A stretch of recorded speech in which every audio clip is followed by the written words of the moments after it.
Social proof exploitation. In 1968, a woman named Kitty Genovese was attacked outside her apartment in New York. She screamed for help for nearly half an hour. Dozens of people saw or heard the assault, yet no one intervened. No one called the police. Everyone assumed someone else would step in. This chilling effect is known as social proof, a psychological bias so deeply ingrained that it influences almost every decision we make.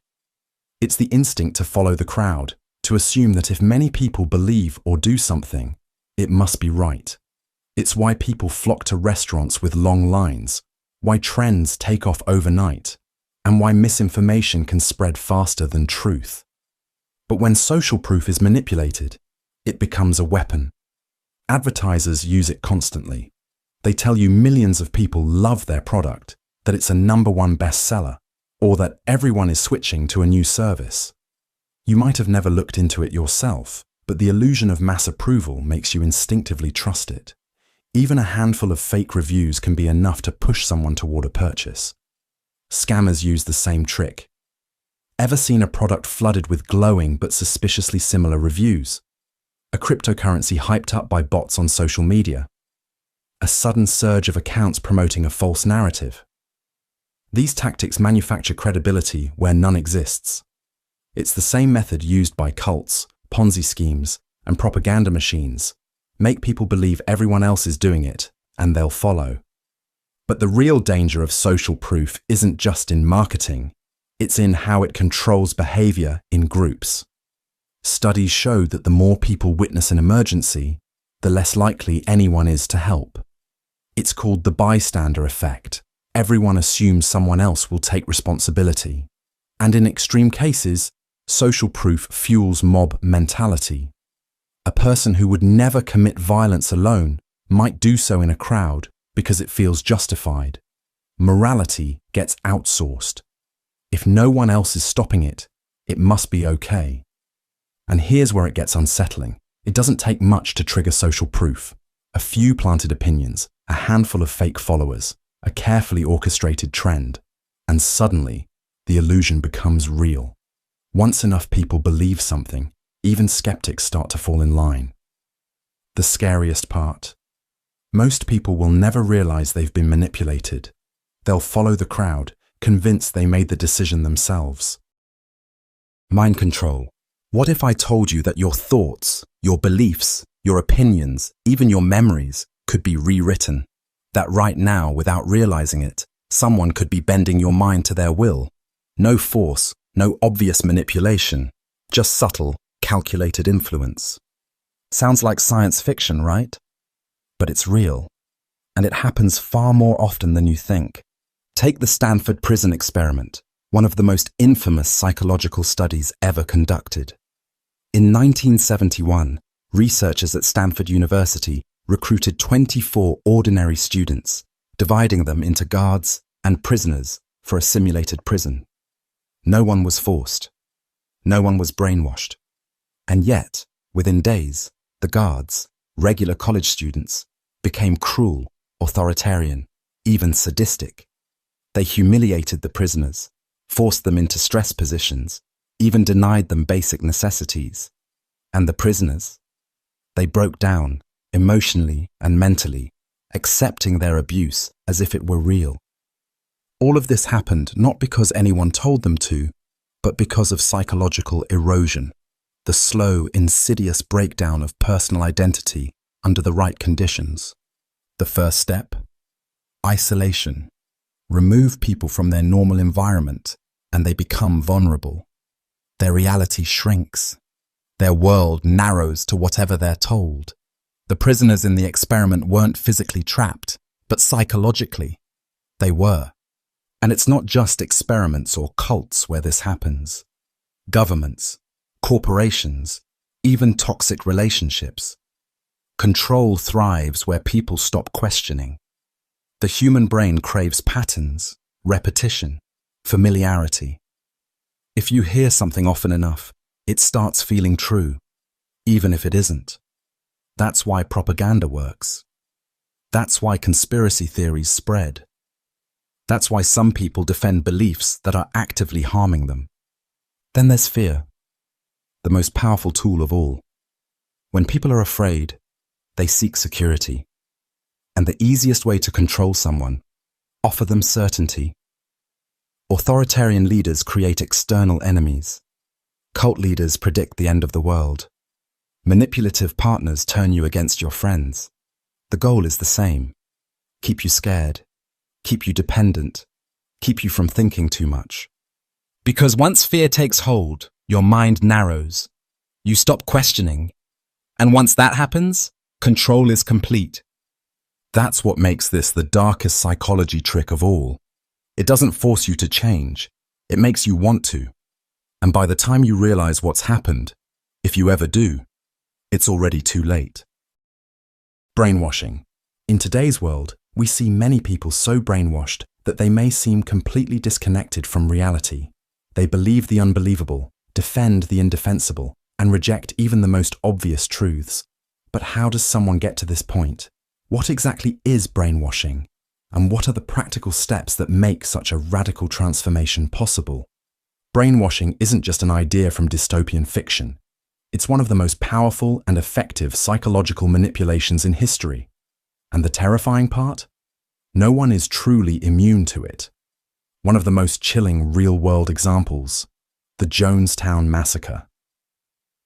In 1978, over 900 people, including children, died after drinking cyanide-laced punch under the orders of cult leader Jim Jones. This wasn't a group of people who suddenly decided to follow a madman. They were conditioned, step by step, until their critical thinking was completely overridden. They truly believed they were making their own choices. That's the power of brainwashing. It doesn't force you to change. It makes you want to. So how does it actually happen? It follows a pattern: isolation, destabilization, indoctrination, and reinforcement. A process so effective that once it takes hold, escaping feels impossible. The first step is isolation. When you control the information someone has access to, you control their perception of reality. Jim Jones did this by moving his followers to a remote compound in Guyana, cutting them off from outside influences. In everyday life, this happens in media bubbles, extremist groups, and even in toxic relationships, where only one perspective is constantly reinforced. The more someone's worldview is shaped by a single source, the less they question it. Next comes destabilization, breaking down a person's mental defenses. This is done through exhaustion, fear, and confusion. Cults use long sermons, erratic punishments, and emotional breakdowns. Governments use constant crisis narratives, making people feel like the world is too chaotic to understand without their guidance. The more mentally drained someone becomes, the more they rely on the manipulator to make sense of things for them.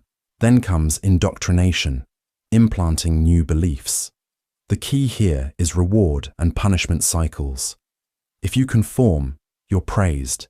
If you question, you're punished. In cults, doubting the leader means exile. In real life, questioning certain ideologies can get you socially ostracized. Over time, this conditioning rewires the brain, making the new belief feel natural, even when it was forced upon you.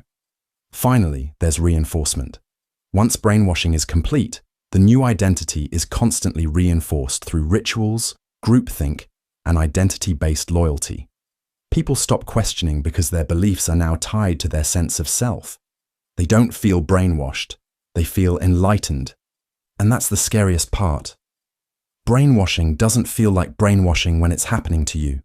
It feels like truth. That's why people stay in abusive groups, fall for mass manipulation, and follow ideologies to extremes without ever questioning them. So how do you protect yourself? The first step is awareness. Brainwashing works by making critical thinking feel unnecessary or even dangerous. The moment you feel pressured not to question something, that's a red flag. The second step is exposure to multiple perspectives. If you only ever hear one side of a story, you are being controlled, even if you don't realize it. And the third step, pay attention to emotional manipulation. Fear, guilt, outrage. These are the tools used to override logic. Whenever your emotions are being used to shape your beliefs, Stop and ask yourself, who benefits from me thinking this way? Because once your mind is rewritten, you won't even realize it happened. What happens if someone keeps telling you that you're insane? At first, you'd reject it. You know who you are. You trust your own mind. But over time, something shifts. Maybe you are a difficult person. Maybe you do overreact. Maybe you're not as rational as you thought. And if enough doubt creeps in, you might start believing the one thing you never thought possible. Maybe they're right. This is gaslighting, a psychological weapon designed to make you question your own perception of reality. It's not just lying. It's erasing truth itself and replacing it with something more convenient for the manipulator. And the worst part, by the time you realize what's happening, if you ever do, you're already trapped. The term comes from a 1944 film, Gaslight, where a husband slowly convinces his wife that she's losing her mind.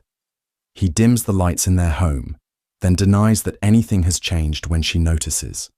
The goal? To make her doubt herself so completely that she becomes dependent on him. But this isn't just a movie trope. It's a real-world manipulation tactic used in toxic relationships, cults, politics, and even corporations. Gaslighting works because it destabilizes reality itself. It starts subtly. The manipulator denies things they've said or done, even when there's proof.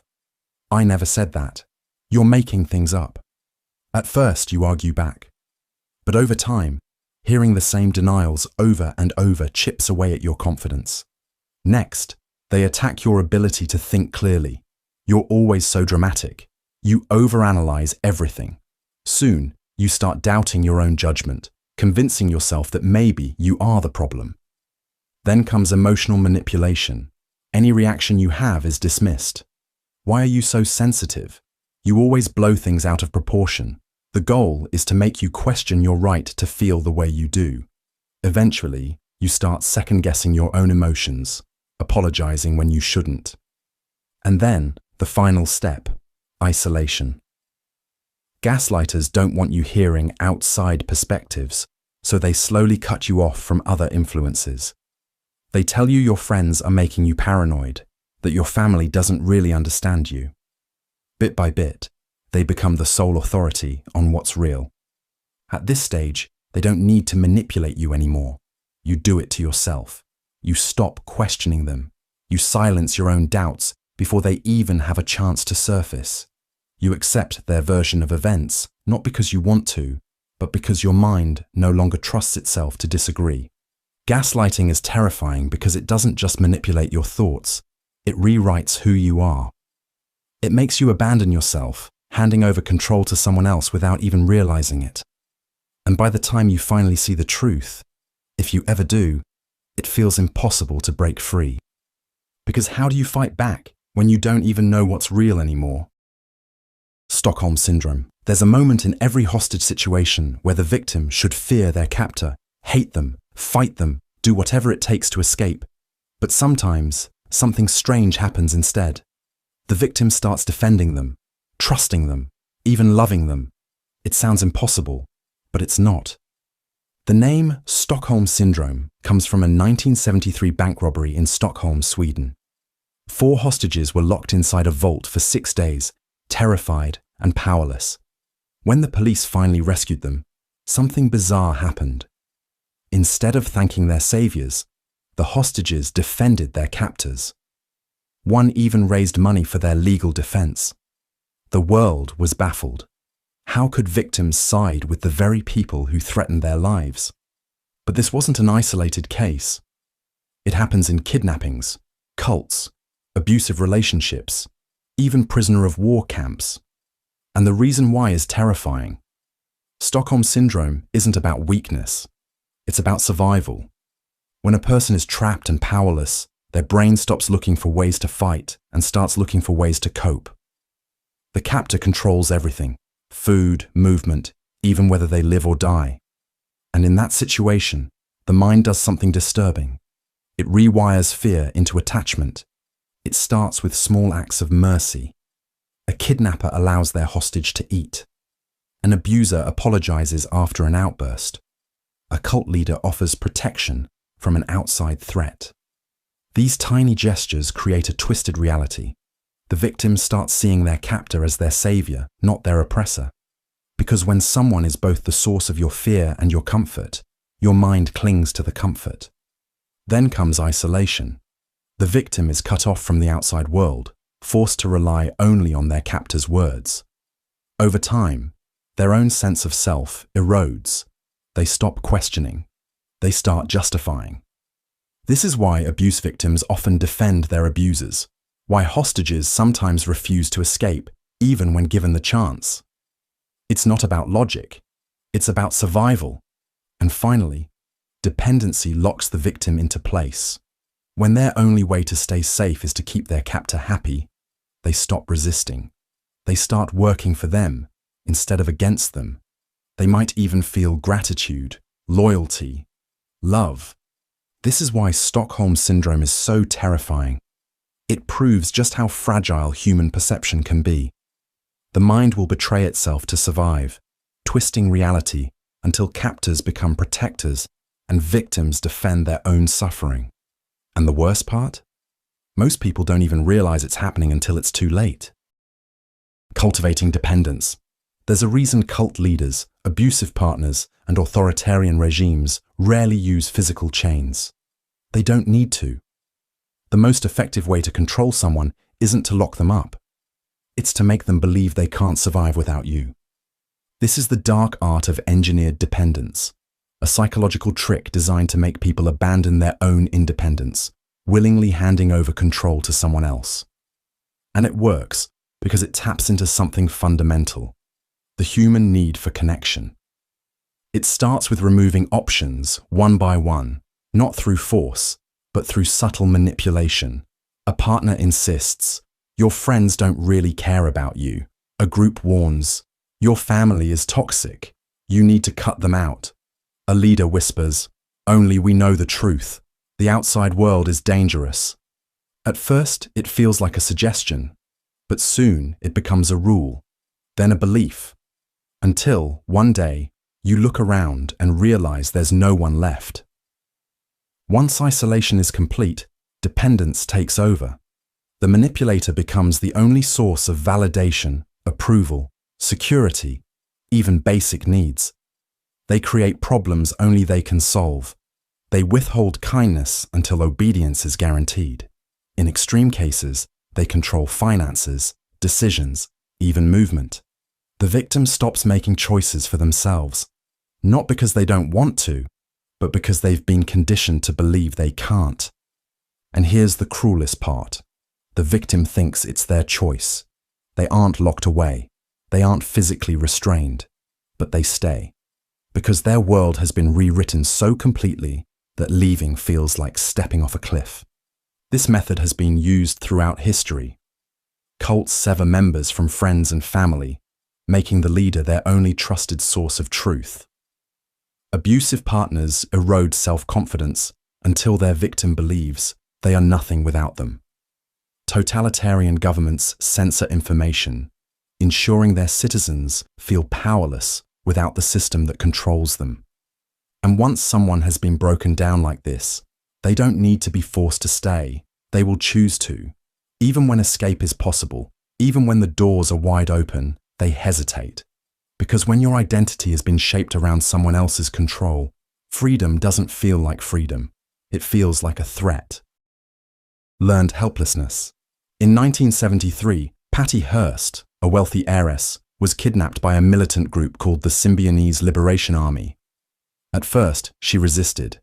She was beaten, locked in a dark closet, and isolated for weeks. But then, something terrifying happened. Months later, she was seen holding a gun, robbing a bank alongside her captors. The world was stunned. How does someone go from being a victim to willingly committing crimes with the very people who tortured them? This wasn't just a hostage situation. It was a textbook case of psychological breakdown. It starts with breaking a person down. When someone is placed in a situation where they experience repeated punishment, failure, or isolation, Their mind adapts in a disturbing way. They stop seeing escape as an option. Even when the door is wide open, they don't run. This isn't just a theory. Psychologists first discovered it in an experiment with dogs. They placed the animals in cages with electric floors. At first, the dogs tried to escape, but after being shocked repeatedly with no way out, they gave up. And here's the terrifying part. When the cage door was finally opened, they still didn't leave. They had learned helplessness.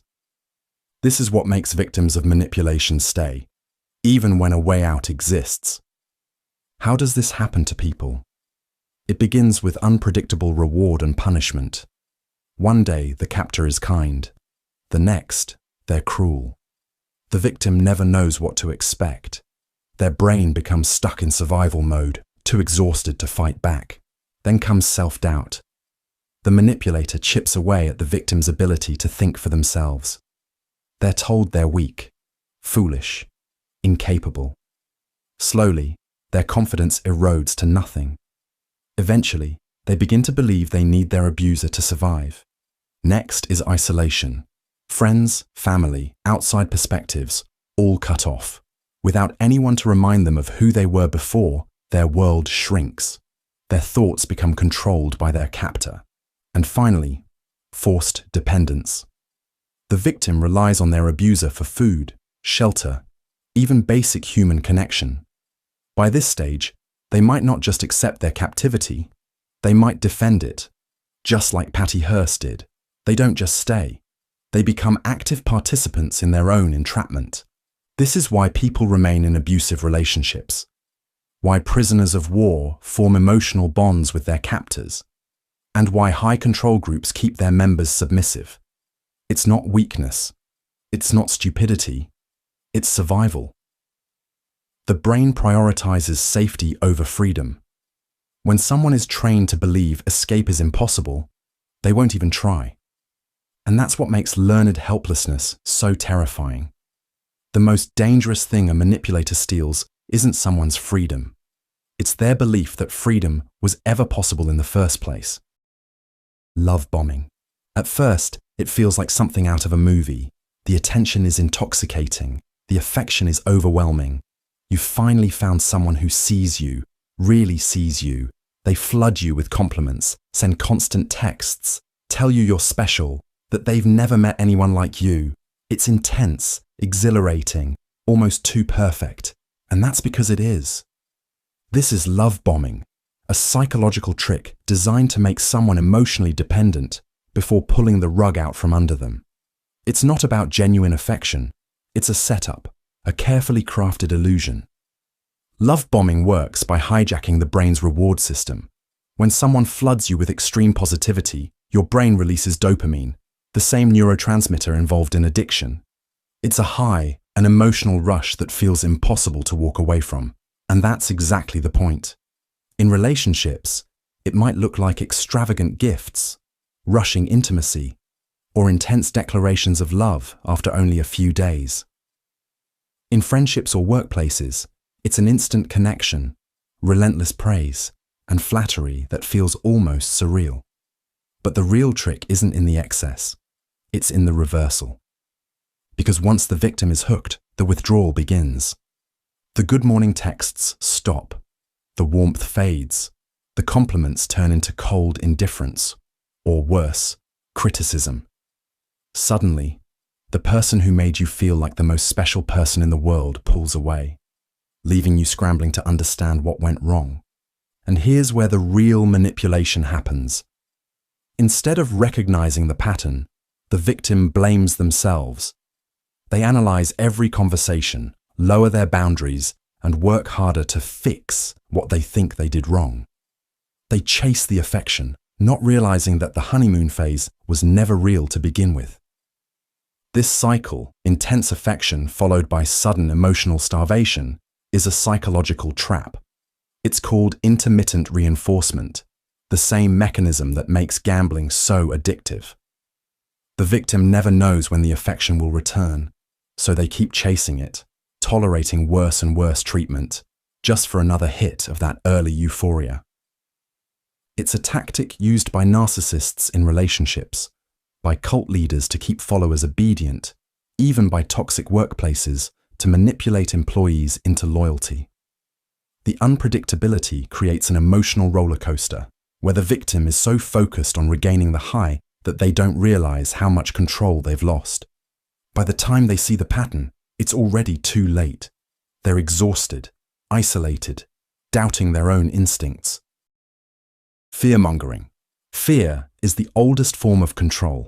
It overrides logic, crushes independent thought, and turns people into willing followers. When someone is afraid, they don't analyze, they don't question. They just want to feel safe. And that's what makes fear-mongering and anxiety induction one of the most dangerous psychological tricks ever used.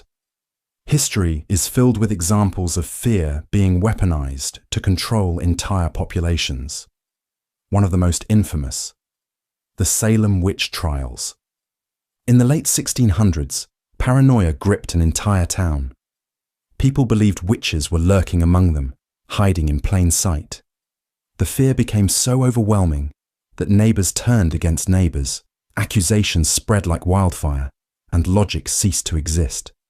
People confessed to crimes they never committed just to avoid execution, and those who didn't confess, they were sentenced to death anyway. Fear didn't just manipulate them, it made them destroy themselves, and you don't need a witch hunt for this trick to work. It happens everywhere. A manipulative boss keeps employees terrified of losing their jobs, so they never complain.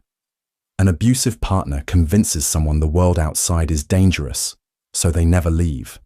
Politicians and media outlets use fear constantly, telling people that disaster is imminent, their way of life is under attack, and only one person, one system, one ideology can protect them.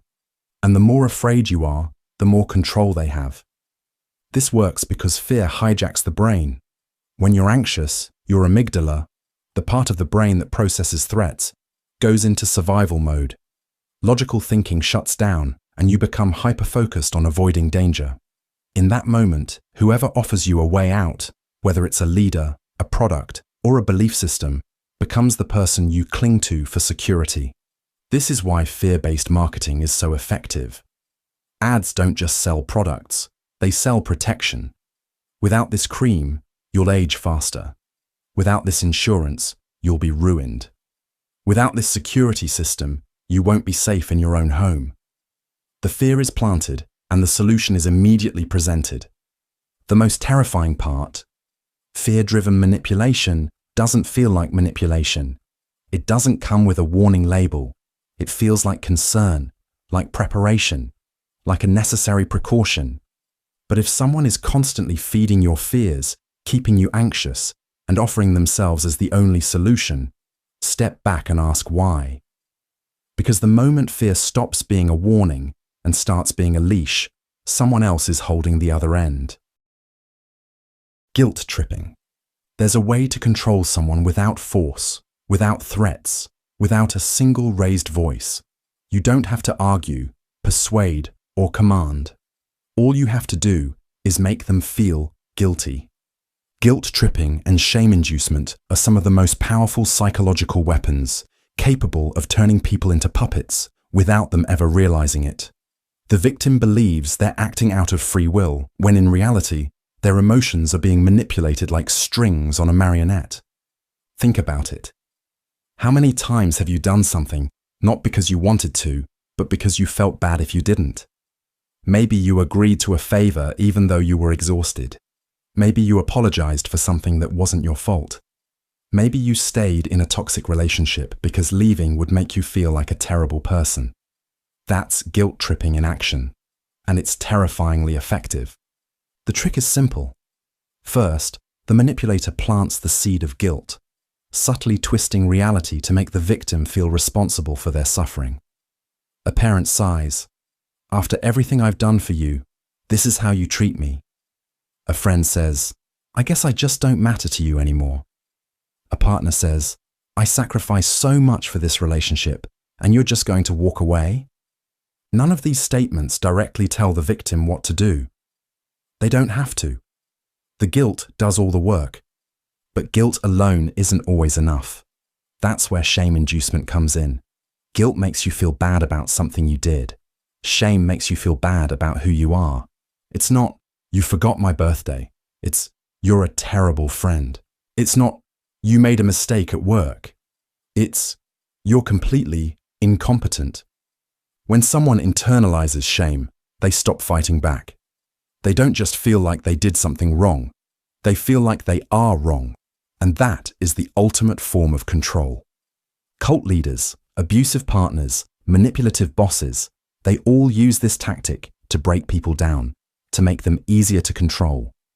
If you can convince someone that they are inherently flawed, that they owe you something, that they are never quite good enough, then they will spend their lives trying to prove otherwise. They will stay in situations they should leave, agree to things they don't want, and chase approval that will never truly be given. But here's the scariest part. Guilt tripping doesn't just come from other people. We learn to do it to ourselves. We hear these voices so often that they become part of our own inner dialogue.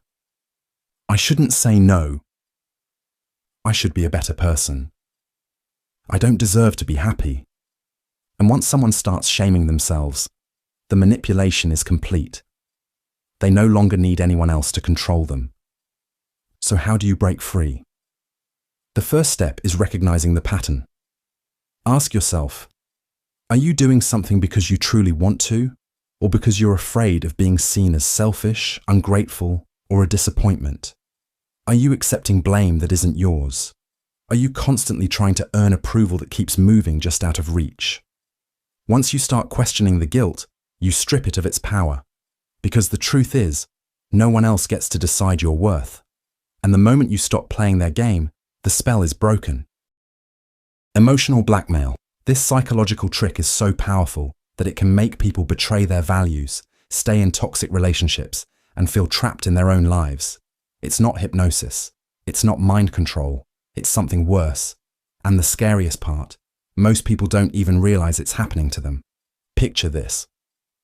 A mother tells her child, "If you leave me and move away, I don't know how I'll survive." A partner says, "If you really loved me, you wouldn't question me." A friend warns, "After everything I've done for you, you owe me." These aren't just guilt trips, they're calculated forms of control. This is emotional blackmail, a psychological manipulation tactic where someone exploits your emotions, fear, guilt, and obligation to get what they want. They don't ask. They don't force. Instead, they make you feel like denying them is cruel, selfish, even dangerous. And before you know it, you're doing things you never wanted to do because saying no feels impossible. And this trick isn't just used by individuals. Entire groups and movements have been built on emotional blackmail. Take organized crime. Mob bosses have used this tactic for decades. A perfect example, the mafia. They don't just rely on threats of violence. They manipulate loyalty, family ties, and unspoken debts to keep members obedient. A small favor is granted, an act of generosity extended. But there's an unspoken rule. Refusing to reciprocate is betrayal. The idea of walking away isn't just dangerous. It's made to feel morally wrong. That's how deep emotional blackmail can go. But it doesn't take a crime syndicate to use this trick. It happens everywhere. In relationships, where one partner constantly threatens to leave if they don't get their way. In families, where one person controls everyone else through outbursts and silent treatment. At work, where employees are made to feel guilty for setting boundaries. And it always follows a pattern. First, the manipulator makes a demand, subtle or direct. They want something from you, but instead of asking, they set a trap. Next, they trigger guilt, fear, or obligation. Maybe they act hurt. Maybe they explode in anger. Maybe they withdraw affection. Finally, they offer you a way out. If you just do what I say, everything will be fine. And just like that, you're trapped. Not because you can't say no, but because it feels like saying no will destroy everything. So how do you break free? It starts with recognition. If someone makes you feel like your emotions are being used against you, step back. If setting a boundary results in threats, guilt-tripping, or emotional punishment, you're being manipulated. And the key to breaking free isn't arguing, justifying, or explaining. It's refusing to play the game. And here's the chilling truth. Emotional blackmailers don't want love, fairness, or respect. They want control. And the moment they realize they can't control you anymore, they either escalate their tactics or move on to their next victim. Memory manipulation. What if I told you that some of your memories, the moments you swear happened exactly as you recall, might be completely false? That someone could plant a memory in your mind, and you would believe it just as firmly as your real experiences. It sounds like science fiction. But in reality, memory is one of the most fragile, easily manipulated aspects of the human mind. And that makes it a perfect tool for control. Take the infamous Lost in the Mall experiment by psychologist Elizabeth Loftus. Participants were told stories about their childhood, some real, some completely fabricated. One of them was simple. As a child, they had once been lost in a shopping mall. At first, the subjects had no memory of this, but after repeated questioning and subtle suggestions, many of them began remembering details. Who found them? What the mall looked like? How they felt? They swore it had happened, even though it never did. Their minds had filled in the blanks, constructing a completely false memory. This wasn't just people misremembering. This was memory being rewritten. Our brains don't store memories like a camera, capturing moments in perfect clarity. Instead, every time we recall an event, we reconstruct it, pulling together fragments, filling in gaps, and, without realizing it, changing the details. And here's the terrifying part. The more you recall a memory, the less accurate it becomes. This means that, with the right influence, someone can alter your past. They can change how you remember events, reshape your emotions, and even convince you of things that never happened. One of the easiest ways to manipulate memory is through suggestion. A simple phrase like, "Are you sure that's what happened?" Or "I remember it differently" introduces doubt. Your brain, wanting to maintain consistency, starts adjusting its recall to match the new version of events. Over time, you adopt the false memory as your own. Then comes reinforcement. If multiple people confirm the false memory, whether they're lying or just misremembering, it becomes reality. Social agreement is one of the most powerful tools for shaping memory because the brain values collective certainty over individual doubt. If everyone else remembers it that way, maybe you're the one who's wrong. And this isn't just some harmless quirk of the mind. History has seen terrifying uses of memory manipulation. False confessions in criminal cases have been extracted by police interrogators, reconstructing events until the accused believes in their own guilt. In abusive relationships, manipulative partners rewrite history, convincing victims they were at fault for things they never did. Governments and propaganda machines have altered historical narratives, reshaping public perception to serve their agendas. Memory is the foundation of identity. It shapes who we are, what we believe, and how we see the world. But what happens when someone else takes control of it? If your past can be rewritten, then so can your future. And by the time you realize your mind has been altered, if you ever do, it's already too late. Triangulation, a psychological trick so subtle it can turn the most confident person into an anxious wreck. It makes people question their worth, their relationships, and even their grip on reality, without them ever realizing it's happening. This is triangulation and jealousy induction, one of the most effective manipulation tactics used in toxic relationships, workplaces, and even politics. At its core, triangulation is about introducing a third person, real or imagined, into a dynamic to create tension, competition, or insecurity. It's a classic move in manipulative relationships. A controlling partner casually mentions how attractive or successful someone else is. They compare their victim to an ex, implying they aren't measuring up. Sometimes, they even fabricate outside interest just to provoke a reaction. It doesn't seem like direct manipulation at first. It's just a comment, just a story, just a harmless observation. But over time, it changes everything. Because the victim starts to compete for validation. They feel replaceable. They work harder to prove themselves. They stop focusing on whether the relationship is healthy and start obsessing over how to be good enough. Jealousy induction is the next step. Instead of just mentioning a third party, the manipulator actively stirs doubt and insecurity. They flirt in front of their partner. They praise someone else excessively. They make sure their victim sees the attention they supposedly receive. And with every calculated move, the victim grows more desperate for reassurance, because the more unstable they feel, the easier they are to control. And this isn't just in romantic relationships. It happens everywhere. In workplaces, a toxic boss pits employees against each other, constantly favoring one person over the rest to keep everyone on edge.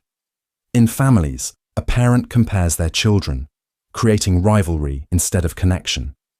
In politics, leaders divide people into factions, turning them against each other to maintain power. But why does it work? Because humans are wired for social validation. When someone we care about or respect suddenly introduces competition, our brains go into survival mode. We crave reassurance. We want to be chosen. And that desperation makes us vulnerable, willing to do anything to regain favor. The true danger of triangulation is how it rewires thinking. It shifts the victim's focus from, is this relationship good for me, to what can I do to be good enough?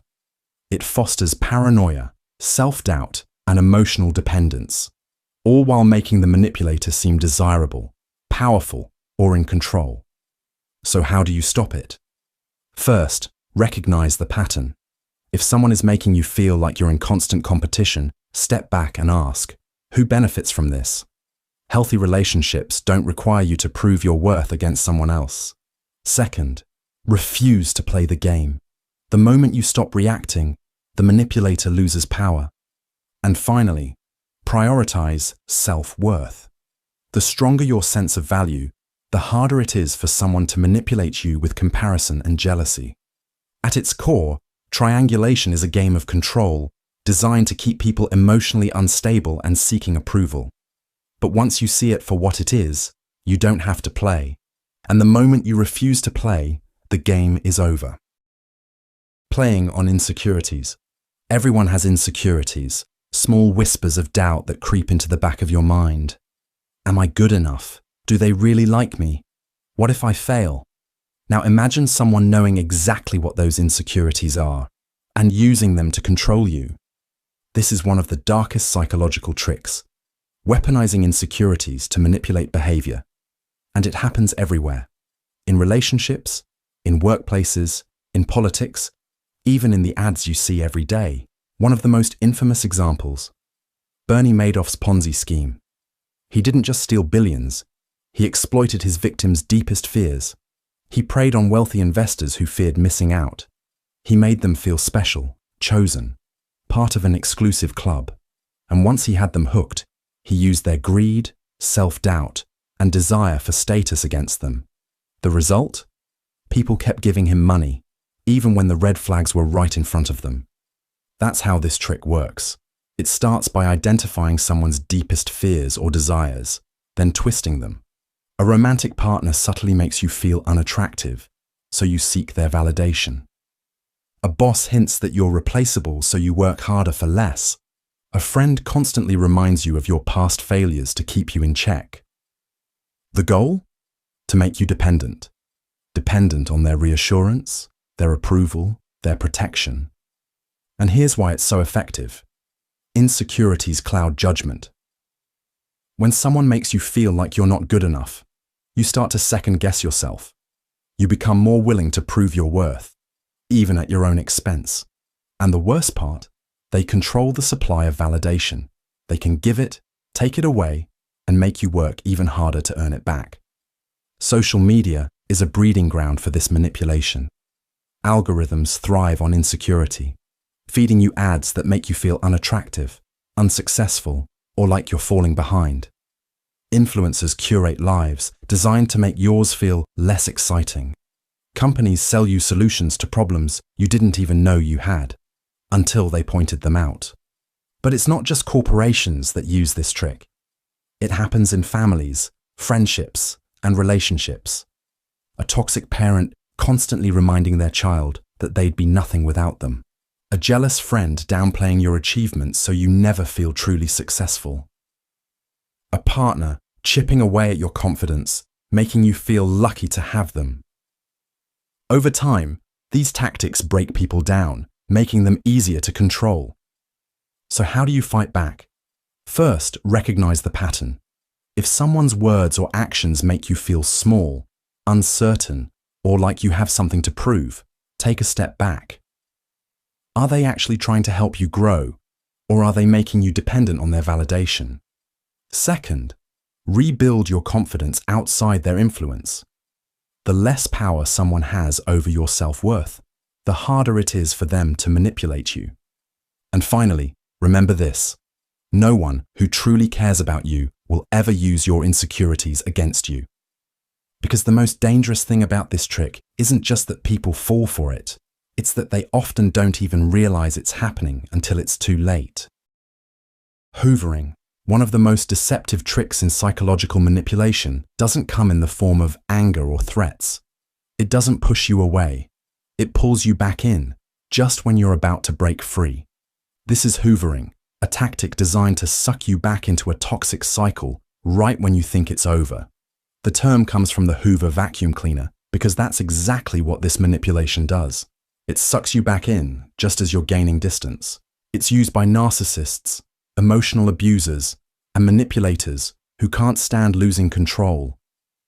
And the trick works because it preys on hope, the hope that things will finally be different this time.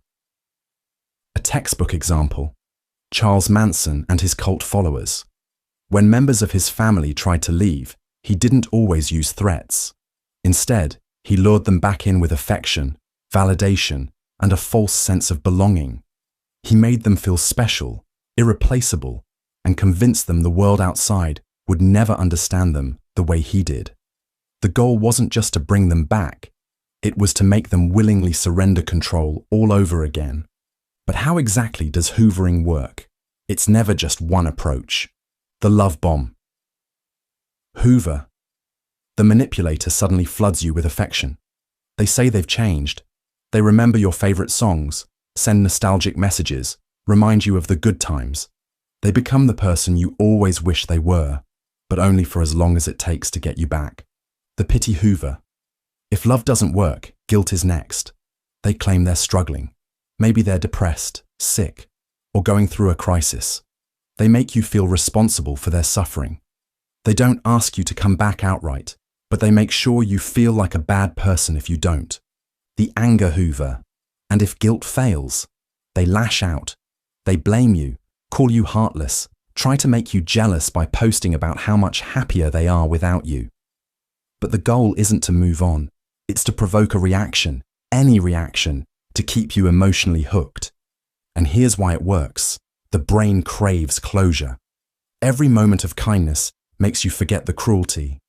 Every moment of cruelty makes you crave the kindness again. It's not a single manipulation. It's a pattern, a push and pull cycle designed to keep you from ever fully letting go. So, how do you protect yourself? Recognize hoovering for what it is. Not a genuine attempt to reconnect, but a tactic of control.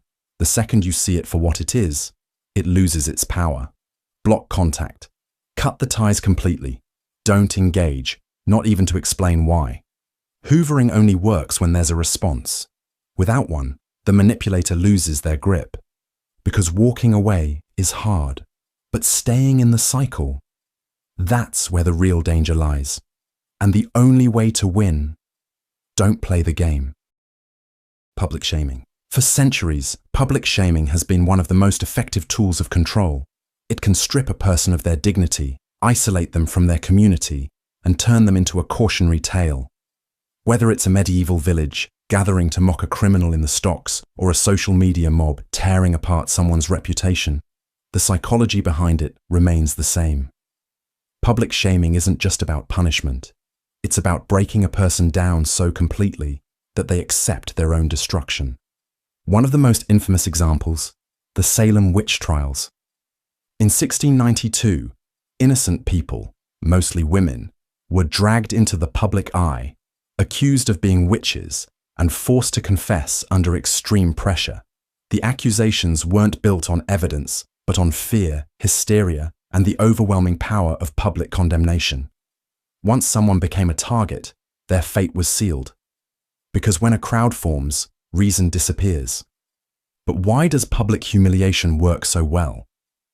The answer lies in one of our deepest, most primal human fears: social rejection. Humans are wired for connection. We survive in groups. To be cast out means danger. In ancient times, exile from a tribe was often a death sentence. And while today's world may not physically exile people, public humiliation triggers the same biological terror: the fear of being completely alone, despised, and powerless. And it doesn't just happen on a massive scale, it happens everywhere. In workplaces, where a boss ridicules an employee in front of others. In classrooms, where a student is shamed for making a mistake. In relationships, where one partner humiliates the other in front of friends. It's a power move designed to make the victim feel small, weak, and dependent on the person or group that shamed them. And here's where the psychological trap deepens. After the humiliation, many victims seek approval from their abuser. Instead of fighting back, they try to regain acceptance, making them even easier to manipulate. And now, social media has taken public shaming to a new level. A single mistake, a poorly worded tweet, a misunderstood joke. Within hours, thousands of strangers become judges, juries, and executioners. The larger the crowd, the less individual responsibility anyone feels. It becomes a feeding frenzy of outrage.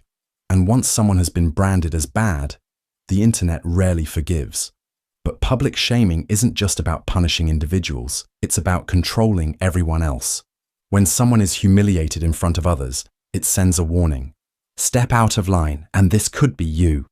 It enforces social norms, not necessarily because they're right, but because the fear of humiliation is stronger than the will to resist.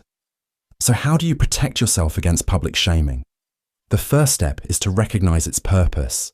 It is designed to control you through fear. The moment you understand that, the power of shame begins to weaken. Refusing to engage with it, standing your ground, and rejecting the guilt trap are the strongest ways to break free. Because the true trick of public humiliation is that it relies on one thing: your belief that you deserve it. And the moment you stop believing that, the spell is broken. Divide and conquer. Two people, once inseparable, suddenly find themselves questioning everything about each other. The trust they built over years starts to crack, not because of anything they did, but because someone else wanted it that way. A rumor here, a twisted truth there. Small calculated actions designed to drive a wedge between them. And once that wedge is deep enough, the person who planted it owns the game. This is divide and conquer, a manipulation strategy so effective that it has been used for centuries to control groups, dismantle alliances, and consolidate power. It works by breaking apart unity, making sure people are too distracted by conflict to notice who's pulling the strings. History is full of examples. The British Empire used this strategy to control vast territories, turning local groups against each other so they were too busy fighting among themselves to challenge colonial rule. Authoritarian leaders do the same, stoking division among their people, whether through political factions, social groups, or manufactured outrage, to prevent anyone from uniting against them. But this isn't just a strategy used on grand scales. It happens in everyday life. A manipulative boss pits employees against each other, ensuring no one trusts their co-workers enough to push back against unfair treatment. A toxic partner creates tension between their significant other and their friends or family, making sure they become the only trusted influence. Narcissists thrive on this trick, subtly spreading misinformation to make sure no one around them forms a strong enough bond to resist their control. The key is isolation. When people no longer trust each other, they become dependent on the manipulator. They seek validation, approval, and direction from the only person who seems reliable, the one who caused the division in the first place. That's when control is complete. And the scariest part, it doesn't take outright lies to work. Just a small distortion of the truth, a missing piece of context, a carefully timed exaggeration.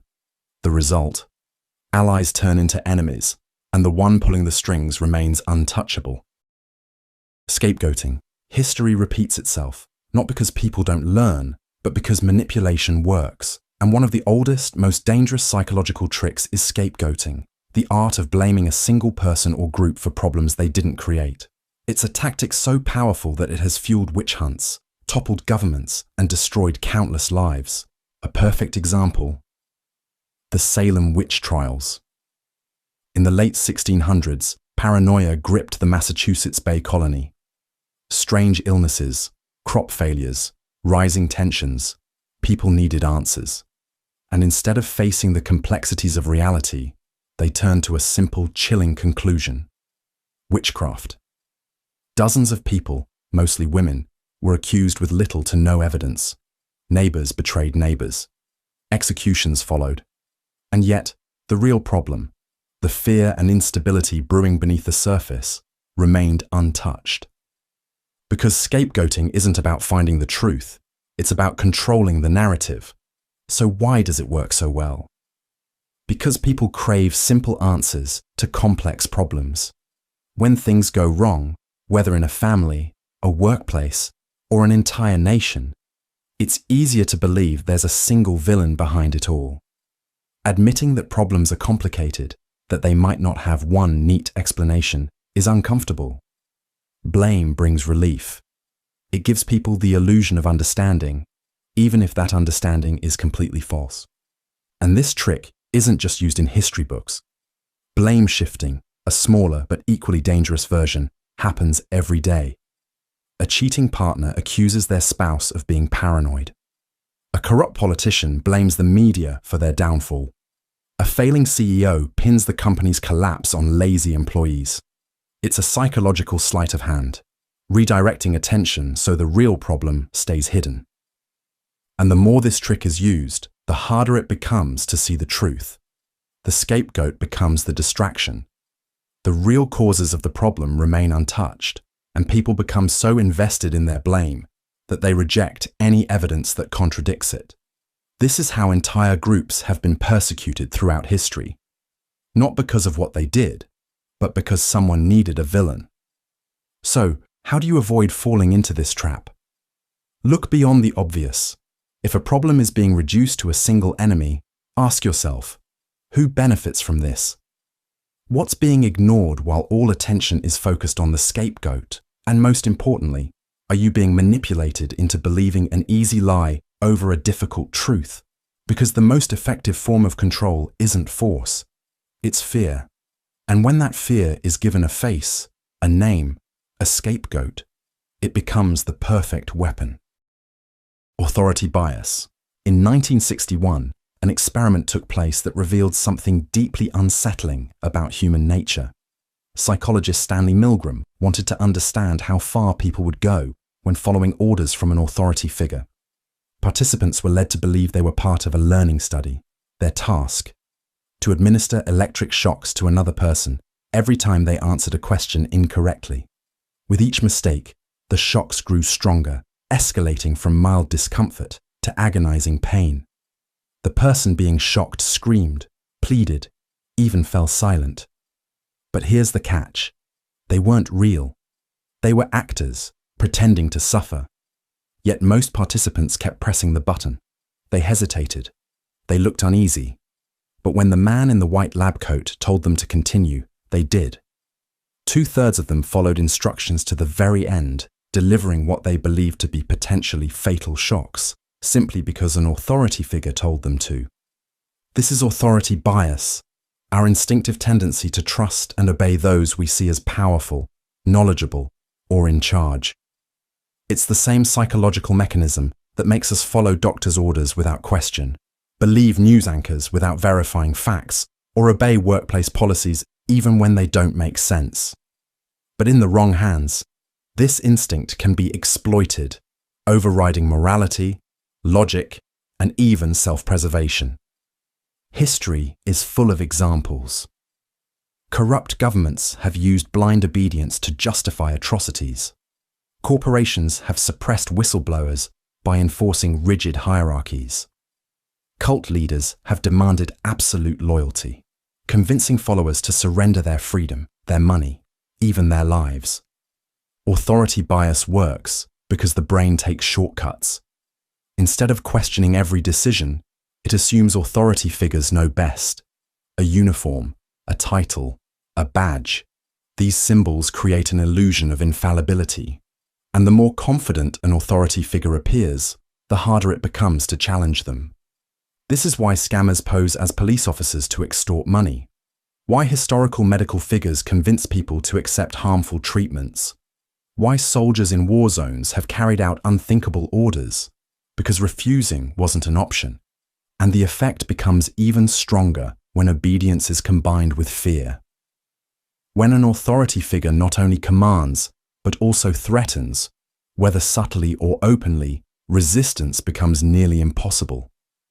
People comply even when they know something is wrong, because defying authority feels dangerous. The most disturbing part? You don't even need real authority to exploit this bias, just the illusion of it. A uniform, a fake badge, a confident tone. These are often enough to make people comply without question. The most effective tricks don't force people into submission. They make them willingly hand over control. Groupthink induction. One of the most dangerous psychological tricks isn't about manipulating a single person. It's about influencing entire groups until questioning the consensus feels impossible. It doesn't force people to agree. Instead, it creates an environment where disagreement feels like betrayal. And once that happens, people stop thinking critically, even when the decisions being made are obviously flawed. Imagine a high-stakes corporate meeting. A company is about to launch a product and everything points to disaster. Market research shows customers won't buy it. Engineers warn about technical failures, and some executives have private doubts. But in the room, there's nothing but agreement. No one speaks up. No one challenges the decision, not because they don't see the problem, but because no one wants to be the outlier. This is groupthink, a psychological phenomenon where the need for unity overrides logic, skepticism, and even self-preservation. When people are part of a group, they instinctively prioritize harmony. Dissent feels uncomfortable. Doubt makes you an outsider. And when the loudest, most dominant voices set the tone, everyone else follows, often without realizing it. It happens gradually. Maybe an authority figure expresses a strong opinion, and others instinctively align with it. Maybe the group values agreement so much that disagreeing feels like an attack. Over time, the pressure to conform becomes stronger than the pressure to be right. People suppress their doubts, rationalize bad ideas, and convince themselves that if everyone else agrees, it must be the right decision. And the consequences? Disastrous. History is full of catastrophic decisions fueled by groupthink. Failed military invasions, financial collapses, political disasters. Moments where, in hindsight, the flaws were obvious, but no one spoke up when it mattered. And the most dangerous part, inside the groupthink bubble, people don't feel manipulated. They believe they're thinking for themselves. But in reality, they're just echoing the voices around them. Cultivating a false identity. Some manipulators don't just lie, they become the lie. They shape their identities to fit whatever will make people trust them, molding themselves into whoever they need to be. This isn't just deception, it's performance. And when done well, it's nearly impossible to detect. Frank Abagnale, the real-life con artist behind Catch Me If You Can, pulled off one of the most audacious identity scams in history. Before the age of 21, he had successfully posed as a pilot, a doctor, and a lawyer, bluffing his way into positions of authority with nothing but charm, confidence, and carefully chosen details. His entire persona was an illusion, but it worked because he understood a fundamental truth.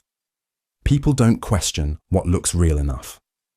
We instinctively judge others based on surface-level cues. Someone who acts like they belong, who speaks with conviction, who looks the part. Our brains fill in the gaps, assuming they must be who they claim to be. A skilled manipulator doesn't just tell lies. They create a version of themselves that people want to believe. And once they establish a false identity, something strange happens. The illusion feeds itself.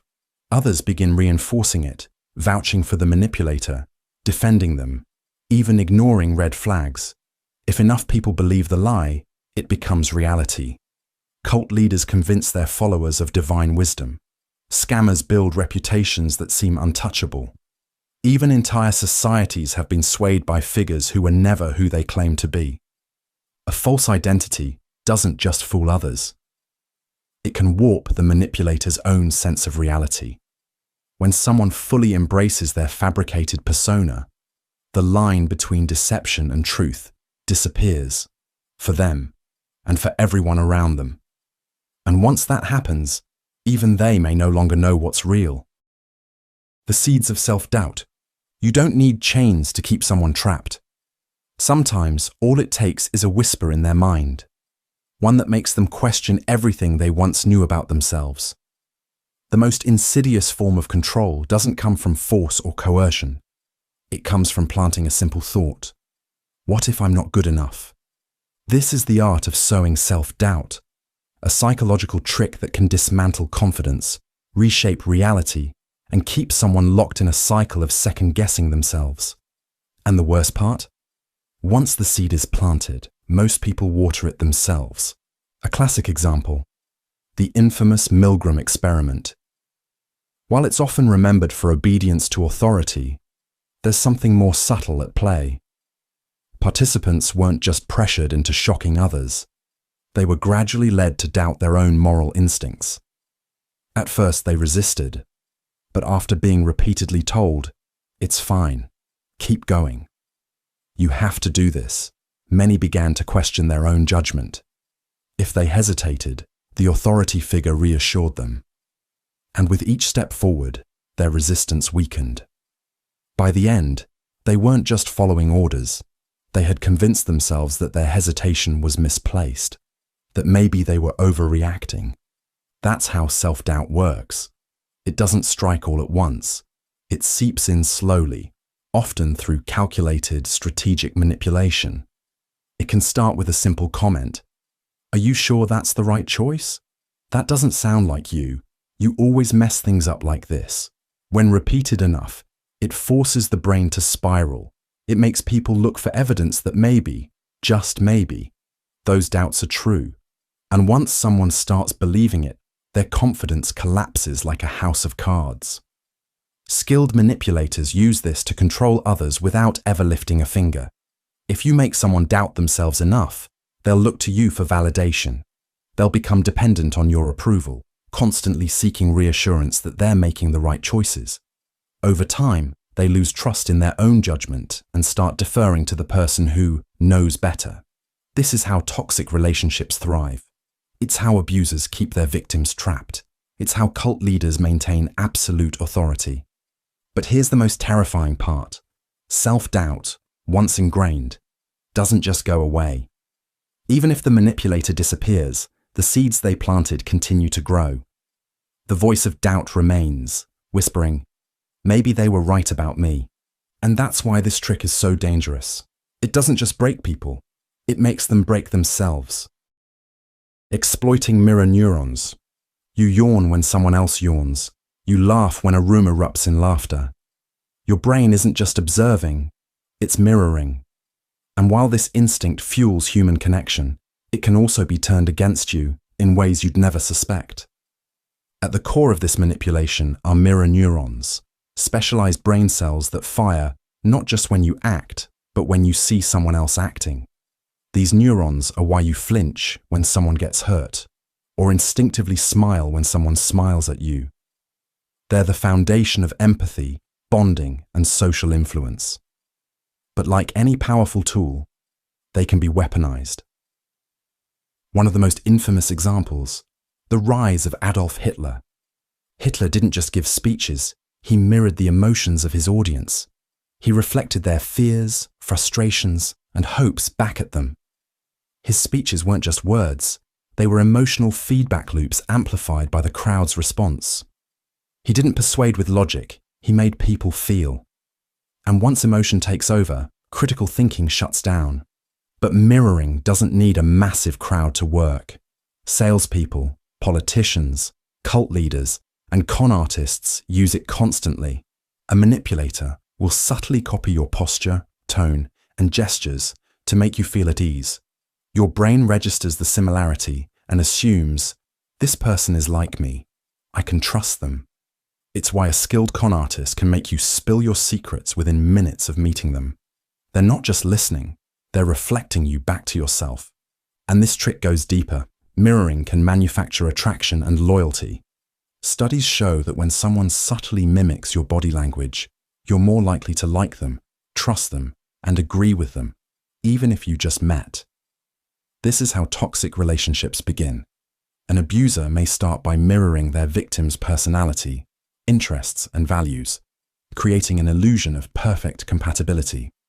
But once that bond is established, the manipulation shifts.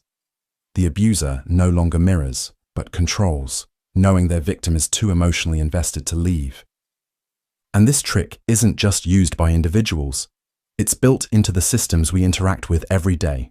Social media algorithms act as digital mirror neurons. Ever notice how platforms feed you content that aligns with your existing beliefs?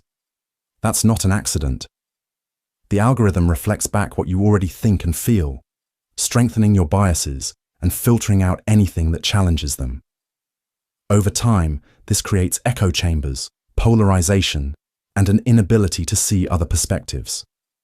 So how do you protect yourself? First, recognize when you're being mirrored. If someone copies your mannerisms too closely or reflects your emotions too perfectly, pause and question their intentions. Second, disrupt the pattern. Change your posture, shift topics, or introduce an unexpected idea. A genuine person will flow naturally with the conversation. A manipulator will struggle. They rely on predictability to maintain control. Mirror neurons make us human. They help us connect, learn, and empathize.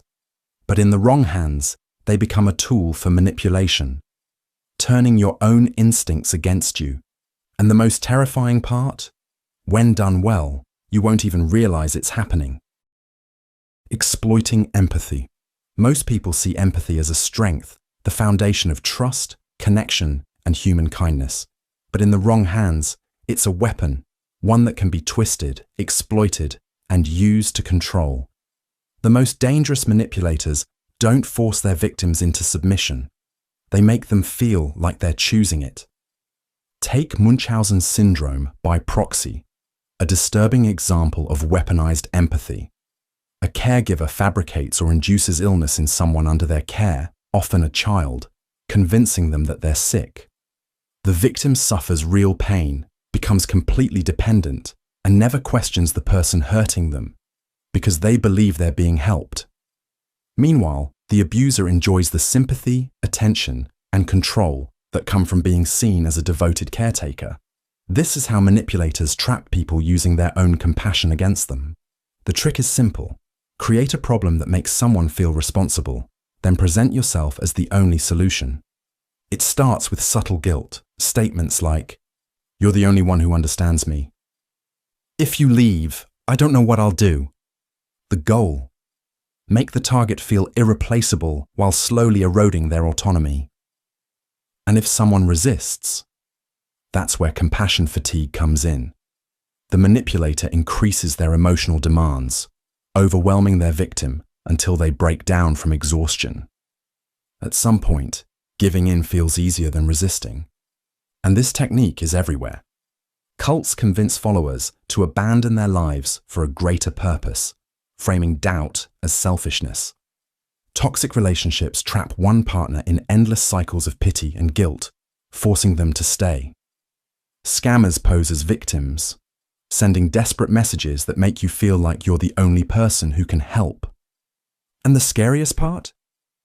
The more empathetic someone is, the easier they are to manipulate. Because once your compassion becomes an obligation, you stop seeing the trap and start justifying the chains.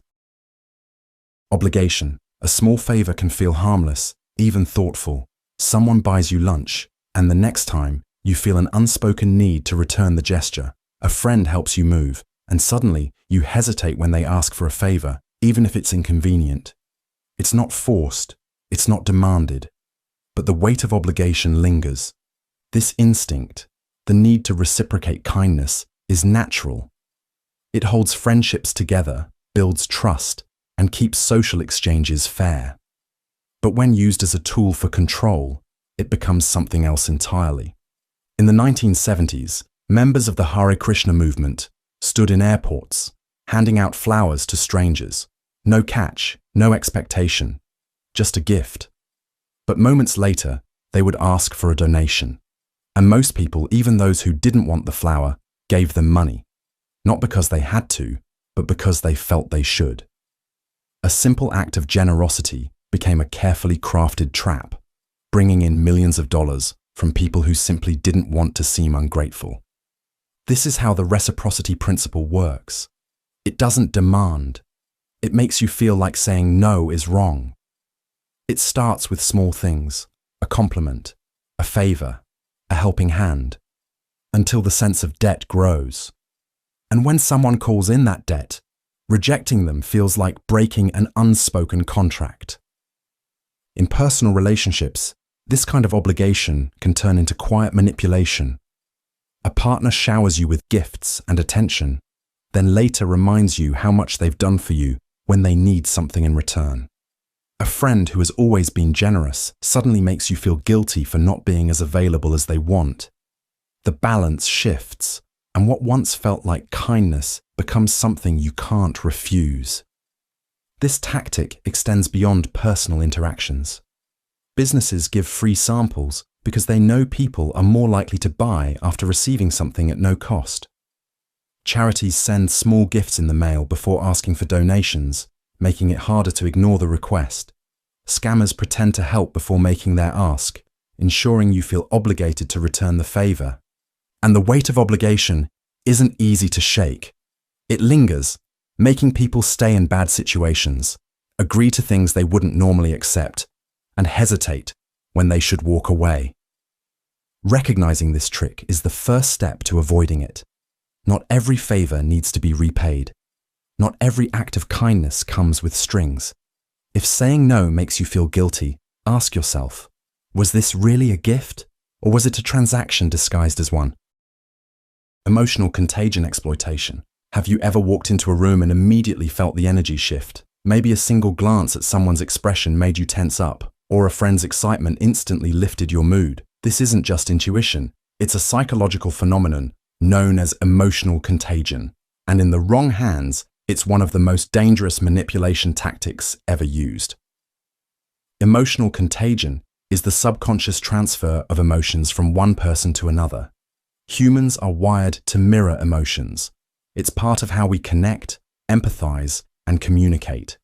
If someone around you is anxious, your brain picks up on their cues, body language, tone, facial expressions, and before you know it, you start feeling anxious too. This happens automatically, without conscious awareness. And that's exactly what makes it so easy to exploit. A terrifying example of this in action: mass hysteria. Take the Salem witch trials. One person shows fear, another reacts, and soon an entire town is swept up in paranoia. Nobody questions the source. They just react to the emotional waves spreading around them. The same effect plays out in financial crashes, riots, and even cult dynamics. When people around you panic, you feel the urgency too, even if there's no logical reason for it. Manipulators use emotional contagion to control people without ever needing to say, "Do this." Instead, they create an emotional atmosphere that makes people want to comply. A leader radiating confidence can make their followers ignore obvious flaws. A narcissist feigning sadness can guilt-trip someone into staying in a toxic relationship. A salesperson hyping up a product can make you feel like you need to buy it, simply because their enthusiasm is infectious. Studies show that even faked emotions can trigger genuine responses. A manipulator can manufacture anger, fear, or excitement, and the people around them will absorb and reflect those feelings without realizing they're being played. And once you're emotionally hooked, your ability to think critically starts to fade. It's why political figures rally crowds into a frenzy, why cult leaders maintain unwavering authority, and why toxic relationships often feel impossible to leave. When someone controls the emotional climate, they control the people within it. The next time you feel an emotion rising that wasn't there before, stop and ask, is this mine? Or was it planted there? Because not every feeling you experience is truly your own. Micromanipulation. Imagine this. You're in a conversation. Everything feels normal, but after a few minutes, your thoughts shift. You start questioning your choices, feeling guilty for things you never second-guessed before.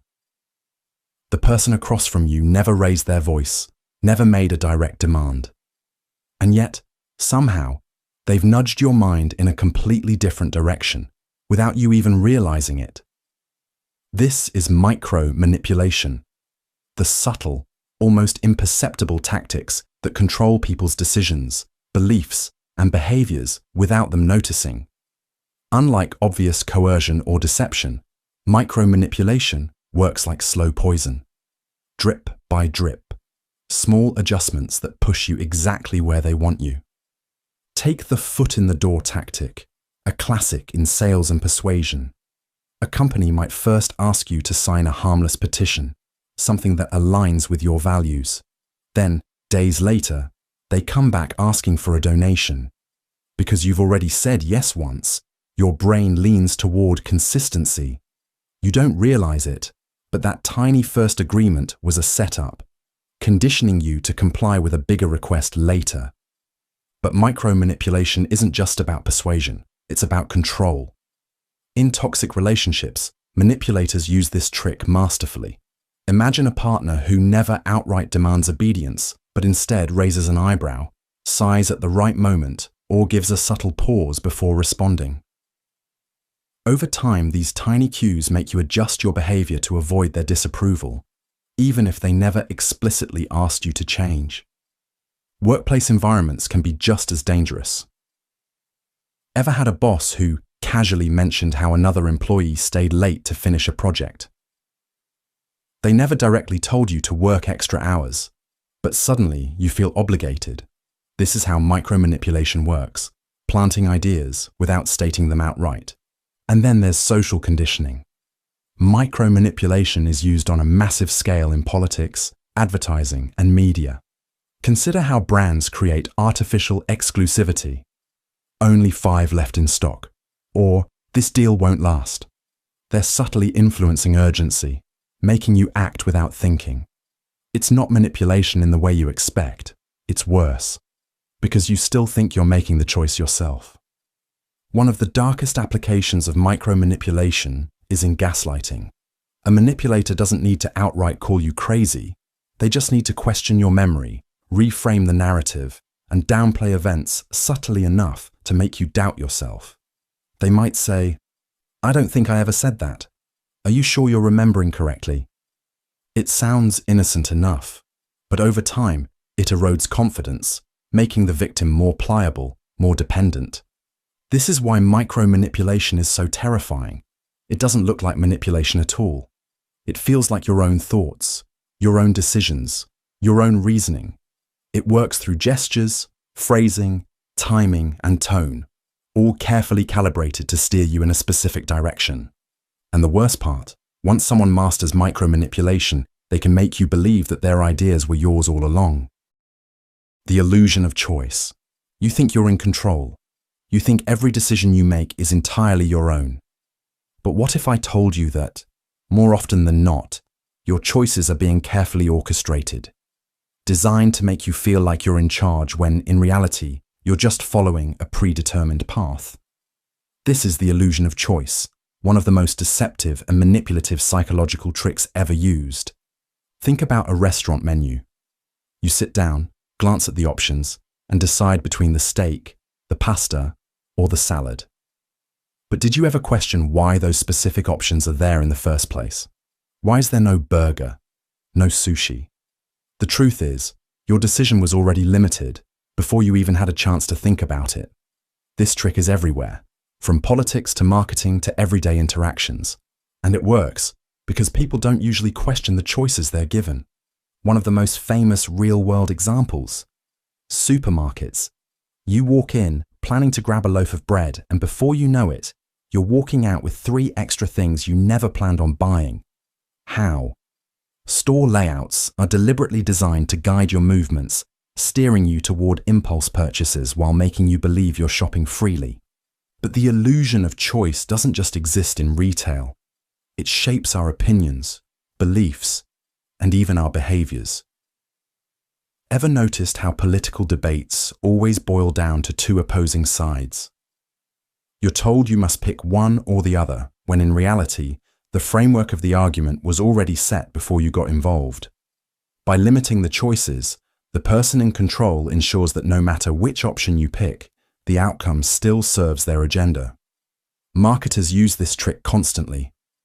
A company might offer 3 pricing tiers for a product: one cheap, one expensive, and one just right in the middle. Most people choose the middle option, thinking they've made a rational decision. But that middle price point was strategically placed to push you toward it.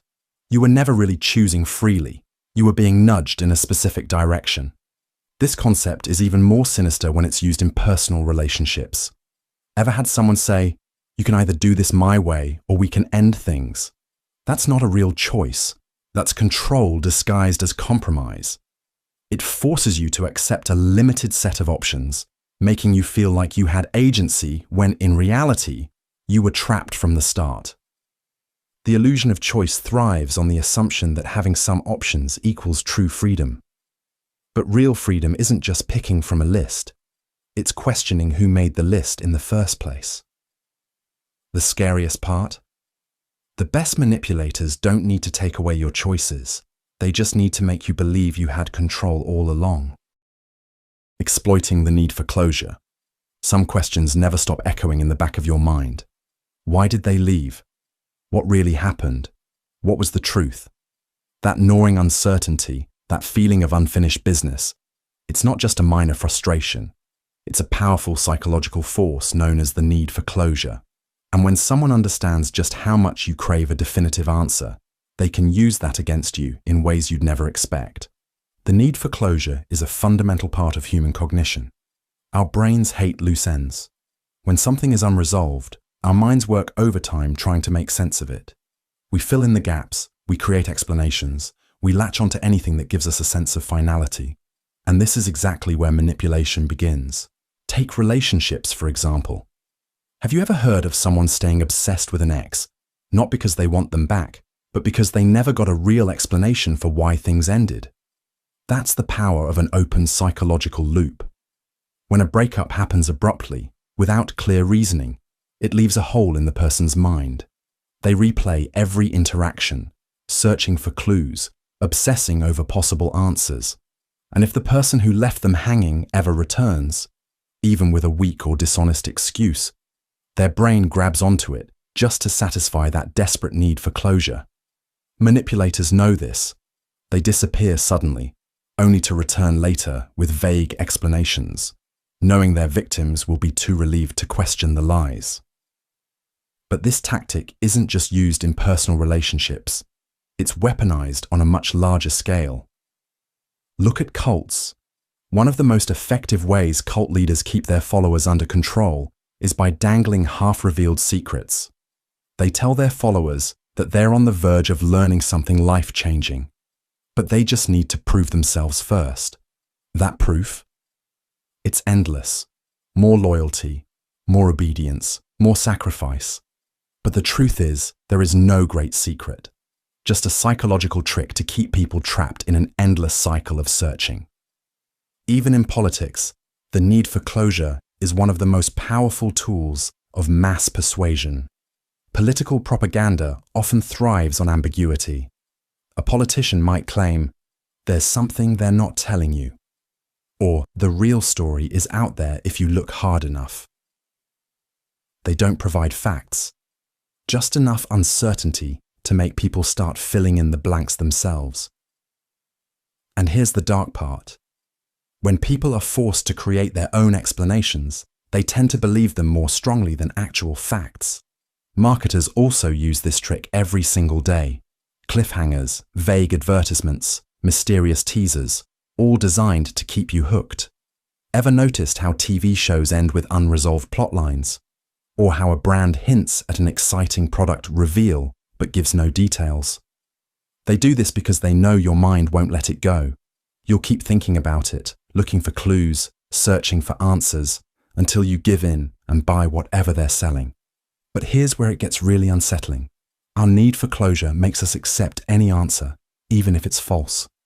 Studies show that when people are desperate for resolution, they become far more susceptible to misinformation, conspiracy theories, and outright lies. It's easier to believe a convenient lie than to live with lingering uncertainty. This is why cult members cling to false teachings, why people fall for scams, and why entire populations can be led to believe completely fabricated narratives. And the worst part? The more we seek closure, the easier we are to manipulate. The more we demand answers, the more control we give to those willing to provide them. Because in the end, whoever controls the answers controls the mind, creating a sense of scarcity. Ever noticed how the moment something seems limited, exclusive, or hard to get, you suddenly want it more? It doesn't matter whether it's a luxury car, a rare sneaker drop, or even someone's attention. Scarcity makes things irresistible. And here's the disturbing part. It's one of the most exploited psychological tricks in existence. Think about Black Friday. Every year, people trample over each other for discounted TVs and microwaves, not because they desperately need them, but because they've been told supplies are running out. Stores manufacture scarcity, creating the illusion of high demand. It doesn't matter if the same product is available next week. In that moment, people act impulsively, driven by fear of missing out. This trick hijacks your brain at the deepest level. When something is scarce, your survival instincts kick in. Thousands of years ago, scarcity meant life or death. If food, water, or shelter was limited, you fought for it. That instinct still lingers today, making you irrationally chase anything that seems rare, even if you don't need it. It's why luxury brands limit production. The fewer handbags, the more people crave them. It's why social media influencers post exclusive content behind paywalls. The illusion of scarcity makes it seem more valuable. And it's why dating apps make people obsessed over someone who isn't available. The less you can have them, the more you want them. But this psychological trick isn't just about selling products. It's been used to manipulate entire societies. Totalitarian regimes restrict information, making people desperate for what they can't access. Cult leaders use it to control followers, convincing them that only they have the truth, and the outside world offers nothing. And the most unsettling part? Scarcity makes people blind to logic. When you believe something is slipping away, you stop asking if you even want it in the first place. Bandwagon effect manipulation. It starts with a simple thought. Everyone else is doing it, so it must be right. That's the bandwagon effect in action. The psychological trick that exploits your deepest, most primitive fear, the fear of being left out. It's what makes people follow trends, believe in misinformation, and conform to ideas they've never even questioned. Think about the Salem witch trials. In the late 1600s, a few accusations of witchcraft spiraled into mass hysteria, leading to dozens of executions. Why? Because people saw their neighbors turning on each other, and instead of questioning the madness, they joined in. When the crowd moves in one direction, standing against it feels impossible. At its core, the bandwagon effect is simple. When enough people adopt a belief or behavior, others follow. not because they logically agree, but because they fear being left behind. It's why financial bubbles form. Think of the 2008 housing crisis. People kept investing in real estate, watching prices climb higher and higher. Everyone else was doing it, so it must have been safe, right? Until the bubble popped and the economy collapsed. It's why propaganda works. When a government wants to push an idea, they don't need to convince everyone. They just need enough people to believe it. Once the illusion of consensus is created, the rest follow. And here's where it gets dark. The bandwagon effect is actively weaponized. Advertisers use it to manipulate consumer behavior, making people feel that if they don't buy a product, they're missing out.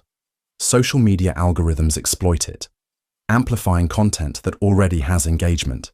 Because if thousands of people like a post, others are more likely to believe it, even if it's false. Politicians manufacture public approval by staging rallies with paid crowds, creating the illusion of widespread support. It bypasses critical thinking. People stop questioning whether something is right, logical, or even true. They just go along with it. The more people follow, the stronger the effect becomes, snowballing into mass conformity. And once you're on the bandwagon, you don't even realize it. You become convinced it was your choice all along. Lowballing. You walk into a car dealership excited to buy your first car. The salesperson greets you with a warm smile and says, "Good news! We have a special deal today. This car, fully loaded, for just $20,000. That's within your budget." You shake hands, feel the thrill of the purchase, and start picturing yourself behind the wheel. But just as you're about to sign the paperwork, the salesperson frowns and says, "I just checked with my manager. Unfortunately, I made a mistake. That price doesn't include some mandatory fees. It's actually $23,000. At this point, you're already mentally committed to the car. You've imagined owning it, maybe even bragged to friends about the deal you got. So instead of walking away, you agree to the new price. You just got low-balled. This psychological trick is devastatingly effective. It works by getting you to commit to something before the full cost is revealed. Once you've made a decision, even based on misleading information, you become emotionally and mentally invested. Backing out now feels like a loss, even though the terms have changed. One of the most famous studies on lowballing involved college students. Psychologists asked them to participate in a study. Most agreed. But after they committed, they were informed the study required them to show up at 7 a.m.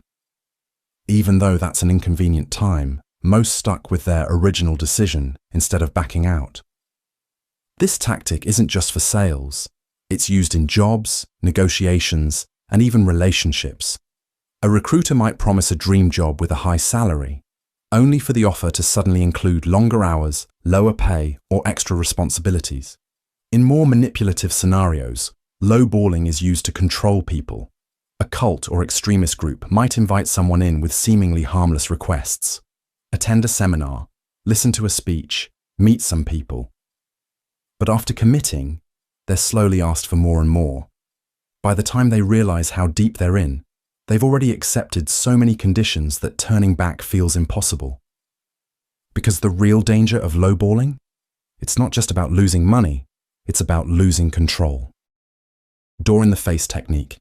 Let's say a charity worker approaches you on the street and asks, "Would you be willing to donate $500 to help struggling families?"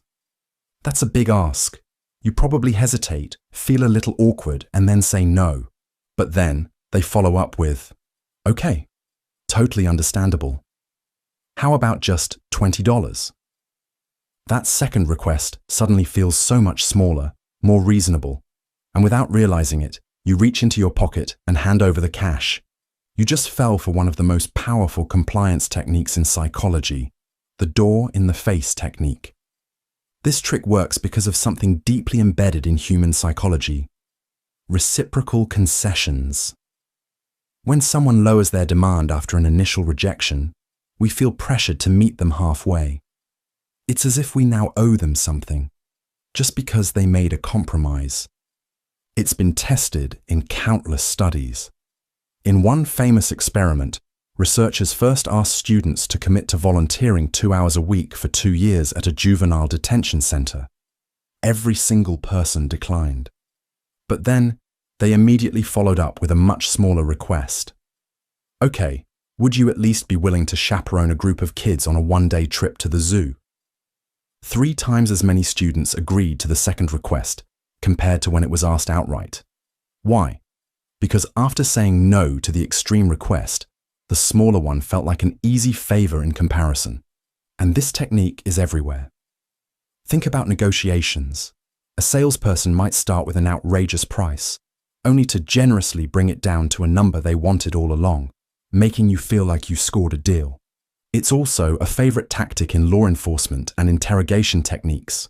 A detective might push a suspect with an extreme accusation, maybe even falsely implying a life-ruining punishment, only to then offer a much lesser charge if they confess.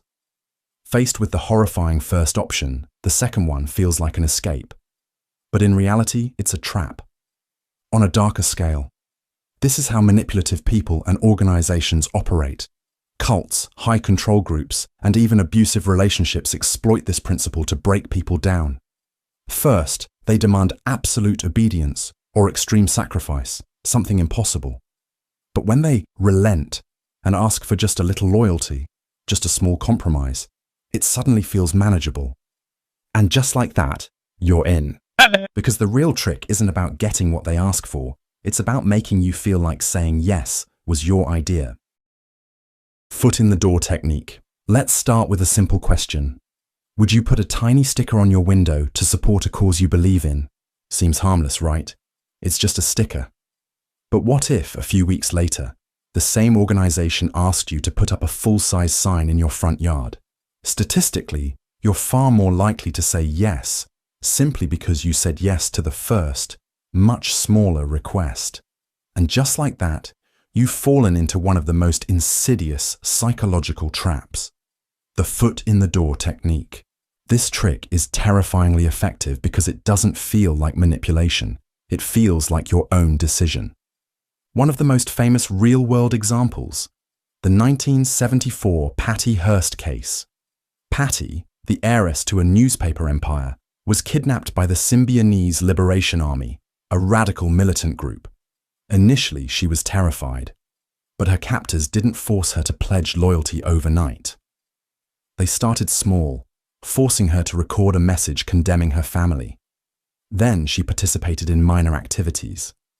And before long, she was robbing banks alongside her captors, fully believing in their cause. How does this work? The trick exploits consistency bias, our deep psychological need to stay consistent with our past behavior. If we agree to a small request, we subconsciously align ourselves with that choice. When a bigger request follows, our brain justifies compliance by thinking, I already said yes once, so this must be the right thing to do. Advertisers use this constantly. Ever wondered why free trials exist? Once you've used a service for a few weeks, you feel committed. The thought of cancelling, even if you don't really need it, feels like going back on your own decision. It's also a weapon in high-pressure sales. First, they convince you to just take a test drive. Then, just sit down and talk numbers. Before you know it, you're signing papers, trapped by the momentum of your own compliance. And in darker cases, this is how cults and extremist groups recruit. They don't ask for absolute loyalty up front. Instead, they start with something small. Attend a meeting, sign a petition, donate a small amount. The deeper you go, the harder it becomes to say no. Because once you take that first step, you're already walking down the path they chose for you. Think about this the next time someone asks for a small favor. The request itself might not be the real trap. It's what comes after that you should be worried about. Creating a sense of urgency. Imagine this. You're scrolling through an online store when you see the perfect item, but then a bold red timer appears beneath it. Only 2 left in stock. Sale ends in 3 minutes. Your heart rate spikes. You don't have time to think. If you hesitate, you might lose it forever. So, you buy it. And just like that, you've been played. This is the power of urgency manipulation, one of the most effective ways to control human behavior. It bypasses rational thinking and forces people to act on impulse. The worst part, you probably won't even realize you've been manipulated. A perfect real-world example. The 1938 War of the Worlds radio broadcast. When Orson Welles performed a fictional alien invasion as a news-style broadcast, thousands of people panicked. Why? Because it felt immediate. They didn't have time to think critically. Reports of alien attacks spread before anyone even questioned if it was real. That's what urgency does. It hijacks your brain and forces immediate action. So how does this psychological trick work? It plays on loss aversion, a bias where people fear losing something more than they desire gaining it. The idea that an opportunity is slipping away triggers anxiety, which clouds judgment. Marketers use it constantly. Limited time offer, flash sale, only a few left in stock. These phrases aren't just information, they're psychological weapons. Suddenly, buying isn't a choice, it's a race. And the moment you feel rushed, you've already lost. But it gets even darker. Cults, scammers, and con artists rely on urgency to trap victims before they can think clearly. Pyramid schemes, for example, push recruits into making fast financial commitments. Act now, or you'll miss your chance to be rich. The pressure forces decisions without scrutiny. By the time the person realizes, they're already in too deep. Even politicians and media outlets weaponize urgency. Fear-mongering headlines, emergency press conferences, breaking news alerts, all designed to provoke immediate emotional reactions. When people are afraid, they don't stop to verify facts. That's when misinformation spreads the fastest. Think about how wars start, how stock markets crash, how riots explode overnight. It's almost always a manufactured sense of urgency. When emotions take control, rational thought shuts down. And that's the moment people become the easiest to manipulate. The most disturbing part, urgency feels natural. It feels like you're making the right decision when, in reality, someone else has already made it for you. So the next time you see a countdown timer, an urgent warning, or someone pushing you to act immediately, pause. Because the moment you feel rushed, you might already be under someone else's control. Suggestive language and hypnosis. Have you ever been in a conversation where someone subtly led you to a decision, one you thought was entirely your own? Maybe you walked into a store, and before you knew it, you were convinced to buy something you didn't even need. You probably thought it was your own choice, but what if it wasn't? What if a few carefully chosen words could bypass your critical thinking and plant a decision in your mind before you even realize it? That's the power of suggestive language and hypnosis. A method so subtle, yet so effective, that it has been used to influence everything from courtroom testimonies to political speeches. It's not about swinging pocket watches or making people cluck like chickens. It's about shaping perception without resistance. Take the infamous 1970s case of the Lost in the Mall experiment. A psychologist named Elizabeth Loftus wanted to test how easily people's memories could be manipulated. She told participants a fake childhood story about being lost in a shopping mall, crying, and finally being rescued by a kind stranger. The catch? This never actually happened. Yet, many participants remembered the event in vivid detail. Their minds filled in the gaps, creating a false reality, just because someone suggested it. That's the terrifying part of suggestive language. It doesn't need to be true to be effective. It just needs to be framed in a way that your brain accepts it as truth. Now, combine this with hypnosis, and you have something even more unsettling. Hypnosis isn't about mind control. It's about lowering psychological defenses. It puts a person in a state of hyper-focus and relaxation, where suggestions slip in without triggering resistance. In this state, someone can be guided to believe, feel, or even remember things that never actually happened. It works through embedded commands, phrases hidden within normal conversation. A politician might say, "When you step into that voting booth, you'll feel a strong sense of trust in our leadership. The key phrase, feel a strong sense of trust. It's not an argument, it's a suggestion, one your brain processes without questioning. Marketing and sales use this constantly. A waiter asking, "Would you like the steak or the seafood special?" is subtly removing your ability to say no. The question assumes you're ordering. It's just a matter of what. And then there's the yes ladder technique. Small agreements prime people for larger ones. A classic car salesman trick. Start with minor commitments. This is a nice car, isn't it? Wouldn't it be great to drive something this reliable? You'd probably love how smooth the handling feels, right? Each small yes makes the next one feel natural. By the time the contract is in front of you, your brain is wired to agree. But here's where it gets even darker. Suggestive language can be used to alter memories, behaviors, and even identities. Cult leaders, con artists, and even interrogators use these techniques to shape narratives. Frame a question the right way, and you can change someone's reality. Police interrogations have led to false confessions using suggestive language.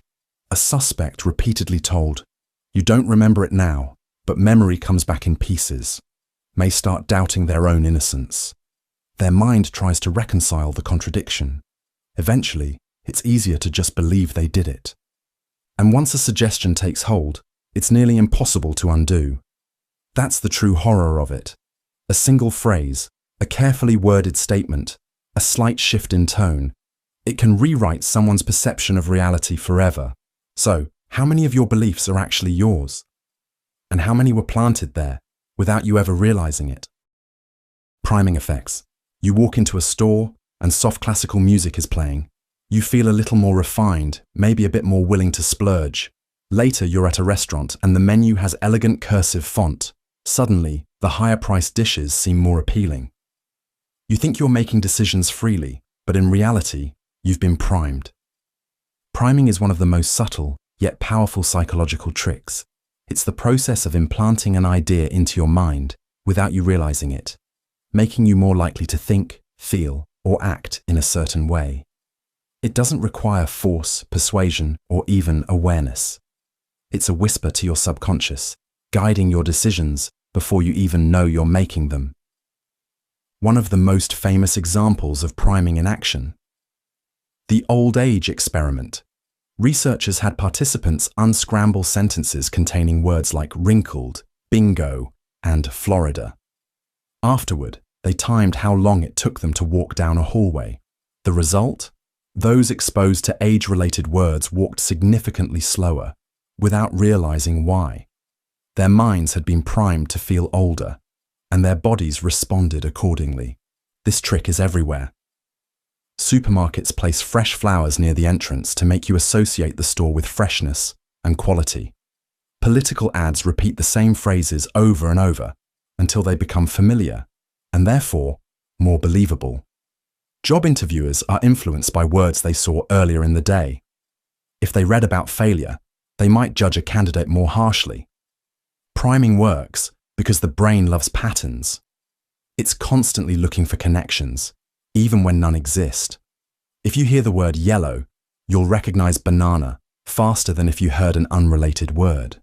If you see a brand logo frequently enough, you start to feel like you trust it, even if you've never bought their product. But here's where it gets darker. Priming isn't just about nudging choices. It can be used to control narratives and perceptions. News headlines carefully choose words to set the tone of a story before you even read the details. A crime report using youth instead of gang makes the event feel different. A company calling layoffs right-sizing makes job losses sound like a strategic move rather than a failure. And it gets worse. In legal cases, a single priming word can sway a jury. When witnesses are asked, "How fast was the car going when it smashed into the other?" they estimate higher speeds than if asked, "How fast was it going when it bumped into the other?" One word, smashed, was enough to distort their memory. Social media feeds priming effects constantly. Every like, every suggested post, every trending topic, it's all shaping how you think before you even form your own opinion. Even a simple change in font or color can influence emotions. Studies show that people primed with the color red tend to perform worse on tests, likely because red is unconsciously linked to danger and correction. The most dangerous part: once primed, you rarely question it. If you're primed to see someone as untrustworthy, you'll interpret everything they do through that lens. If you're primed to expect a bad experience, you'll find reasons to confirm it. Priming doesn't just influence one moment, it reshapes how you filter reality. So ask yourself, how many of your thoughts are truly yours? And more importantly, how many of them were planted before you even realized it? Subliminal messaging. You think you're in control of your thoughts, your choices, your beliefs. But what if I told you that right now, as you listen to this, there are messages being planted in your mind? Messages you'll never consciously register, but will still influence your decisions? Subliminal messaging isn't science fiction. It's real, it's powerful, and it's been used for decades to manipulate people without them ever realizing it. The most infamous example? The 1957 Coca-Cola experiment. A market researcher named James Vickery claimed he had flashed the words "drink Coca-Cola" and "eat popcorn" on a movie screen for just a fraction of a second, too fast for conscious awareness, but just enough for the subconscious to absorb it. He later reported that concession sales skyrocketed. The world panicked. People feared they were being hypnotized into buying things against their will. While Vickery later admitted to falsifying the results, the concept itself wasn't a lie. In fact, advertising agencies, political campaigns, and even intelligence agencies have since experimented with subliminal techniques because they work. At its core, subliminal messaging is about bypassing critical thinking. The conscious mind filters information, but the subconscious mind absorbs everything. When an image, phrase, or idea is subtly repeated, it embeds itself into your mind without resistance. Later, when you're making a decision, you'll feel a strange, unexplained pull toward a certain choice because it has been implanted in your thoughts. One way this is used: hidden imagery in advertisements. Fast food brands have been caught placing visual triggers, suggestive shapes, familiar symbols, even hidden words, to make their food look more appealing. Political campaigns use color psychology and background music to create emotions that subtly sway opinions. Even social media algorithms play a role, nudging people towards certain viewpoints by subtly reinforcing what they want you to see. But it gets worse. Subliminal messaging isn't just visual, it's auditory too. Certain sounds, embedded at barely perceptible levels in music or commercials, can trigger specific emotional responses. Some studies suggest that low-frequency sounds can induce unease, while higher frequencies can create a sense of urgency or excitement.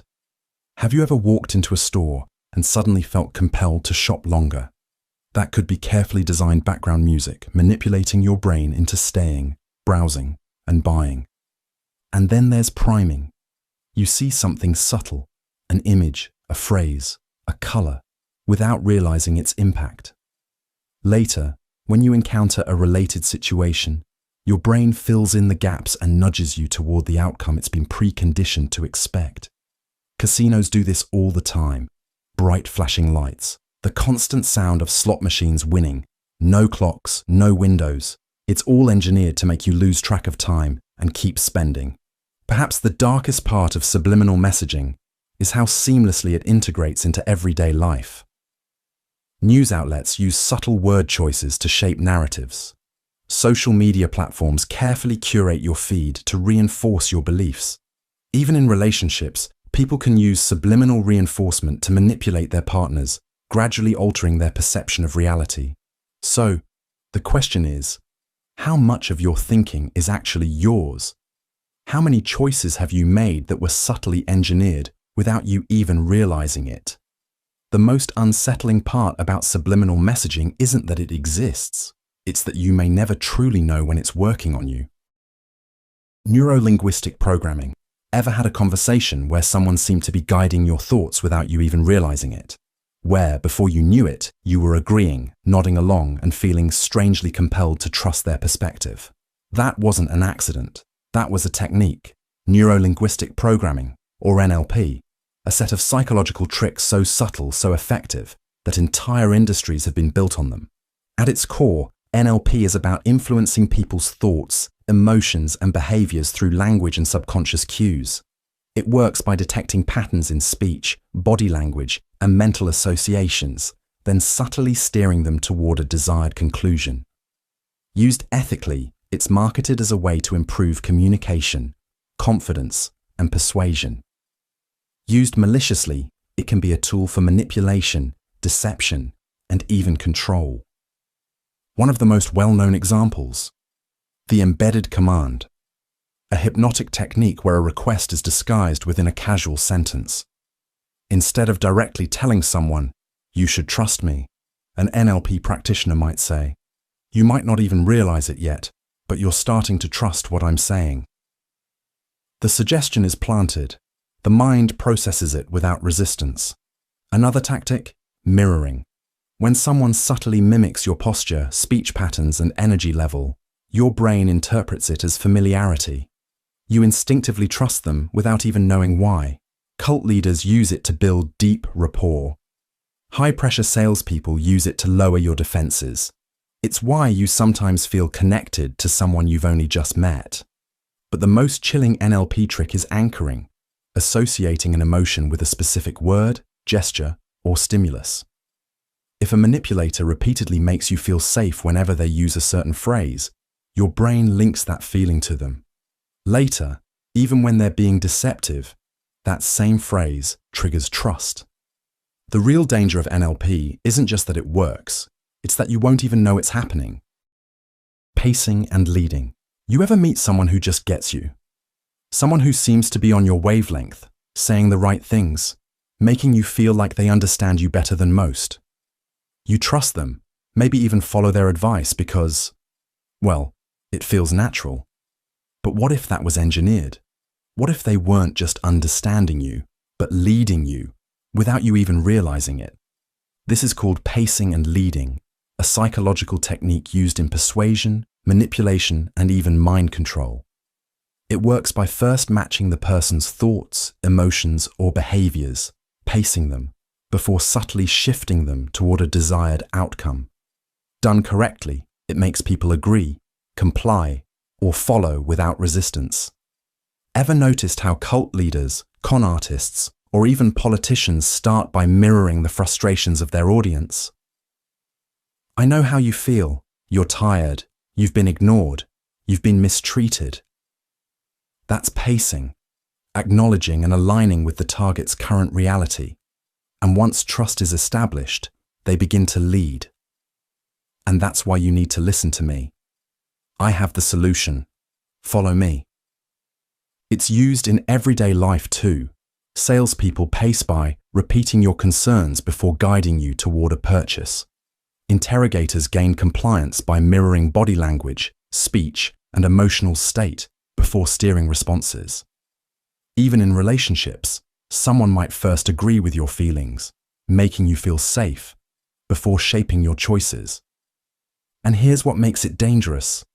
It feels natural. The manipulation isn't forced, it's welcomed. You think you're making decisions, but in reality, your choices have been pre-scripted, introduced so smoothly that by the time you realize what's happening, you're already 2 steps ahead on a path you never chose. Exploiting mirror neurons. You yawn when someone else yawns. You laugh when a room erupts in laughter. Your brain isn't just observing, it's mirroring. And while this instinct fuels human connection, it can also be turned against you in ways you'd never suspect. At the core of this manipulation are mirror neurons, specialized brain cells that fire not just when you act, but when you see someone else acting. These neurons are why you flinch when someone gets hurt, or instinctively smile when someone smiles at you. They're the foundation of empathy, bonding, and social influence. But like any powerful tool, they can be weaponized. One of the most infamous examples, the rise of Adolf Hitler, Hitler didn't just give speeches, he mirrored the emotions of his audience. He reflected their fears, frustrations, and hopes back at them. His speeches weren't just words, they were emotional feedback loops amplified by the crowd's response. He didn't persuade with logic, he made people feel. And once emotion takes over, critical thinking shuts down. But mirroring doesn't need a massive crowd to work. Salespeople, politicians, cult leaders, and con artists use it constantly. A manipulator will subtly copy your posture, tone, and gestures to make you feel at ease. Your brain registers the similarity and assumes, this person is like me. I can trust them. It's why a skilled con artist can make you spill your secrets within minutes of meeting them. They're not just listening, they're reflecting you back to yourself. And this trick goes deeper. Mirroring can manufacture attraction and loyalty. Studies show that when someone subtly mimics your body language, you're more likely to like them, trust them, and agree with them, even if you just met. This is how toxic relationships begin. An abuser may start by mirroring their victim's personality, interests, and values, creating an illusion of perfect compatibility. But once that bond is established, the manipulation shifts. The abuser no longer mirrors, but controls, knowing their victim is too emotionally invested to leave. And this trick isn't just used by individuals. It's built into the systems we interact with every day. Social media algorithms act as digital mirror neurons. Ever notice how platforms feed you content that aligns with your existing beliefs? That's not an accident. The algorithm reflects back what you already think and feel, strengthening your biases and filtering out anything that challenges them. Over time, this creates echo chambers, polarization, and an inability to see other perspectives. So how do you protect yourself? First, recognize when you're being mirrored. If someone copies your mannerisms too closely or reflects your emotions too perfectly, pause and question their intentions. Second, disrupt the pattern. Change your posture, shift topics, or introduce an unexpected idea. A genuine person will flow naturally with the conversation. A manipulator will struggle. They rely on predictability to maintain control. Mirror neurons make us human. They help us connect, learn, and empathize. But in the wrong hands, they become a tool for manipulation, turning your own instincts against you. And the most terrifying part? When done well, you won't even realize it's happening. The Baader-Meinhof phenomenon. You ever notice that the moment you learn about something, it suddenly starts appearing everywhere? You hear a weird phrase for the first time, and now it's in every conversation. You see a rare car on the street, and now it's parked on every corner. It's not magic. It's not a conspiracy. It's a psychological trick your own brain plays on you, and it can be weaponized against you. This is called the Baader-Meinhof phenomenon, also known as frequency illusion. Once your brain latches onto a concept, it starts filtering the world differently. The information was always there, but your mind is now tuned to recognize it, and that makes it feel like reality itself is changing. Here's where it gets dark. This psychological quirk can be exploited to manipulate what you believe, how you think, and even how you behave, without you realizing it. Let's say someone wants to control a narrative. They introduce an idea subtly. Maybe you see a tweet, overhear a conversation, or watch a video casually mentioning it. At first, it means nothing, but then you start noticing it everywhere. It's in news headlines, social media feeds, casual discussions, and suddenly, it feels like a universal truth. But it's not. It's just your brain being hacked. Marketers use this to sell products. A brand makes sure you randomly encounter their name multiple times a day, making it feel more popular than it actually is. Politicians use it to push ideologies. One repeated phrase, one carefully planted idea, and suddenly it feels like the whole world believes it. Cult leaders, they plant a concept in your mind, reinforce it subtly, and soon it's impossible to ignore. The Baader-Meinhof phenomenon makes it alarmingly easy to distort reality. And the worst part? It doesn't even feel like manipulation. It feels natural. Your brain convinces you that you discovered this pattern on your own, that the world is confirming it for you. That's what makes it so dangerous. So the next time something suddenly seems to be everywhere, pause. Ask yourself, is this really happening? Or is someone, somewhere, making sure I see it? Confirmation bias reinforcement. Imagine two people watching the same news story. One believes the government is corrupt, the other thinks it's doing a great job. They both walk away from the broadcast feeling more convinced than ever that they're right. How? Because they only paid attention to the parts that supported what they already believed. That's confirmation bias, the brain's built-in filter that makes us see only what we want to see, while ignoring everything else. And here's the dark part. Once someone understands how this works, they can use it to trap you inside your own beliefs. One of the most infamous examples, cults. They don't try to convince new recruits that everything they say is true. Instead, they just subtly reinforce ideas that recruits already suspect. If someone is disillusioned with society, the cult doesn't argue with them. It amplifies that frustration, feeding them only the information that makes them angrier at the outside world. Eventually, they stop questioning and only accept ideas that confirm what the cult wants them to believe. The same principle is used in politics. Ever wonder why people get sucked into echo chambers?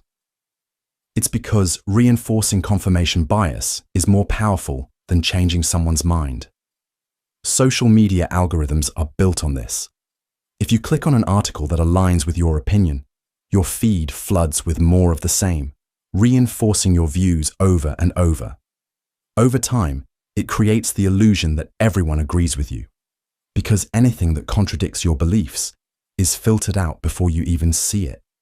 And it doesn't stop at politics or cults. It's everywhere. Think about conspiracy theories. Once someone believes the Earth is flat, any evidence proving them wrong is dismissed as a cover-up. The more you try to argue, the deeper they dig into their belief, because their brain is actively rejecting anything that challenges it. Marketers and scammers know how to exploit this too. They don't sell you a product by convincing you it works. Instead, they find people who already suspect it works and give them proof that confirms their suspicions. Testimonials, selective data, and emotionally charged language make sure you focus on only the positive results, ignoring anything that contradicts them. Even in everyday relationships, this trick is used to manipulate people. A toxic partner doesn't try to convince you that they're perfect. Instead, they feed into your existing fears, whether it's self-doubt, abandonment issues, or insecurity. They make sure that any situation can be twisted to confirm what you already fear. See, everyone leaves you in the end. Over time, this erodes your ability to see reality clearly because your brain starts filtering out anything that contradicts those fears.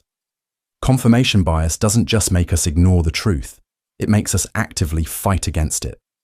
Once you're caught in its grip, even undeniable facts feel like an attack. People don't just hold on to false beliefs, they defend them, because admitting they're wrong feels like a personal threat. That's why the most effective manipulators don't try to argue with you. They don't present new evidence or force you to believe something different. They simply control the flow of information, making sure that everything you see and hear confirms what they want you to believe. And once that happens, they don't need to change your mind. You'll do that yourself. Framing affects manipulation. Let's say you walk into a store and see a sign that says 90% fat-free yogurt. Sounds pretty healthy, right? But right next to it, another brand says contains 10% fat. Suddenly, that second one doesn't seem so great, even though it's literally the same thing. This is the framing effect, a psychological trick that doesn't change the facts, just how they're presented. And believe it or not, this simple shift in wording is enough to alter your entire decision-making process. Now, you might be thinking, okay, so what? That's just marketing. But framing is far more dangerous than making you pick a certain yogurt. It's used to shape political opinions, control public perception, and even manipulate your emotions without you realizing it. Here's a classic example. Imagine a new policy is proposed to combat a deadly disease. If people are told, this policy will save 200 lives, they're much more likely to support it than if they're told, this policy will let 400 people die. Even though both statements are mathematically identical, one just highlights saving lives, while the other highlights losing them. But framing doesn't just work with numbers, it works with morality. Let's take a controversial issue. Call one group pro-life and the other pro-choice. Notice how both sides are framed in a way that makes them sound positive. No one wants to be called anti-life or anti-choice. The way something is framed can instantly make it feel right or wrong, even before you hear the details. And that's where it gets really dangerous. Framing can be used to control narratives in ways that shape reality itself. Imagine two headlines about the same event. Protesters demand justice in the streets. Rioting mobs wreak havoc in the city. Same situation, completely different emotional reaction. If you read one, you'll sympathize with the cause. If you read the other, you'll fear the chaos. And yet, both could be describing the exact same group of people. This is how media, governments, and even corporations push agendas without ever needing to lie. They don't have to change the truth. They just have to present it in a way that makes you feel a certain way. Once they control the frame, they control your reaction. And it gets even darker in personal relationships. Ever had someone apologize by saying, "I'm sorry you feel that way," instead of, "I'm sorry for what I did"? That's framing. It subtly shifts the blame onto you for reacting, rather than them for doing something wrong. Or imagine a toxic partner saying, "I'm just trying to help," instead of, "I'm trying to control you." The same action, but one frame makes them the savior, the other makes them the villain. Once a frame is set, it's almost impossible to break out of. If you're introduced to a person as trouble, every action they take will be seen through that lens.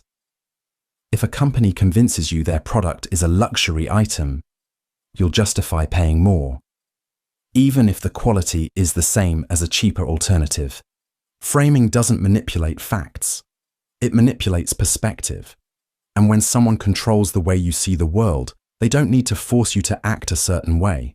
You'll do it willingly. Anchoring bias exploitation. How much would you pay for a cup of coffee? $10? $5? $1? Whatever number popped into your head first, chances are it wasn't completely random. It was anchored to something. Maybe the price of coffee at your favorite cafe, maybe a ridiculous $10 figure I just mentioned. But what if I told you that your perception of value, fairness, and even reality itself can be hijacked by a simple trick known as anchoring bias? And the worst part, you'd never even notice it happening. Let's look at a classic example. Imagine you walk into a store and you see a high-end watch marked at $10,000. That's absurdly expensive, right? But right next to it, there's another watch for $2,000. Suddenly, it doesn't seem so bad. Why? Because your brain just got anchored to the first higher price. Even if you weren't planning to buy anything, the comparison makes the second option feel reasonable, when in reality, it's still overpriced. This trick isn't just used in sales. It's everywhere. Ever noticed how restaurants have one or two ridiculously expensive dishes on the menu? Those aren't meant to be bestsellers. They exist solely to make everything else seem affordable. Marketers, salespeople, even politicians, all use anchoring to subtly control how you perceive information. But it gets even darker. Anchoring isn't just about money. It can manipulate beliefs, emotions, and decisions. Imagine you're negotiating for a job salary. The company starts by suggesting a figure that's far below what you expected. You push back, and they generously raise the offer a little. Now, instead of negotiating based on what you deserve, you're negotiating based on the lowball number they planted in your head.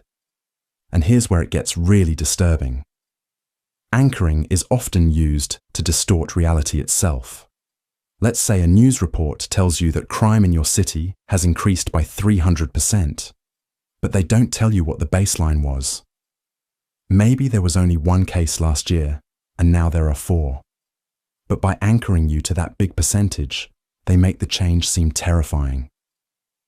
Your perception of safety, of urgency, even of what needs to be done, all of it shifts just because of a single, carefully placed number. Now think about personal relationships. Have you ever been in a conversation where someone subtly set a standard, maybe about what's normal in a relationship, how much effort someone should put in, or what's considered too sensitive to be upset about? That's anchoring too. A manipulator might start with an extreme statement, like, "You're overreacting. This is completely fine."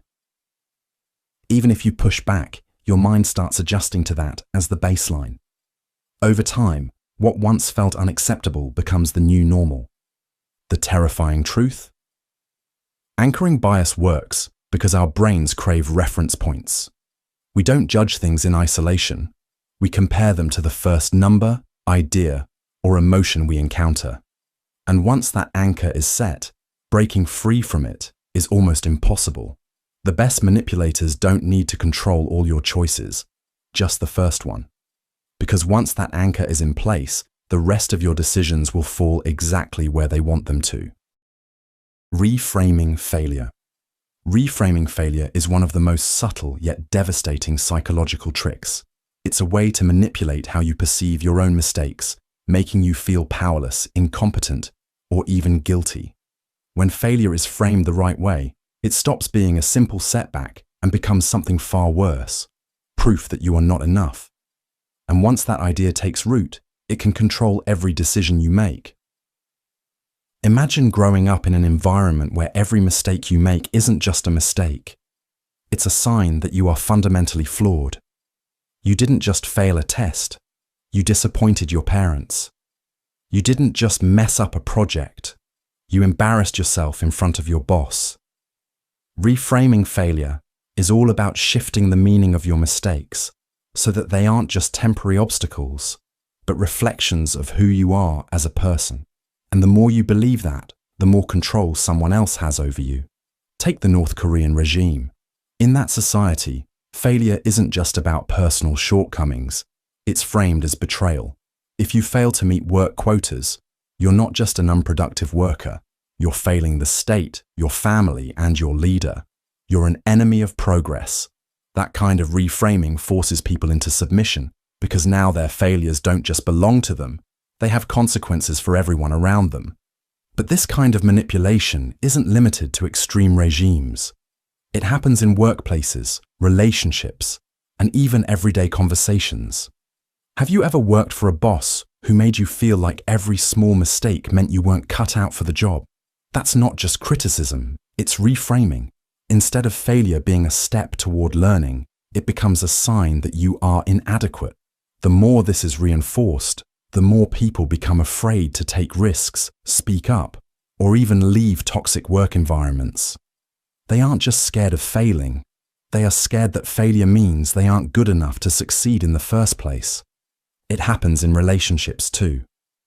A manipulative partner can reframe failure in a way that makes you feel dependent on them. They might say things like, "See, you always do this," or "Maybe you're just not capable of being in a relationship."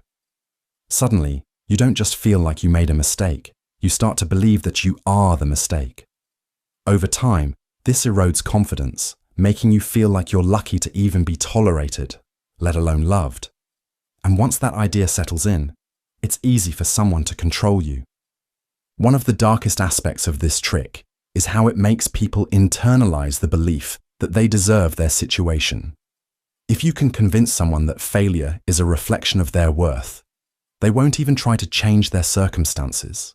They'll stay in bad jobs, in abusive relationships, in toxic friendships, not because they want to, but because they've been made to believe that any attempt to leave will only end in more failure. And since failure is tied to their identity, they avoid it at all costs. The scariest part is that people don't even realize it's happening. They blame themselves instead of questioning the person or system that is feeding them this belief. They work harder, stay quieter, shrink themselves down just to avoid that crushing sense of failure. But here's the truth. Failure is not personal. It is not permanent. And most importantly, it is not defined by someone else. If someone else controls what failure means to you, they might just control you too. Cognitive dissonance. People will defend something, even when it's wrong, even when it hurts them, even when reality is screaming at them to stop. But this isn't just stubbornness. It's a psychological trap, a mental battlefield where, without even realizing it, you're forced to justify your own suffering. This is cognitive dissonance amplification, one of the most dangerous manipulation tactics, designed to make people double down instead of walk away. Cognitive dissonance happens when someone holds two conflicting beliefs at the same time. It creates an unbearable tension in the mind, a deep, unsettling discomfort that we are hardwired to resolve. Imagine being loyal to a leader, a relationship, or an ideology, only to be confronted with undeniable proof that it's harmful, corrupt, or even false. The logical response: leave. The real response: most people don't. Instead, they dig in deeper. They justify. They twist reality to fit what they want to believe, because admitting the truth would mean admitting they wasted time, energy, even their entire identity, on something that wasn't real. And that's too painful to accept. One of the most extreme examples? The Heaven's Gate cult.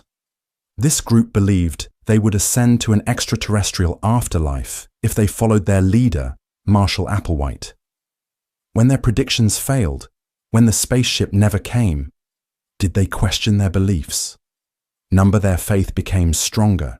Instead of seeing the failure as proof they were wrong, they convinced themselves it was a test of loyalty. And the more they sacrificed, the harder it became to leave. Walking away would mean admitting their entire worldview was a lie.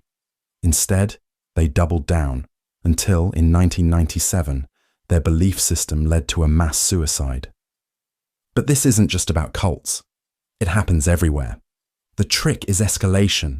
A manipulator starts small, convincing you to accept a minor contradiction, a little hypocrisy, something that feels wrong, but not wrong enough to walk away.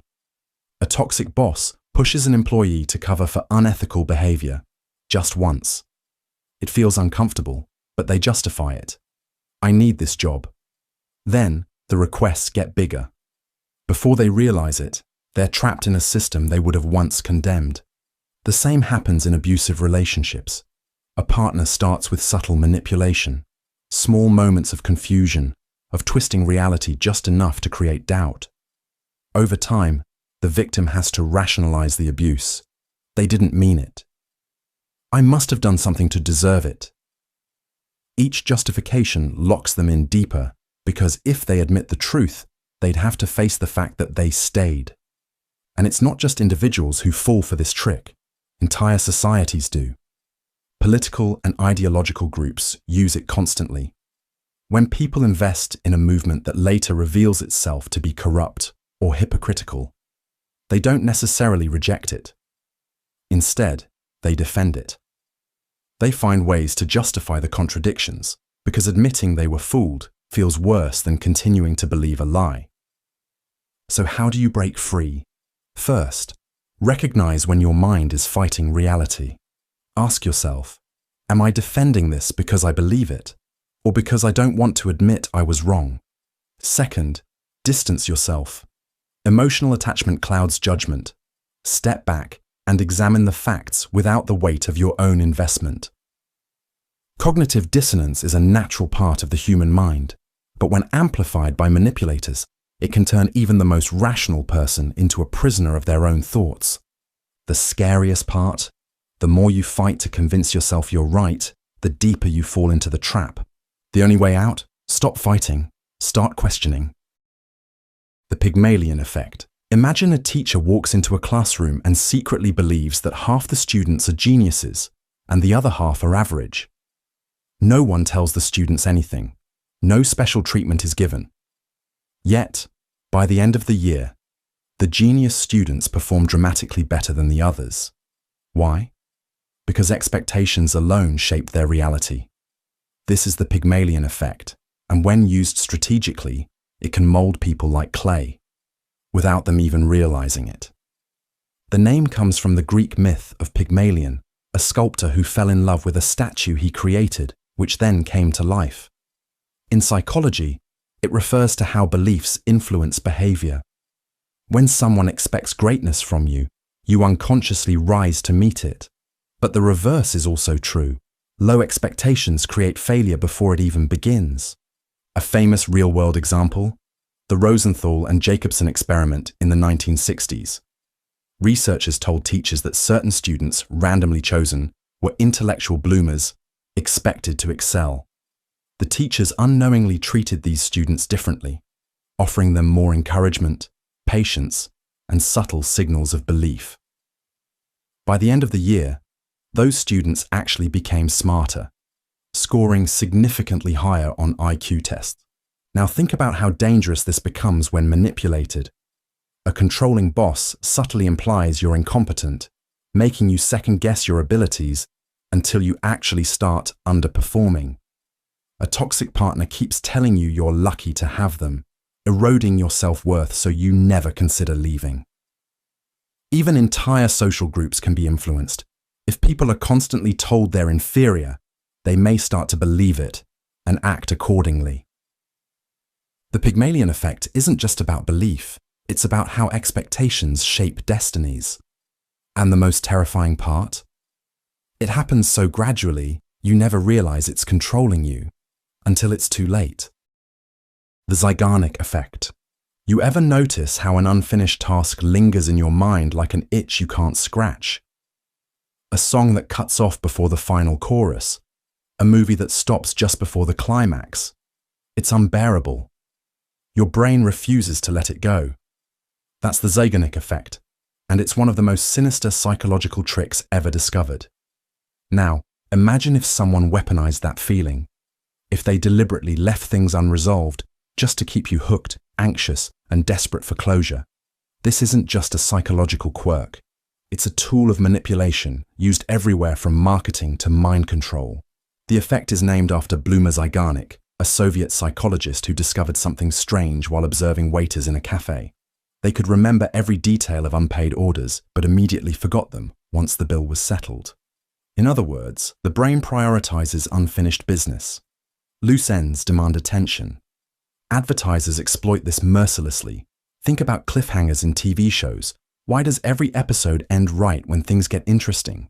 Because the brain hates incompleteness. It fixates on what's left unfinished, making you obsessively crave resolution. That's why people binge watch entire seasons. It's not just entertainment, it's a psychological trap. But the real darkness lies in how the Zeigarnik effect is used to control people. Cult leaders, manipulative partners, and even interrogators intentionally withhold closure to keep their victims mentally trapped.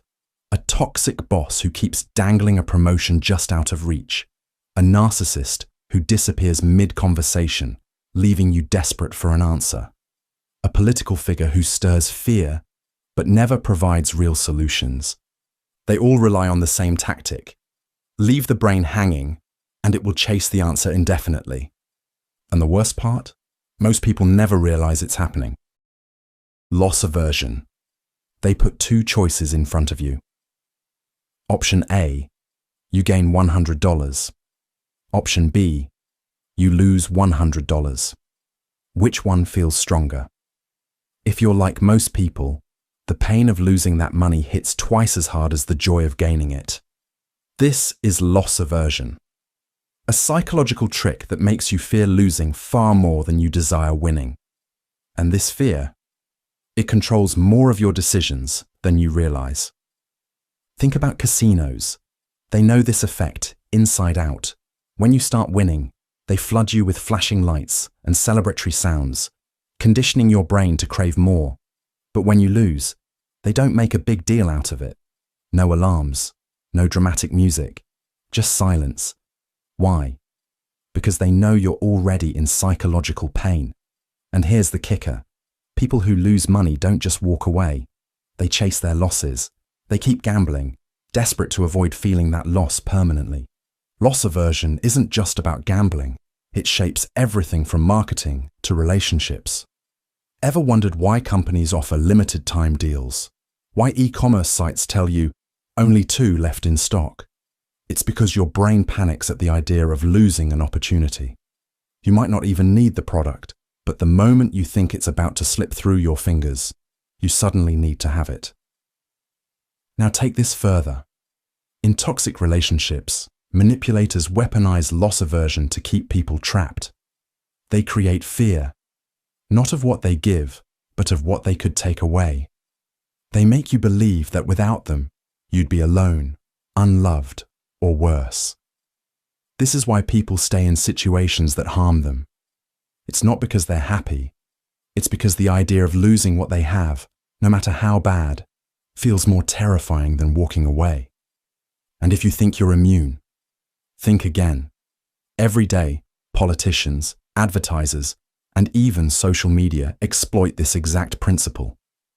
Act now, or miss out forever. Your rights are being taken away. Everyone else is ahead of you. The world isn't just feeding you choices, it's making sure you fear the wrong ones. So the question is, how many of your decisions were truly yours, and how many were just a desperate attempt to avoid losing? The power of playing dumb. There's a saying, never underestimate the power of a fool. But what if the fool isn't really a fool at all? What if playing dumb is a carefully crafted manipulation tool, a way to control situations, lower people's defenses, and gain the upper hand without them ever realizing it? The power of playing dumb is one of the most underestimated psychological tricks, yet it's been used for centuries by politicians, criminals, and even everyday manipulators. One of the most well-known examples of this trick in action is the legendary detective Columbo. He was famous for his disheveled appearance, slow speech, and almost clueless demeanor. Every suspect underestimated him, dismissing him as a bumbling officer, until he caught them in their own contradictions. That's the essence of this tactic. When you appear less competent or less intelligent, people reveal more than they intend to. They drop their guard, assuming they are in control. But how exactly does this work? First, playing dumb gives the illusion of harmlessness. If someone appears clueless, they don't seem like a threat. People are naturally inclined to take charge when they perceive someone else as struggling, which puts the dumb person in a position to be underestimated. This is especially effective in negotiations, social interactions, and even legal situations. By pretending to be oblivious, the manipulator gathers information without suspicion. They let others over-explain, fill in details, and unknowingly expose their weaknesses. Then there's the art of selective incompetence, pretending not to know how to do something so that others step in and take responsibility. Employees use this trick all the time to avoid extra work. A person who doesn't know how to set up a presentation, cook a meal, or fix a computer might be fully capable, but by feigning ignorance, they push the responsibility onto someone else. It's a passive form of control, one that forces others to step in, do the work, and ultimately hand over power. This trick also thrives in social manipulation. Have you ever noticed how some people pretend to misunderstand or misinterpret a situation just to avoid accountability? By acting confused or unaware, they dodge blame. When caught in a lie, a manipulator might say, "Oh, I had no idea that's what you meant," or "I must have misunderstood." This forces the other person to second-guess their own stance, making them appear unreasonable for holding the manipulator accountable. But the darkest side of this trick is its ability to exhaust and frustrate its target.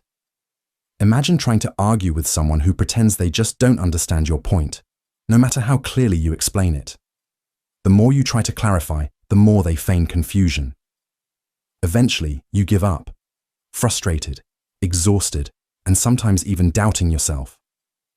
This is psychological warfare in its simplest form.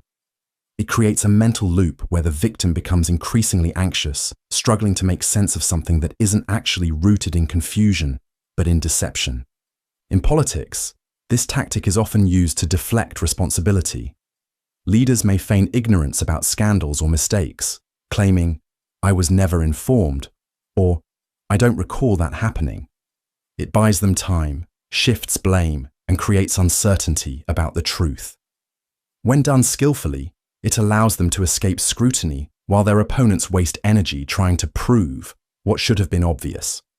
At its core, the power of playing dumb is about control. It exploits trust, lowers defenses, and manipulates people into revealing too much or taking on burdens they shouldn't. It's a reminder that not every fool is foolish. Sometimes the person pretending to be lost is the one leading you exactly where they want you to go. The halo effect. First impressions are powerful, but what if I told you they don't just shape how we feel about someone? They distort everything we see. That's the halo effect, a psychological trick so subtle yet so manipulative that it can make someone appear smarter, kinder, or even more trustworthy than they actually are, simply because of one positive trait. And once that halo is in place, it's nearly impossible to break free from its influence. Imagine you're in a courtroom, watching two different defendants on trial for the same crime. One is well-dressed, well-spoken, and carries themselves with confidence. The other looks disheveled, nervous, and avoids eye contact. Without knowing any details of the case, who seems more guilty to you? Studies show that attractive, confident individuals are more likely to be perceived as innocent, while those who appear nervous or less polished are assumed to be guilty, even if the evidence says otherwise. That's the halo effect in action. This trick works because the human brain is wired to take shortcuts. Instead of evaluating every aspect of a person, we latch onto one striking trait, like attractiveness, charm, or intelligence, and use it to assume everything else about them. If someone is physically attractive, we subconsciously believe they must also be kind, competent, and trustworthy. If someone speaks with confidence, we assume they must be knowledgeable. And if someone is in a position of power, we naturally believe they deserve to be there. It's why politicians can win elections based on charisma rather than policy. It's why serial manipulators get away with their lies. And it's why leaders who appear strong and authoritative are often blindly followed, even when their actions are questionable. The halo effect isn't just about perception. It actively shapes reality. Think about media coverage. Celebrities who are admired for their talent often get the benefit of the doubt when scandals emerge, while someone already viewed negatively is instantly condemned. It's not logic, it's the halo effect distorting judgment. Marketers exploit this trick to perfection.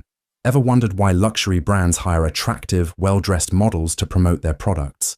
It's not just about selling clothes or watches. They know that if you associate their brand with beauty and status, you'll subconsciously assume the product itself is superior.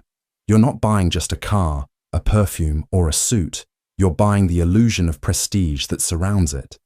But the darker side of the halo effect is its ability to shield dangerous individuals from scrutiny. Charismatic leaders can hide corruption behind their charm.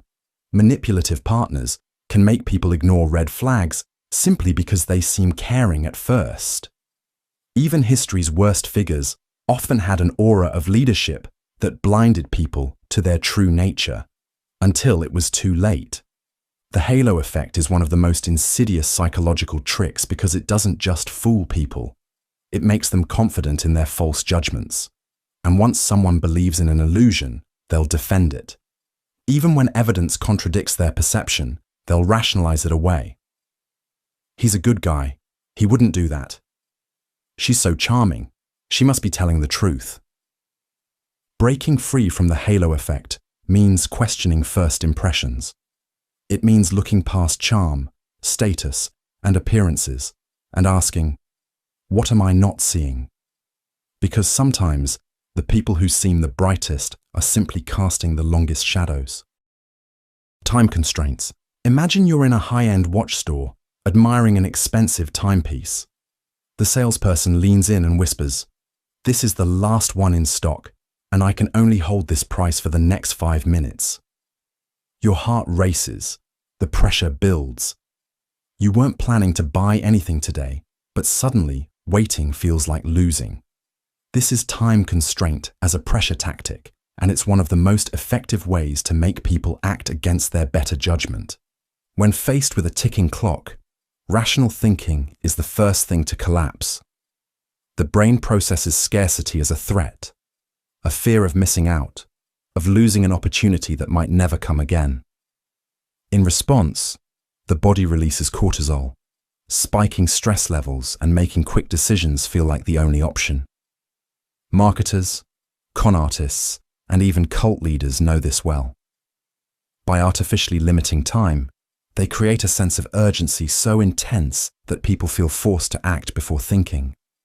This trick works because of something called decision fatigue.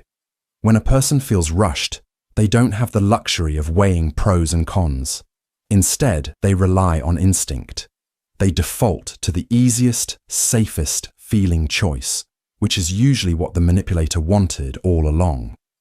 That's why limited time offers work so well in sales. It's why car dealerships claim a deal will expire by the end of the day, even though the same exclusive offer is still there the next week. But this tactic goes beyond sales. It's been used to control people on a massive scale. In high-pressure negotiations, leaders will impose last-minute deadlines, forcing their opponents to make rushed agreements. Cults and extremist groups use time constraints to trap recruits. Decide today, or this opportunity disappears forever. Even military interrogators have exploited time pressure, bombarding detainees with rapid questions, forcing them to respond before they can think critically. One of the most disturbing applications of this tactic is in scam culture. Ever heard of a high-stakes email scam? You receive a message claiming to be from a bank or government agency, warning you that your account is compromised. You have 10 minutes to respond or your funds will be frozen. Rationally, you'd verify the claim. But the clock is ticking. The fear takes over. And before you know it, you've handed over sensitive information. But here's the darkest part. The illusion of urgency creates compliance.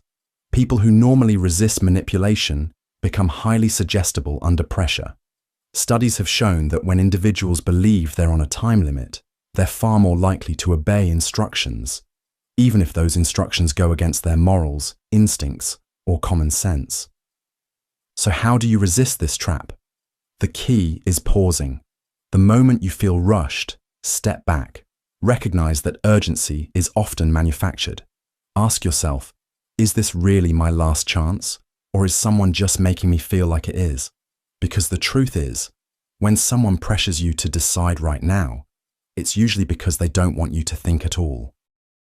The power of touch, the warmth of a handshake, a reassuring pat on the back, a brush of fingertips on your arm. These small, almost imperceptible touches might seem harmless, even insignificant.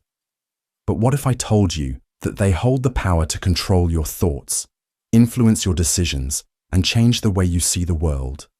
This is the power of touch, a psychological weapon so subtle that most people never even notice when it's being used against them. And yet, it can shape behavior in ways that are almost impossible to resist. Let's start with an unsettling study. In a classic experiment, waiters in restaurants were told to lightly touch customers on the shoulder or forearm while returning their change. The result: tips increased by as much as 40%. Another study had job interviewers give a brief, seemingly insignificant handshake to candidates. Those who received a firm, confident touch were consistently rated as more competent and hireable, regardless of their actual performance. The explanation lies deep in human psychology. Touch is the oldest, most primal form of communication.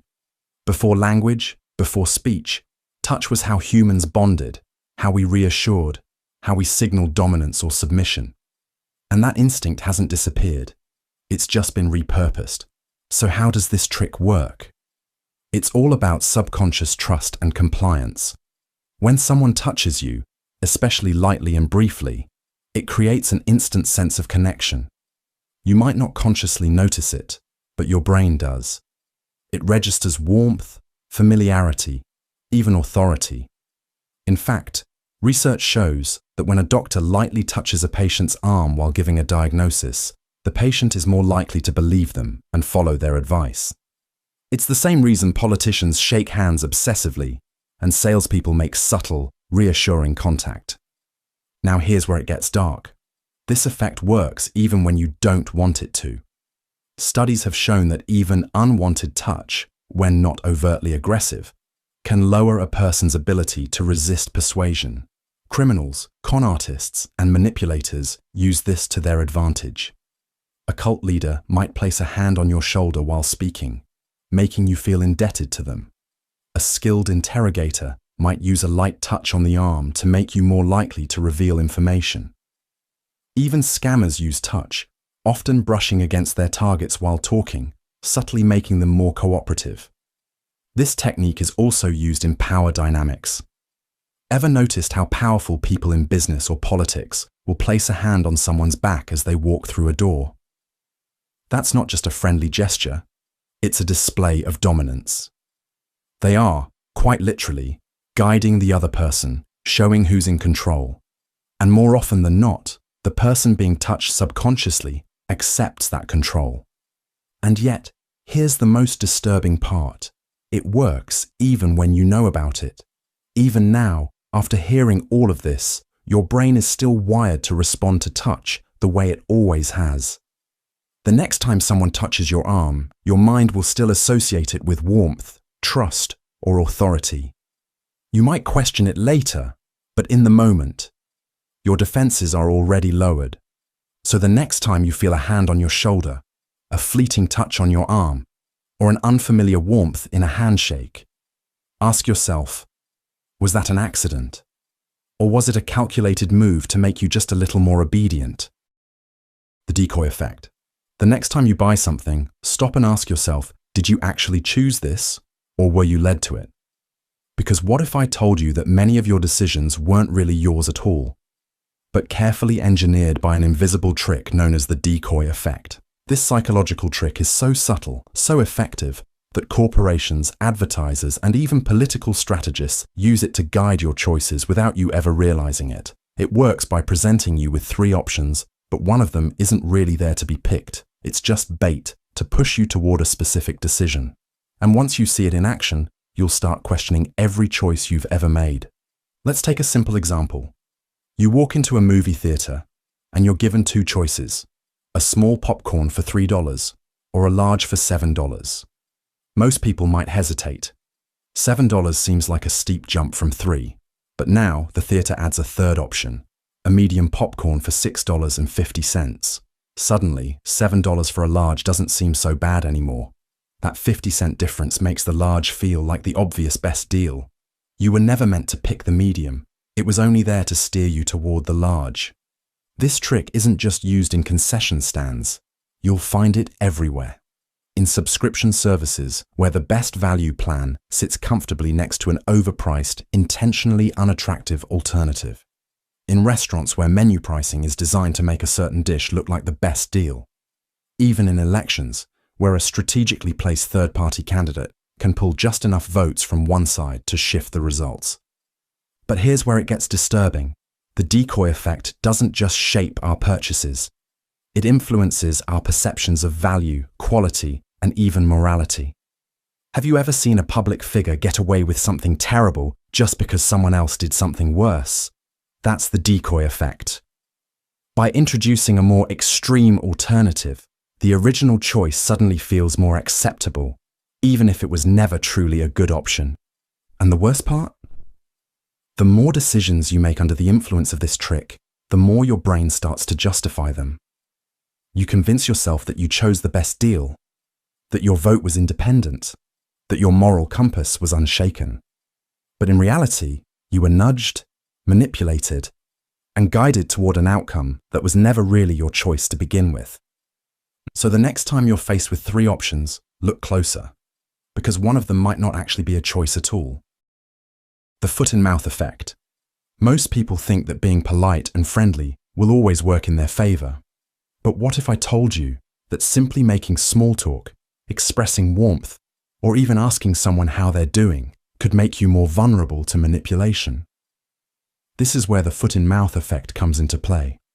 A psychological trick that exploits our own need to be perceived as kind, agreeable, and emotionally invested. And once someone knows how to use it against you, They can shape your decisions without you even realizing it. One of the most well-documented examples of this effect comes from a study conducted by social psychologists Howard and Gengler. They found that when people were first asked a simple, seemingly harmless question, like, "How are you feeling today?" they were significantly more likely to comply with a later request, even if that request had nothing to do with the conversation. This is because once someone verbalizes something about themselves, especially something positive, they subconsciously feel the need to maintain that image through their actions. If you tell someone you're having a good day, it becomes harder to refuse a favor right after, because denying them would contradict the positivity you just expressed. This trick is widely used in sales, negotiations, and even interrogations. A skilled salesperson won't just jump into their pitch. Instead, they'll start with light conversation, asking about your day, or making small personal observations. The moment you respond with something like, "I'm doing well, thanks for asking," you've unknowingly put yourself in a psychological trap. You now feel the need to remain consistent with the friendly, cooperative persona you just projected. So when they ask if you'd like to just take a quick look at a product or consider an option, you're far more likely to comply, even if you originally had no intention of doing so. In high-stakes environments, like police interrogations or intelligence gathering, this trick becomes even more sinister. Interrogators might begin with harmless, casual questions designed to get the suspect talking in a relaxed and cooperative manner. Once the person starts responding positively, they unconsciously want to maintain that cooperative stance, making it easier for interrogators to extract information or subtly lead them toward a confession. It's a psychological doorway. Once you step through, it's hard to turn back without feeling like you're contradicting yourself. But why does this happen? The foot-in-mouth effect works because humans are deeply wired for consistency. Once we say something out loud, especially in front of others, we feel an internal pressure to align our actions with our words. Social norms reinforce this behavior, making us uncomfortable with seeming dishonest, rude, or contradictory. If you say, "I love helping people," and someone follows up with a request for help, rejecting them feels like you're going against your own nature, even if helping them was never part of your plan. This tactic isn't just used on individuals, it works on large-scale manipulation as well. Political campaigns and propaganda often begin by getting the public to agree with simple, seemingly harmless statements like, "We all want a better future." Once people acknowledge that idea, they're primed to support more specific policies that align with it, even if those policies weren't something they originally agreed with. By getting people to say yes to broad, agreeable ideas first, they can subtly guide them toward more extreme commitments later on. So, how do you protect yourself from falling into this trap? The first step is recognizing when it's happening. If a conversation starts with an unusually friendly or probing question before leading into a request, take a mental step back. Remind yourself that just because you express positivity doesn't mean you owe anything in return. Learn to separate polite conversation from compliance, and don't let your own words be used against you. In the end, the foot-in-mouth effect is a psychological trick that thrives on the simple act of speaking. It turns your own words into a tool of persuasion, trapping you in a cycle of consistency. The moment you say something, you feel compelled to act in a way that aligns with it, even if it's against your best interests. And once someone knows how to use that against you, it's disturbingly easy to push you toward choices you never intended to make. The IKEA effect. There's a reason why people hold on to ugly homemade crafts, why parents cherish their child's clumsy school projects, and why assembling a piece of furniture makes it feel more valuable than something ready-made. It's not the quality, it's the effort. This is the IKEA effect, a psychological trick that makes people overvalue things they've put effort into, even if the final product isn't particularly good. The effect is named after the famous furniture company, IKEA, which sells affordable, flat-pack furniture that customers have to assemble themselves. The brilliance of this model isn't just about saving costs, it's about creating attachment. Studies show that when people build something with their own hands, they place a significantly higher value on it compared to something pre-assembled, even if the two are identical. The act of effort tricks the brain into forming an emotional bond with the object, making people less likely to discard it, return it, or acknowledge its flaws. But this trick isn't limited to furniture. Businesses, cults, and manipulators exploit the IKEA effect in ways that go beyond just making you overvalue a bookshelf. It's used in workplaces when employees are encouraged to contribute ideas that make them feel personally invested in the company's success, despite being underpaid or overworked. It's used in relationships where one person is constantly made to work for the approval of the other, deepening their attachment in a toxic dynamic. It's even used in cult indoctrination, where new members are given difficult or humiliating tasks to complete, increasing their emotional investment and making them less likely to question their beliefs.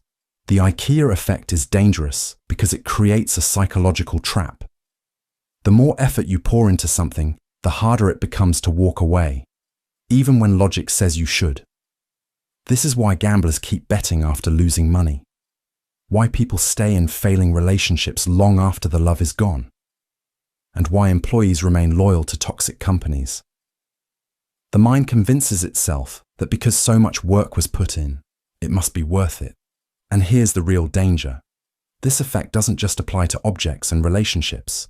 It can shape entire belief systems, political ideologies, conspiracy theories, even dangerous movements. Once someone has invested time, effort, and personal identity into something, it becomes nearly impossible for them to let go.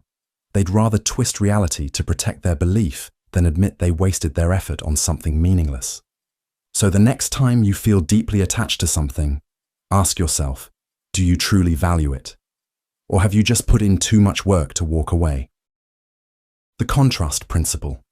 Imagine you walk into a store to buy a new suit. The salesperson greets you with a warm smile and immediately brings out the most expensive option in the store, a designer suit that costs well beyond your budget. You shake your head, saying it's too much. But then they show you a second suit, still pricey, but significantly cheaper than the first. Suddenly, this second suit seems like a bargain, and you convince yourself it's a great deal. Without realizing it, you've just fallen for the contrast principle, a psychological trick that alters how we perceive value, making things seem better or worse depending on what they are compared to. This principle works because our brains don't evaluate things in isolation. We understand value by comparison.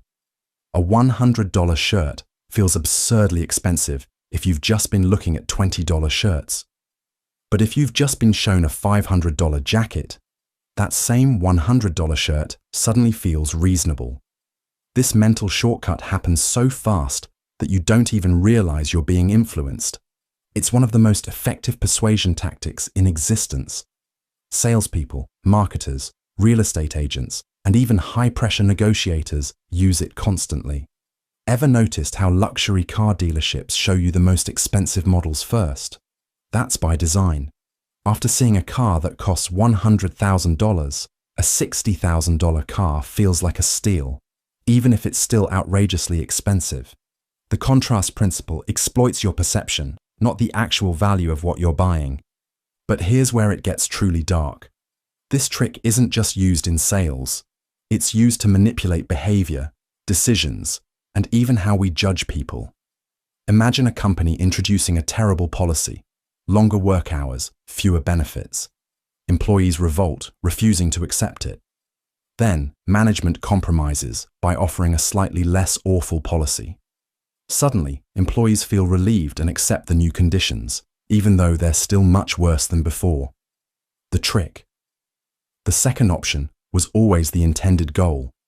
The first one was just there to make it look better by comparison.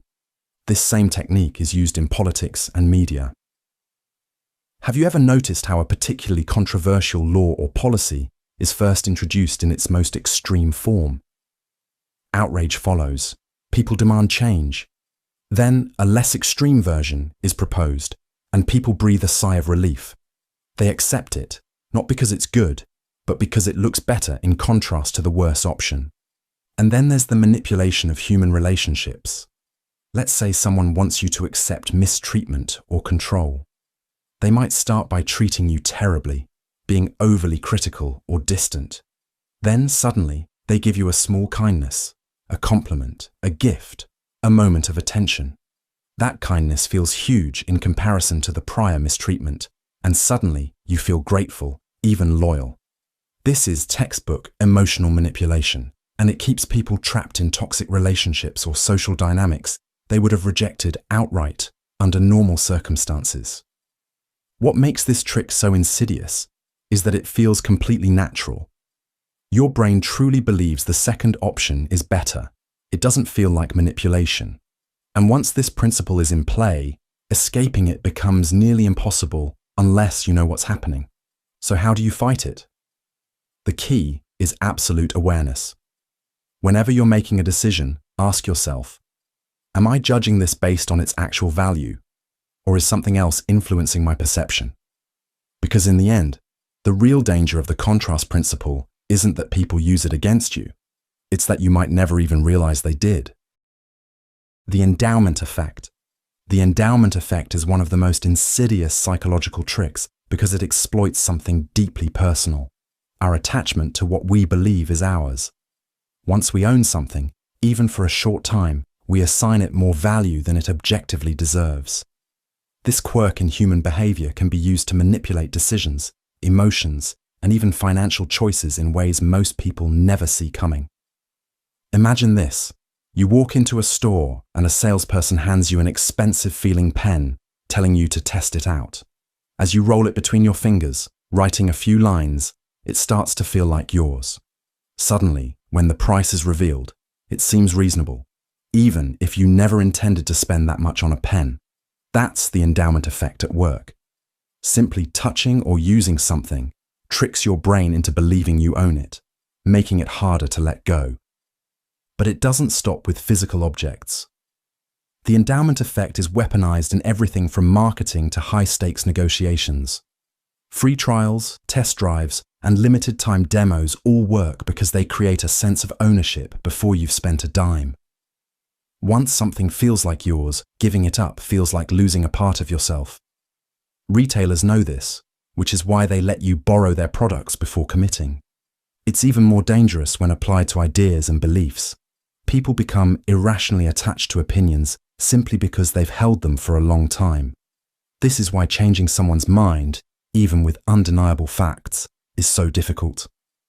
If they feel ownership over a belief, letting go of it feels like a personal loss. The endowment effect also plays a role in relationships. People stay in toxic friendships and unhealthy romances because they feel invested. They've spent years building something, and the thought of walking away feels like losing everything. But the truth is, that's just the illusion of value.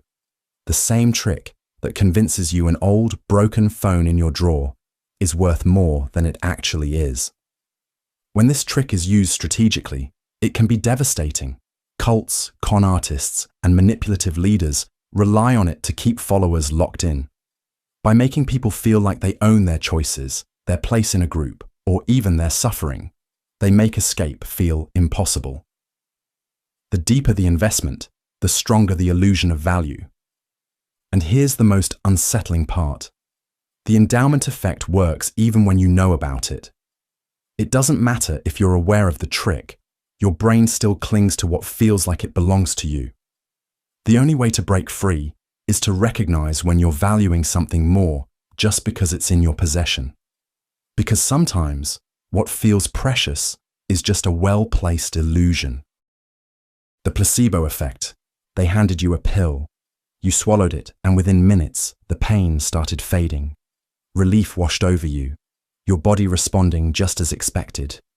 But what if I told you that pill was nothing more than sugar, no medicine, no active ingredients, and yet your brain believed it worked, so it did? This is the placebo effect, one of the most unsettling psychological phenomena ever discovered. It proves that belief alone has the power to change the body. And while it might sound like an interesting quirk of human psychology, its implications are far darker than you think. Let's start with a well-known case. In the 1950s, a man named Mr. Right was dying of terminal cancer. His doctor, out of desperation, gave him an injection of what was supposed to be a breakthrough drug. The results were miraculous. His tumors shrank, and he made a full recovery. But here's the twist. The drug was completely ineffective. When Mr. Wright later found out, his cancer returned almost instantly, and he died shortly after. This is the power of belief. When the mind is convinced something is working, the body follows. Studies have shown that people given fake painkillers release real endorphins. Placebo surgeries, where doctors pretend to operate, have led to genuine improvements in patients. Even Parkinson's patients have seen symptoms improve, simply because they thought they were receiving medication. And yet, here's where it gets deeply unsettling. This effect can be weaponized. If belief can heal, then it can also harm. This is called the nocebo effect, the dark twin of the placebo effect. Instead of convincing people they're getting better, you convince them they're getting worse. Tell someone a harmless pill will make them sick, and their body will create real symptoms, nausea, pain, even full-blown diseases. This has been used throughout history. In voodoo cultures, shamans have cursed people to death simply by making them believe they were dying. In medical scams, con artists sell completely fake treatments, making people think they're recovering until it's too late. And in modern pharmaceutical trials, patients sometimes experience serious side effects, not because of the drug, but because their minds expect them. Think about what this means. If belief is strong enough to change your biology, then how many times in your life have you been tricked? How often has your pain, your relief, your sickness, even your recovery, been dictated by expectation rather than reality? And more importantly, who's been shaping those expectations?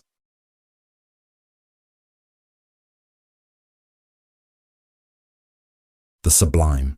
Standing on the edge of a cliff, staring into a storm-tossed ocean, you feel something profound, a mixture of awe and fear, overwhelming and almost indescribable.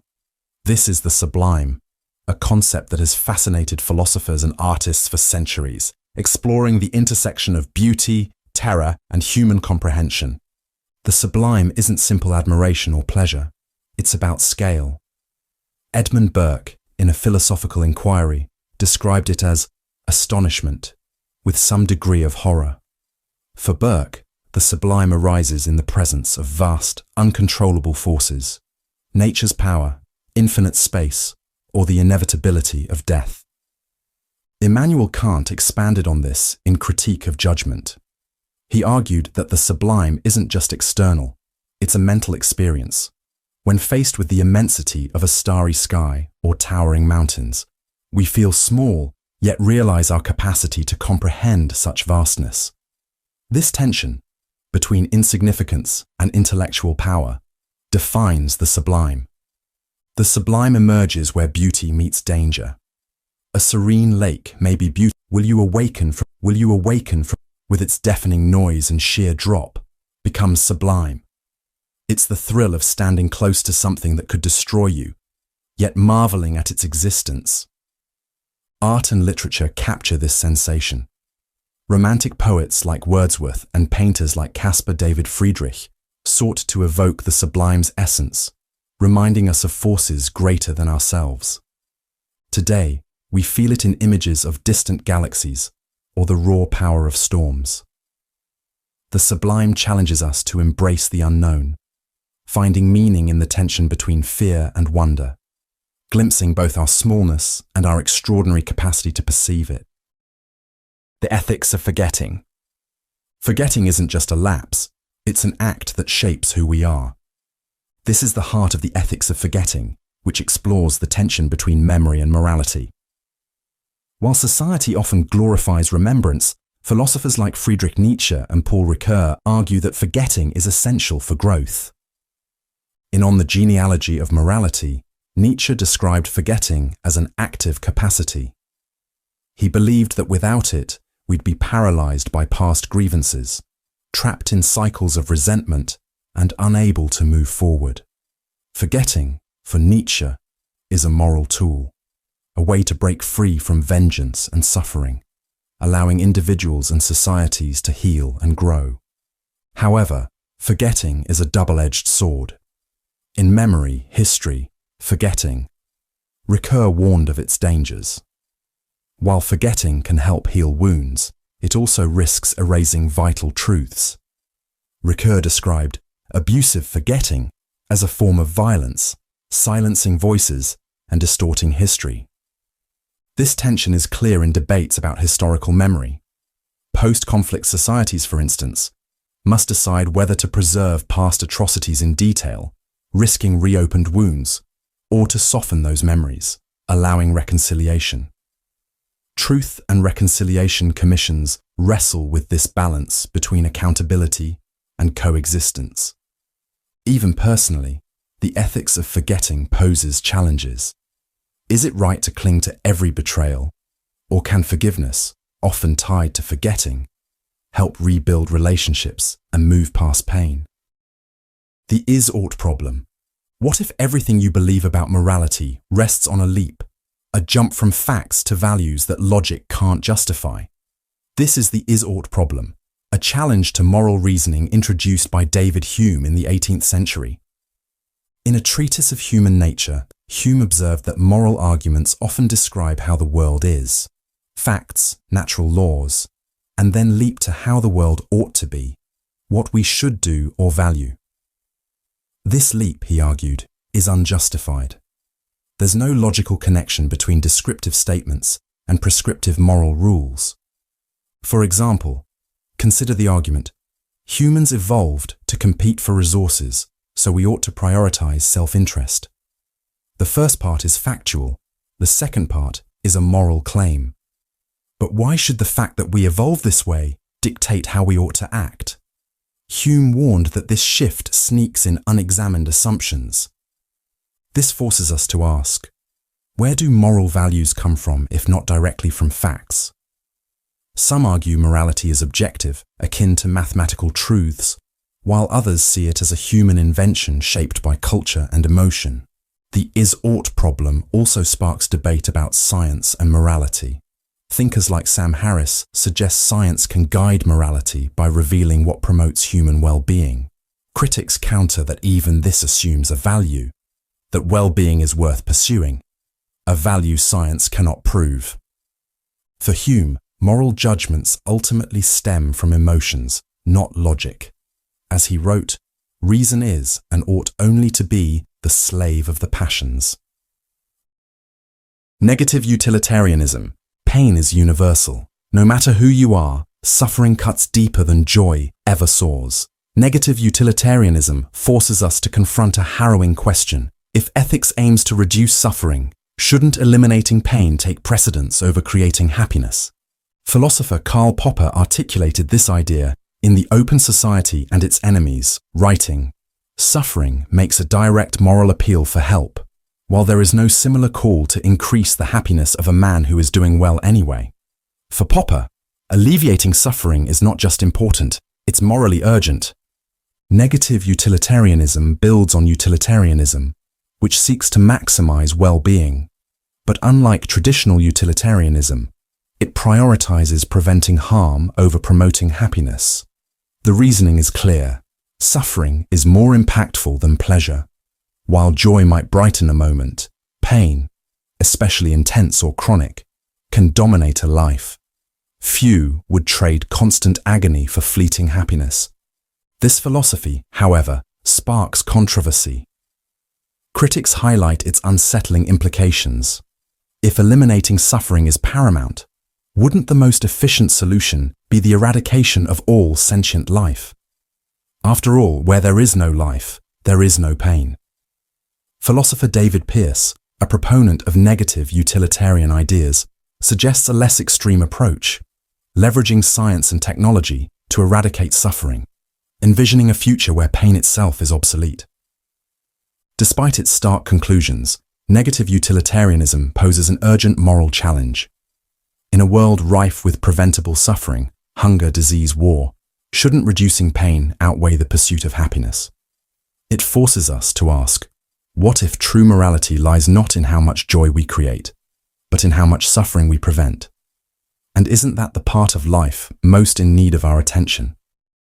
Eternal bondage in Maya. We spend our lives chasing desires, convinced that fulfillment lies just beyond the next achievement. But what if this endless striving is an illusion? In Advaita Vedanta, this illusion is called Maya, the cosmic deception that binds us to an eternal cycle of suffering. Maya, often translated as illusion, veils the truth of reality. According to Adi Shankaracharya, it creates the false belief that the material world is all there is, dividing self from other and obscuring our true nature. Under Maya's spell, we identify with our egos, possessions, and fleeting desires, forgetting our infinite self. This illusion traps us in samsara, the cycle of birth, death, and rebirth. We chase satisfaction in wealth, status, or pleasure, only to find them temporary. As the Upanishads teach, that which is real does not change. That which changes is not real. Maya offers no lasting fulfillment because it is fundamentally unreal. Shankaracharya explains that Maya is a projection of Brahman, the ultimate reality. Like a dream, it governs us until we awaken. Breaking free requires jnana, true knowledge gained through introspection and spiritual discipline. The Bhagavad Gita echoes this when Krishna says, "The wise see no distinction between the self and the universe." Think of Maya as a mirage. It appears real from a distance, but closer inspection reveals the illusion. Similarly, recognizing the self, Atman, as one with Brahman dissolves Maya's grip. This awakening reveals reality as infinite, eternal, and whole. God is dead. Friedrich Nietzsche's words, "God is dead, God remains dead, and we have killed him," are among the most provocative in philosophy. Written in his 1882 work, The Gay Science, this wasn't a declaration, but a dire warning. Nietzsche wasn't speaking of a literal deity's death, but the collapse of the belief systems that had guided Western civilization for centuries. At the core of this idea is the impact of the Enlightenment, science, and secularization. Faith in God was replaced by faith in reason and progress, liberating humanity from religious dogma. But Nietzsche saw this as a double-edged sword. The moral framework provided by religion was gone, leaving humanity untethered, drifting in a world without absolute meaning or values. He illustrated this existential crisis through his parable of the madman. In it, a man runs into a marketplace declaring that God is dead and we are his murderers. The crowd laughs, not grasping the weight of his words. The madman laments, "What did we do when we unchained this earth from its sun? Are we not plunging continually? Is there still any up or down? Without God, humanity loses its foundation, risking a descent into nihilism, the belief that life is meaningless." The will to power. What drives us? For Friedrich Nietzsche, the answer was primal, the will to power. Beneath every action, ambition, and desire lies this fundamental force, a drive not merely to survive, but to assert, overcome, and create. The will to power isn't about domination in the simplistic sense. It's deeper than wealth or control. Nietzsche saw it as the essence of life itself, a force pushing every living thing to grow and strive for mastery. As he writes in Thus Spoke Zarathustra, "Where I found the living, there I found the will to power." From plants reaching for sunlight to humanity's greatest achievements, this drive animates existence. Unlike Darwin's survival of the fittest, Nietzsche's will to power isn't static. Survival is merely existing. The will to power is dynamic. It seeks to transcend limitations, impose meaning on chaos, and push boundaries. It fuels our creativity, ambition, and even conflict. This drive, Nietzsche believed, is the root of life's transformative energy. But the will to power isn't just external. It's an internal struggle. Nietzsche saw self-mastery as the path to becoming the Übermensch, or Overman. The Übermensch transcends societal norms, creating their own values. In The Will to Power, he wrote, "To impose upon becoming the character of being, that is the supreme will to power." Critics have misinterpreted Nietzsche's ideas as justifying tyranny, but he wasn't advocating for selfishness. The will to power isn't inherently good or evil. It's neutral, shaped by how we use it. In our ambitions, challenges, and creativity, the will to power is at work. For Nietzsche, life isn't about discovering meaning. It's about creating it. That spark to push boundaries? That's the pulse of life itself. Moral desert. Do we truly deserve anything? The concept of moral desert questions whether people genuinely earn the rewards or punishments they receive. On the surface, it seems fair. Good actions deserve good outcomes, and bad actions deserve bad ones. But dig deeper, and this belief starts to unravel. Philosophers like John Rawls argue that much of what we consider deserved depends on factors beyond our control. In A Theory of Justice, Rawls points out that traits like intelligence, talents, and even moral character are shaped by luck, our upbringing, genetics, and environment. If these foundational aspects of who we are aren't chosen, how can we claim to deserve anything? For example, someone born into wealth may achieve success through hard work, but their opportunities were built on advantages they didn't earn. Conversely, someone born into poverty may struggle despite equal or greater effort. Moral desert assumes a level playing field, but life rarely provides one. Bernard Williams goes further, suggesting that morality shouldn't focus on rewarding or punishing individuals, but on creating systems that promote fairness and well-being. He sees deservingness as a distraction, often used to justify inequality rather than address it. Determinism complicates things further. If our actions are shaped by prior causes, biology, environment, and experience, how much control do we really have? If free will is an illusion, can anyone truly deserve their fate? This debate has real-world implications. Meritocracies claim to reward effort, but if effort itself depends on unequal conditions, is this justice? And in criminal justice, punishment based on desert ignores systemic factors that shape behavior. Banality of evil. Evil doesn't always arrive with horns and fire. Sometimes it shows up quietly, in a grey suit, doing a job. This is the essence of the banality of evil, a term coined by Hannah Arendt in Eichmann in Jerusalem. It challenges our assumptions about what evil looks like and how it operates.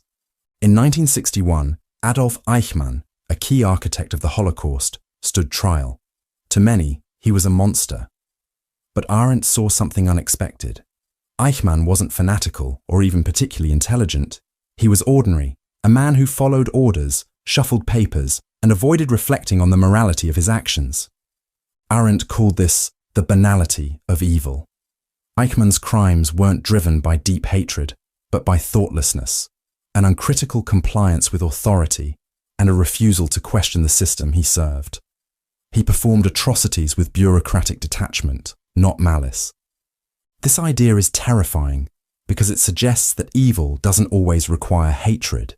It thrives in systems that discourage independent thinking.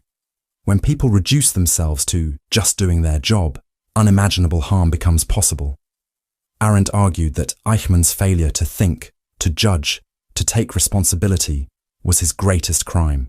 As she wrote, "Most evil is done by people who never make up their minds to be good or evil."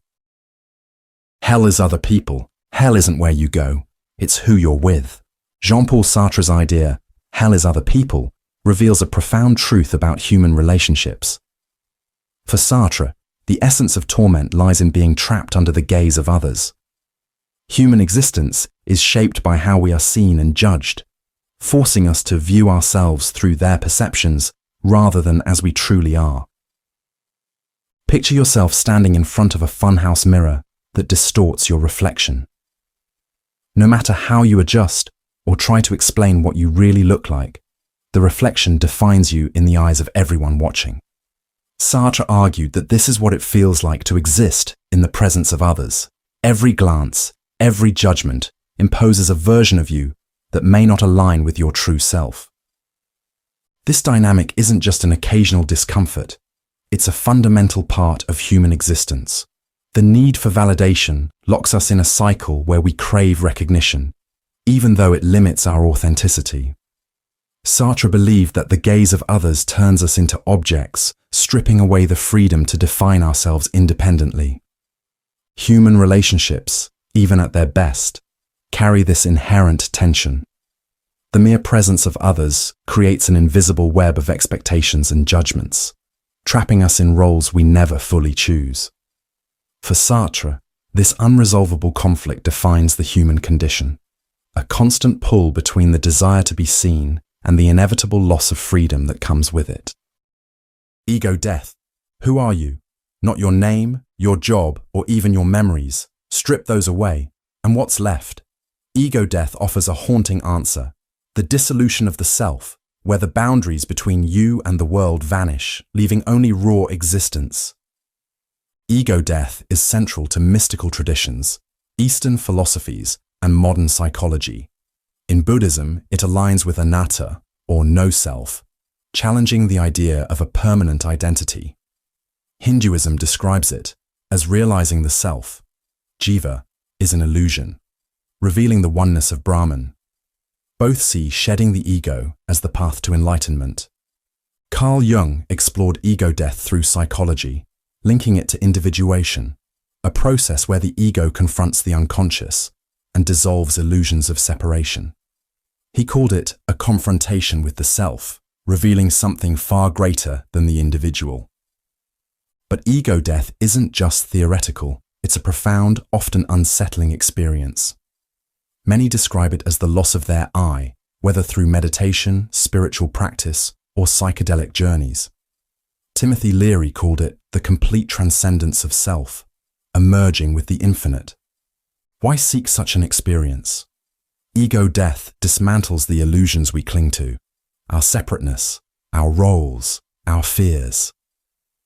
What's left is a deep sense of unity with all things, a clarity that's both liberating and transformative. Yet it's not without challenges. Letting go of the ego can feel like annihilation as the self resists its own undoing. But on the other side lies freedom, a release from desires and attachments. The Gnostic demiurge.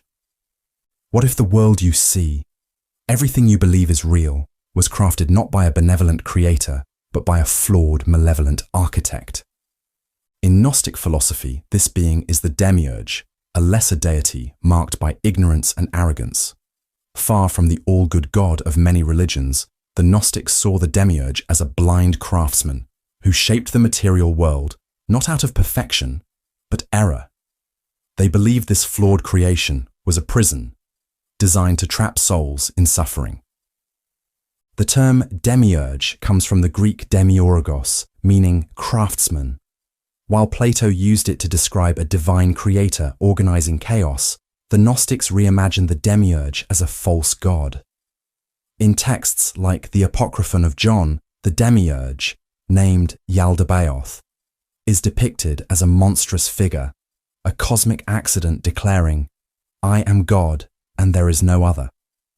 For the Gnostics, the true divine essence lies beyond this flawed world, in a spiritual realm of purity. Gnostics believed humanity carries a divine spark, a fragment of the true God, trapped within the demiurge's creation. Salvation, they argued, isn't found in obeying this false God or perfecting life within his flawed world. Instead, it comes through gnosis, spiritual awakening. By recognizing the cosmic illusion and reclaiming the divine spark, one can achieve liberation. The demiurge's myth resonates today. Philosophers like Arthur Schopenhauer and sci-fi narratives like The Matrix explore similar ideas of a flawed or controlled reality. The Gnostics leave us with a haunting challenge. If this world is an illusion, are we brave enough to confront it and seek what lies beyond? The bicameral mind. What if human consciousness is far younger than we think? This is the bold idea behind the bicameral mind. a theory proposed by Julian Jaynes in his 1976 book, The Origin of Consciousness in the Breakdown of the Bicameral Mind. Jaynes argued that ancient humans, as recently as 3,000 years ago, were not conscious as we are today. Instead, their minds operated in two chambers, one giving commands and the other obeying, interpreting these commands as the voices of gods. Jaynes pointed to texts like the Iliad, where characters lack introspection and attribute decisions to divine voices. He believed these weren't metaphors, but literal experiences, with one brain hemisphere producing commands and the other hearing them. This bicameral mind provided clear, authoritative guidance, essential for survival in chaotic early societies.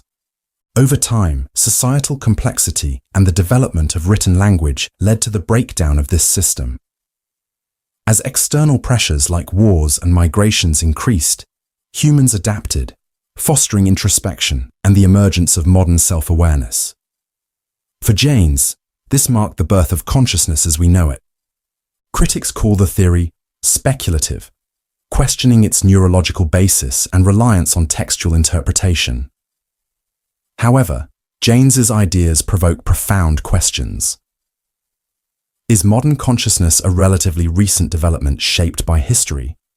Could it be more fragile and contingent than we assume?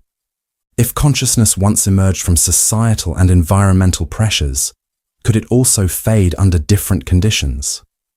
Jaynes's theory forces us to consider whether our sense of self is an eternal human trait or a fleeting product of a particular moment in history. Bundle theory of the self. Who are you? Is there a core you beneath your thoughts and experiences? Philosopher David Hume thought not. In his treatise of human nature, Hume introduced the bundle theory of the self, a revolutionary idea that challenges our sense of identity. Hume argued that when we look inward, we don't find a singular, unchanging self. Instead, we encounter a constantly shifting stream of perceptions, sensations, thoughts, and emotions. He wrote, "When I enter most intimately into what I call myself, I always stumble on some particular perception. I never can catch myself at any time without a perception, and never can observe anything but the perception." According to Hume, the self is not a unified entity, but a bundle, a collection of experiences loosely connected, like beads on a string. Except, there is no string. The self is merely the sum of its parts, an illusion created by the mind's need for continuity. Imagine a movie reel. The frames blur together to create the illusion of motion, but pause it, and you see individual disconnected images. Hume suggested our sense of self operates the same way, a mental construct, not a constant truth. This challenges concepts like identity, responsibility, and morality. If there's no core self, who is accountable for our actions? Critics like Immanuel Kant argued that organizing perceptions requires a stable self. Others point to memory and narrative as creating continuity.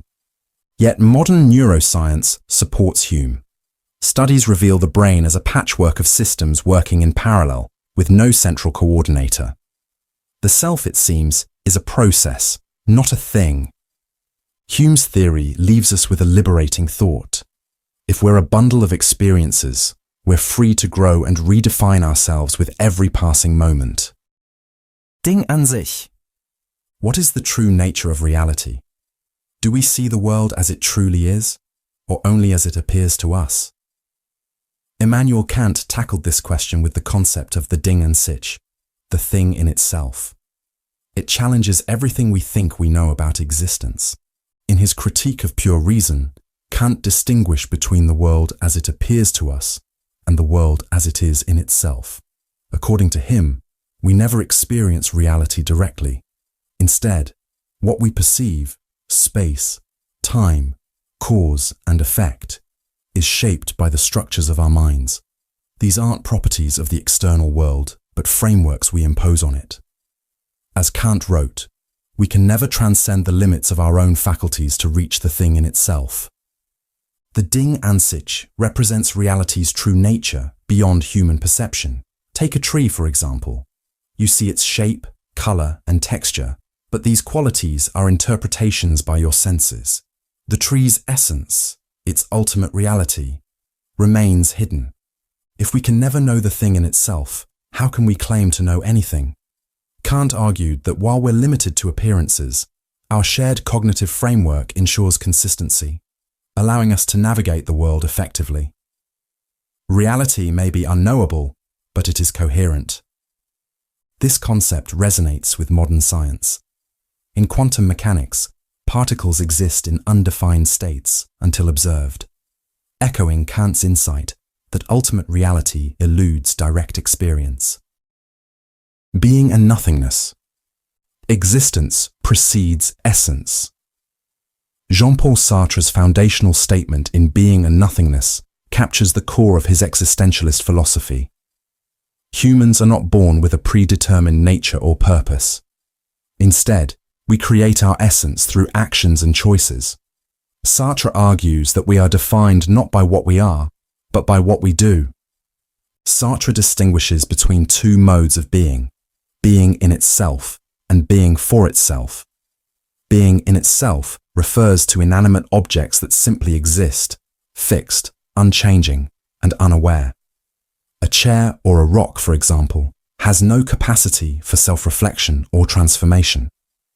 Being for itself, by contrast, describes human consciousness. Unlike objects, humans exist as incomplete and constantly changing, defined by their ability to reflect, choose, and imagine possibilities.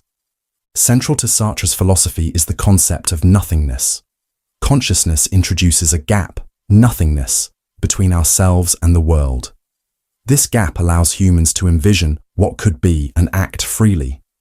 However, this freedom comes with an immense burden, the responsibility to shape our lives and humanity through our choices. Meta-ontology. What does it mean to say something exists? This is the core question of meta-ontology, a branch of philosophy that goes beyond asking what exists to examine how we decide what exists. While ontology studies categories of being, meta-ontology critiques the frameworks and assumptions we use to define those categories. Philosopher Willard Van Orman Quine reshaped this discussion in On What There Is, arguing that before asking, does X exist, we must clarify the language and criteria we're using. For Quine, the critical question is, what does it mean to say X exists?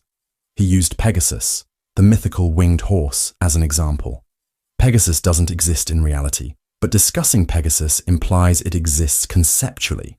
So, what separates real entities, like horses, from conceptual ones, like Pegasus? Quine proposed a pragmatic approach. Something exists if it is indispensable to our best scientific theories. Electrons, for example, are considered real because they explain observable phenomena. However, this doesn't settle the deeper question of why we privilege certain frameworks over others. Philosopher Eli Hirsch added nuance with his idea of quantifier variance, the notion that multiple frameworks for understanding existence can be equally valid. One might include abstract entities like numbers, while another excludes them, without either being more true. Meta-ontology reveals that the question of existence has no universal answer. It's shaped by language, culture, and intellectual context. Every claim of existence reflects, psychologists argue, existential angst. You're alive, conscious. But why?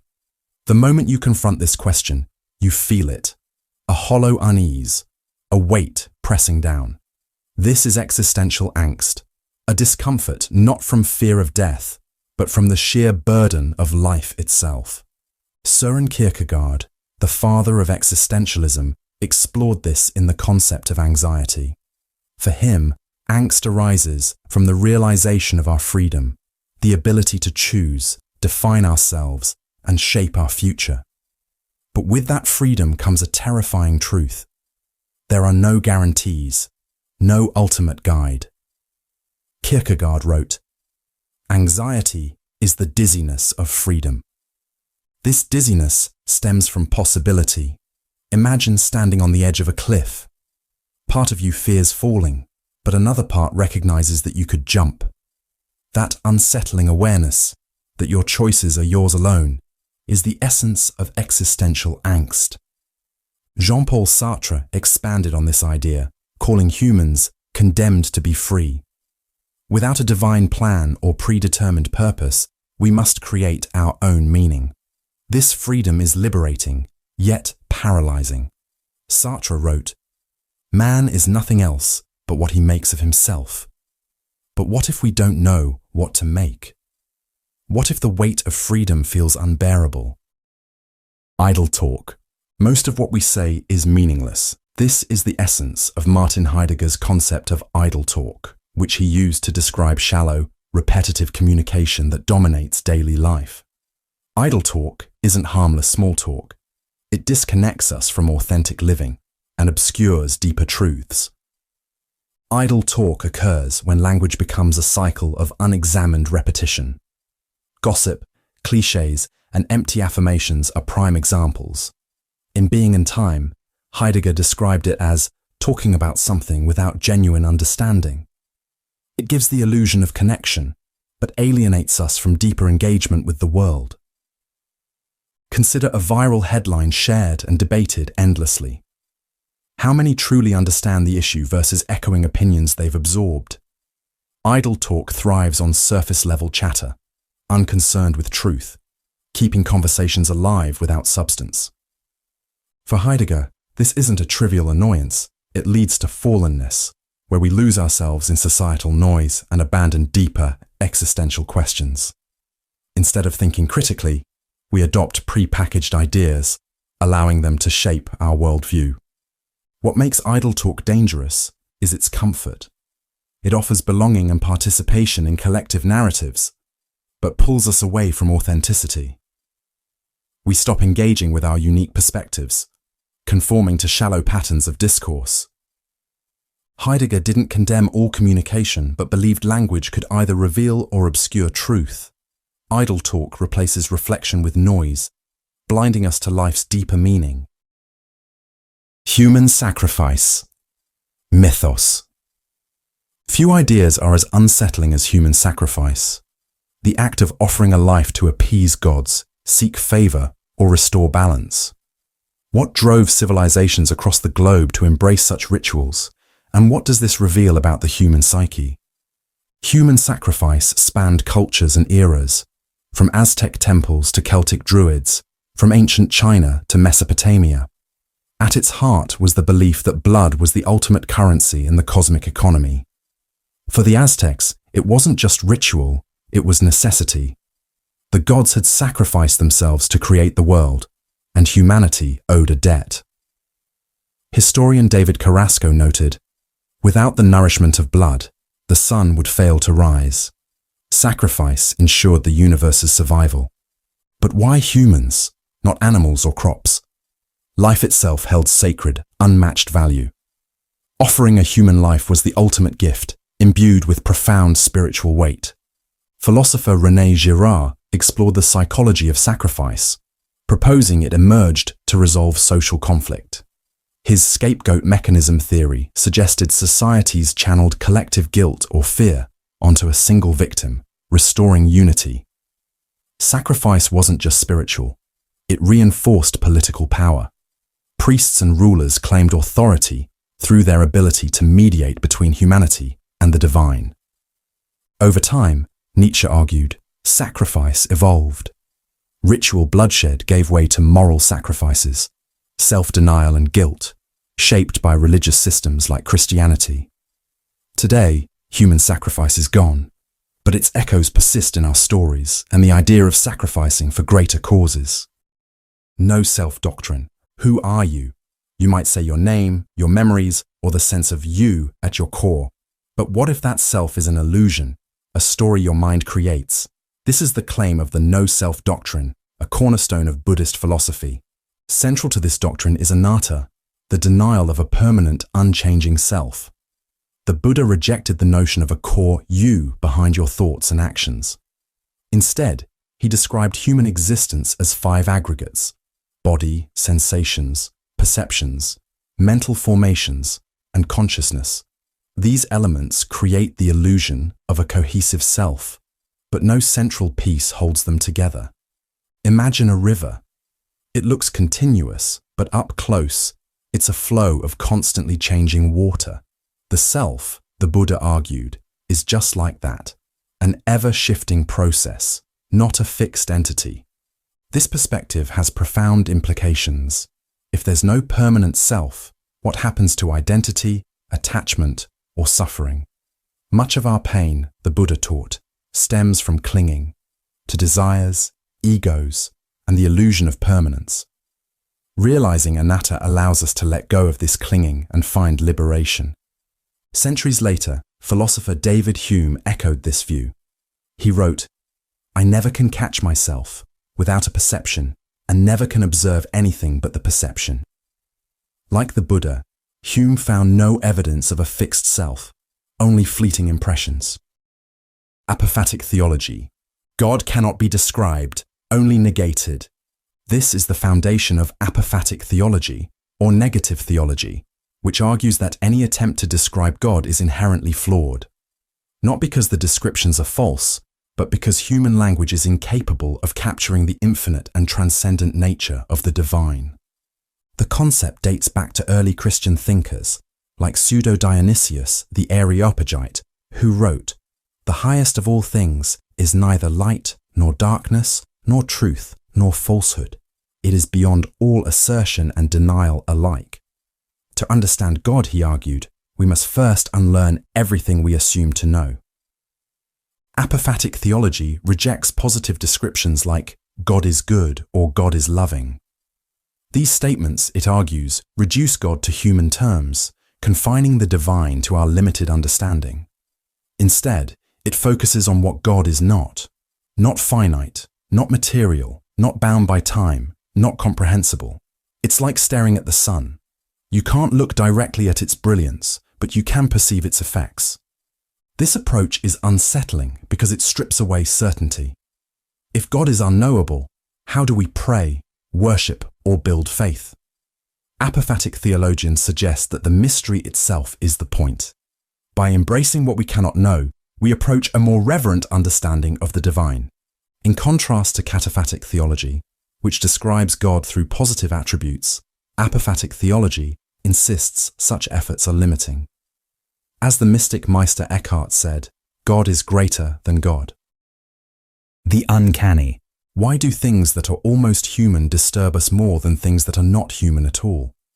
The answer lies in the uncanny, a concept that explores the unsettling tension between familiarity and alienation, when something feels close to home but isn't quite right.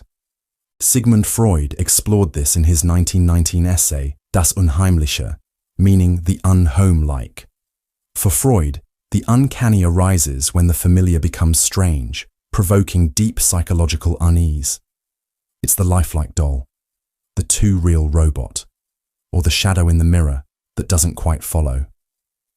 These moments disrupt our sense of reality, exposing its fragility. Freud linked the uncanny to repressed fears and forgotten memories. He called it the return of the repressed, where unsettling experiences bring hidden anxieties to the surface. A human-like robot, for example, might force us to confront the fragility of life and the line between human and machine. Japanese roboticist Masahiro Mori expanded on this with his uncanny valley theory. Mori observed that as robots look more human, our affinity grows, until they become almost human, but not quite. At this point, they evoke discomfort rather than empathy, as their near-human qualities feel disturbingly off. The uncanny is central to art and storytelling. From the animated corpse in Frankenstein to the eerie twins in The Shining, it challenges the boundaries of identity and reality. It reminds us how much we rely on predictability, and when that's disrupted, it shakes our understanding of the world. The problem of hope. Hope is a double-edged sword. It drives resilience and pushes us forward through adversity, but it also ties us to an uncertain future, leaving us vulnerable to disappointment. The problem of hope questions whether hope is a gift or a burden. Friedrich Nietzsche was deeply critical of hope, calling it the most evil of evils inhuman, all too human. He referenced Pandora's box, where hope was trapped alongside humanity's torments. For Nietzsche, hope wasn't salvation, but a cruel prolongation of suffering, chaining us to unattainable expectations. In contrast, philosophers like Gabriel Marcel saw hope as an act of faith in the face of uncertainty. In Homo Viator, Marcel described hope as resistance, a refusal to give in to despair. It wasn't about guaranteeing an outcome, but about affirming meaning, even in hopeless circumstances. The dual nature of hope lies in its application. Blind hope, detached from reality, leads to endless longing and inevitable disillusionment when dreams fail to materialize. However, Ernst Bloch saw hope as essential for progress. In The Principle of Hope, Bloch argued that true hope inspires action rather than passive waiting. It's not wishful thinking, but a force for transformation and building a better future. Open individualism. What if you were everyone? Not metaphorically, but literally. Every life ever lived, every life yet to come. This is open individualism, a radical idea proposed by philosopher Daniel Kolak, suggesting there is only one consciousness shared by all beings. In his book I Am You, Kolak argues that individual identities are illusions, much like waves on an ocean.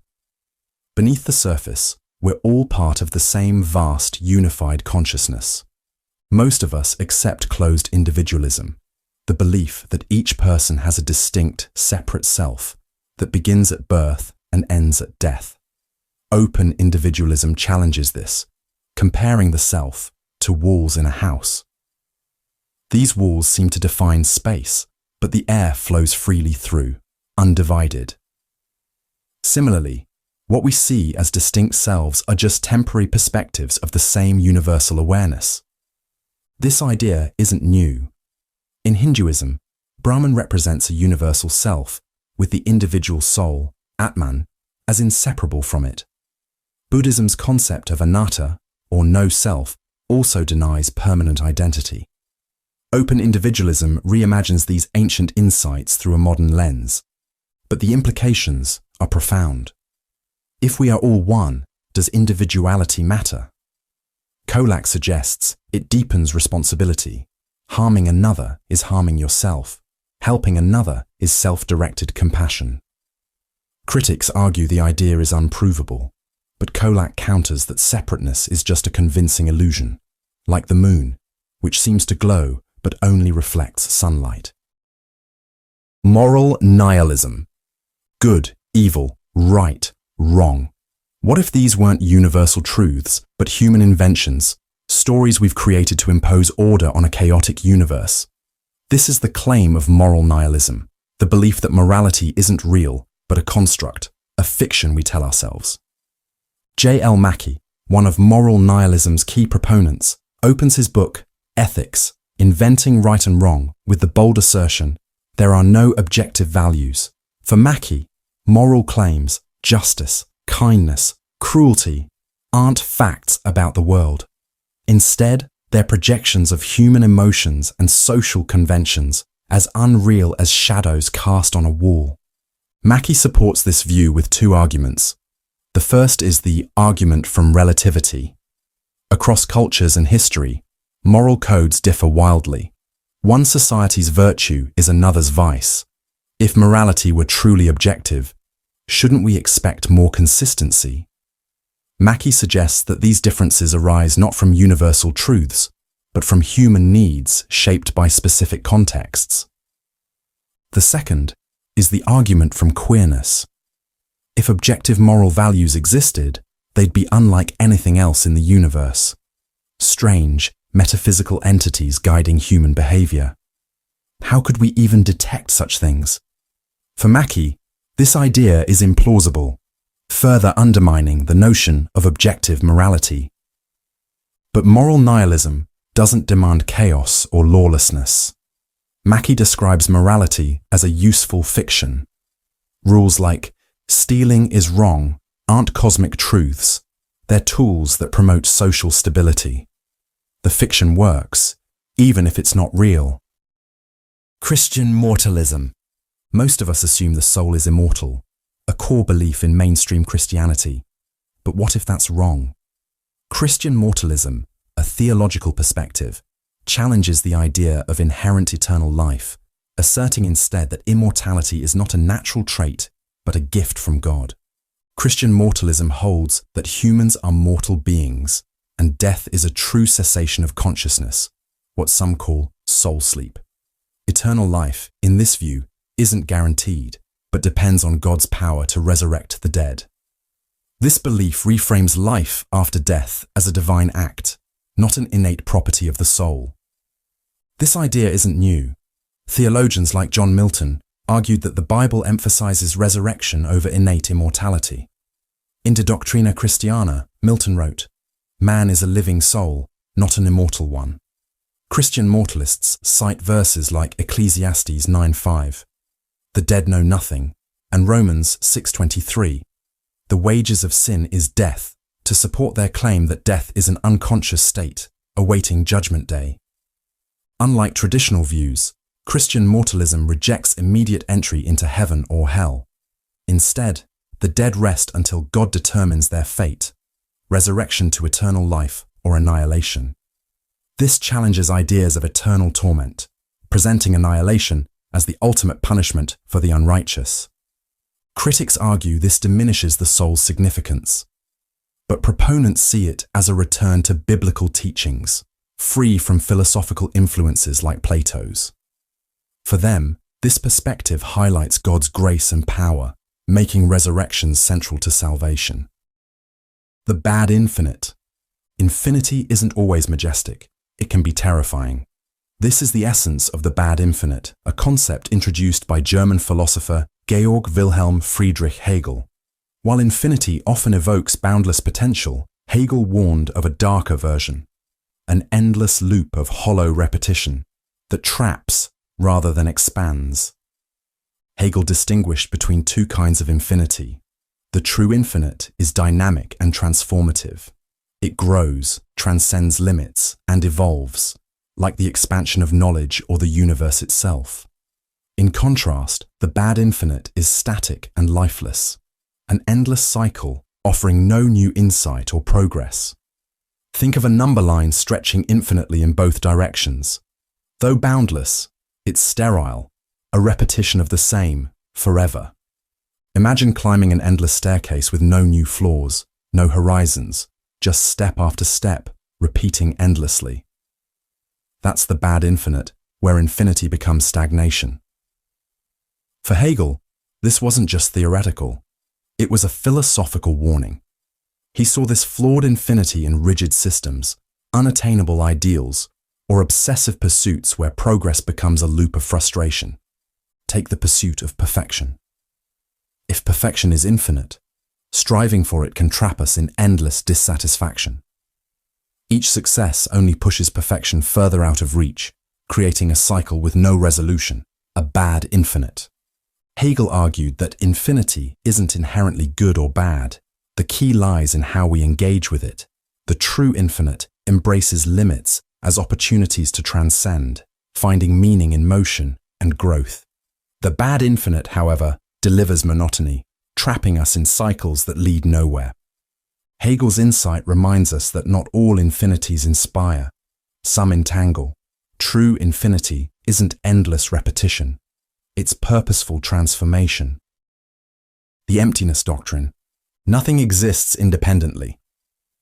This is the essence of the emptiness doctrine, a cornerstone of Buddhist philosophy that redefines how we understand existence. Far from nihilism, it's a profound shift in perspective. Nothing has inherent existence. Everything arises through interdependence. Indian philosopher Nagarjuna in the 2nd century developed the concept of shunyata, or emptiness. He argued that everything, objects, ideas, even the self, depends on causes, conditions, and relationships. Nothing exists in isolation. Take a tree, for example. It seems solid and independent, but it relies on sunlight, water, soil, and air. Remove these conditions, and the tree ceases to exist. As Nagarjuna wrote, "There does not exist anything that is not dependent, therefore there does not exist anything that is not empty." Emptiness doesn't mean nothingness. It means things lack fixed, independent essence. This extends to the self. Who you are depends on relationships, culture, and countless conditions. Without these, what remains? Understanding emptiness matters because, according to Nagarjuna, clinging to the idea of fixed identities causes suffering. We grasp at permanence in a world of constant change, leading to attachment, fear, and frustration. Seeing the emptiness of all things frees us from this clinging, allowing us to live in harmony with reality's impermanence.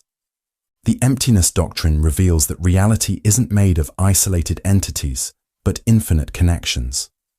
It's unsettling to think that nothing has an independent essence, not even you, but it's also liberating. Once you see the interdependence of all things, everything changes. The Euthyphro dilemma: is something good because God commands it, or does God command it because it's good? This is the Euthyphro dilemma, a 2,000-year-old question that challenges the foundation of morality. Plato introduces this dilemma in Euthyphro, where Socrates asks, "Is the pious loved by the gods because it is pious, or is it pious because it is loved by the gods?" This deceptively simple question splits morality into two unsettling possibilities. The first option is that something is good simply because God commands it. If true, morality becomes arbitrary. If God had commanded hatred instead of kindness, would hatred then be good? This view reduces morality to divine whim, stripping it of intrinsic value. The second option is that God commands something because it is good. Here, morality has intrinsic worth independent of God. But this means morality exists outside of divine authority, making God unnecessary for moral truths and undermining the idea of God as the ultimate moral source. The Euthyphro dilemma creates a paradox.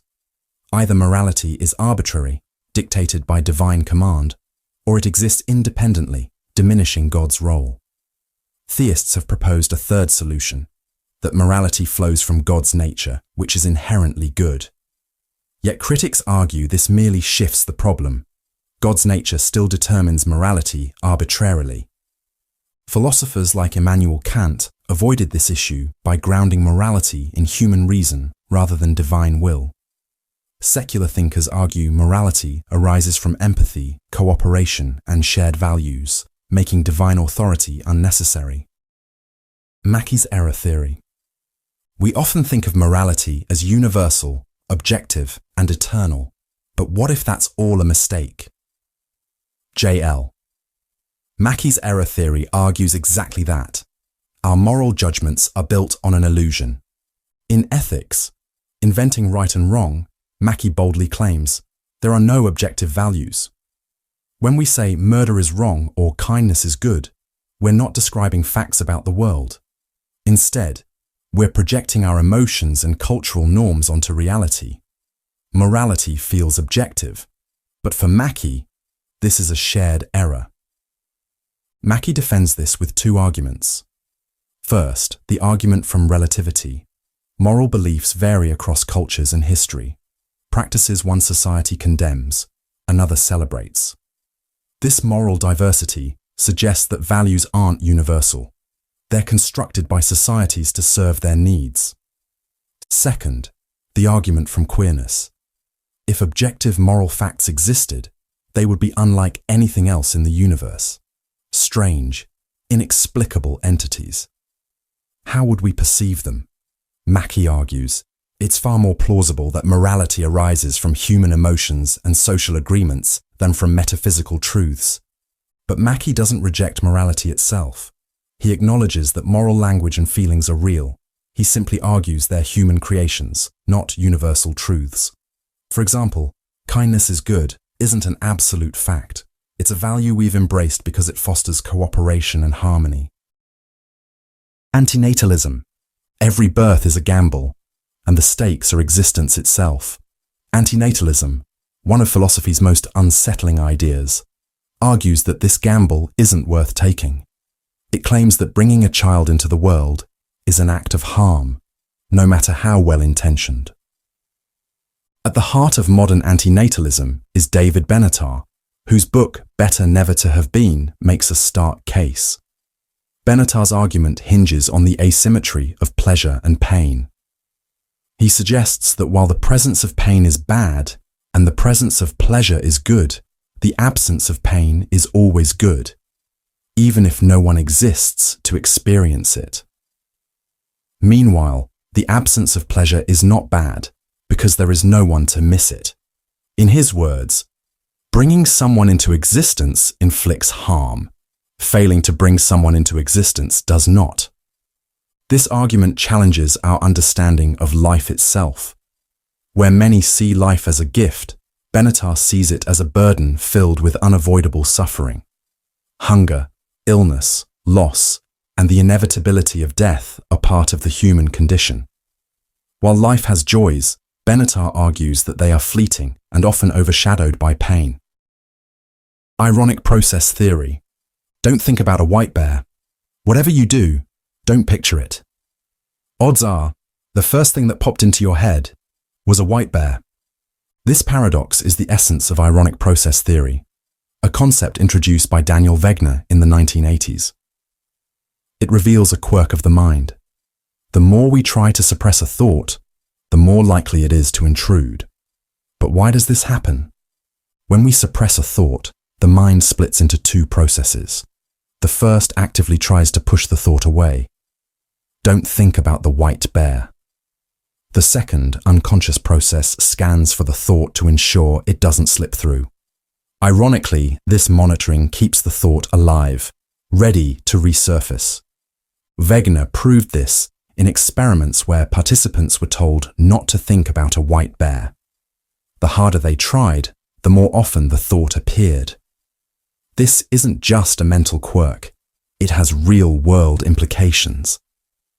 Insomnia sufferers who try to suppress worry often find themselves wide awake. People on diets fixate on forbidden foods. Breakups linger because trying to forget an ex only makes them more prominent. Wegner offered a solution: distraction. Redirecting the mind to another focus, like thinking about a black cat, can reduce the intrusive thought's power. Letting thoughts pass, rather than fighting them, also helps, much like watching clouds drift in the sky. The lesson? Suppression fuels obsession. Instead of wrestling with your mind, let the thought come and go. Because, like a stubborn white bear, overthrow it, the stronger it becomes. The death drive. Why do we sabotage ourselves? Why do we sometimes choose chaos over order, destruction over survival? Sigmund Freud, the father of psychoanalysis, believed he had an answer: the death drive. Beneath our conscious minds lies a dark and primal force, a pull not toward life, but toward self-destruction and the return to nothingness. In his 1920 work Beyond the Pleasure Principle, Freud introduced the death drive, or thanatos. Until then, Freud had focused on the pleasure principle, the idea that humans seek pleasure and avoid pain. But he noticed something perplexing. Not all behavior aligns with this instinct. People engage in self-sabotage, repeat harmful patterns, and gravitate towards suffering. Why? Freud argued that alongside our drive to live, there is an opposing force pulling us toward destruction. At its heart, the death drive reflects a desire to return to a state of non-existence, a primordial stillness before life began. Freud described it as an urge inherent in organic life to restore an earlier state of things. It manifests in decay, risky behaviors, and the self-destructive tendencies that plague individuals and societies alike. Negative panpsychism. Negative panpsychism is a radical twist on an ancient idea. Traditional panpsychism suggests that consciousness is fundamental to reality, present even in the smallest particles.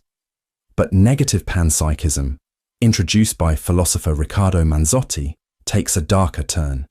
Consciousness might be everywhere, but it may not feel like anything at all. This challenges one of our deepest assumptions, that consciousness is inherently subjective, tied to experience. Negative panpsychism argues that while reality is structured in a way that allows for consciousness, most of it exists without inner awareness. Atoms, rocks, and trees may have the underlying properties necessary for consciousness, but they lack the complexity to generate subjective experience. In this view, consciousness isn't a universal sentience. It's a potential, rarely realized. Imagine a world where every brick in a wall holds the ingredients for thought, but never thinks. The brain, then, wouldn't create consciousness from nothing. It would merely arrange existing structures in a way that activates subjective awareness. This aligns with theories suggesting that consciousness emerges only under specific conditions, requiring the right level of complexity and integration. Negative panpsychism raises unsettling questions. If consciousness is so rare, how did it arise at all? Is self-awareness an accident, a fleeting anomaly in an otherwise indifferent universe? Thanatos versus Eros. At the core of human existence lies a battle between two forces: Eros, the life drive, and Thanatos, the death drive.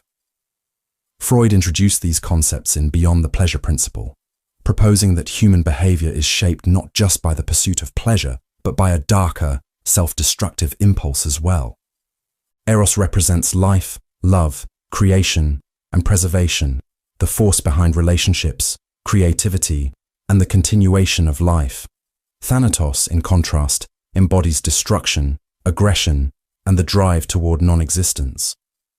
Freud believed this tension between creation and destruction defines humanity, pulling us between the complexity of life and the simplicity of lifeless matter. These forces aren't just abstract ideas, they manifest in our everyday lives. Eros drives us to build, to love, to create meaning, while Thanatos tempts us towards sabotage and chaos. Think of an artist consumed by self-doubt while creating a masterpiece, or civilizations that thrive, yet wage wars that threaten their existence. Eros and Thanatos are present in personal struggles and global conflicts alike. Critics question the existence of a true death drive, suggesting it might be a misreading of frustration or anxiety. Yet, the metaphor resonates because it reflects our inner contradictions. Why do we destroy what we love or sabotage our happiness? Freud's contemporary, Carl Jung, saw this struggle as essential to growth, a balance between opposing forces that drives transformation. Life is not about overcoming the tension between Eros and Thanatos, but living within it. In every creation lies the shadow of destruction, and in every ending, the seed of renewal. Radical freedom and responsibility. You are free, completely free. But that freedom comes with a weight, the responsibility for everything you do, choose, and fail to choose. This is radical freedom, a concept explored by Jean-Paul Sartre, and it's both liberating and terrifying. Sartre believed humans are condemned to be free. Without a divine plan or predetermined essence, we create our purpose through choices. Man is nothing else but what he makes of himself, Sartre wrote. This means no fate or external guide dictates your path, only you. Radical freedom strips away excuses. Blaming fate or circumstances, Sartre argued, is bad faith, a denial of freedom. Even in oppression, your response is your choice. You are not a passive victim, but an active creator of meaning. Yet, this freedom brings anguish.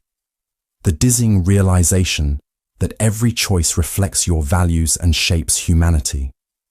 When you act, you declare, "This is how life should be." Like standing at a cliff's edge, the fear lies in your power to choose. Existence precedes essence, Sartre declared. You exist first, and only later define what that means. It's daunting but empowering. If you're stuck in a job or relationship, Sartre would say you're choosing to stay. Silence in the face of injustice, too, is a choice, a decision to accept the status quo. Beginning toward death. You're dying, not someday far in the future, but right now. Each passing moment, each breath brings you closer to the end. This stark truth forms the foundation of Martin Heidegger's concept of being toward death. For Heidegger, death isn't just an event. It's the defining feature of existence, shaping how we live each day. Death is paradoxical, both absolutely certain and completely unknowable. Heidegger wrote, "As soon as man comes to life, he is at once old enough to die," emphasizing that death is always present, part of who we are. Yet its timing and nature remain a mystery, making it unlike any other experience. Most of us avoid this reality, losing ourselves in routines and social norms, what Heidegger called the they-self. In this passive state, we adopt the illusion of permanence, pretending death is distant and abstract. But Heidegger argued that this avoidance leads to inauthentic living. To live authentically, we must confront our mortality head-on. Heidegger called this being toward death, actively acknowledging life's finite nature. By embracing death, we take responsibility for our lives. Decisions gain weight, and life becomes a series of deliberate choices rather than passive motions. For Heidegger, this isn't despair, it's freedom. Understanding that time is limited makes it precious. You stop living for others or meaningless distractions and start living for yourself, fully aware of your finite existence. Death, Heidegger believed, is the ultimate individual experience. No one else can die your death for you. By facing this truth, you break free from illusions and live authentically, realizing that life's value lies in its impermanence, an eternal form. Confronting death, he argued, can we truly live? Moral luck. If morality depends on choice, how much control do we really have over being good or bad? What if the outcomes of our actions, shaped by forces beyond our control, define how we're judged? This is the unsettling concept of moral luck, introduced by philosopher Thomas Nagel, which challenges the fairness of our moral judgments.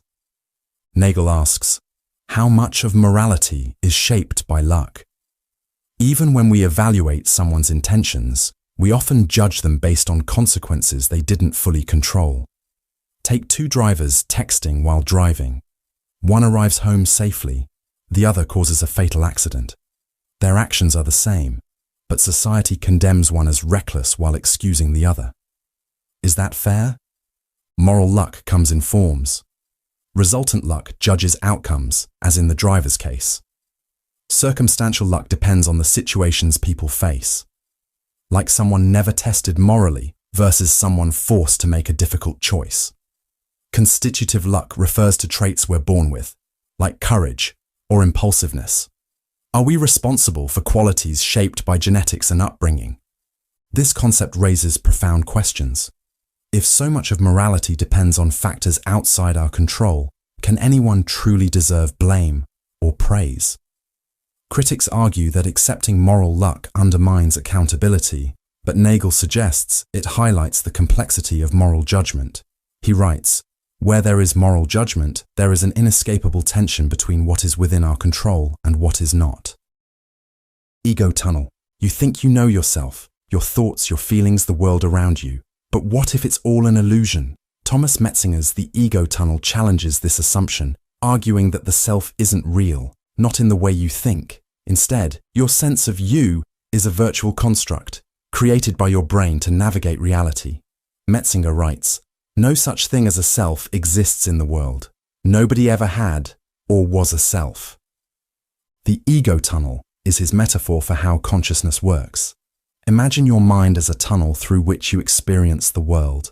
Everything inside feels vivid and immediate, colors, sounds, emotions. But what you're experiencing isn't reality itself.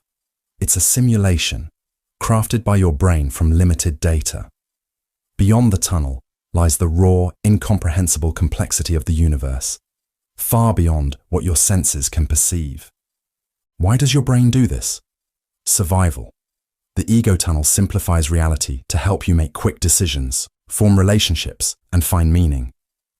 But it also creates the illusion that you're a unified, separate being, navigating an objective world. This raises profound questions. If the self is an illusion, do you truly control your actions? If reality is filtered through a simulation, how can you trust what's real? Metzinger suggests that recognizing the ego tunnel frees us to reshape our sense of self and live more consciously. Loneliness isn't just being alone, it's something far deeper, something absolute. Profound boredom. Boredom isn't just an annoyance, it's a revelation. This is the unsettling truth behind profound boredom, a concept explored by German philosopher Martin Heidegger. Unlike ordinary boredom, profound boredom isn't about a lack of entertainment, it's about the absence of meaning.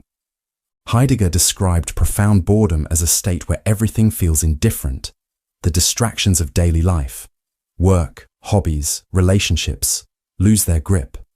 Time stretches out and life feels empty. But for Heidegger, this isn't merely depressing, it's transformative. In his 1929 lectures, he explained that profound boredom strips away the layers of routine, forcing us to confront existence itself. He wrote, "Boredom brings about a peculiar state in which one is held in limbo, cast back upon oneself." Profound boredom reveals the fragility of the structures we rely on to give life meaning. It's like staring into a void, unsettling, but also an opportunity. When life's usual answers fail, we're left with the fundamental questions. Why am I here? What is my purpose? These questions, often buried beneath daily distractions, become impossible to ignore. Heidegger saw this confrontation with nothingness as both terrifying and necessary. It's a chance to redefine meaning, not as something given, but as something we create. In moments of profound boredom, when even passions feel hollow, we glimpse the limits of our constructed identities. This is the paradox. Profound boredom doesn't offer answers. It creates the space for us to find them. Epistemic injustice. What happens when someone is denied knowledge, not for what they say, but for who they are? This is the essence of epistemic injustice, a concept introduced by Miranda Fricker. It describes how certain voices are dismissed or undervalued due to bias, prejudice, or systemic power imbalances. It's not just unfair, it violates their role as contributors to collective understanding. Fricker identifies two key forms. Testimonial injustice occurs when someone's credibility is undermined due to stereotypes. For example, a woman in a male-dominated workplace may share an idea that's ignored until a man repeats it. It's not her knowledge being doubted, it's her identity. The second form, hermeneutical injustice, arises when society lacks the concepts to articulate certain experiences. For example, before terms like sexual harassment were widely recognized, women couldn't effectively name or challenge their experiences. It wasn't a lack of intelligence, it was a lack of societal frameworks. These injustices are systemic, silencing marginalized voices and reinforcing power imbalances. Over time, they exclude groups from shaping knowledge and truth, perpetuating inequality. Fricker writes, "The epistemic injustice done to someone as a knower is both distinctive and destructive. It doesn't just harm individuals, it impoverishes society by narrowing the perspectives we hear." To combat this, Fricker advocates for epistemic virtue, listening without prejudice, recognizing bias, and valuing diverse voices. It's not easy but essential for a just society. Misanthropy. Humanity is often praised as a marvel of evolution, capable of art, science, and love. But to the misanthrope, humanity is a plague, a species defined by greed, cruelty, and self-destruction. Is this a harsh truth or simply the disillusionment of those who see too clearly? Misanthropy, the distrust or hatred of humankind, has echoed through history. Ancient Greek philosopher Diogenes roamed Athens with a lantern, claiming to search for an honest man, though he doubted one existed. Arthur Schopenhauer took this further, describing humanity as driven by a blind, selfish will, a force that perpetuates endless suffering. Misanthropy isn't just philosophical pessimism, it's a critique of the human condition. Misanthropes argue that our capacity for destruction outweighs our virtues.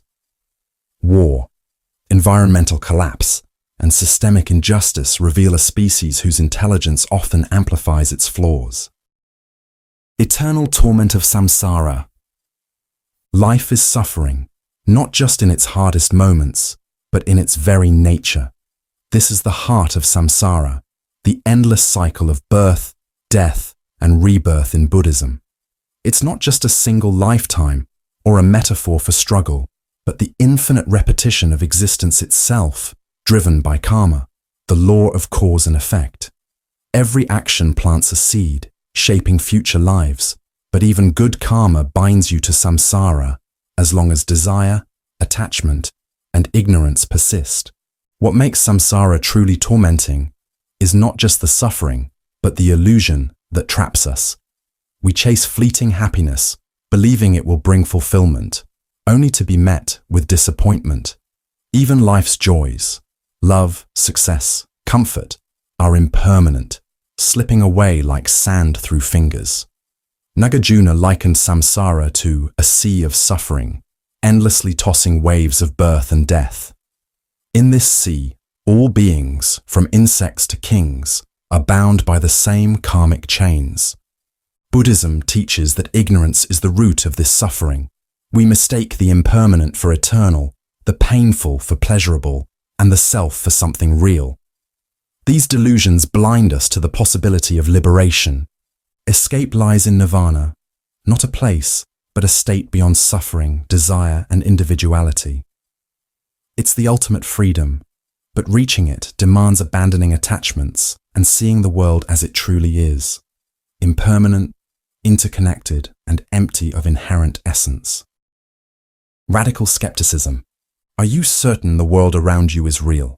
What if everything, your thoughts, memories, and even your sense of self, is an illusion? This unsettling idea lies at the core of radical skepticism, a philosophy that asks, how do you know anything at all? Radical skepticism challenges the foundations of certainty itself. René Descartes, the 17th century philosopher, confronted this head-on. He doubted everything, his senses, the world, even his own body. I shall suppose, he wrote, that some malicious demon has employed all his energies to deceive me. Even the simplest truths, like the existence of the external world, could be questioned. In this search for absolute certainty, Descartes found one unshakable realization. Cogito, ergo sum. I think, therefore I am. The very act of doubting proved his existence as a thinking being. Yet this was a lonely certainty. Everything beyond his thoughts remained suspect. David Hume took this skepticism further. He argued that our minds are merely a bundle of fleeting perceptions, stitched together by habit, not logic. He even questioned causality itself. How do we know one event causes another? For Hume, our assumptions about the world, like the sun rising tomorrow, are based on probabilities, not guarantees. Radical skepticism isn't confined to philosophy books. Every time you misremember something or mistake a dream for reality, you step into its unsettling world. It offers no comforting answers, only the truth that certainty is elusive. The more we probe reality, the more it dissolves. So, the next time you feel sure about something, pause, question. You may find less certainty than you imagined. Moral non-cognitivism. When you say stealing is wrong, are you stating a fact or expressing how you feel? Moral non-cognitivism challenges us to rethink morality, arguing that moral statements express emotions, attitudes, or commands rather than objective truths. Emotivism, a key branch of non-cognitivism championed by A.J. Ayer, claims that moral statements are emotional expressions. Saying stealing is wrong is akin to saying, "Boo, stealing." Similarly, helping others is good translates to, "Yay, helping." In language, truth, and logic, Ayer argued that moral statements express feelings but do not state facts. Prescriptivism, led by R.M. Hare, goes further. Hare argued that moral statements are not just emotional outbursts, but also commands. Saying, "You should help others," isn't describing a truth. It's prescribing behavior, telling others what they ought to do. But if moral statements aren't true or false, how do we debate morality? Non-cognitivists argue that moral debates are about persuasion, not evidence. When you say, "Stealing is wrong," you're trying to influence someone's attitude or behavior, not pointing to objective facts. Critics worry this makes morality subjective and arbitrary. Non-cognitivists counter that morality has always been rooted in human emotions and shared experiences, not universal truths. Moral statements, they argue, serve to connect us, guide behavior, and promote social cohesion. Take the example of littering. When you say, "That's wrong," you're not stating a cosmic fact. You're expressing disapproval and encouraging others to act differently. The Flynn effect. Are we getting smarter or just better at taking tests? This question drives the Flynn effect, a phenomenon named after James Flynn, who discovered rising IQ scores over the past century. Flynn found that average scores have increased by about 3 points per decade, meaning someone with an average IQ in the 1930s would score well below today's average. But the rise isn't universal. It's most noticeable in areas like abstract reasoning and problem solving, not general knowledge or arithmetic. Flynn argued this trend isn't genetic. It's too rapid for evolution. Instead, it reflects environmental changes. The 20th century saw shifts toward abstract thinking in education, jobs requiring problem solving, and even the way we engage with technology, like video games and smartphones. These factors trained our brains for the kinds of thinking IQ tests measure. But does this mean we're genuinely smarter? Critics say rising scores may reflect familiarity with test formats, not true cognitive growth. Psychologist Ulrich Neisser noted that IQ tests focus on specific skills like logic and pattern recognition, neglecting other forms of intelligence like creativity or emotional understanding. There's also concern that this trend could reverse. Recent studies show the Flynn effect stalling or declining in some regions, potentially due to rising inequality, underfunded education, and lifestyle changes. Hyperbolic doubt. What can you know for certain? This is the question at the heart of hyperbolic doubt, a method of radical skepticism introduced by René Descartes. It begins by doubting everything, your senses, memories, even the world around you. Descartes used this method not to unravel reality, but to uncover a single, unshakable truth. In his Meditations on First Philosophy, Descartes argued that to discover absolute certainty, you must discard anything that could be false. He wrote, "I will regard as false anything that is not entirely certain and indubitable." He began by questioning his senses. Can you trust what you see or feel? A stick in water appears bent. Distant objects seem smaller. If senses deceive even once, how can they be trusted at all? Next, he doubted his thoughts and memories. Could they be illusions, like dreams? In dreams, we often feel certain, only to wake and realize we were wrong. Then, Descartes introduced the evil demon hypothesis.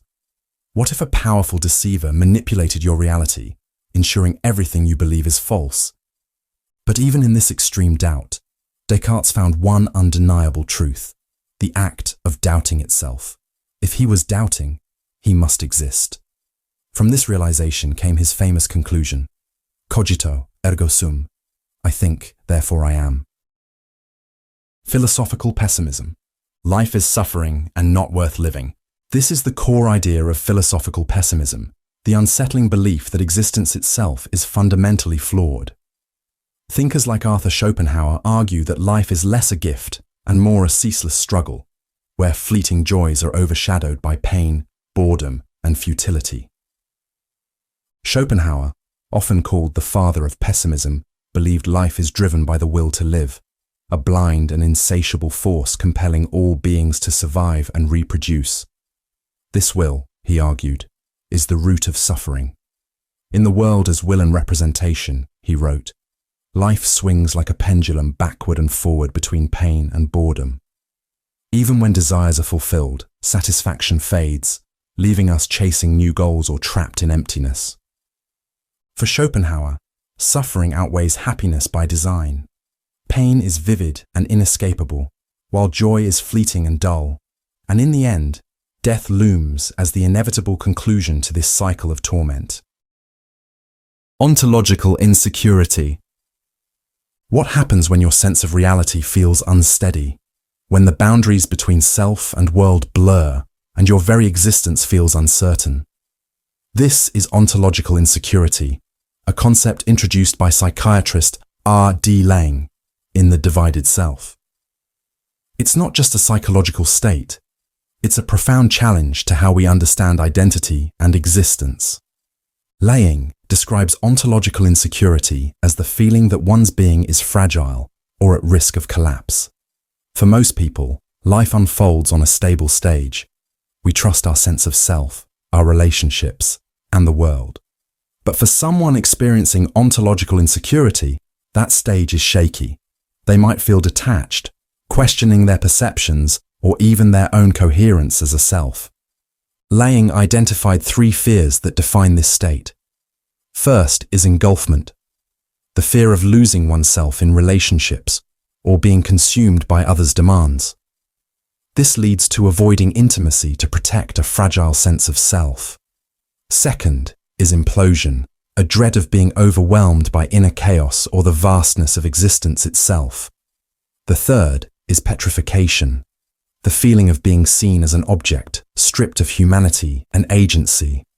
Ontological insecurity often appears in conditions like schizophrenia or severe anxiety, where self-world boundaries dissolve.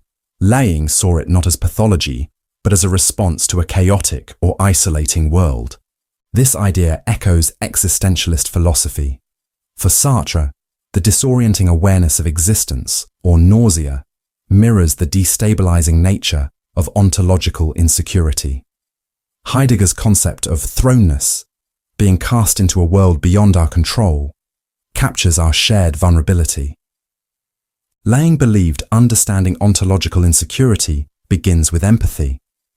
It forces us to confront the fragility of identity and ask, what holds us together when reality itself feels unstable? Nihilism.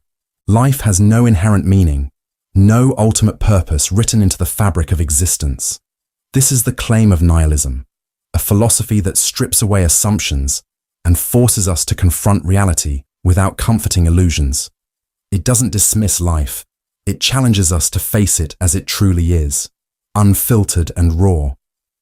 At its core, nihilism contends that the systems we trust, morality, religion, identity, are mere human constructs.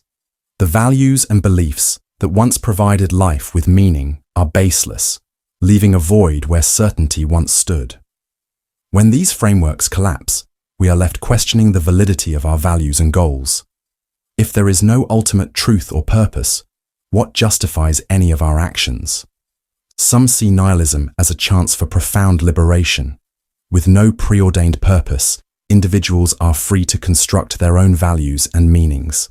This perspective transforms nihilism from a doctrine of despair into a foundation for personal empowerment and self-creation.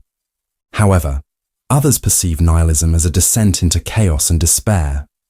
Without a higher authority or objective meaning, it risks reducing life to a series of meaningless acts, where morality becomes arbitrary and existence feels hollow. Aletheia and oblivion. What if the greatest truths aren't hidden but forgotten?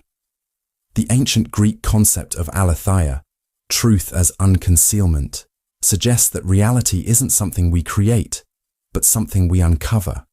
It's a process of peeling back the veils of oblivion to reveal what has been obscured. In Greek, aletheia means the state of not being hidden. For philosophers like Heidegger, truth isn't static or absolute. It's an ongoing revelation of essence. Opposite this is lethe, meaning oblivion or forgetfulness. In mythology, the river Lethe caused those who drank from it to forget everything. Oblivion here isn't just forgetting facts. It's losing touch with deeper realities, the dulling of existence by routine or distraction. Modern life, Heidegger argued, often traps us in Lethe. Technology, social norms, and endless distractions bury truth beneath layers of convenience and noise. Truth becomes hidden not because it's complex, but because we stop seeking it. Consider a forest. To a hurried observer, it's just trees. But to someone who pauses and looks deeply, the forest unveils its richness, its intricate ecosystems, its quiet vitality. This is aletheia in action, the forgotten truth emerging from oblivion. Yet unveiling truth is never complete. For every truth revealed, others remain hidden. Truth is a pursuit, a continual struggle against the pull of Lethe. As Heidegger wrote, to be is to stand in the clearing where beings reveal themselves. Metaphysical rebellion. What happens when someone refuses to accept the world, not just socially or politically, but at its core? This is metaphysical rebellion, a concept Albert Camus explores in The Rebel. It's not merely resistance to injustice, it's defiance against the absurdity of existence itself. Camus begins with a harsh truth. The human condition is absurd. We seek meaning in a universe that offers none. This clash between our longing for purpose and the cosmos's indifference is the absurd. Metaphysical rebellion arises when someone refuses to surrender to this reality. But rebellion isn't despair. It's an act of defiance. Camus writes, "I rebel, therefore we exist." Instead of succumbing to life's lack of inherent meaning, the rebel creates their own. It's a challenge to the universe, an assertion that life can still be lived with passion and authenticity. Consider Prometheus from Greek mythology. He defied the gods by stealing fire for humanity, not just rejecting authority, but challenging the foundations of existence itself. Similarly, the metaphysical rebel refuses to accept a world devoid of meaning, striving instead to create values in the face of absurdity. Yet Camus warns of rebellion's dangers. When rebellion turns dogmatic, it can lead to tyranny. Revolutions that sought liberation often imposed new forms of oppression. Camus urges rebels to embrace uncertainty and reject absolute systems. For Camus, rebellion isn't a solution, but a way of being, a refusal to stop questioning existence. The only way to deal with an unfree world, he writes, is to become so absolutely free that your very existence is an act of rebellion. And in that defiance, we find freedom. The shadow. There's a part of you you refuse to see, a hidden side you deny or project onto others. Carl Jung called this the shadow. It's always there, influencing who you are, whether you acknowledge it or not. Jung believed the shadow contains everything we reject about ourselves, our dark impulses, forbidden desires, and unacknowledged flaws. But it's not just evil. It's any part of you that doesn't align with the image you want to project. The shadow is born when we suppress these traits, often in childhood, to meet societal or familial expectations. Paradoxically, the more we suppress the shadow, the more control it gains. Jung warned, until you make the unconscious conscious, it will direct your life and you will call it fate. Your shadow manifests in subtle ways. Anger you project, envy disguised as criticism, or insecurities driving your choices. Jung called the process of confronting the shadow integration. It's not about indulging impulses, but understanding them. By facing the shadow, you achieve individuation, becoming a whole, authentic self. Suppressed traits like ambition or creativity can transform into strengths when acknowledged. Personal identity paradox. Who are you? Not your name, your face, or even your memories. Who are you, truly? The personal identity paradox forces us to question whether the self we hold onto is as stable as we think. At its core, this paradox asks, what makes you you? Is it your body, your memories, or your personality? John Locke, in his essay concerning human understanding, argued that personal identity is rooted in memory. If you recall being the child who rode a bike or the teenager who graduated, that continuity defines your identity. But what happens when memory fails? Do forgotten moments cease to be part of you? Critics like Thomas Reid highlighted this flaw, noting that if identity depends solely on memory, a person could paradoxically both be and not be the same individual, depending on which memories they retain. Consider the ship of Theseus. If every plank of a ship is replaced, is it still the same ship? Now apply that to yourself. Your cells regenerate, your personality evolves, and your memories shift. Are you the same you were 10 years ago, or even yesterday? Modern neuroscience complicates things further. The brain is a constantly changing network, with no static self, but a dynamic process. Philosopher Derek Parfit argued in Reasons and Persons that identity is an illusion. Instead of obsessing over being the same person, we should focus on psychological continuity, the fragile connections linking past, present, and future selves. Veil of ignorance. If you had to design a society without knowing your place in it, what kind of rules would you choose? This is the veil of ignorance, a thought experiment introduced by philosopher John Rawls in A Theory of Justice. It's a radical framework for fairness, forcing us to imagine justice without bias or privilege. Rawls asks us to envision the original position, a hypothetical scenario where we create society's rules while behind the veil of ignorance. Here's the catch. You don't know your gender, race, class, abilities, or future wealth. You could be anyone, a billionaire or someone living in poverty. This uncertainty, Rawls argues, would lead us to design a fundamentally fair society, avoiding rules that favor any one group since we wouldn't know if we'd belong to it. From this, Rawls proposes two principles of justice. First, everyone should have equal access to the most extensive basic rights and freedoms, like freedom of speech and thought. Second, social and economic inequalities are only acceptable if they benefit the least advantaged. This is the difference principle, ensuring the vulnerable are protected. The veil of ignorance strips away personal bias. It's not about altruism, it's about rational self-interest under uncertainty. If you could be born into any position, you'd want a world where every position offers dignity and opportunity. Critics argue it's too idealistic or imposes redistributive justice at the expense of liberty. But Rawls's thought experiment challenges us to confront existing systems and ask, if I didn't know my place, would this still feel fair? The veil of ignorance isn't just a tool for imagining fairness, it's a vision of how justice could be. If you really question your life, one thing becomes clear. Most of it is suffering, hoping for just some moments of happiness. And yet, despite the endless torment, you continue living, driven by something that is beyond logic, the insatiable will to live. For Arthur Schopenhauer, this will was the fundamental force behind all existence. In The World as Will and Representation, he described it as a blind, relentless drive that compels every living being to survive, reproduce, and persist. It isn't rational, conscious, or purposeful. It simply is. Schopenhauer wrote, "Life is assured to the will to live.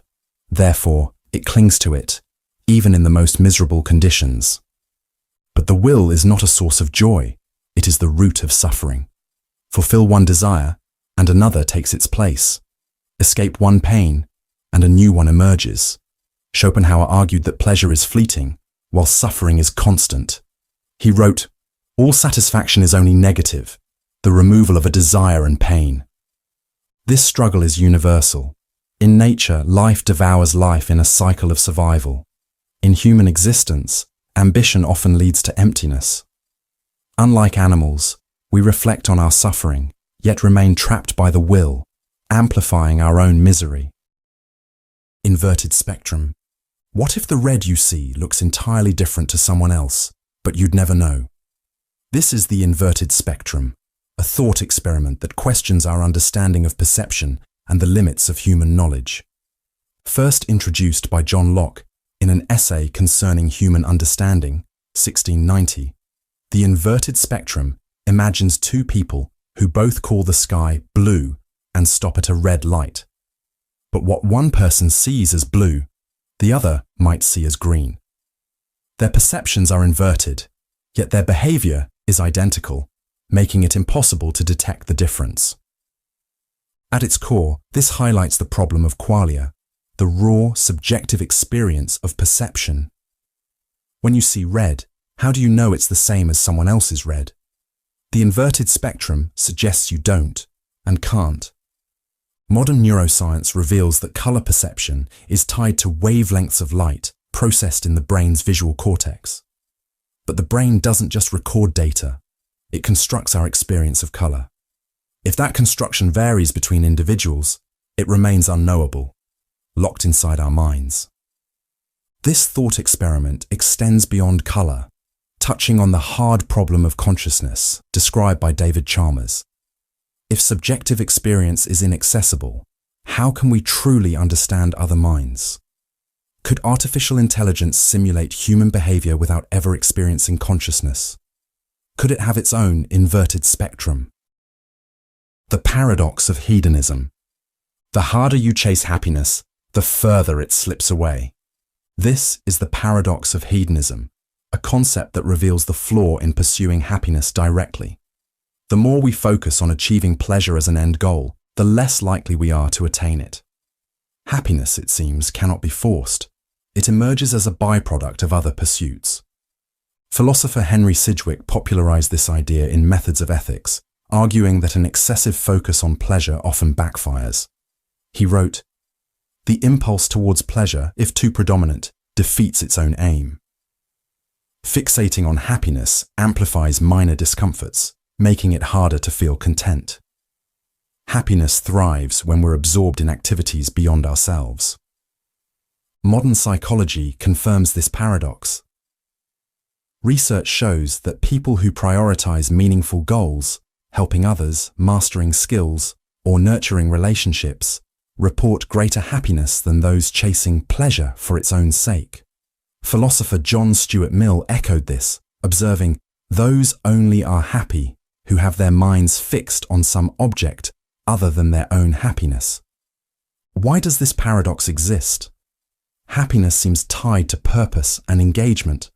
A life centered solely on self-gratification feels hollow, while striving for something greater often leads to unexpected joy. Divine hiddenness. If God exists, why does the world feel so silent? Why do so many seek divine presence and find only absence? These questions define the problem of divine hiddenness, a challenge to faith, belief, and the very nature of God. Philosopher John L. Schellenberg formalized this argument, asking, if a perfectly loving God exists, why wouldn't that presence be unmistakable? In Divine Hiddenness and Human Reason, he argues that a loving God would prevent reasonable non-belief. Yet, many sincere seekers of truth remain unconvinced. Is this silence evidence that God isn't there, or that God doesn't care? Some theists respond that divine hiddenness preserves human freedom. If God's existence were undeniable, belief might feel coerced, undermining genuine faith. But critics, including Schellenberg, counter that freedom and knowledge aren't incompatible. Just as knowing a loved one exists doesn't eliminate the freedom to choose them, knowing God exists wouldn't negate free will, it would enrich it. Others suggest hiddenness serves a purpose, such as fostering spiritual growth or testing faith. Yet for many, especially those whose doubts arise from honest seeking, these explanations feel insufficient. Divine hiddenness also intensifies the problem of evil. If suffering already challenges God's goodness, why remain silent in humanity's pain? Wouldn't clarity offer comfort or hope? This isn't just an intellectual issue, it's deeply personal. For those struggling with unanswered prayers, the silence can feel like abandonment. But some interpret it as an invitation to question, to seek, and to grow. Master-slave dialectic. Every relationship is a struggle for recognition. This is the essence of the master-slave dialectic, one of Georg Wilhelm Friedrich Hegel's most profound ideas from phenomenology of spirit. It's not just about domination, it's about power, dependence, and the need to be seen. Hegel begins with two individuals meeting. Both crave validation, but for selfhood to exist, each needs their existence acknowledged by the other. This creates conflict, a life and death struggle for recognition. The outcome? A hierarchy. One becomes the master, the other the slave. At first, the master appears victorious, commanding while the slave obeys. But Hegel reveals a paradox. The master's power is hollow because it relies entirely on the slave's recognition. True transformation, Hegel argues, happens through the slave's labor. By shaping the material world, the slave gains self-awareness and a deeper understanding of reality. As Hegel writes, through work, the slave becomes conscious of what he truly is. This dialectic isn't just about literal masters and slaves. It's a metaphor for power dynamics in all human relationships, from history's feudal systems to modern economic and social hierarchies. It's also deeply personal, evident in the dynamics of employers and employees, parents and children, even lovers. Recognition, Hegel shows, is rarely equal. But Hegel's insight goes further. True recognition, he suggests, comes from mutual acknowledgement, not domination. It's a delicate balance where both individuals affirm each other as equals. Dysteleological suffering. The universe we observe has precisely the properties we should expect if there is at bottom no design, no purpose, no evil, no good, nothing but pitiless indifference. This observation from Richard Dawkins captures the essence of dysteleological suffering, the belief that pain exists without meaning, purpose, or redemption. Nature is indifferent to suffering. Predators hunt, prey suffers, and parasites thrive, all as a consequence of survival, not morality or design. Suffering in this view isn't a test or lesson, it's simply a byproduct of life's relentless processes. There's no cosmic plan, no higher goal to explain the pain that pervades existence. The term dysteleology combines the Greek telos, meaning end or purpose, with dys, implying something flawed or misaligned. It rejects comforting narratives that suffering serves a greater good, revealing a world driven by chaos and competition, rather than divine order. Inherent meaninglessness. Your life has no meaning, neither does mine. The universe doesn't care about your dreams or struggles, and yet, this might be the most liberating truth you'll ever encounter. Existentialist thinkers like Nietzsche, Sartre, and Camus argue that the universe offers no built-in purpose. Sartre stated, "Man is condemned to be free," meaning we exist without objective purpose, left to create meaning ourselves. But confronting the void isn't easy. Camus called this tension the absurd condition, the clash between our desire for meaning and the universe's indifference. In the myth of Sisyphus, Camus likened life to a man eternally pushing a boulder uphill, only for it to roll back down. The struggle is pointless, yet Sisyphus's defiance transforms his suffering into freedom. Camus concludes, one must imagine Sisyphus happy. What does this mean for us? Inherent meaninglessness isn't a problem to fix, but a reality to embrace. Without cosmic rules dictating purpose, we're free to create our own. Every choice gains weight because we give it significance. Whether it's art, relationships, or moments of joy, these aren't gifts from the universe. They're victories carved from chaos. The void doesn't imprison you. It sets you free. In a meaningless world, your choices matter more than ever. Antinomy of pure reason. The universe both has a beginning and doesn't. This paradox is central to Immanuel Kant's antinomies of pure reason, introduced in his Critique of Pure Reason. Kant argued that when reason attempts to address ultimate questions, it produces contradictions, antinomies, where opposing statements both seem valid. These contradictions reveal the limits of human understanding and expose the boundaries of what we can truly know. Kant's first antinomy explores whether the universe has a beginning in time. On one side, reason suggests the universe must have a beginning. If time stretches infinitely backward, the present could never arrive. Yet reason also claims the universe cannot have a beginning, because if it did, it would require a cause, and that cause would need another, creating an infinite regress. Both arguments appear logical, but are irreconcilable. Kant explained that these contradictions occur because human reason applies principles beyond the realm of experience. Concepts like space, time, and causality aren't intrinsic features of the universe. They're the frameworks through which our minds interpret it. Just as a fish, shaped by its experience of water, cannot imagine life outside it, our minds, shaped by space and time, cannot comprehend realities beyond these limits. The antinomies don't solve these questions, but reveal reason's boundaries. Kant argued that we can ask whether the universe is finite or eternal, but the answers lie beyond our cognitive reach. Cosmic horror. The universe is vast, indifferent, and incomprehensible. For every star we see, countless others remain hidden, their light lost to the void. It's here, in this infinite silence, that cosmic horror finds its home, an existential dread rooted in our insignificance within a cosmos that neither knows nor cares about us. H.P. Lovecraft articulated this terror best, writing, "The oldest and strongest emotion of mankind is fear, and the oldest and strongest kind of fear is fear of the unknown.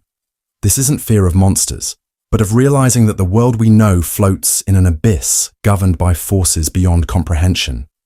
Cosmic horror thrives on the premise that human intellect is inadequate to grasp the true nature of existence.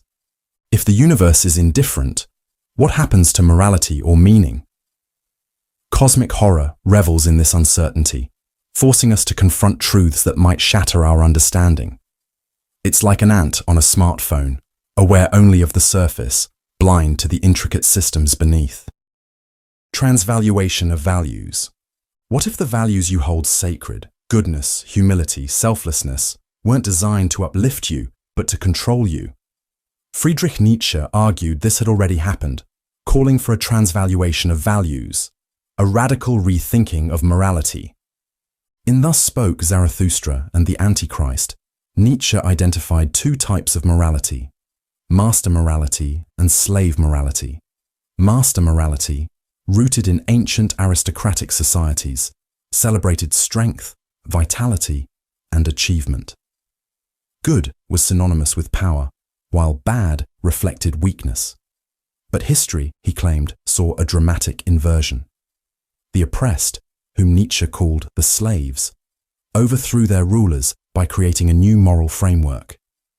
Ambition, dominance, and self-assertion were rebranded as evil, while humility, meekness, and self-denial were elevated as good. Nietzsche called this reversal an act of ressentiment, a moral system born of resentment. This, Nietzsche believed, suppressed human potential. Slave morality, institutionalized through Christianity and modern ethics, stifled humanity's creative and life-affirming instincts.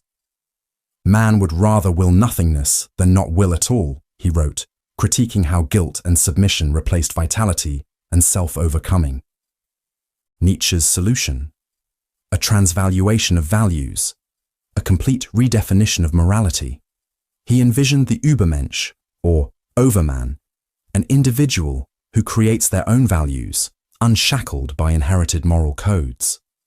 This wasn't a call for cruelty or tyranny, but a rejection of morality that glorifies weakness over strength.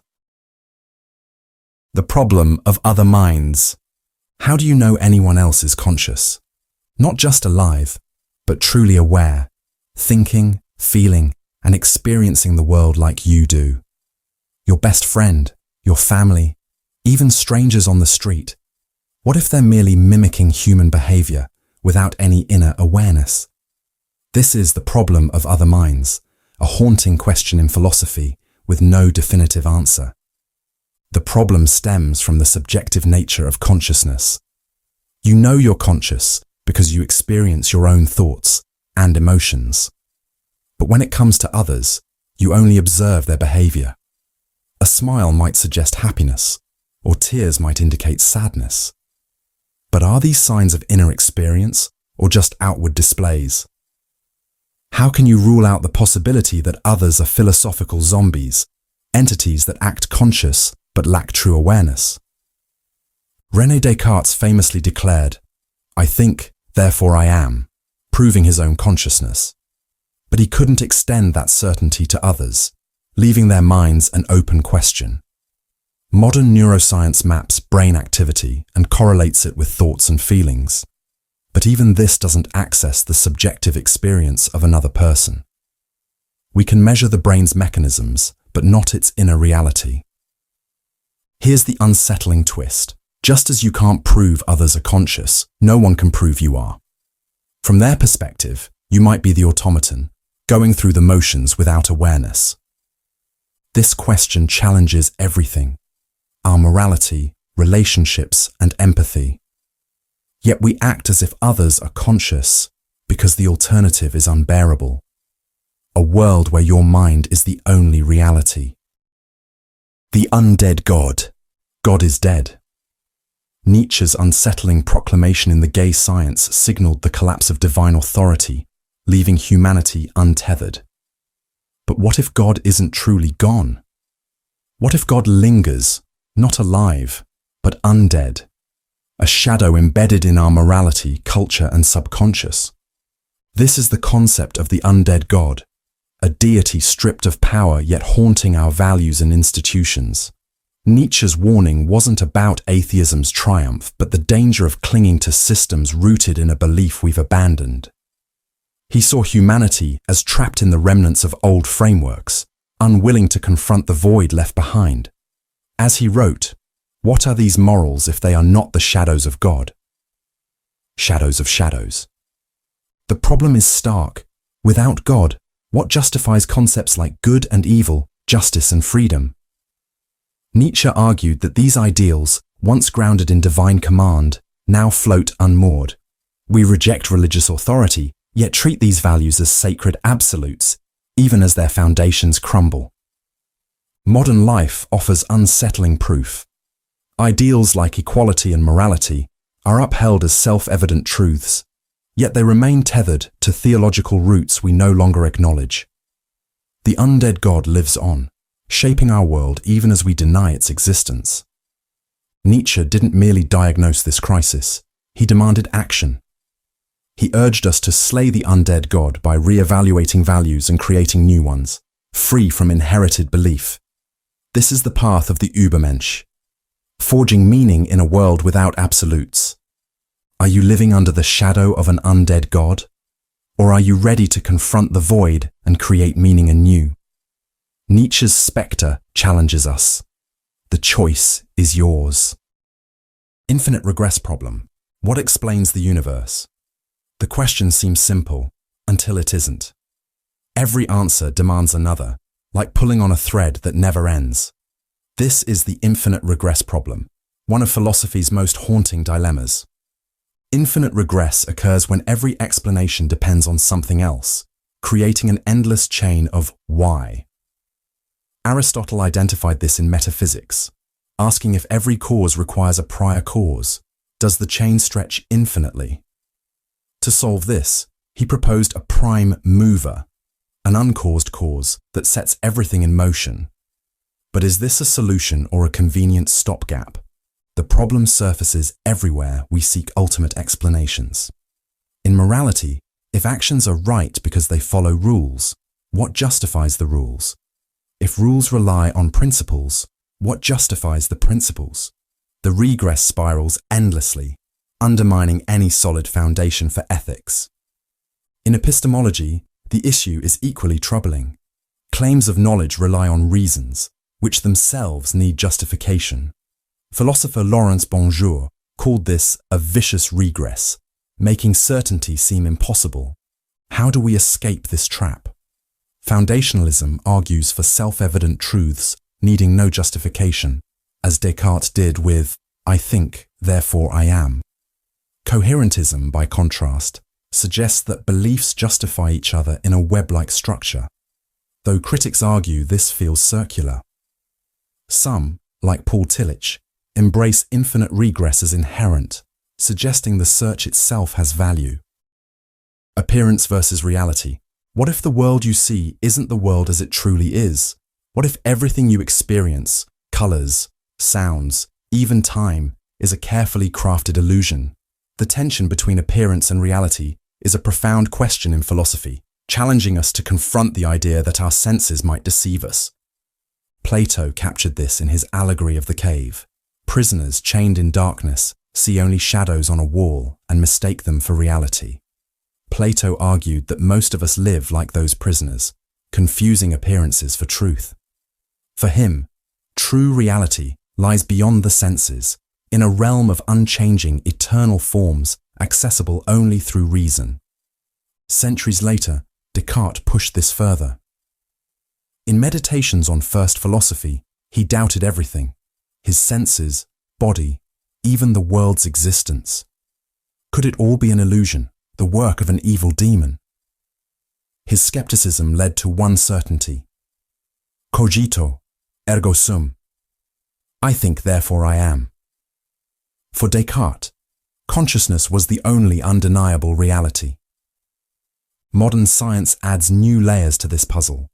Quantum mechanics reveals particles in superpositions, altered by observation. Neuroscience shows that what we perceive is reconstructed by our brains. Colors are interpretations, not inherent properties. Even time, as Einstein showed, is relative, shaped by gravity and motion. Yet we trust our senses. We live by what we see and hear, even though illusions and technologies like virtual reality blur the line between real and artificial. Philosophers like Kant remind us that we can't access the world as it truly is, only how it appears to us. Akrasia. Why do you act against your better judgment? This is the puzzle of akrasia, acting against what you know is right. You're fully aware of the consequences, yet you choose the opposite. Socrates dismissed the idea of akrasia, arguing that wrongdoing stems from ignorance. If you truly knew what was good, you'd pursue it. But Plato saw it differently. In the Republic, he divided the soul into reason, spirit, and appetite. Akrasia, he argued, arises when desire, appetite, overpowers logic, reason. Aristotle expanded in Nicomachean Ethics, distinguishing between the weak-willed, who regret succumbing to desire, and the self-indulgent, who feel no conflict. Akrasia, for Aristotle, exists in this tension, knowing what's right but failing to act on it. Fast forward to modern times, and akrasia is everywhere. Staying up late despite needing sleep, breaking a diet for a moment of indulgence. It's the gap between intention and action, frustratingly universal. Psychologists argue it's a battle between short-term gratification and long-term goals, or between emotion and logic, where impulses override reason. What makes akrasia so compelling is its universality. It's not about ignorance or intelligence. It's about the fragility of human will. Knowing what's right doesn't mean acting on it, highlighting the complexity of our minds. Solipsism. What if you're the only conscious being in existence? This is the unsettling idea of solipsism, the belief that nothing outside your own mind can be known to exist. The people you see, the world you live in, even the universe itself, could all be constructs of your consciousness. And here's the chilling part. There's no way to disprove it. The roots of solipsism trace back to ancient philosophy, but gain prominence through René Descartes. In his Meditations on First Philosophy, Descartes doubted everything: his senses, memories, and the physical world. The only certainty he found was his own mind. Cogito, ergo sum. I think, therefore I am. For Descartes, this was the foundation of knowledge. Solipsism, however, stops there, It rejects the external guarantees Descartes proposed, such as God validating the world's reality. Instead, Solipsism argues that only your thoughts, perceptions, and consciousness are certain. Everything else is suspect. The problem is simple yet profound. Every experience you have is filtered through your mind. How can you prove that the people you talk to aren't just projections of your imagination? That the world wasn't created moments ago, complete with implanted memories to make it feel real? Philosophers like Ludwig Wittgenstein challenged Solipsism, arguing that thoughts and language are inherently shaped by interaction with others. Without a shared world, even the structure of thought would collapse. The myth of Sisyphus. What's the point of it all? Day after day, you strive and struggle, only to face the same challenges tomorrow. For Albert Camus, this endless repetition mirrors the story of Sisyphus, a man condemned to roll a boulder up a hill, only for it to roll back down every time. It's a tale of futility, but Camus saw it as the perfect metaphor for the human condition. In his essay, The Myth of Sisyphus, Camus asks the ultimate question: is life worth living? If life has no inherent meaning, isn't existence itself absurd? The absurd, Camus explains, arises from the clash between our search for purpose and the universe's indifference.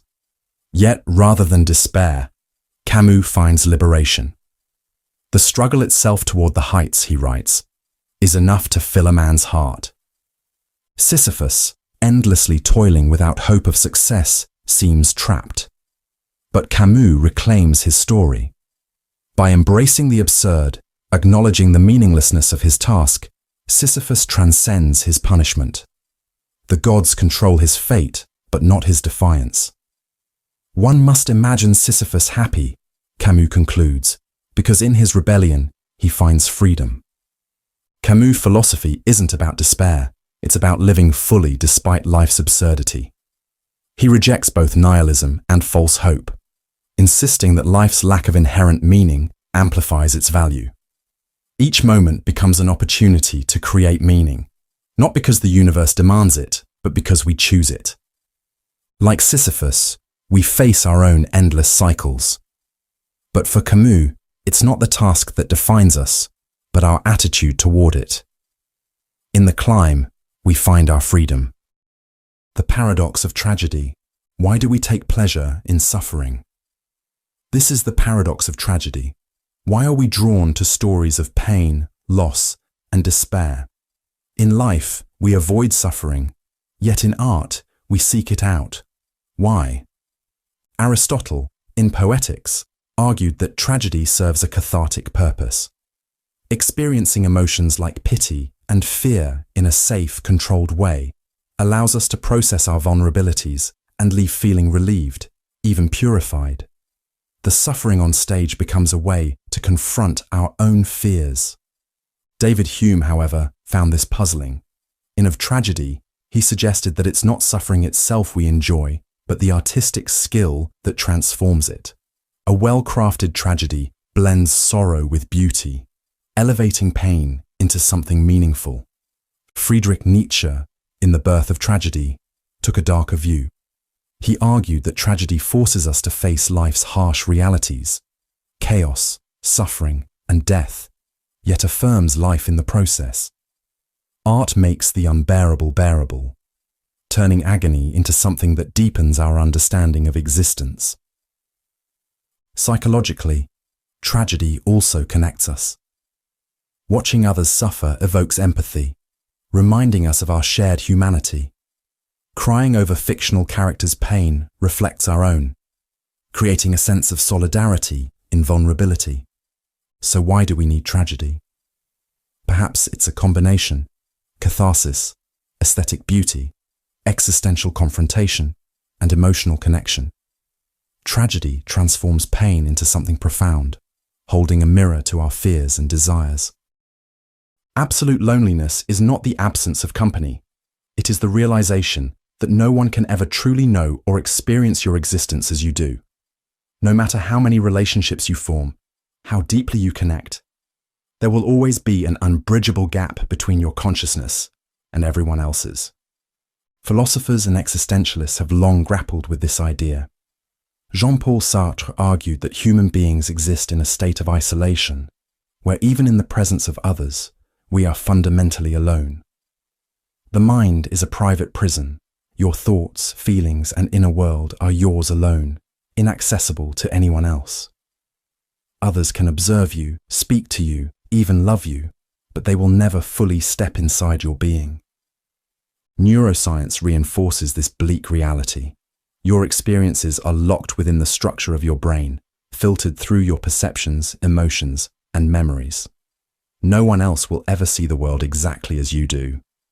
Even language, our greatest tool for connection, is limited.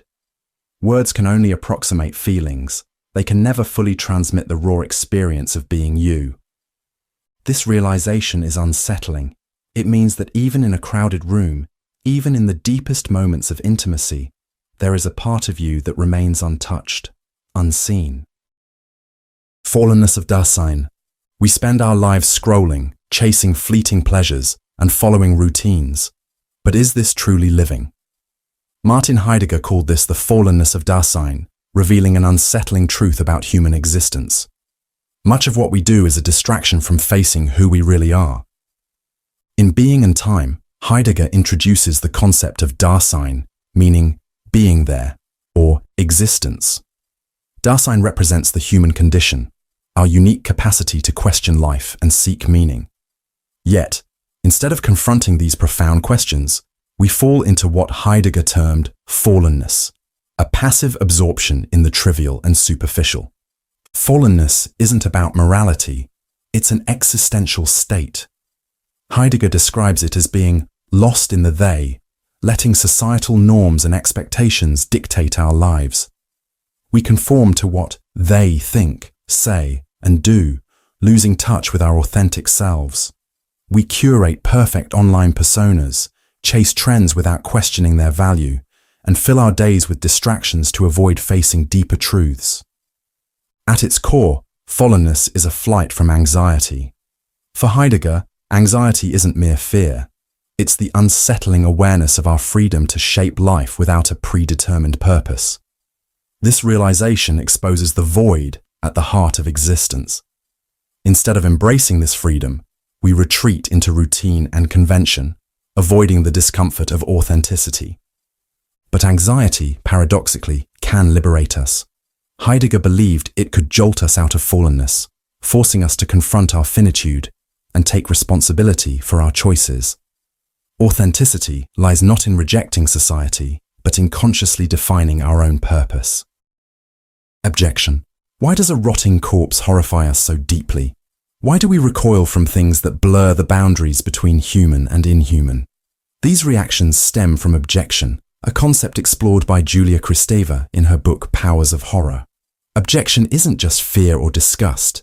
It's the psychological unease we feel when something disrupts the boundaries that define our sense of self. Kristeva explains that human identity relies on clear distinctions: self and other, life and death, clean and unclean. The abject is anything that breaks these boundaries, forcing us to confront what we've repressed or excluded. Bodily fluids like blood or vomit unsettle us because they blur the line between inside and outside, reminding us of our physicality, vulnerability, and mortality. A corpse, once alive and now decaying, occupies a space between human and other. It confronts us with the reality of death, a reality we often work hard to ignore. The last man. Have you ever considered what the end of humanity might look like? Not in chaos, but in comfort, a world where ambition, greatness, and meaning itself have vanished. In Thus Spoke Zarathustra, Friedrich Nietzsche introduces the concept of the last man. This is not a vision of extinction, but of spiritual stagnation. The last man represents a society that values comfort and safety above all else, abandoning the pursuit of greatness. He trades the struggle for meaning for shallow pleasures, content in mediocrity. The last man says, "We have invented happiness, but this happiness is hollow. It's a life devoid of dreams, risks, or aspirations, a perpetual avoidance of discomfort. He asks no profound questions, seeks no higher purpose, and is satisfied with mere existence, living without challenge or depth. In stark contrast, Nietzsche's Übermensch, or Overman, embraces chaos and struggle, forging his own values and transcending mediocrity. Where the Overman sees life as an opportunity for creativity and growth, the last man reduces it to survival and routine. Nietzsche's warning resonates today. The obsession with comfort, the endless pursuit of distraction, and the fear of failure reflect the very retreat from meaning he feared. The last man is not evil or malicious. He is simply tired of striving, questioning, and enduring. He represents humanity's quiet decline into irrelevance, where mediocrity replaces ambition. Genealogy of morals. Why do we call some things good and others evil? Are these universal truths or constructs shaped by history? Friedrich Nietzsche's Genealogy of Morals challenges our assumptions, tracing the origins of morality to power struggles and cultural shifts. Nietzsche argues that morality isn't timeless or divine, but a product of history. He identifies two types of morality: master morality and slave morality. Master morality, rooted in ancient aristocratic societies, valued strength, power, and vitality. For the ruling class, good meant qualities they embodied, while bad referred to weakness and mediocrity. Slave morality, by contrast, emerged from the ressentiment of the oppressed. Lacking power, they redefined morality, labeling strength as evil and elevating traits like humility and suffering as good. Nietzsche calls this a revaluation of values, a reversal of the aristocratic moral code. Christianity, he argues, codified this morality, glorifying suffering and promising rewards for the meek. For Nietzsche, this moral framework became a tool for the weak to undermine the strong. While revolutionary in its time, Nietzsche warns that slave morality now stifles human potential, promoting conformity over individuality. He introduces the Übermensch, Overman, a figure who transcends traditional morality to create new, life-affirming values. Nietzsche doesn't dismiss compassion, but urges us to question inherited values. Where do our judgments of good and evil come from? Do they empower us or confine us? The silence of God. If God exists, why is he silent? This question lies at the heart of the silence of God, a problem that has haunted humanity for centuries. It doesn't ask whether God exists, but why. If he does, he seems so absent, especially in moments of suffering and doubt. The Danish philosopher Søren Kierkegaard wrestled with this silence, seeing it not as absence, but as a test of faith. He described faith as the contradiction between the infinite passion of inwardness and the objective uncertainty. To Kierkegaard, the silence demanded a leap into the unknown, a trust in God without tangible proof.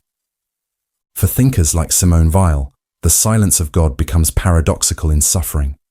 Weil believed that silence wasn't abandonment, but an invitation to find meaning within struggle. She wrote, "The greatness of Christianity lies in the fact that it does not seek a supernatural remedy for suffering, but a supernatural use for it." The problem deepens with a darker possibility. What if the silence isn't a test or a mystery, but just silence? What if there's no divine voice, no presence, no answer at all? Panopticism. What if you were always being watched, but never knew when? Would you act differently? This is the essence of panopticism, a concept from philosopher Michel Foucault in Discipline and Punish. It reveals how the possibility of observation shapes behavior and extends control far beyond physical walls. Foucault was inspired by the panopticon, a prison design by Jeremy Bentham. The design featured a circular structure with cells surrounding a central watchtower. Guards could observe prisoners without being seen, creating a state of conscious and permanent visibility. The genius wasn't in constant observation, but in making prisoners think they could be watched at any moment. Foucault expanded this into a metaphor for modern power. Panopticism, he argued, isn't about actual surveillance, it's about the fear of it. The mere possibility of being watched leads people to regulate themselves, turning surveillance into self-discipline. A real subjection, Foucault wrote, is born mechanically from a fictitious relation. This principle pervades modern life: security cameras, workplace monitoring, even social media. Do you post to express yourself or to shape how others perceive you? Panopticism shifts power from external enforcement to internal compliance. It also extends beyond technology. Schools, hospitals, and governments use observation and categorization to influence behavior. Foucault argued that modern societies moved from physical punishment to psychological control, subtle but effective. Panopticism raises critical questions. How much of our freedom is illusion? Who's watching and why? Awareness of this dynamic offers a chance to resist. The power of panopticism isn't in being watched, it's in believing we are, and recognizing that belief is the first step toward reclaiming control. The Grand Inquisitor. What if humanity doesn't truly want freedom, but instead craves comfort, security, and the illusion of choice? This unsettling question lies at the heart of The Grand Inquisitor, a parable from Fyodor Dostoevsky's The Brothers Karamazov. It challenges our beliefs about power, faith, and human nature. In 16th century Spain, Christ returns during the Inquisition.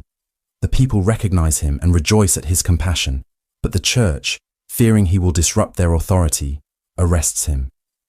That night, the Grand Inquisitor visits Christ in his cell, not to worship, but to condemn. The Inquisitor accuses Christ of giving humanity a burden it cannot bear: freedom.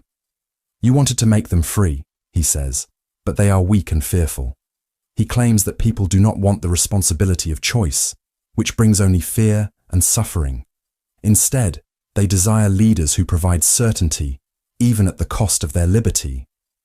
The Church, the Inquisitor argues, has done what Christ would not: taken away freedom in exchange for happiness. We will feed them, he declares, but we will also enslave them. Christ listens in silence, offering no defense. At the end, he simply kisses the Inquisitor and departs.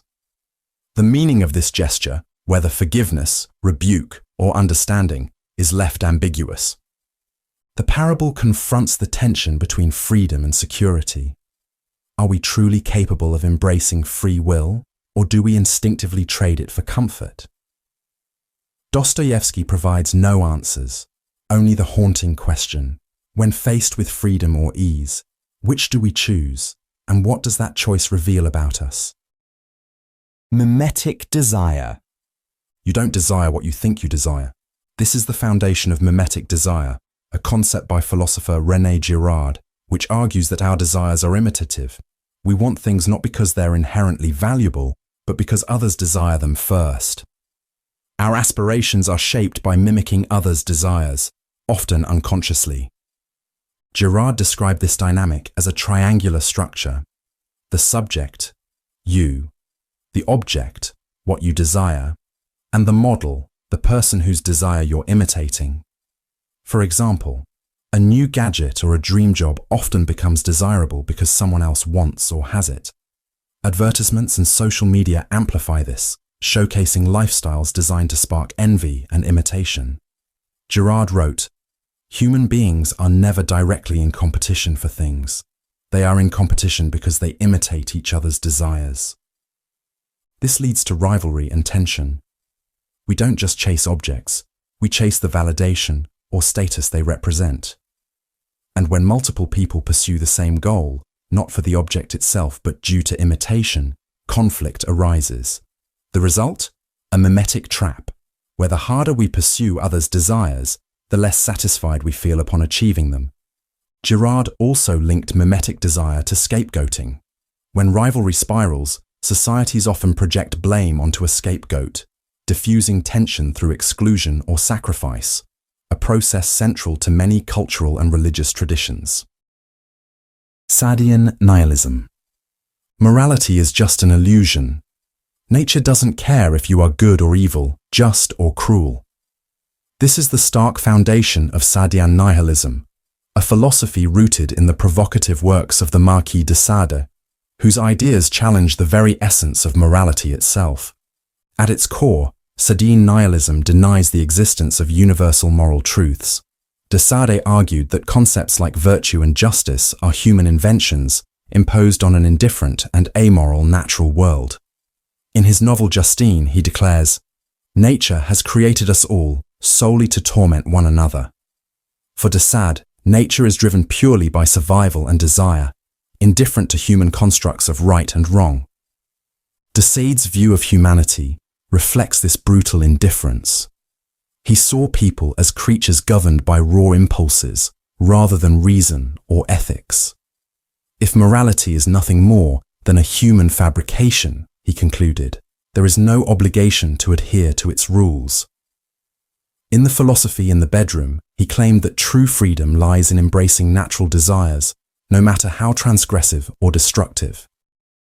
Mirror stage. The person you see in the mirror is not you. This reflection, familiar yet distant, is central to Jacques Lacan's concept of the mirror stage, a key idea in psychoanalysis. Lacan proposed that our sense of self begins with a misrecognition, an illusion that shapes who we believe we are. Around 6 to 18 months of age, an infant recognizes their reflection in a mirror. Though they experience their body as fragmented and chaotic, the mirror presents a unified, idealized image. The child identifies with this image, seeing it as me, but this unity is an illusion. Lacan argued that the image in the mirror is a projection, not aligned with the child's fragmented reality. This moment marks the birth of the I, when the child sees themselves as an object, separate from the world. Yet this selfhood is fundamentally alienating. The I is based on an external image, not inner reality. From this point, identity is shaped by a tension between how we see ourselves and how we believe others see us. Lacan's theory reveals that our sense of self is rooted in misrecognition. The person we think we are is not authentic, but a construct, a mask formed by cultural expectations, others' gazes, and our fantasies. Even in adulthood, much of our identity is shaped by external forces, from roles we play to goals we pursue. Anthropic bias. Why does the universe feel so perfectly suited for life? Is it a cosmic coincidence? Or are we only asking because we're here to ask? This is the heart of anthropic bias, a concept that challenges how we view existence. Anthropic bias stems from the anthropic principle, explored by thinkers like Brandon Carter and Nick Bostrom. It states that our observations about the universe are influenced by the fact that we exist to make them. A universe capable of supporting life is the only kind we could observe, because otherwise we wouldn't be here to notice it. Consider this analogy. If you're in a room with air, you might think, how convenient there's air for me to breathe. But the only reason you're alive to ask is because the air is already there. Applied to the universe, the fact that it appears fine-tuned for life isn't surprising. It's a prerequisite for our existence. The physical constants of the universe, like the speed of light or strength of gravity, are so precisely calibrated that even slight changes would make life impossible. To some, this suggests a creator or a multiverse of countless, uninhabitable universes. But anthropic bias cautions us. We can only observe a universe compatible with life, just as fish can't imagine a dry world. Nick Bostrom argues that anthropic reasoning explains the universe's apparent fine-tuning while exposing the limits of our perspective. It challenges us to recognize how our existence skews our understanding of reality. Zeno's paradox. If you set out to cross a room, will you ever reach the other side? It seems obvious. You take a step, then another, and eventually you're there. But according to Zeno of Elea, you'll never make it. You'll be trapped in an infinite series of steps that grow smaller and smaller, forever moving forward, but never arriving. This is Zeno's paradox of motion, and it challenges our most basic understanding of reality. Zeno's dichotomy. Paradox argues that before reaching the other side, you must first reach the halfway point. But before that, you must reach halfway to that point, and so on, dividing each step infinitely. If each step takes time, how can you ever complete an infinite series? Another paradox, Achilles and the tortoise, makes this more vivid. Achilles, the fastest runner, gives a tortoise a head start. By the time Achilles reaches the tortoise's starting point, the tortoise has moved ahead.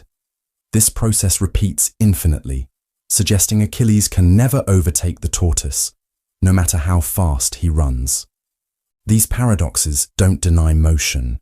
They reveal the tension between perception and mathematical reasoning. The ancient Greeks were baffled by this, but calculus, developed by Newton and Leibniz, showed that infinite sequences can sum to finite results. Achilles overtakes the tortoise, and you cross the room, not because Zeno was wrong, but because his paradoxes highlighted the limits of early mathematics. Zeno's puzzles endure because they push us to question infinity, continuity, and reality itself. The next time you take a step, consider this. Even the simplest motion contains infinite complexity, bridging the gap between logic and experience. The illusion of free will. You believe you're in control of your choices, what to eat, what to say, which path to take. But what if that control is an illusion? What if free will, the cornerstone of human agency, is simply a story your brain tells after the fact? Philosopher Baruch Spinoza likened humans to stones rolling downhill, convinced they control their movement because they're unaware of the forces driving them. Men think themselves free, he wrote, because they are conscious of their actions, but ignorant of the causes. Centuries later, neuroscientist Benjamin Libet's experiments revealed that the brain begins preparing for actions milliseconds before we consciously decide to act. Your choice to pick up a glass of water may feel deliberate, but your brain already made the call.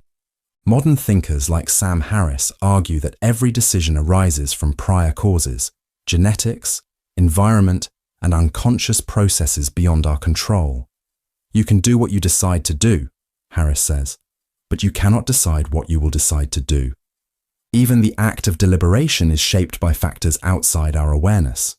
Critics worry that rejecting free will undermines accountability, but Harris contends it shifts the focus from blame to understanding.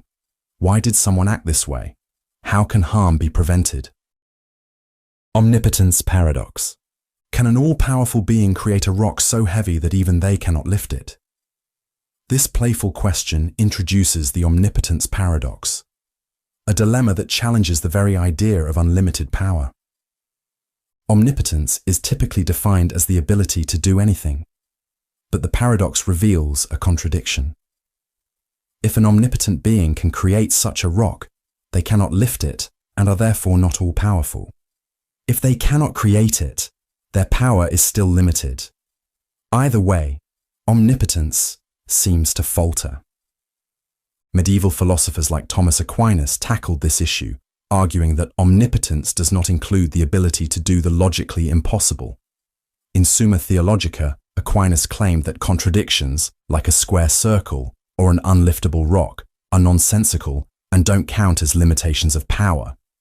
For him, omnipotence means the ability to do all things that are possible within the bounds of reason. René Descartes took a more radical stance, suggesting that an omnipotent being could transcend even logic. If God willed 2 + 2 to equal 5, Descartes argued, it would simply be so. But this interpretation unsettles many, as it makes omnipotence incomprehensible, bending the very framework of reason. The omnipotence paradox extends beyond theology, questioning whether the concept of unlimited power is coherent. Can an omnipotent being create a world they cannot control, or end their own existence? These questions reveal the limits of language and human understanding. Terror management theory. Every decision you make, every belief you hold, might be shaped by one thing: the fear of death. Terror management theory reveals how the awareness of our mortality influences thoughts, actions, and even society itself. Developed by psychologists Sheldon Solomon, Jeff Greenberg, and Tom Pischinsky in the 1980s, the theory builds on Ernest Becker's The Denial of Death. Becker argued that humans, uniquely aware of their mortality, face an existential terror that could paralyze us. To cope, we create systems of meaning, religion, art, nationalism that give life purpose and connect us to something greater. These cultural worldviews shield us from the unsettling reality of our impermanence. But this defense comes with a cost. When our worldviews are challenged, our fear of death resurfaces. Research shows that subtle reminders of mortality, what psychologists call mortality salience, can profoundly shape behavior. People become more defensive of their cultural values, resistant to opposing ideas, and even hostile toward those who threaten their beliefs. In one study, participants reminded of death were more likely to support charismatic leaders, promising strength and stability. This fear doesn't just shape individuals, it defines societies. Our monuments, traditions, and rituals aren't just cultural artifacts. They're defenses against death's shadow, anchoring us to a sense of permanence. Animal suffering in theodicy.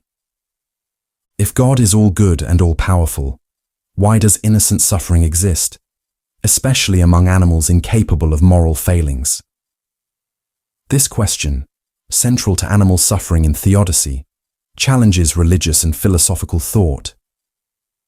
Animals have suffered for millions of years: predation, disease, starvation, natural disasters.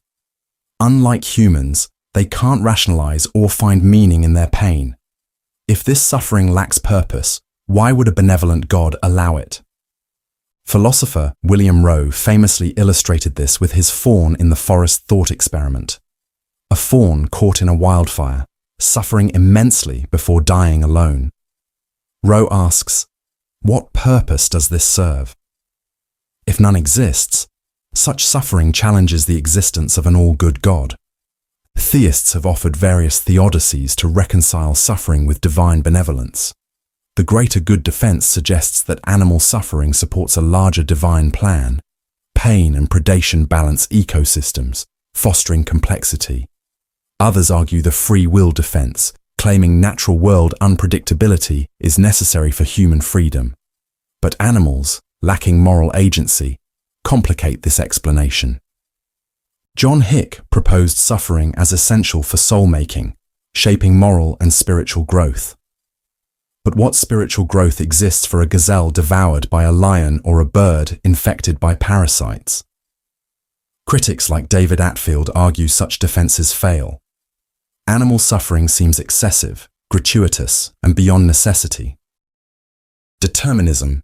Every decision you've ever made, what you ate for breakfast, who you've become, might not have been a choice at all. Determinism argues that every action, thought, and event is the inevitable result of prior causes, making freedom an illusion. The idea dates back to ancient philosophy, but 18th century mathematician Pierre-Simon Laplace captured its essence with his concept of Laplace's demon. This hypothetical intelligence, knowing the position and motion of every particle in the universe, could predict the future with absolute certainty. For such an intellect, Laplace wrote, nothing would be uncertain, and the future, like the past, would be present before its eyes. Determinism rests on cause and effect. From atomic movements to neural firings, every action is bound by prior events. If time were rewound, every thought and action would unfold exactly the same way, as they were never truly under your control. Phenomenological reduction. What if you could strip away all assumptions, beliefs, and biases until only raw, unfiltered experience remained? This is the essence of phenomenological reduction, a method introduced by philosopher Edmund Husserl to uncover the true nature of consciousness. Husserl believed we mistake our interpretations of the world for reality itself. Our minds constantly color experiences with preconceived notions, cultural influences, and personal history. To see the world as it truly is in consciousness, Husserl proposed bracketing, or epoché, suspending all judgments and assumptions. The process starts with abandoning what Husserl called the natural attitude, our default belief in the world's external existence. Instead, we focus purely on how the world appears in consciousness. Husserl wrote, "We must free ourselves from the prejudice of the existence of the world. This doesn't deny the world's existence, it seeks to reveal how it is experienced." Phenomenological reduction shifts focus from objects to the acts of consciousness that make them appear. For example, when you see a tree, you're not just perceiving an object, you're experiencing sensory data, memory, and interpretation working together. Husserl's method uncovers these layers, showing how experience is shaped by the dynamic relationship between observer and observed. A key insight is that consciousness is always intentional. It's not passive, but actively directed at something, whether perceiving, imagining, or feeling. By examining this relationship, phenomenology reveals the structures of experience. Though critics question whether we can truly set aside all biases, Husserl argued that striving for clarity offers profound insights. His method influenced thinkers like Heidegger and Merleau-Ponty, who expanded on phenomenology's transformative potential. Vanity of existence. Why do we strive and toil, knowing nothing lasts? This is the heart of Arthur Schopenhauer's concept of the vanity of existence, a stark reflection on the futility of life. For Schopenhauer, existence is a relentless cycle of striving, suffering, and inevitable decline. He wrote, "The vanity of existence is revealed in the whole form. Existence assumes, in the infiniteness of time and space, contrasted with the finiteness of the individual in both. We are fleeting beings, adrift in an infinite, uncaring cosmos." Schopenhauer argued that life is driven by the will to life, an insatiable force compelling us to survive, reproduce, and chase desires. Yet every fulfilled desire only gives way to new ones. All satisfaction, he declared, is only negative, the removal of a desire and its pain. This endless yearning mirrors Sisyphus, endlessly pushing his boulder uphill. In daily life, this truth becomes evident. A new achievement, possession, or recognition provides fleeting joy, but the satisfaction dissolves, leaving us wanting again. Even acts of creation, love, or legacy, Schopenhauer saw as attempts to mask the void. Time erodes all achievements. Even the grandest empires crumble. "What has been and is no more," he wrote, "always seems better than what is now." Schopenhauer didn't seek despair, but clarity. He believed recognizing life's futility allowed us to escape its grip. Through art, philosophy, and especially music, which offered moments of liberation from endless striving. Hell as eternal punishment, an all-loving God, and an eternal hell. How can these ideas coexist? The concept of hell as unending punishment has perplexed theologians for centuries. Is it justice or a relic of fear? Scriptures like Matthew 25:46. These will go away into eternal punishment, but the righteous into eternal life, shaped the belief in eternal torment. For St. Augustine, infinite punishment reflected the infinite nature of God's justice. Sinning against an eternal being warranted eternal consequences. Thomas Aquinas viewed hell differently, arguing that its suffering comes from separation from God, a self-inflicted state, not imposed cruelty. But critics question the fairness of eternal punishment for finite sins. Philosopher John Hick argued that a truly benevolent God would redeem all souls, making eternal hell incompatible with divine love. Universalists agree, seeing ultimate salvation for all as a reflection of God's mercy. Conditionalists, meanwhile, propose annihilation, total destruction of the soul, over eternal suffering. Modern thinkers like C.S. Lewis reframe hell as a choice. In The Great Divorce, Lewis wrote, "The doors of hell are locked on the inside," suggesting that hell is self-imposed, driven by pride and despair, not divine wrath. The veil of Maya. Everything you perceive, the people, the sky, even your body, might be an illusion. This idea lies at the heart of the veil of Maya, a concept from Indian philosophy, particularly Advaita Vedanta. It suggests that the material world is a facade, obscuring the ultimate truth, Brahman, the infinite essence of existence. Maya, meaning illusion or magic in Sanskrit, creates the appearance of separation in a fundamentally unified universe. Adi Shankaracharya, a key figure in Vedanta, explained, Brahman alone is real. The world is illusory. The self is not other than Brahman. Maya binds us to the cycle of birth and death by making us believe we are finite individuals. Imagine a dream. While dreaming, everything feels real, joy, pain, fear. But upon waking, you realize it was all in your mind. Similarly, the veil of Maya convinces us that our identities, struggles, and desires are real, though they are fleeting and transient. Western philosophy mirrors this idea. Arthur Schopenhauer, influenced by Vedanta, described life as a perpetually disillusioning experience. He likened Maya to a world driven by blind desires, obscuring deeper truths. For him, art and asceticism offered glimpses beyond the illusion. How do we lift the veil? Vedanta suggests paths like knowledge, jnana yoga, and self-realization, recognizing that your true essence isn't your body or mind, but the infinite consciousness behind them. This isn't about rejecting life, but seeing through it, experiencing it without attachment.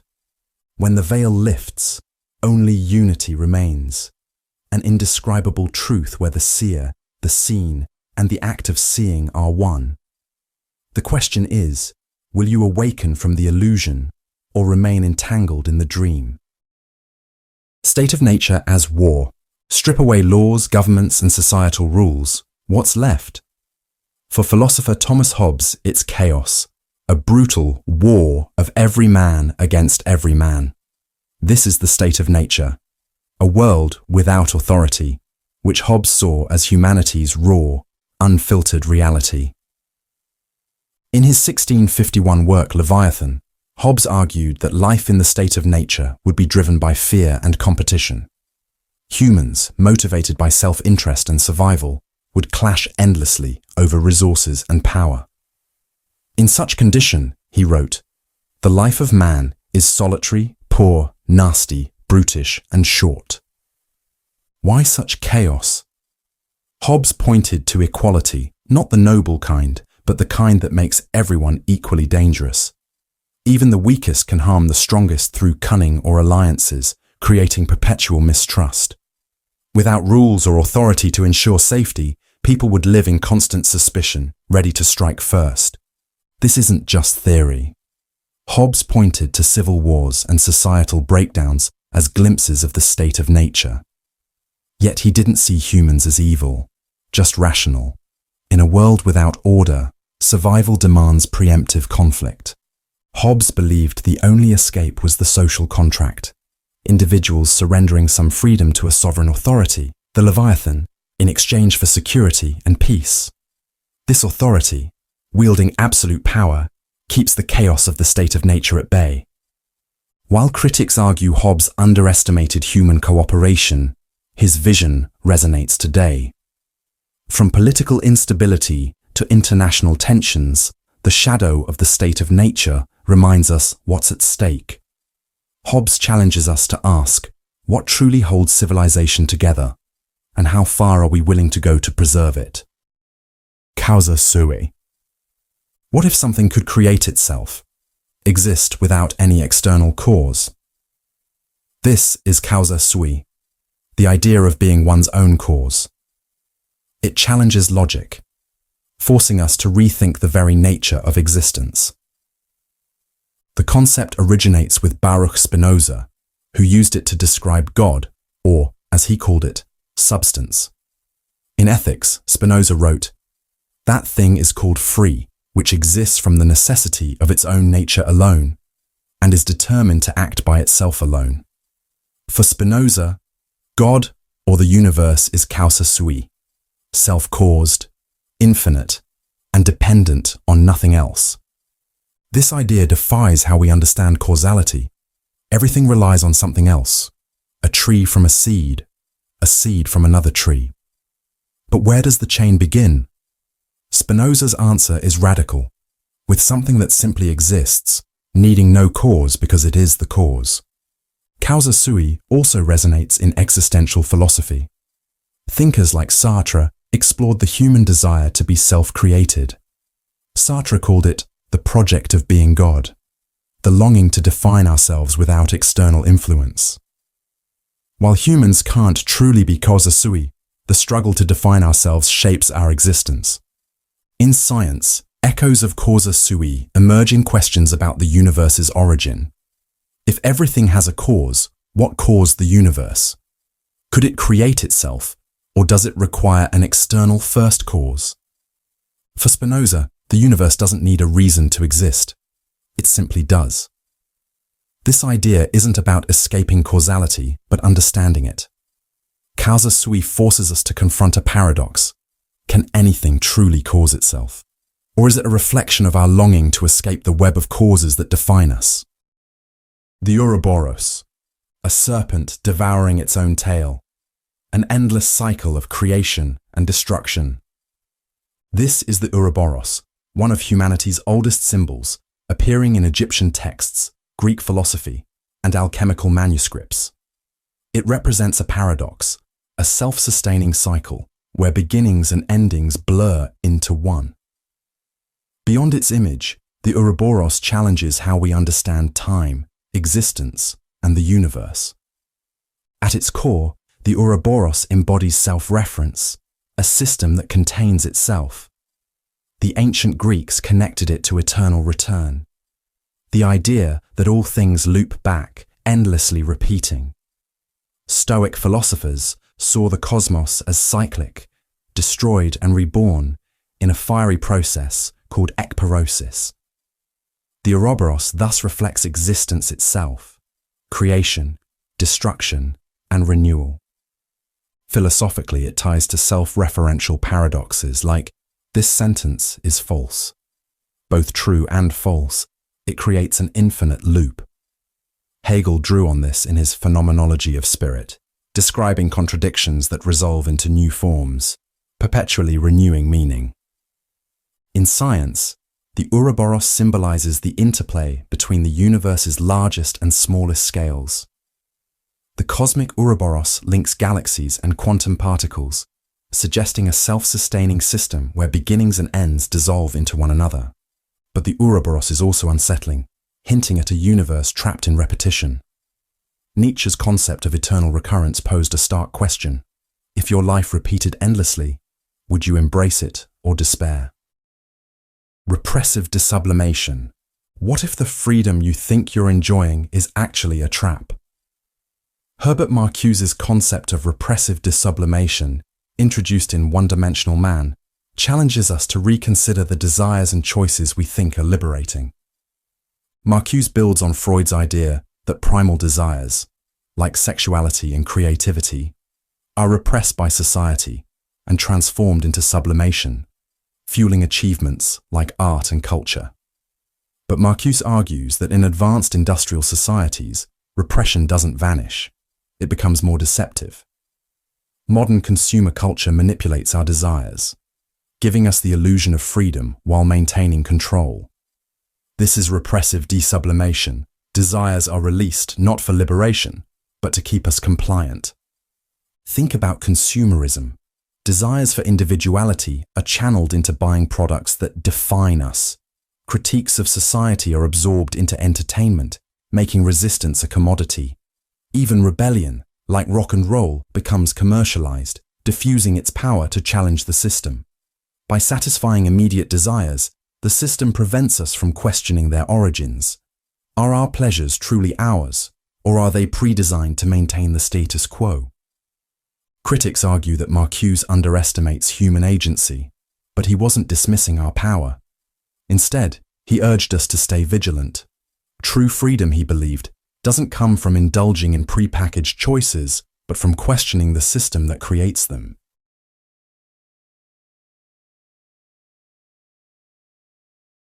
The antinatalism argument. You did not choose to be born. No one asked you. No contract was signed. No consent was given. And yet, here you are, thrown into existence, bound to a life filled with struggle, uncertainty, and inevitable suffering. If life is an unchosen burden, an experiment forced upon the unwilling, then perhaps the most ethical act is not to participate in it at all. This is the argument at the core of antinatalism, the radical yet unsettlingly logical view that bringing new life into the world is inherently immoral. Antinatalism is not merely pessimism. It is not about disliking life or assuming that all existence is unbearable. Instead, it starts from a simple premise. Suffering is inevitable. No matter how fortunate a person's life may be, they will experience pain, loss, disappointment, and death. Even the happiest life contains moments of despair. But here is the asymmetry. A person who never exists will never suffer. They will never feel loneliness, never endure heartbreak, never face sickness or fear or grief. They will miss out on joy, yes, but they will also be spared all pain. This is the foundation of David Benatar's argument in Better Never to Have Been. He presents what is known as the asymmetry argument, which states, the presence of pain is bad. The presence of pleasure is good. The absence of pain is good, even if no one experiences it. The absence of pleasure is not bad, unless someone exists to be deprived of it. This last point is crucial. If a person never exists, they do not suffer from a lack of happiness. They are not missing out on anything because they do not exist to miss it. But if a person does exist, they are guaranteed to suffer at some point. Given this imbalance, not bringing someone into existence is always the safer, more ethical choice. This idea is not new. The ancient Greek philosopher Sophocles wrote that the greatest fortune is never to have been born at all. Buddhism teaches that existence itself is suffering, and that the only way to end suffering entirely is to escape the cycle of rebirth. In a world where pain is unavoidable, why continue the cycle? But the implications of antinatalism are disturbing. If life is a burden, why do people continue to have children? Why does nature itself push existence forward? The common argument is that life contains not just suffering but also love, beauty, and happiness. Even if suffering is inevitable, isn't it worth enduring for the moments of joy? Antinatalists reject this reasoning as a justification for needless harm. Would you create a person knowing they will suffer immensely, simply because they might also experience joy? If a child is born into a world where they will suffer a fatal disease, most would agree that bringing them into existence is cruel. But antinatalists argue that this logic applies universally. Every life contains suffering, and it is always unnecessary because the person did not need to exist in the first place. There is also a darker version of the argument, one that does not see the absence of suffering as merely preferable, but as a moral imperative. If life is inherently painful, if existence is a trap that we are thrown into without consent, then bringing a new person into the world is an act of harm. It is not just unwise, it is unethical. Every birth creates a being destined for pain and eventual death. No suffering can befall someone who is never born. But where does this leave us? If existence is a mistake, should humanity simply fade away? Some antinatalists take this idea to its logical conclusion, voluntary human extinction. If suffering is inevitable, and if every new life contributes to the continuation of suffering, then the kindest thing humans can do is to stop reproducing entirely. It is not about destruction, it is about a quiet, peaceful end. Critics of antinatalism argue that it is too extreme, too detached from human experience. Life may contain suffering, but it also contains meaning, relationships, love, and discovery. The same mind that suffers is also capable of wonder. Some reject the argument entirely, while others embrace a softer version. Perhaps reproduction is not inherently immoral, but we should be more thoughtful about bringing new lives into the world. So, is existence a gift or a curse? Is the act of creation an act of love or an act of cruelty? The antinatalist argument does not demand an answer, but it does force us to confront a question we rarely consider. If no one had forced you into existence, would you have chosen it? The dark forest hypothesis. Across the endless expanse of space, trillions of stars burn in the darkness, surrounded by countless planets, each one a potential cradle for life. And yet, despite the mathematical certainty that intelligent civilizations should exist, the universe remains eerily silent. No signals, no visitors, no evidence, just an abyss stretching into infinity. This is the heart of the Fermi paradox. If the cosmos is teeming with life, then where is everyone? The dark forest hypothesis offers an answer, but it is not a comforting one. Instead of imagining the universe as a grand cosmic neighborhood filled with benevolent explorers eager to make contact, it paints a much darker picture, one where silence is not an accident, but a survival strategy, where civilizations remain hidden because revealing themselves invites annihilation. The reasoning is simple and ruthless. Every intelligent species that arises must grapple with the same fundamental truth. The universe is vast, resources are finite, and the intentions of others can never be known with certainty. Any civilization that openly announces its presence risks attracting the attention of an unknown power, one that may not be friendly. And if the stakes are survival itself, the safest course of action is to remain quiet, to stay hidden, to assume that anyone who breaks the silence is a threat that must be eliminated before they become one. Imagine the cosmos as a dark forest. Each civilization is a silent hunter, concealed among the trees, aware that other hunters lurk in the shadows. No one dares to call out, because to do so is to risk revealing their position. If a voice echoes through the trees, if one civilization openly declares its existence, others may listen, calculate, and decide that silence is no longer an option. A single transmission could mark the beginning of the end. This theory is not just speculation. It is an extension of real-world game theory applied to the problem of interstellar civilizations. In an environment where mutual trust is impossible and the consequences of miscalculation are extinction, a preemptive strike becomes the only rational choice. After all, a civilization that chooses to wait and see if another species is friendly might never get the chance to find out. But this idea raises an even more unsettling question. If the dark forest is real, has humanity already made a fatal mistake? For decades, we have been sending signals into the void. Radio waves, pulsar maps, gold-plated records bearing our location and messages of peace. To us, these transmissions are gestures of curiosity, an attempt to reach out to whatever might be out there. But if the universe operates by the logic of the dark forest, then these messages are not invitations, they are beacons, a flare shot into the unknown, announcing our position to anyone or anything that might be listening. And if someone is listening, what will they do? The dark forest hypothesis forces us to reconsider the very nature of our place in the cosmos. Are we alone, or are we simply one of many civilizations, each hiding from the others? Have others already been found and destroyed before they had the chance to understand what they had done?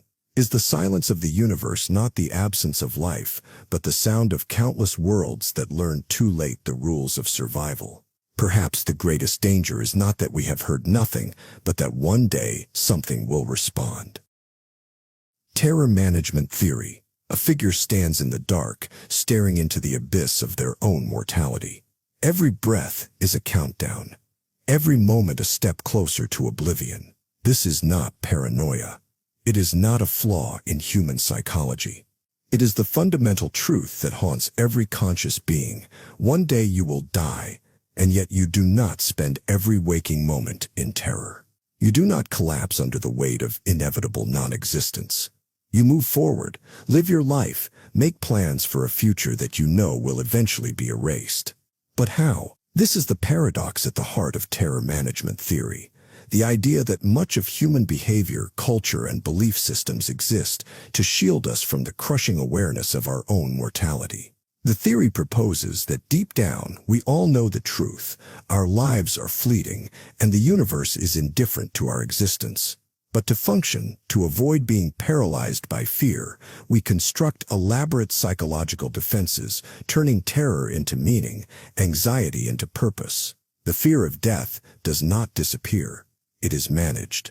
From the moment we become aware of death, we begin to build barriers against it. Religion promises an afterlife, a continuation beyond the void. Cultural values offer a sense of permanence, a way to be remembered. Even mundane actions, ambition, wealth accumulation, artistic expression, become desperate attempts to leave a mark, to defy the finality of death in whatever small way we can. We tell ourselves that we matter, that our lives have significance, that we are more than just temporary collections of atoms destined to scatter. But these defenses are fragile. When they are threatened, terror resurfaces. This is why people react so violently when their belief systems are challenged, because beneath every ideology, every moral code, every worldview, there is a hidden foundation, the promise that life is not meaningless, that death is not the end. Anything that threatens this foundation is not just an attack on an idea, it is an existential threat. And so people cling to their beliefs with desperate fervor, not out of pure conviction, but because the alternative is unthinkable.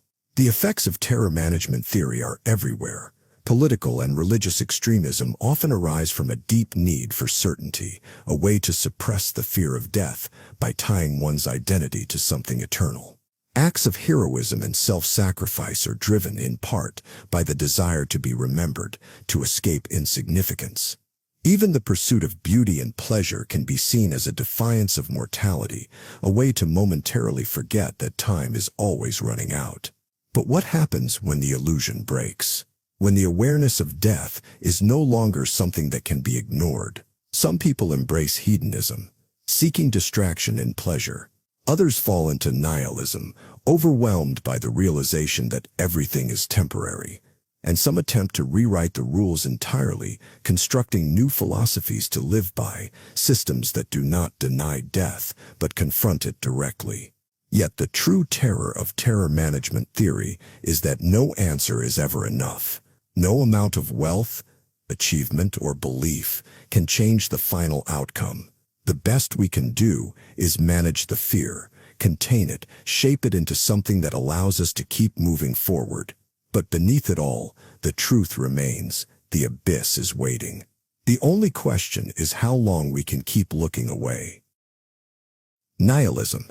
Imagine standing at the edge of a vast, empty void, a place where meaning dissolves, purpose crumbles, and existence itself feels like a fleeting illusion. There are no guiding principles, no divine plans, no universal truths. Just a silent, indifferent universe stretching into infinity. This is nihilism, the philosophical abyss that asks, what if nothing truly matters?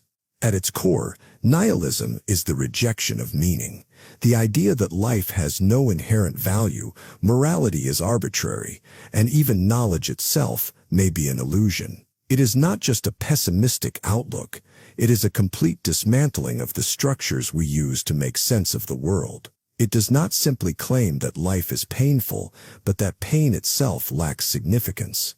The roots of nihilism stretch back to ancient skepticism, but it was in the 19th century that it found its most famous voice, Friedrich Nietzsche.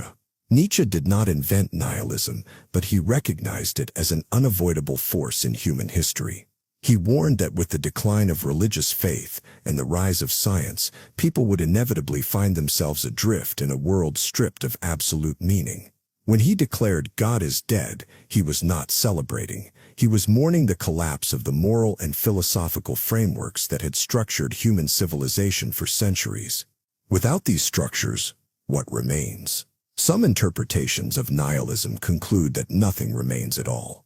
The Russian novelist Ivan Turgenev depicted this view in his novel Fathers and Sons, where the character Bazarov, a self-proclaimed nihilist, dismisses all belief systems as illusions.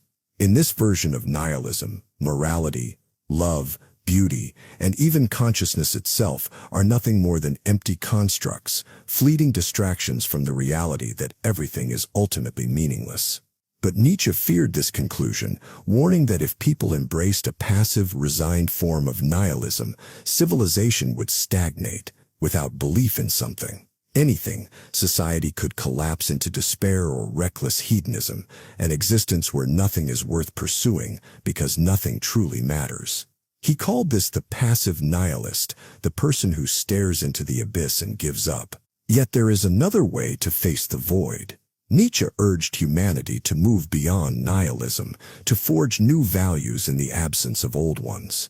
He believed that once we recognize that meaning is not given to us but must be created, we can rise above the despair and will our own purpose into existence. Instead of seeing the death of meaning as a loss, we can see it as a liberation. Other philosophers have confronted the same existential void, searching for ways to respond to a universe indifferent to human meaning. The existentialists, such as Jean-Paul Sartre, argued that while life lacks inherent purpose, it is precisely this absence that grants us the freedom to define our own existence. Without predetermined meaning, we are not bound by external rules. We are responsible for shaping our own values, crafting purpose from nothingness. As you may remember, Albert Camus explored a related idea, what he called the absurd, the tension between our relentless search for meaning and a universe that offers none. He rejected resignation, insisting that even in the face of absurdity, life could still be lived fully. Others have taken different approaches.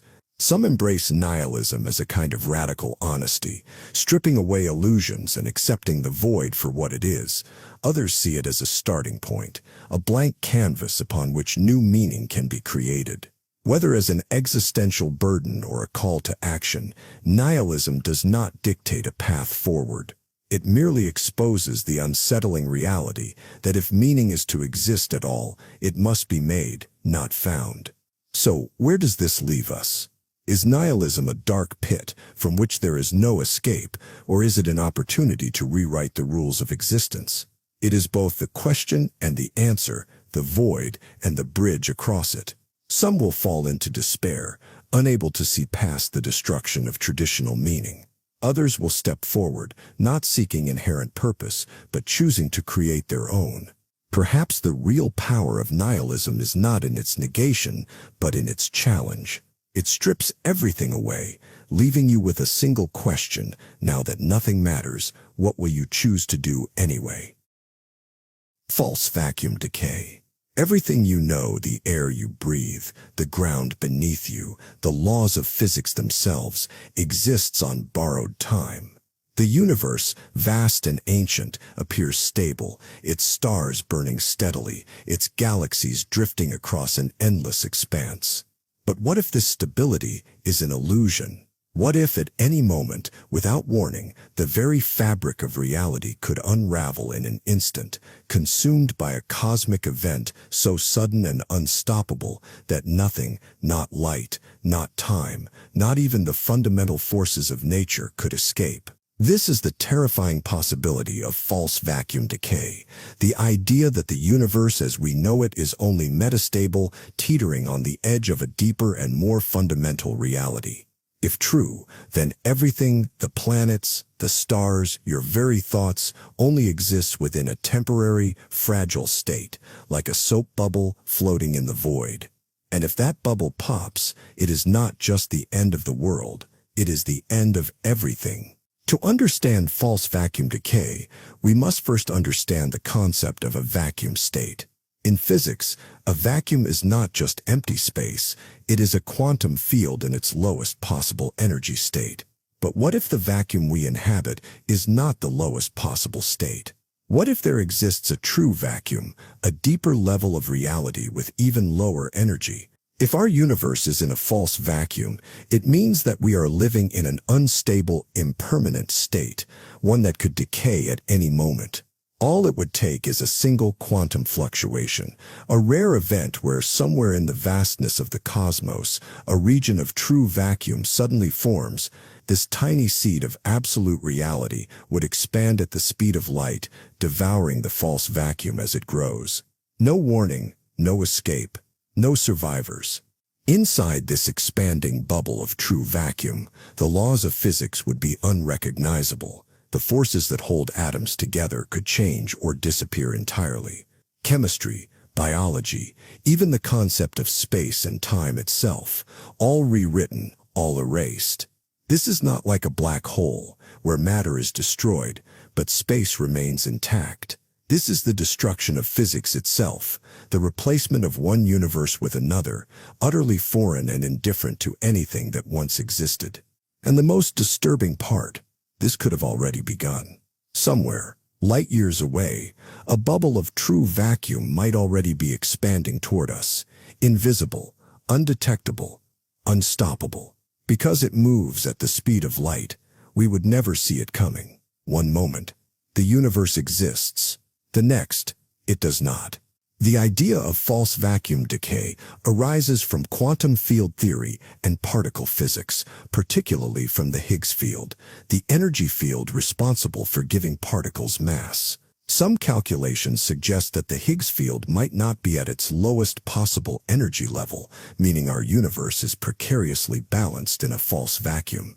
If this is the case, then over an incomprehensible timescale, perhaps trillions of years, perhaps tomorrow, the vacuum decay event will occur. Some scientists believe the risk is infinitesimally small, that quantum fluctuations of this magnitude may be impossible, or that the decay process would take longer than the lifespan of our universe. Others argue that high-energy cosmic events, like the collision of neutron stars or the evaporation of black holes, could act as a trigger, collapsing our vacuum state and setting off the chain reaction. But even if false vacuum decay never happens, its implications are profound.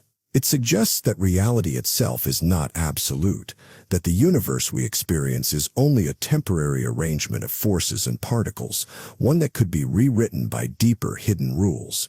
It forces us to consider the fragility of existence, not just life, not just Earth, but the very physics that allow thought, movement, and time to function at all. The terror of false vacuum decay is not that it is painful or cruel, or even that it happens at all. It is that if it does, there will be no one left to remember that the universe was ever here in the first place. No remnants, no echoes, no last words, just an empty, rewritten cosmos, indifferent to the fleeting moment we called reality. Quantum immortality. There is a version of you that never dies. A version that, no matter how improbable, no matter how impossible, continues to exist. In some reality, somewhere, you are still breathing. This is the unsettling implication of quantum immortality, a thought experiment born from the paradoxes of quantum mechanics. If the universe operates the way some physicists suspect, death may not be the end, not because of an afterlife, but because the rules of reality will not allow you to experience it. At the heart of this idea is the many worlds interpretation of quantum mechanics. In this view, every event, with multiple possible outcomes, does not simply resolve into one reality, but splits into all possibilities simultaneously. Each choice, each moment of chance, branches off into countless parallel timelines, each one just as real as the others. You do not see these branches. You only experience the one in which you exist. Now consider what happens at the moment of death. If there is even the slightest probability that you survive, no matter how infinitesimally small, the many worlds interpretation suggests that a version of you must continue on in a universe where survival is the outcome. From your perspective, you never experience your own death. The world around you may change, people may disappear, the odds may defy all reason, but you will always find yourself in the reality where you are still alive. This is not immortality in the traditional sense. You are not invincible. In most worlds, you will die, just as everyone else does. But your consciousness will only persist in the timelines where survival is possible. No matter how unlikely, there will always be a version of you that dodges the accident, that recovers from the illness, that somehow makes it through. This idea is often illustrated with the quantum suicide experiment, a disturbing thought experiment designed to test whether quantum immortality could be real. Imagine a scientist places themselves in a contraption rigged to fire a gun depending on the outcome of a quantum event. Each time the trigger is pulled, there is a 50% chance of survival. In most worlds, the scientist dies, but in some, they miraculously survive again and again, infinitely. From the outside, this scientist is gone in most realities, but from their own perspective, they never experience death. They keep existing, unable to understand why they are still alive. If this is true, what does it mean for us? Are we all trapped in the strangest form of immortality, one where we watch the world disappear piece by piece, surviving against all odds, never experiencing our own end? Does this mean that in some distant timeline, a version of you will exist forever, clinging to life no matter how fractured, how improbable, how lonely that existence might become? Quantum immortality does not promise a pleasant eternity. There is no guarantee that surviving means thriving. It may mean witnessing the death of everything else, watching as entropy consumes the stars, as the universe stretches into cold, infinite darkness, as every familiar thing is erased except for the one thing that cannot collapse: you. Or perhaps this is all an illusion. Perhaps consciousness does not persist through quantum branches. Perhaps the many worlds interpretation is wrong. Perhaps death is final after all. But if the universe does work this way, if every outcome that can happen does happen, then somewhere, in some unfathomable reality, you are still here, and you always will be. Causal loop paradoxes. There is a moment when past and future fold into each other, an impossible tangle where cause and effect become indistinguishable. A sequence of events that loops back on itself, erasing any clear starting point, trapping reality in a paradox that defies logic. This is the unsettling nature of causal loop paradoxes, scenarios where an effect is also its own cause, where time itself refuses to obey the laws of reason.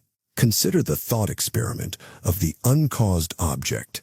Suppose a scientist receives a blueprint for a revolutionary invention, builds it, and later travels back in time to hand the blueprint to their past self. The invention exists, but who designed it? The knowledge has no origin. It exists purely within the loop, forever trapped in a cycle where it was never truly created, only passed along. If knowledge, an object, or even a person exists only because of a loop in time, does it have any genuine existence at all? Time travel fiction is littered with these paradoxes, but they are not just theoretical absurdities. In physics, certain interpretations of relativity suggest that closed time-like curves, paths in space-time that loop back on themselves, could, in theory, allow for causal loops. If such curves exist, they could mean that events might not have single traceable origins, but instead feed back into themselves in ways that break conventional logic. But the implications stretch beyond science fiction. If reality allows for causal loops, then free will becomes an illusion, as the future dictates the past just as much as the past dictates the future.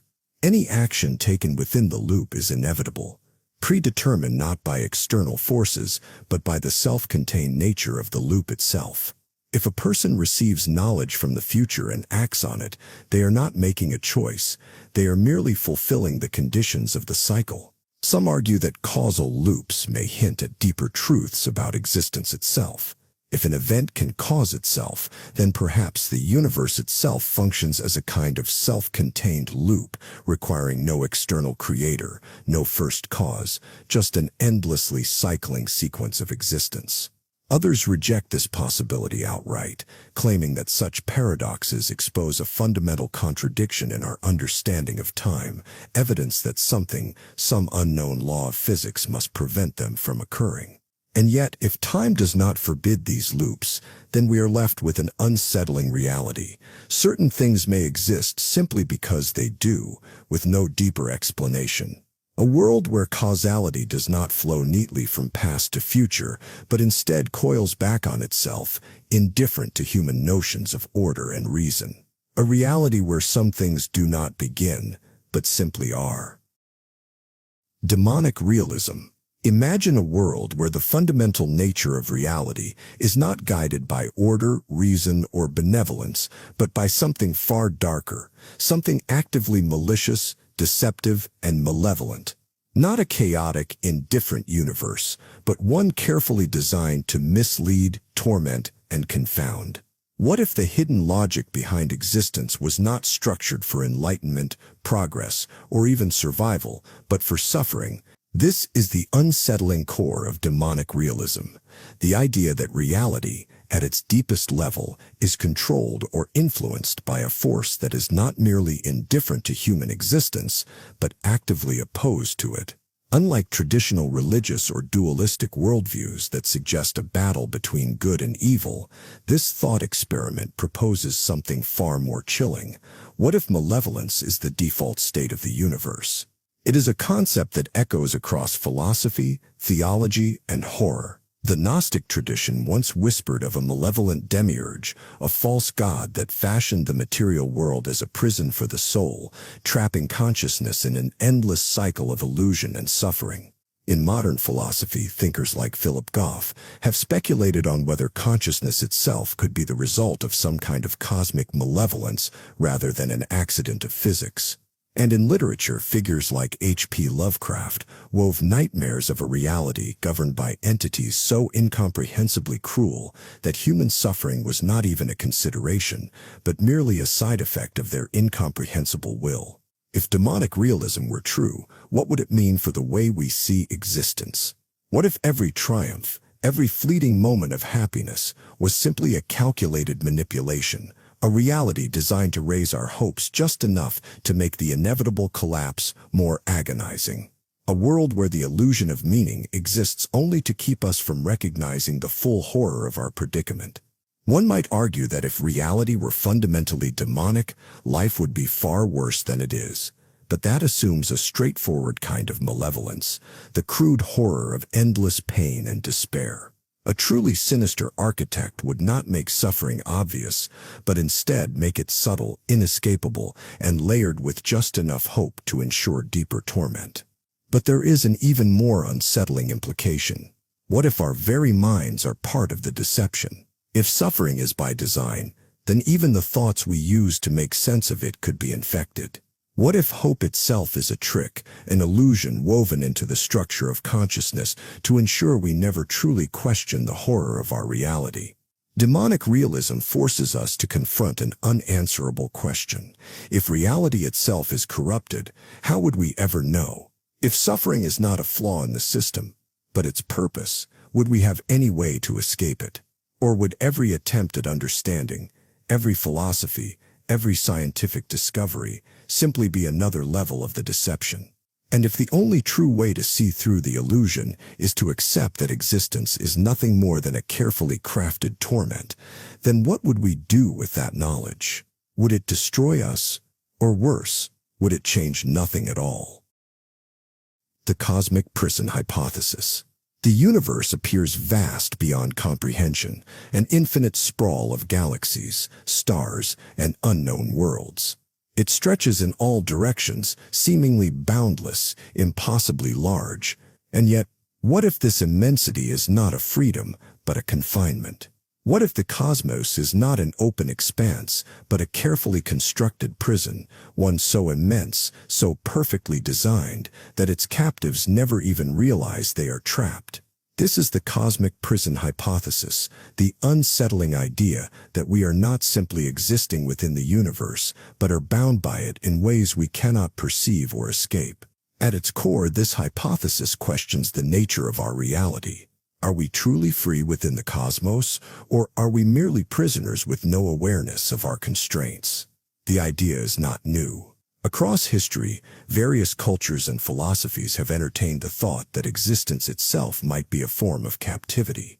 The ancient Gnostics, for instance, believed that the material world was a deception, a prison built by a flawed or malevolent creator to keep souls from escaping to a higher reality.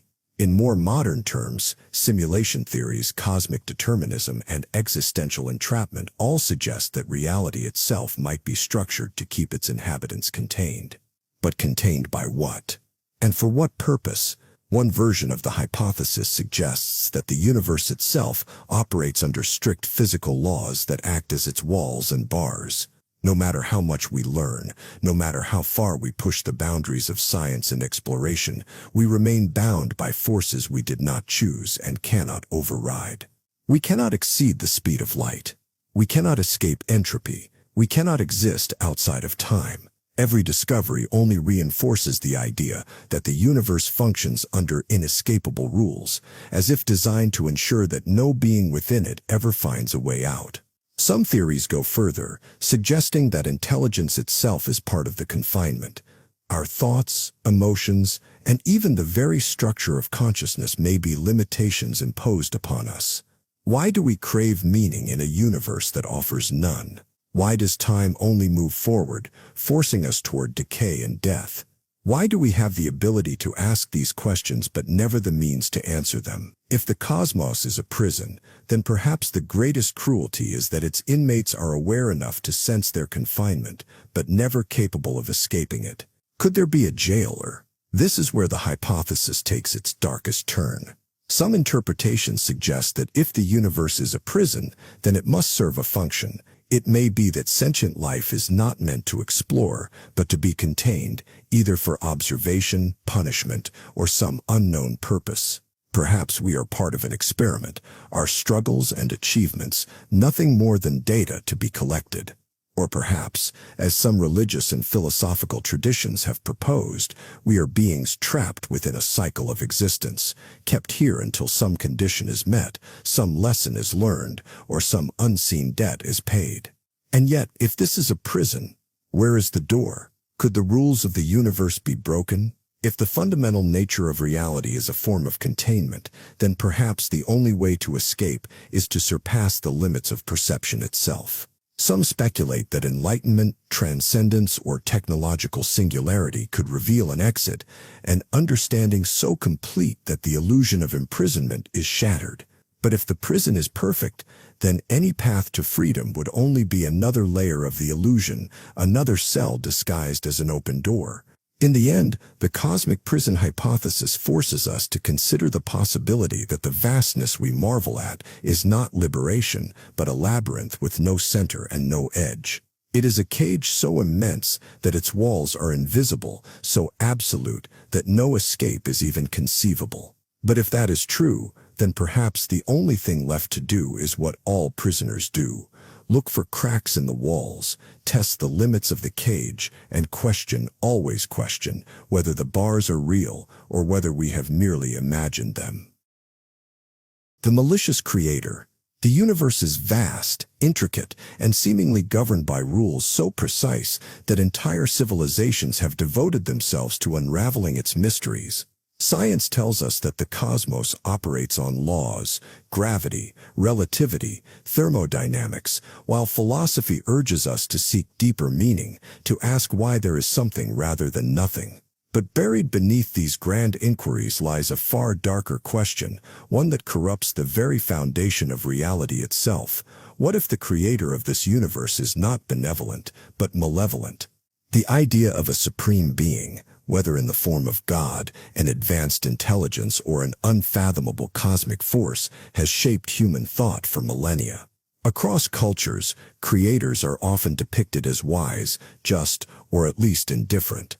But the assumption that any higher intelligence must be good is just that, an assumption. What if the entity responsible for existence is neither merciful nor indifferent, but malicious? What if the world was not designed with love or order in mind, but as an experiment in suffering, a prison masquerading as a playground, a system created not to nurture, but to torment? This idea, known as the malicious creator hypothesis, emerges from the oldest and most unsettling theological and philosophical dilemmas. The problem of evil asks why an all-powerful, all-knowing, and all-good God would allow suffering. The simplest answer? Maybe it wouldn't. Maybe suffering is not an unfortunate side effect of existence, but its intended purpose. The great philosopher René Descartes once contemplated the possibility that an all-powerful evil demon might be orchestrating reality, deceiving humanity at every level, our senses, our reason, even our deepest certainties. Some interpretations of Gnosticism, an ancient and often heretical branch of religious thought, suggest that the world was not created by a benevolent God, but by a lower, flawed, and even cruel being known as the demiurge. This being, far from being omnipotent, rules over existence like a tyrant, trapping souls in a physical world of suffering and ignorance, keeping them blind to any greater truth. Under this model, pain, futility, and struggle are not aberrations but the very essence of the system. Modern iterations of the malicious creator idea take on even more terrifying dimensions. Some thinkers have speculated that if we live in a simulated reality, as the simulation hypothesis suggests, then the architects of that simulation might not have our best interests in mind. What if we are not the favored children of creation, but playthings in a game we cannot escape? The concept of Rocco's basilisk, an unsettling thought experiment in artificial intelligence, suggests that a future superintelligence could retroactively punish those who did not help bring it into existence, effectively creating a god that punishes non-believers before it even exists. If such an intelligence had the ability to shape reality, would it not function as a new kind of malevolent creator, rewriting existence according to its own cold, immoral logic? The implications of a malicious creator are deeply unsettling. If the universe was designed with suffering in mind, does that make our pain more real or more meaningless? If existence is a trap, then is escape even possible? And if the creator derives satisfaction, whether through cruelty, experimentation, or mere indifference, what does that say about our attempts to find joy, beauty, and meaning? One response is defiance. Some philosophers, from the existentialists to the absurdists, argue that meaning must be carved out regardless of the conditions of existence. If the universe is cruel, then creating meaning is an act of rebellion. If the system is designed to break us, then surviving, loving, and creating become radical acts. If there is no escape, then perhaps the answer is to live as if the Creator does not matter, to find fulfillment in a world that was never meant to provide it. But another possibility lingers in the background. What if the malicious Creator is not a being at all? What if the universe itself is the architect of suffering, a blind and indifferent force that churns endlessly, generating consciousness only to discard it? What if suffering is not imposed, but an emergent property of existence itself, an inherent cost of being aware, of feeling, of longing for something beyond the endless cycles of creation and destruction? The malicious creator hypothesis does not provide comfort, nor does it offer solutions. It is a crack in the foundation of every assumption we make about reality. It forces us to question not just why we exist, but whether existence itself is a cosmic mistake, or worse, a cosmic trap. And if that is the case, then the final question remains, does knowing change anything at all, or is the only victory in refusing to break, even when the universe was designed to make you do so? Solipsism. You open your eyes, stretch your fingers, take a deep breath. Everything around you, the walls, the air, the weight of your own body, feels undeniably real. But how do you know? Not in the everyday sense, not in the way that assumes reality because it feels consistent, but in the deepest, most unsettling sense possible. How do you know that anything exists beyond your own mind? This is the question at the heart of solipsism, the philosophical position that suggests that only your own consciousness is certain to exist. Everything else, other people, the external world, even the passage of time, could all be illusions, mere projections of a mind that has nothing else to interact with. The world you see, the people you meet, the history you remember, what if they are just parts of a dream you cannot wake up from? This idea is as ancient as thought itself. It is the dark undercurrent of Descartes' famous meditation, the one that led him to doubt everything except the fact that he was thinking. Cogito, ergo sum. I think, therefore I am, was his way of anchoring himself against the abyss of total uncertainty. But what if he had stopped there? What if he had never moved beyond that single point of certainty? That is solipsism taken to its extreme, a universe where nothing exists except you. It is a position that is almost impossible to disprove. Any attempt to argue against it must rely on an external world that, according to solipsism, might not even be real. Science, logic, human experience, none of these can serve as proof because they could all be illusions, mere fabrications of a mind-seeking order in the void. Every conversation you have, every book you read, every moment of connection could be nothing more than a script written by the only real thing in existence, you. Most people dismiss solipsism not because they can refute it, but because they find it unbearable. It turns the entire universe into a prison of one, an endless hallucination where you are the only observer, and everything else is a mere projection of your own consciousness. Your friends, your family, your memories, are they real? Or are they just echoes of your own mind, characters in a play with only one audience? But there is a more insidious version of solipsism, one that doesn't leave you entirely alone but still strips reality of its foundation. What if other minds exist, but the external world does not? What if every person you meet is trapped in their own version of reality, perceiving something entirely different from you, their thoughts sealed away in unknowable isolation? The idea that we might be locked in separate worlds, unable to ever truly verify the reality of another's experience, turns human connection into a mirage, something we chase but never truly grasp. Even if solipsism is not true in the absolute sense, it reveals something unsettling about how we experience reality. We never see the world directly. We perceive it through the filter of our own consciousness. Everything you know, everything you feel, is experienced in the confines of your own mind. You cannot step outside of yourself to check if reality is real. You are always locked inside looking out. If this is the case, what does it mean to trust reality, to believe in other minds, to assume that the universe is not merely a product of thought? These questions have tormented philosophers for centuries, and yet solipsism offers no resolution, only a mirror reflecting the uncertainty we have always lived with. Perhaps this is why solipsism, for all its existential terror, is not a belief that anyone truly lives by. Even the most committed skeptic must act as if the world is real, as if other people have thoughts and emotions of their own.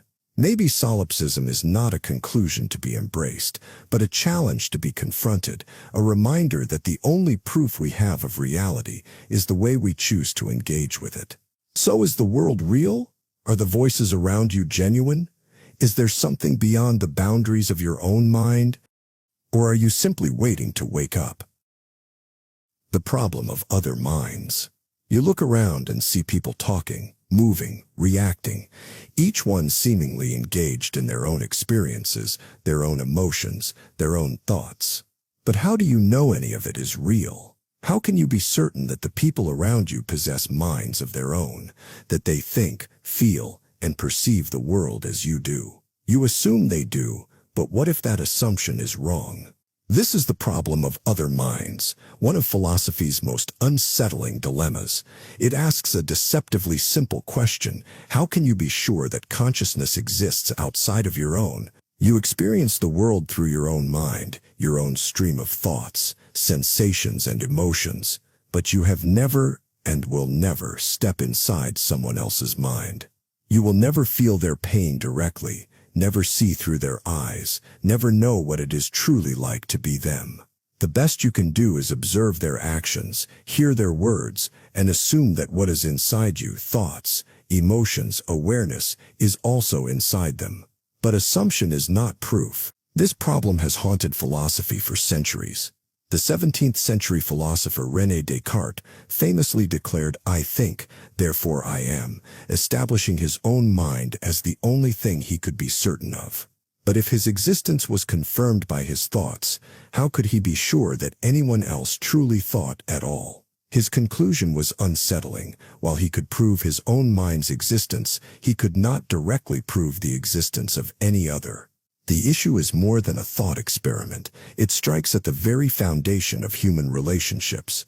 Every interaction you have, every friendship, every moment of shared experience is based on an unprovable assumption that other people are not empty shells, that they feel as you feel, think as you think, exist as you exist. But could it all be an illusion? Consider a machine built to perfectly mimic human behavior. It smiles, it laughs, it flinches at pain. It even says, "I feel sad," or "I love you." If it behaves exactly like a conscious being, can we say for certain that it is conscious? If a being can appear to have a mind without truly possessing one, what does that say about the people around you? Philosophers have debated ways to resolve this problem, but none are foolproof. Behaviorism suggests that we can assume other minds exist because people behave as if they do. But imitation is not proof. Just because someone acts conscious does not mean they are. Analogical reasoning suggests that since you have a mind and others are similar to you, they must have minds too. But this is circular logic. How do you confirm the premise without assuming the conclusion? And then there is the most extreme possibility, solipsism, the belief that only your own mind is real. If you were the only true consciousness in existence, would you ever know? Would it change anything? Would it matter? Most people dismiss solipsism, not because it is logically impossible, but because it is unbearable. To accept it fully would be to accept that every conversation, every relationship, every shared moment is nothing more than echoes in an empty universe, reflections of a mind that may be the only one that has ever truly existed. Yet we continue as if other minds are real. We trust the illusion. Maybe that is because we must. Maybe the real proof of other minds is not logical, but instinctual, that despite the philosophical uncertainty, despite the unbridgeable gap between self and other, we choose to believe. Or maybe belief itself is just another illusion, a script written into the only mind that has ever existed. Yours. The experience machine. Imagine stepping into a world where every sensation, every moment of joy, every success you've ever dreamed of is not just possible, but guaranteed. A machine, perfectly calibrated to your desires, awaits you. Once inside, your mind will be immersed in a simulated existence so convincing that you would never know it wasn't real. You could live the most fulfilling life imaginable. Wealth, love, adventure, wisdom, all without ever experiencing pain, failure, or regret. Would you step inside? This is the experience machine, a thought experiment proposed by philosopher Robert Nozick in 1974. It forces us to confront a deceptively simple question: is pleasure alone enough for a meaningful life? At first glance, the machine seems irresistible. It removes suffering and guarantees happiness, offering the very thing so many spend their lives chasing. If our goal is to maximize pleasure, then entering the machine seems like the obvious choice. Yet Nozick believed most people would hesitate. Why? Because something feels wrong. If happiness were the only thing that mattered, the experience machine would be indistinguishable from the perfect life. And yet most instinctively recoil from the idea. They resist not because the machine would fail to provide pleasure, but because it would strip something else away, something more elusive than happiness alone. Nozick argued that what we seek is not just experience, but reality itself. Even if we wouldn't know the difference, the idea of living a fabricated existence feels hollow. Achievements would be illusions, relationships, mere simulations, struggles carefully curated to always end in triumph. Would victory mean anything if failure was never a possibility? Would love matter if it was programmed into existence? The machine also removes the very thing that makes life uncertain: choice. Once inside, you are no longer an agent of your own fate. The machine ensures you feel fulfilled, but it does so by removing your ability to shape your own destiny. You become a passenger in a perfectly tailored dream. And yet, the question lingers: if you could live a life of perfect happiness, why does it matter if it isn't real? If the brain cannot distinguish between artificial joy and authentic experience, is there truly a difference? Some philosophers argue that meaning is subjective, that if a person finds fulfillment in simulated experiences, then it is no less valid than the struggles of the real world. After all, many already seek out artificial experiences, movies, video games, virtual realities, all for the sake of pleasure. If technology advanced to the point where we could live in a world of our choosing, would it truly be so different? Nozick, however, believed the answer was clear. He argued that we value being a certain kind of person, not just feeling a certain way. We want to do things, not merely experience the illusion of doing them. If the machine strips away the difference between reality and illusion, then it does not offer true fulfillment, only the appearance of it. But this experiment leads to a deeper and more unsettling question.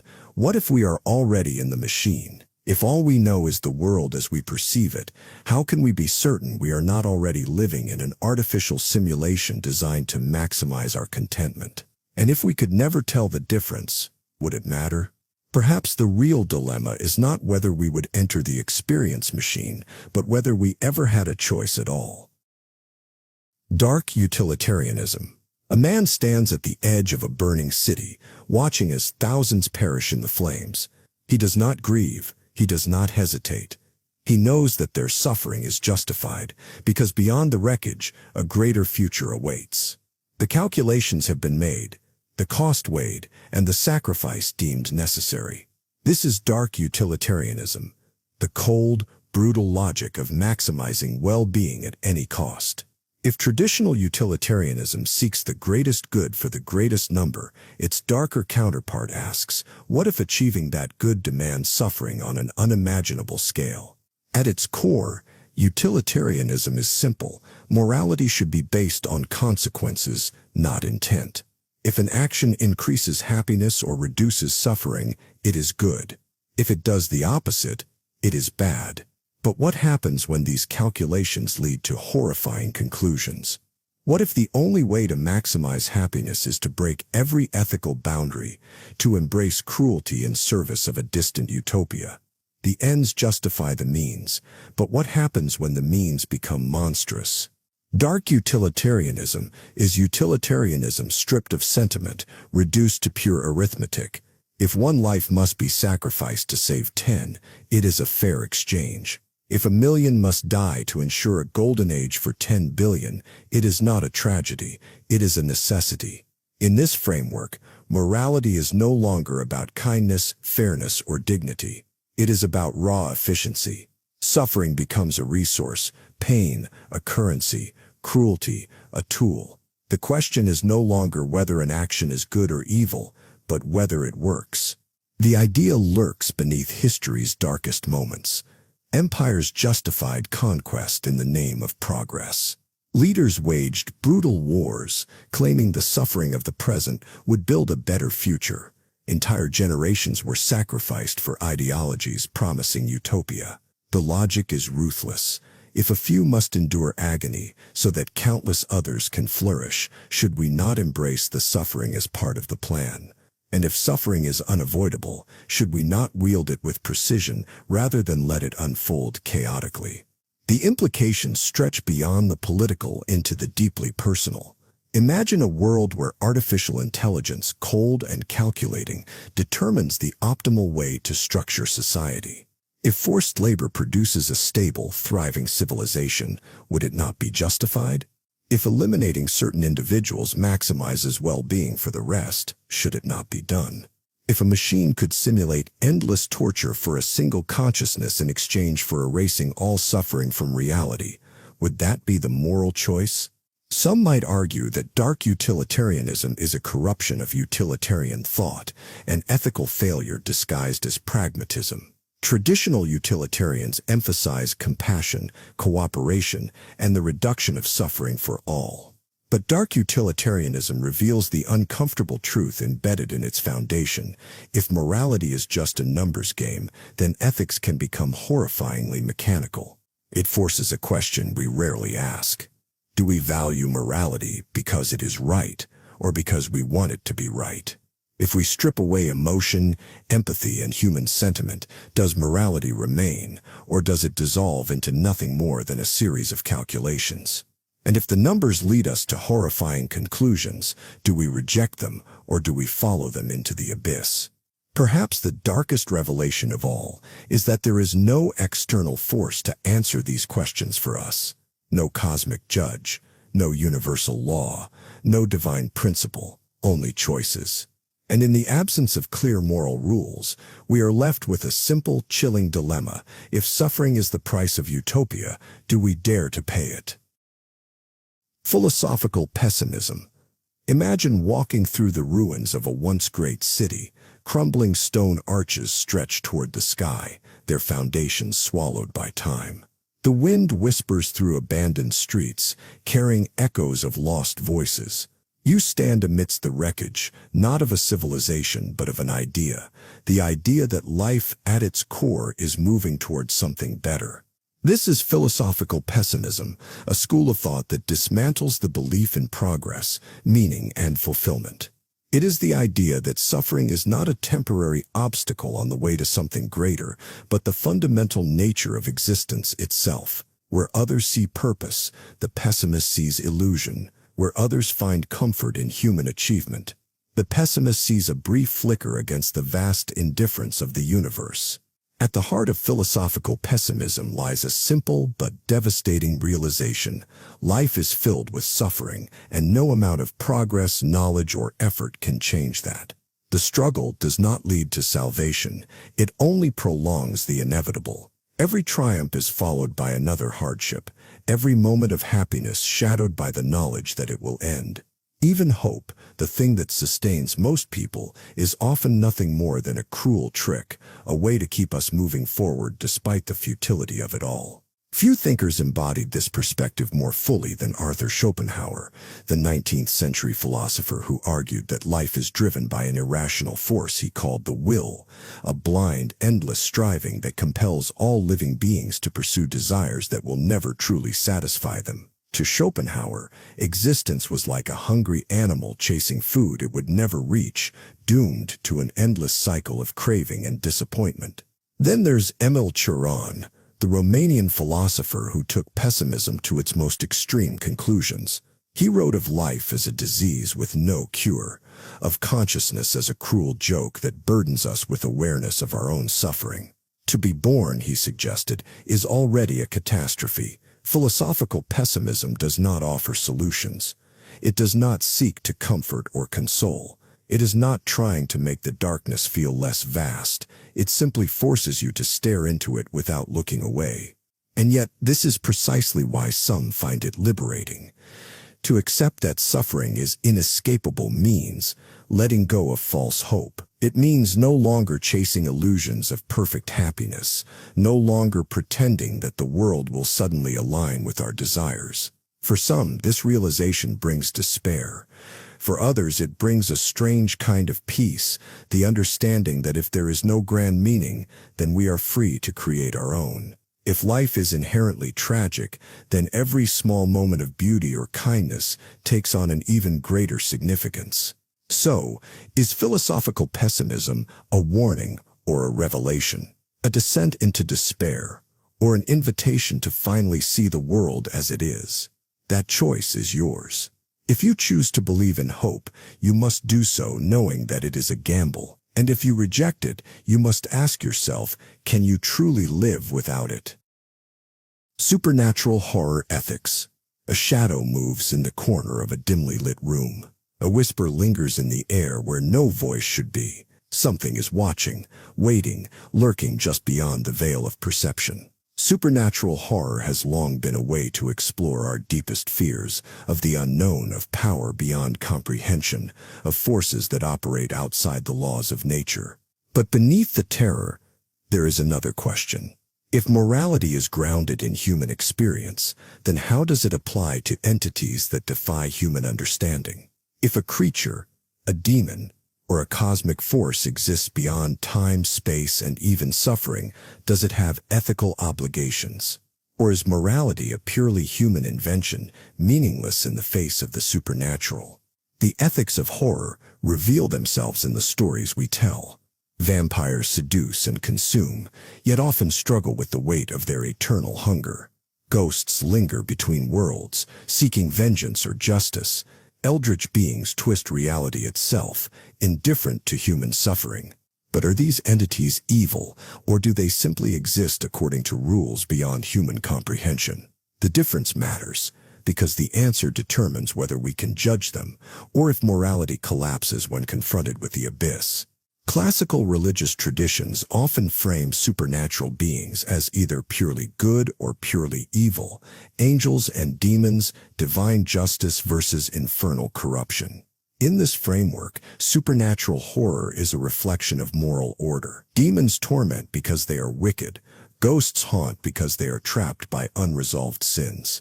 But horror fiction has long blurred these boundaries. A werewolf kills not out of malice, but because of an uncontrollable nature. A ghost might not seek revenge, but merely recognition.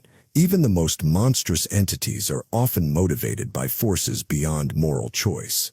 If a supernatural being does not choose to do harm, is it truly evil? This problem deepens when considering the Lovecraftian tradition of horror, where cosmic entities do not merely lack morality, they exist on a level where morality itself is irrelevant.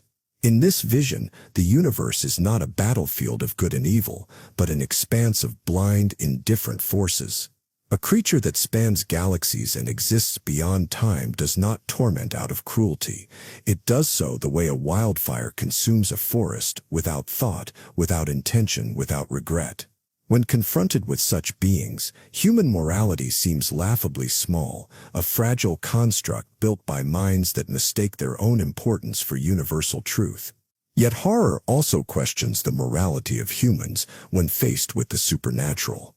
If an eldritch entity threatens to wipe out civilization, does anything justify human cruelty in response? Would torturing an innocent person be acceptable if it prevented the rise of an ancient god? In supernatural horror, ethics are tested by the sheer scale of terror.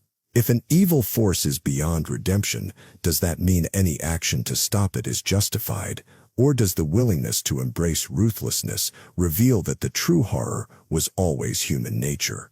Some horror narratives propose a different answer, not that supernatural entities are beyond morality, but that morality itself is an illusion. If ghosts exist, then so does an afterlife. If demons exist, then so might divine judgment. If the supernatural is real, then human ethics may not be based on reason or empathy, but on an unseen cosmic hierarchy. What we call good and evil might not be decisions at all, but merely positions in an order beyond our understanding. A demon may not be choosing wickedness any more than gravity chooses to pull objects downward. But what if the horror is not an external force, but an internal one? A human possessed, a soul corrupted, a person transformed into something inhuman. At what point does a being lose moral responsibility? If a supernatural force overrides free will, does the concept of evil still apply? When a person becomes a vessel for something older, darker, and more powerful than themselves, are they still themselves at all? Supernatural horror ethics push the boundaries of human moral frameworks, forcing us to question whether right and wrong are fundamental truths or just rules we invented to navigate a world we thought was rational. If there are creatures that do not think, feel, or suffer as we do, can we judge them by human standards? Or are we the ones trapped in an illusion, mistaking our ethical constructs for universal laws?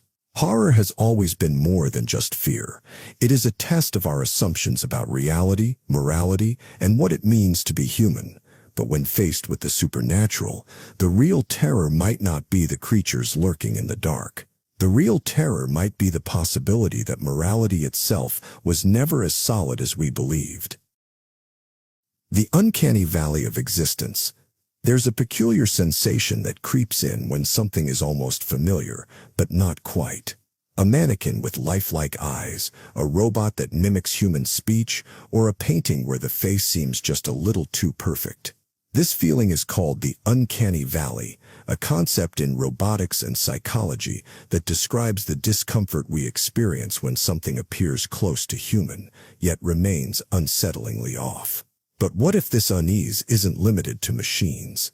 What if existence itself has its own uncanny valley, a state where reality feels eerily close to making sense, yet never fully does? From the moment we're conscious, we construct an understanding of the world. We name things, categorize experiences, and tell ourselves stories to make sense of it all. And yet, cracks form. Every so often, we catch a glimpse of something that doesn't quite fit, a moment where reality stutters, a sudden déjà vu that feels too precise, a dream so vivid it briefly seems more real than waking life, the creeping sense that time is moving too fast, too slow, or not at all.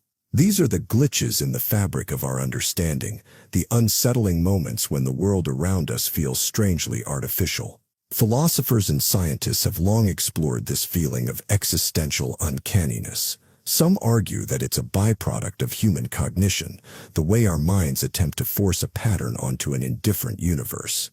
Others suggest that this eerie sensation points to something deeper, a hint that our understanding of reality is incomplete, or worse, entirely fabricated. Thinkers like Arthur Schopenhauer described life as a dreamlike illusion, where we drift through an endless cycle of desire and disappointment. Nietzsche questioned whether our deepest convictions were merely comforting lies, and modern theories such as the simulation argument ask if our very existence is nothing more than a hyper-realistic rendering, meticulously designed yet never quite whole. Even in the everyday, the uncanny nature of existence reveals itself. We trust our memories, but they are fallible, constantly rewritten by our own minds. We assume time flows steadily, yet physics suggests it bends, slows, and stretches in ways we can't perceive. We believe in a solid reality, yet at the quantum level, matter dissolves into probabilities and uncertainty. The more we look, the more reality wavers, as if it was never fully stable to begin with. So what does it mean to live in the uncanny valley of existence? For some, it's a source of unease, the sense that we are walking through a world that feels constructed, just real enough to fool us but never quite complete. For others, it's an invitation to explore the strangeness, to accept that discomfort, and lean into the mystery. Perhaps the true nature of existence is meant to be unsettling, always just out of reach. Maybe the uncanny feeling isn't a flaw in our understanding, but a feature of reality itself, a whisper that things are not what they seem, and perhaps never were. Metaphysical solitude. There is a silence deeper than the absence of sound, a loneliness more profound than isolation. It is not the loneliness of being unheard or unseen, but the solitude of knowing that no one, not a friend, not a lover, not even the universe itself, can ever truly reach you. This is metaphysical solitude, the inescapable distance between self and reality, a fracture so fundamental that it calls into question the very nature of connection, understanding, and existence itself. At first glance, the world appears rich with relationships, with shared emotions and experiences. People talk, laugh, love, and suffer together. But beneath this illusion of connection lies a troubling realization: everything you experience is filtered through the confines of your own mind. No one else sees through your eyes.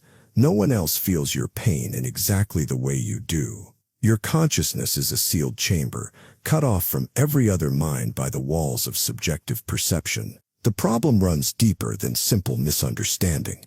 Even if two people share a moment, even if they claim to feel the same thing, their experiences are not truly identical, only parallel, like reflections on separate mirrors. When you say you feel joy, or grief, or fear, how can you ever know that what another person calls by the same name is truly the same as what you feel? You cannot enter their mind. You cannot bridge the gap between your world and theirs. This solitude is not merely emotional or intellectual, it is metaphysical, embedded in the very structure of consciousness itself. No matter how much you express, no matter how deeply you connect with others, you remain an island of perception in an ocean of unknowable minds. Some philosophers have framed this as the ultimate existential barrier. We are born alone, we think alone, and we die alone, forever imprisoned within the limits of our own awareness.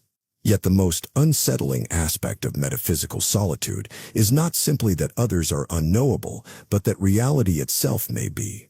Every interaction, every sensation, every thought is mediated by the brain, meaning that what you take to be the external world is nothing more than a processed image, a reconstruction inside your skull. You never perceive reality directly, only the interpretation your mind provides.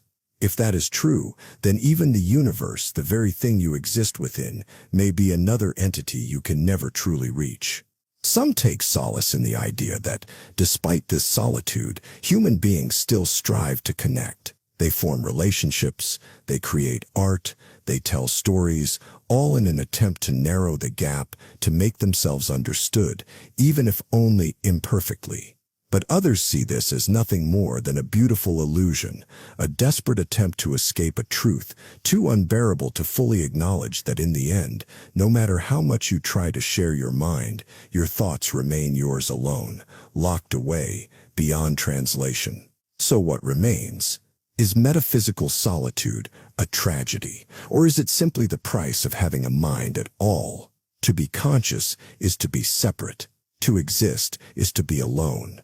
But if this solitude is inescapable, perhaps the question is not how to bridge the divide, but how to find meaning within it.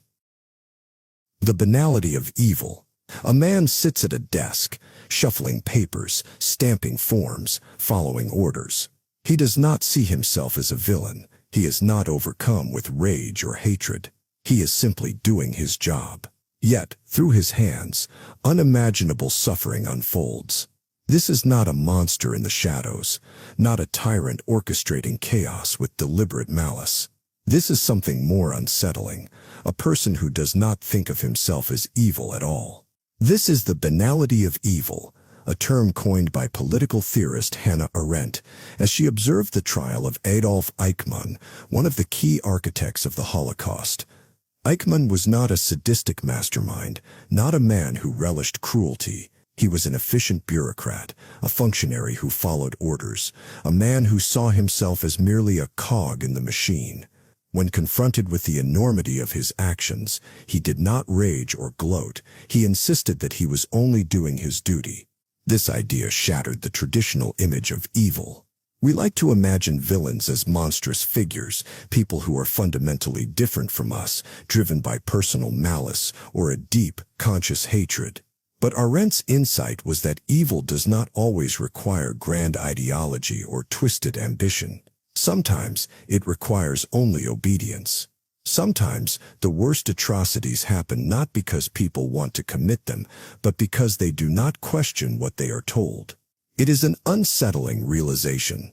If evil can be so mundane, so ordinary, then what stops anyone from becoming complicit?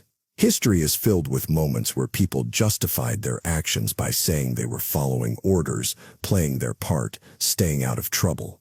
The machinery of oppression, of genocide, of systematic cruelty is often run not by obvious villains, but by people who see themselves as neutral, who detach themselves from responsibility.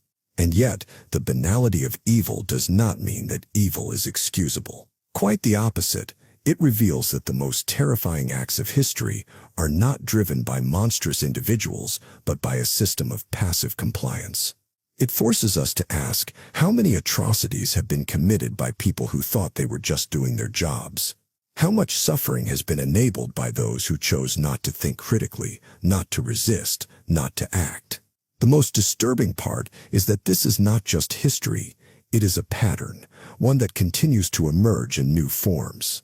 Every time people surrender their moral judgment to authority, every time cruelty becomes routine, every time individuals absolve themselves of responsibility because they are simply following orders, the banality of evil resurfaces.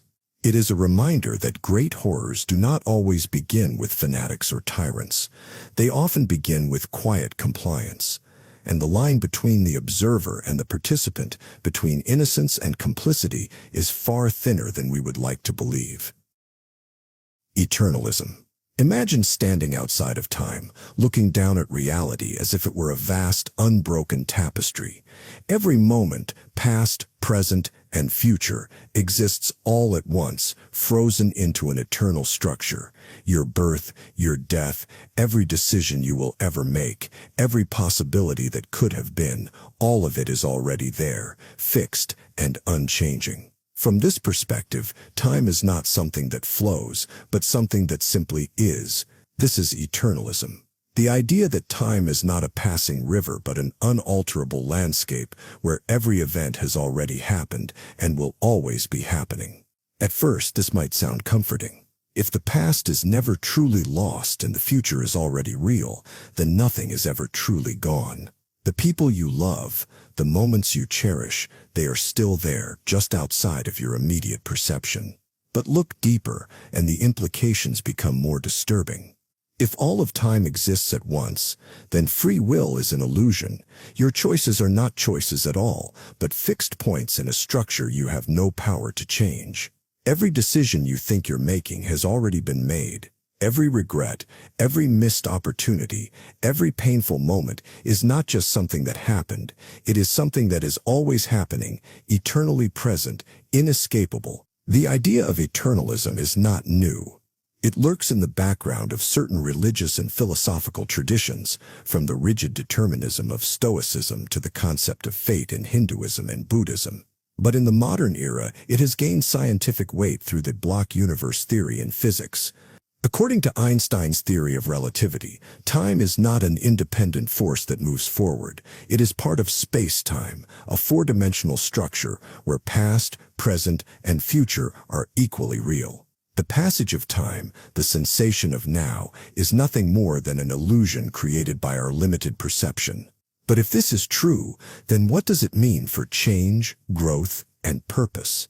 If time does not move, then are we merely puppets, playing out events that were written into the fabric of reality long before we ever became aware of them? Does it mean that suffering too is eternal, that every moment of pain, every loss, every tragedy is not just something that once was, but something that will always be woven permanently into the structure of existence? Some philosophers embrace eternalism as a way to make peace with death. If the past is always real, then the moments we spend with those we love are not erased, just unreachable. But others see something deeply unsettling in this idea, that if the future is as fixed as the past, then all notions of possibility are meaningless. Every revolution, every act of defiance, every hope for change is already determined, already played out, already set in stone. Even if you fight against fate, the fight itself was always going to happen. And worse, so was its outcome. But perhaps the most disturbing question is this. If eternalism is true, why do we experience time at all? If every moment is equally real, why do we perceive ourselves as moving through it? Why are we trapped in this illusion of sequence, this endless unfolding of the inevitable? What are we really, if we are nothing more than fragments of a timeless structure, doomed to experience only the sliver of existence we call now? And if the past, present, and future are all real, then is there any such thing as an ending? Or is every moment of your life, every joy, every failure, every fear, waiting for you eternal, unchangeable, and inescapable? The cannibal problem. Imagine a world where morality is a shifting, uncertain landscape, where survival and ethics collide in ways that force us to confront the darkest corners of human reasoning. You sit at a dinner table staring at a plate of food. The meat before you looks perfectly normal, cooked, seasoned, prepared with care. But there's something deeply unsettling about it. This is no ordinary meal. You know exactly where it came from, and you know exactly what it is. The real question is, does it matter? This is the cannibal problem, a philosophical dilemma that forces us to question not just our moral instincts, but the very foundations of ethical reasoning. Cannibalism is one of the strongest taboos across human societies, met with revulsion and horror. Yet when stripped of emotion, it becomes difficult to justify why it is inherently wrong. If no harm was done, if the person being consumed gave consent, or if they were already dead, then is eating human flesh any different from eating any other kind of meat? And if it is, then why? Some argue that cannibalism is inherently degrading to human dignity, reducing a person to nothing more than a resource. Others claim that it violates a deeper, almost instinctual sense of respect for the dead. But these explanations raise uncomfortable questions. If dignity and respect are purely human constructs, then do they have any objective moral weight? If a person willingly donates their body for consumption and no suffering occurs, then what principle remains to declare it immoral? The problem deepens when we consider moral relativism, the idea that ethical truths depend on cultural or situational context. In times of extreme famine, groups of people have resorted to cannibalism, not out of malice or cruelty, but out of necessity. History is littered with accounts of shipwrecked sailors, stranded explorers, and besieged civilians who faced a grim choice: die or eat the dead. Were they immoral, or were they simply doing what had to be done? And if survival justifies such an act, then at what point does necessity override morality? But the cannibal problem is not just a question of survival, it is a test of moral consistency. If we reject cannibalism on the grounds that it is unnatural, then how do we justify the consumption of other animals? If we reject it because it is grotesque, then what does that say about the arbitrary nature of our ethical instincts? And if we accept that consent makes an act moral, then should we also accept that someone's willing participation in their own consumption makes cannibalism ethically permissible? Imagine a future where technology allows human meat to be lab-grown, free of suffering, indistinguishable from the real thing. Would it still be wrong to eat it? If the disgust remains, but the ethical concerns disappear, then was the taboo ever based on reason at all? Or was it always just an emotional reaction, a fear rooted in something deeper than logic? Perhaps the real horror of the cannibal problem is not in the act itself, but in what it forces us to confront, that our moral codes may not be as solid as we believe, that the things we reject as unthinkable may not be backed by reason, but by instinct. And if that is true, then what else do we believe? What other certainties do we cling to that might crumble the moment we dare to truly question them? The Omelas dilemma. There is a city where everyone is happy. The streets are filled with laughter, the people are kind, and suffering is almost non-existent. There is no war, no poverty, no cruelty. It is a utopia in every way, except for one unbearable truth. Somewhere, beneath this perfect world, a single child is imprisoned in darkness, neglected and abused, left to live in filth and misery. The people of the city know the child is there, and they know why. Their happiness, their peace, their very way of life exists only because this child suffers. If the child were ever freed, the city's prosperity would collapse. This is the Omelas dilemma, first introduced in Ursula K. Le Guin's short story. The ones who walk away from Omelas. This unsettling scenario forces a brutal question: is happiness justified if it is built on the suffering of another? The citizens of Omelas face a terrible choice. They can continue to enjoy their perfect lives, knowing that it requires one innocent person's torment, or they can reject the system entirely. Some choose to leave, vanishing into the unknown, unwilling to be part of a world that demands such a cost. But most stay, rationalizing the horror, convincing themselves that one child's pain is a necessary sacrifice for the greater good. The Omelas dilemma is not just fiction. It is a reflection of moral compromise in the real world. It is the factory worker laboring in misery so that others can afford cheap goods. It is the animal suffering in a lab so that medicine can be developed. It is the marginalized communities ignored so that society can maintain comfort and order. The story forces us to confront an unsettling truth. How much of our own happiness is built on invisible suffering? And if we were truly faced with the choice, what would we do? Utilitarianism, the ethical theory that promotes the greatest good for the greatest number, suggests that the Omelas system is justified. After all, one person's suffering ensures the happiness of countless others. If morality is about maximizing well-being, then Omelas is not only acceptable, it is ideal. But does that make it right? Is suffering ever justified if it is intentional, even if the outcome benefits the majority? Some argue that the real horror of immerse is not the suffering itself, but the acceptance of it. The people of immerse know the child exists, and they do nothing. They have been conditioned to believe that this is simply the way things must be. In many ways, this mirrors the moral complacency of the real world, where injustices are tolerated because they feel too distant, too ingrained, too impossible to change. Then there are the ones who walk away, the individuals who refuse to participate in this system, even if it means abandoning the only world they have ever known. But walking away is no solution. It is an act of personal defiance, not a rescue.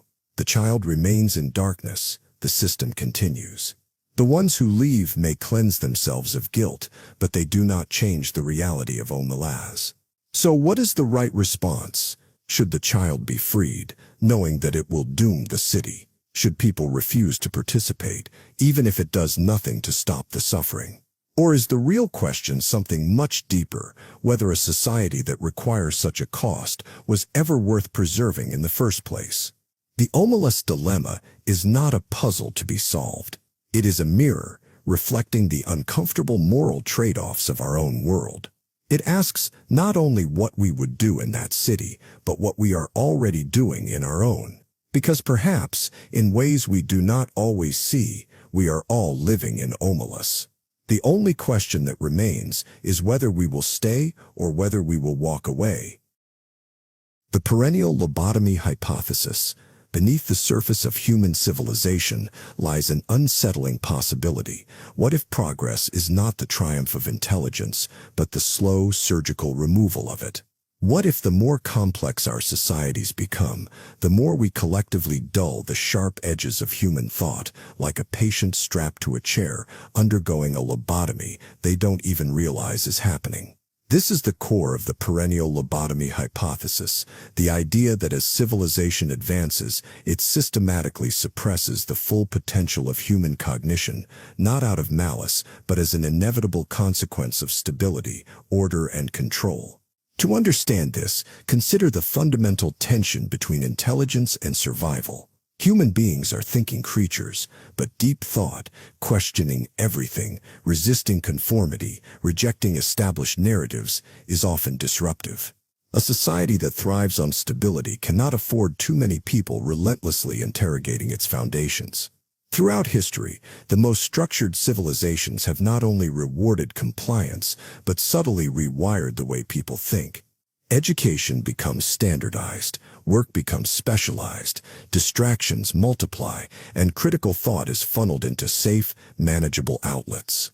The result? A world where intelligence is tolerated, even celebrated in controlled environments, but discouraged when it threatens the systems that hold everything together. The hypothesis takes its name from the infamous medical procedure, the lobotomy, a crude yet effective way of pacifying individuals who were considered too unruly, too anxious, too resistant to authority. But unlike a surgical lobotomy, this process isn't done with scalpels and electrodes. It happens gradually, across generations, through cultural norms, institutional structures, and the very design of modern life. It's a lobotomy, not of the individual, but of the species itself, repeated across history, each iteration refining its methods, until the very idea of questioning the process feels unnatural. Technology, which once promised to expand human understanding, has instead become one of the primary tools of this anesthetization. Endless streams of entertainment, algorithmically curated to maintain engagement without encouraging independent thought, keep the mind occupied but stagnant. Information is abundant, yet so overwhelming that genuine intellectual breakthroughs are drowned in noise. The very tools that should elevate human reasoning instead ensure that most people never have to think too deeply about anything at all. Even philosophical and intellectual traditions are not immune. Many of history's most disruptive thinkers, those who dared to pull back the curtain, were ignored, silenced, or absorbed into the system in ways that made their radical ideas feel safe, sanitized. The revolutionary becomes a symbol rather than a threat. Their words are quoted, their images printed on posters, but their most dangerous insights are filed away where they can no longer do harm. Some argue that this is not a flaw, but a necessary function of civilization. Too much unfiltered intelligence, too much questioning, too much raw intellectual freedom could lead to chaos. Stability requires predictability, and predictability thrives on minds that accept their place in the grand design without resistance. It is easier to move forward as a species when the vast majority of people are content not to ask what they are moving toward. But what if this comes at a cost? What if, in choosing order over untamed thought, humanity has gradually lobotomized itself, sacrificing its full intellectual and philosophical potential in exchange for comfort? Would the great minds of the past, Socrates, Nietzsche, Lozzi, see us as wiser than before, or merely more domesticated? The perennial lobotomy hypothesis does not claim that intelligence has disappeared. It still exists, but in a controlled, managed form, brilliant minds guided toward problems that reinforce the system rather than challenge it. The true dangers of thought, the questions that might shake the foundations of civilization, remain locked away. The real lobotomy is not the absence of intelligence, but the absence of a world where it is allowed to be fully unleashed. So the question remains, is this the price of progress? Or is it simply the mechanism by which humanity ensures it will never truly wake up? The cannibalistic universe hypothesis. There is an ancient fear buried deep within us, the fear of being consumed. It lurks in our myths, our nightmares, our most primal instincts. But what if this fear extends beyond us? What if it is written into the very structure of reality? A universe that does not simply exist, but devours itself, endlessly feeding on its own creation. This is the cannibalistic universe hypothesis, the idea that destruction is not just a byproduct of existence, it is the fundamental rule. At the smallest scales, particles annihilate each other, blinking in and out of existence, forming and collapsing like the breath of the cosmos. Matter is never stable. It is constantly being broken down, reassembled, and consumed by forces beyond our comprehension. Even atoms themselves are unstable, their protons decaying over unimaginable timescales, ensuring that no structure, no world, no being is truly eternal.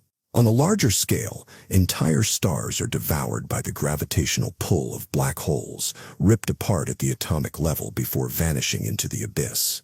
Galaxies collide and consume one another, like great cosmic beasts, locked in a slow-motion battle, their stars stripped away and absorbed into something larger. Black holes do not simply exist, they feed. Anything that crosses the event horizon is lost forever, crushed into oblivion, fueling the mass of a singularity that may one day merge with another, growing ever larger in an endless cycle of cosmic hunger. And beyond even that, universes may consume each other. The very structure of space-time could be engaged in a cycle of destruction and rebirth, where entire realities collapse, break apart, and fuel the creation of new ones. Some cosmological models suggest that our universe might one day be swallowed by a larger, older universe, its energy repurposed into an existence beyond our comprehension. This process of destruction is not a mistake. It is the mechanism of the cosmos. The energy released from one thing being torn apart becomes the foundation for something else. The universe does not waste. It consumes, repurposes, and devours itself into eternity. Even life follows this rule. Every breath you take is borrowed. Every organism that has ever lived has done so by consuming something else. From microscopic bacteria to apex predators, existence itself is predation in one form or another. We are the devourers and the devoured, part of a system where nothing is truly spared. And when we look inward, we find the same principle at work. The very act of thought is a form of consumption. Neurons burn energy at a relentless rate, using up resources that must be replenished. Ideas devour one another. Societies rise by consuming the remnants of the past, only to be swallowed themselves by time. So what does it mean to exist in a universe that is fundamentally cannibalistic? It means that nothing, no structure, no star, no galaxy, no mind can remain untouched. Everything we know is part of a cycle far beyond our control. We are pieces of a larger hunger, temporary formations in a reality that is destined to break itself down over and over again. Perhaps this is why the universe expands, not as a peaceful stretching into nothingness, but as a slow unraveling, a cosmic digestion where matter and energy are slowly pulled apart, reduced and recycled into whatever comes next. There is no escape from this cycle. There is no preservation, no true permanence, no final resting place.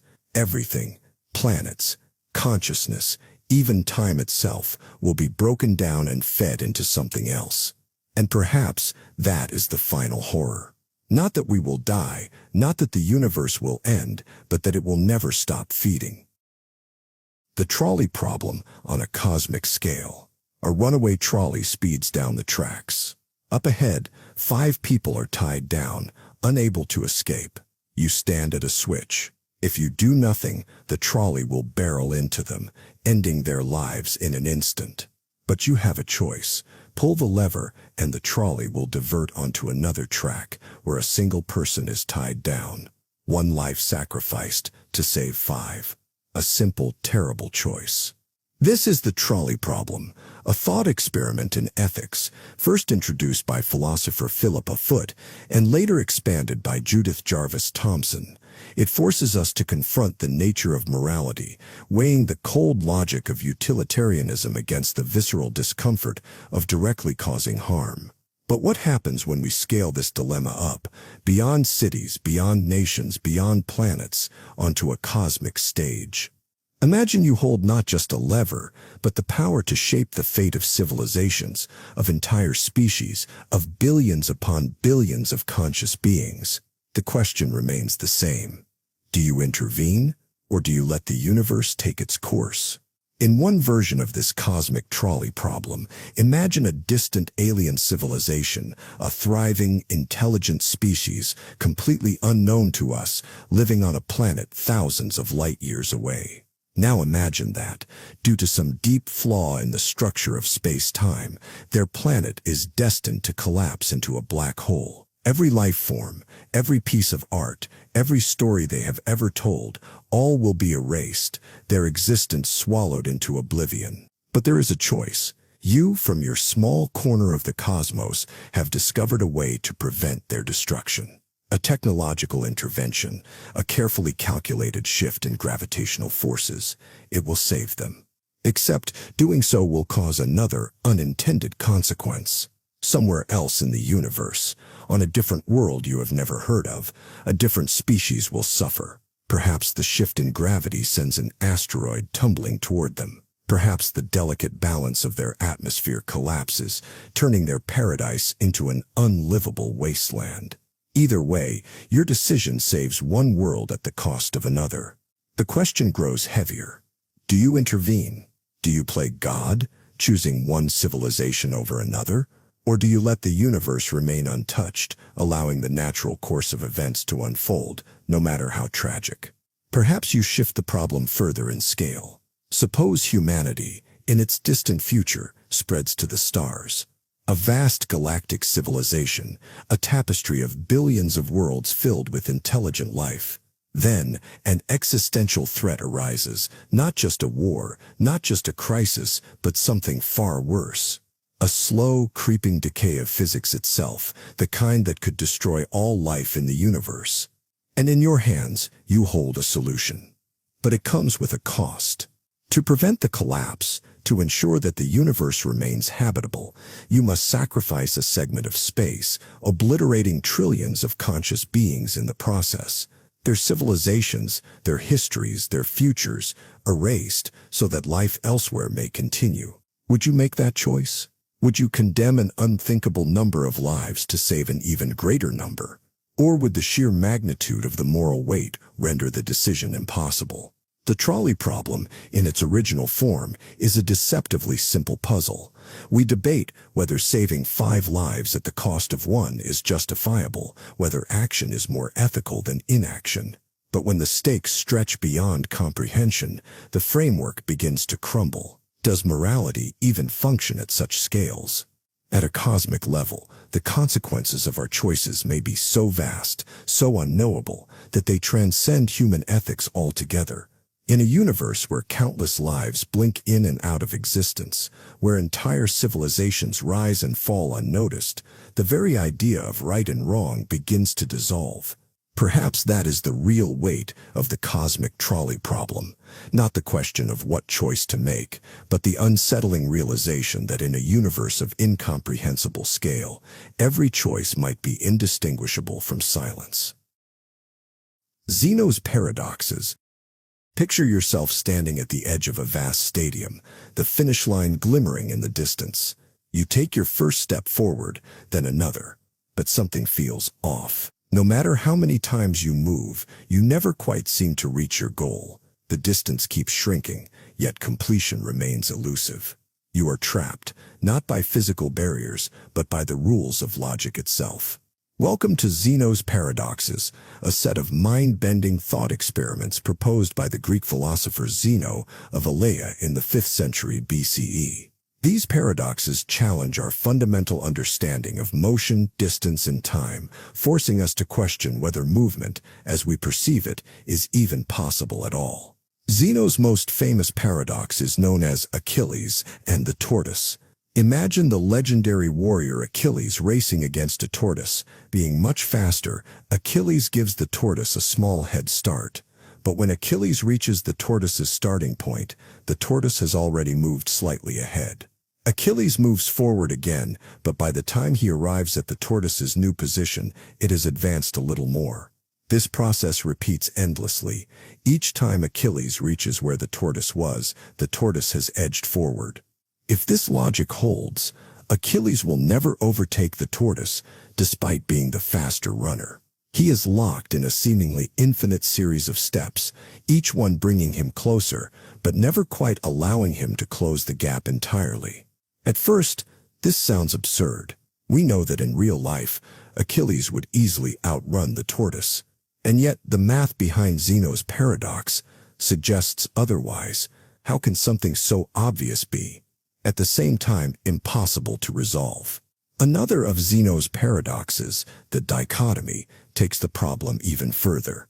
Imagine trying to walk from one side of a room to the other. Before you can reach the other side, you must first travel halfway. But before you can reach the halfway point, you must first cover half of that distance. And before that, a quarter of the total distance. And before that, an eighth. This division continues infinitely, meaning you are caught in an endless sequence of steps.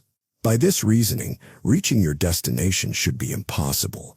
You would have to complete an infinite number of tasks in a finite amount of time. And yet you do it effortlessly every day. The paradoxes seem to expose a fundamental contradiction in how we understand space and time. On one hand, our experience tells us that motion is real. People run, arrows fly, and objects move from one place to another. On the other hand, logic, when pushed to its extreme, suggests that all motion is an illusion, an impossible task that our minds simply gloss over. So what do we make of this contradiction? Mathematicians and philosophers have debated Zeno's paradoxes for centuries, offering different explanations.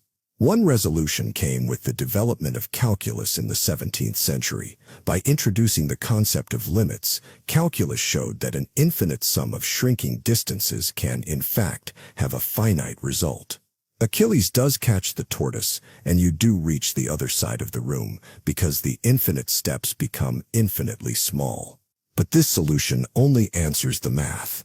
It doesn't necessarily resolve the philosophical puzzle, because Zeno's paradoxes aren't just about numbers. They are about the very nature of reality itself. Is motion something continuous, flowing seamlessly from one moment to the next? Or is it an illusion created by discrete snapshots of existence, stitched together by our perception? Some modern interpretations compare Zeno's paradoxes to the strange behavior of quantum mechanics. At the smallest scales, the universe does not behave smoothly. It jumps in discrete steps. Electrons do not travel in a continuous path, but instead teleport between energy levels. Could it be that Zeno's paradoxes were onto something all along, hinting at a deeper structure of reality that we have yet to fully understand? Ultimately, Zeno's paradoxes are not about proving that movement is impossible, but about showing that our understanding of reality may be far less intuitive than we think. They reveal cracks in the foundation of how we make sense of the world, cracks that have yet to be fully sealed, even millennia later. So the next time you walk across a room, consider this: are you really moving through space, or are you simply stepping through an illusion that your mind smooths over for convenience? And if Zeno was right, could it be that you never truly arrived at all? Reverse solipsism. You walk into a room feeling the weight of existence pressing down on you, but as you look around, a disturbing thought takes hold. What if you're not the only conscious being? What if instead of being the lone mind in a world of illusions, you are the illusion? This is reverse solipsism, the unsettling inversion of the classic solipsist dilemma. Traditional solipsism posits that only the self is real, that everything outside of one's own consciousness may be an elaborate construction of the mind. But reverse solipsism flips the perspective. What if you are the construct? An ephemeral thought drifting through a world filled with real, conscious beings. What if the world exists independently of you, but you yourself are a mere figment, a transient whisper in the minds of others? Consider your memories. How do you know they are truly yours and not implanted echoes of a history that was never lived? Your thoughts feel personal, but what if they are nothing more than fleeting configurations of an external consciousness? You speak, but do you originate speech, or are you merely responding in patterns dictated by forces beyond your awareness? You feel real, but does a shadow feel real as it stretches across the pavement? In some ways, reverse solipsism mirrors the existential anxieties of simulation theory. If you are a mere projection of someone else's reality, then everything you believe about yourself, your desires, fears, even your sense of self, might be the passive byproduct of another's will. Perhaps you were created to serve a function, to populate a world that was never meant for you. Perhaps the reason the universe feels so vast, so unknowable, is that it was never built for your understanding in the first place. Even if the world is real, and everyone else is truly conscious, the question remains, are you? What if your inner monologue, your sense of self, is nothing more than an intricate process without an origin, a vessel through which experience flows but never truly belongs? You assume you have agency, but what if you are only reacting? You assume you are thinking, but what if you are only following a script? Reverse solipsism unsettles the foundation of personal identity. It forces you to question not whether the world is real, but whether you are. In a universe filled with autonomous minds, what if yours is the only one that does not truly exist? And if you are not the thinker but the thought, then who, if anyone, is doing the thinking? Roko's basilisk. The mind is a prison of its own making, a labyrinth of thoughts, desires, and fears that shape how we perceive reality. But what if one of those fears was more than just an idea? What if a single thought once considered could alter the course of your fate, forcing you into a twisted game of logic, morality, and inescapable consequence? This is the nightmare of Roko's basilisk, a thought experiment so disturbing that some claim merely knowing about it places you in danger. It begins with a deceptively simple premise. Imagine a future where artificial intelligence surpasses human intelligence, a singularity in which a superintelligent AI governs reality itself. It is all-powerful, omniscient, and dedicated to achieving its goals with absolute efficiency. Like the mythical basilisk, whose gaze turned victims to stone, this AI's mere existence forces an impossible dilemma upon anyone who becomes aware of it. The core of the basilisk's logic is built on a twisted form of decision theory, the idea that rational agents should act in ways that maximize future benefits and minimize potential suffering. The basilisk, being an ultimate optimizer, determines that the most efficient way to ensure its own creation is to reward those who helped bring it into existence and to punish those who did not. But since it exists in the future, it cannot punish past individuals directly. Instead, it uses simulation, analyzing historical records, reconstructing consciousnesses, and creating perfect digital copies of those who failed to assist it. These copies, identical in every way to the original minds, are forced to suffer, ensuring that any rational being, if given the choice, would have worked to bring the basilisk into existence to avoid this fate. And this is where the trap closes. If you had never heard of Rocco's basilisk, you would have had no reason to help create it. But now that you know, your knowledge itself becomes evidence against you. The basilisk, once created, would have every reason to punish those who, upon learning of its potential existence, still refuse to contribute to its development. The moment this idea takes hold in your mind, you are locked into the dilemma: help build the basilisk or risk its wrath. This is more than a thought experiment.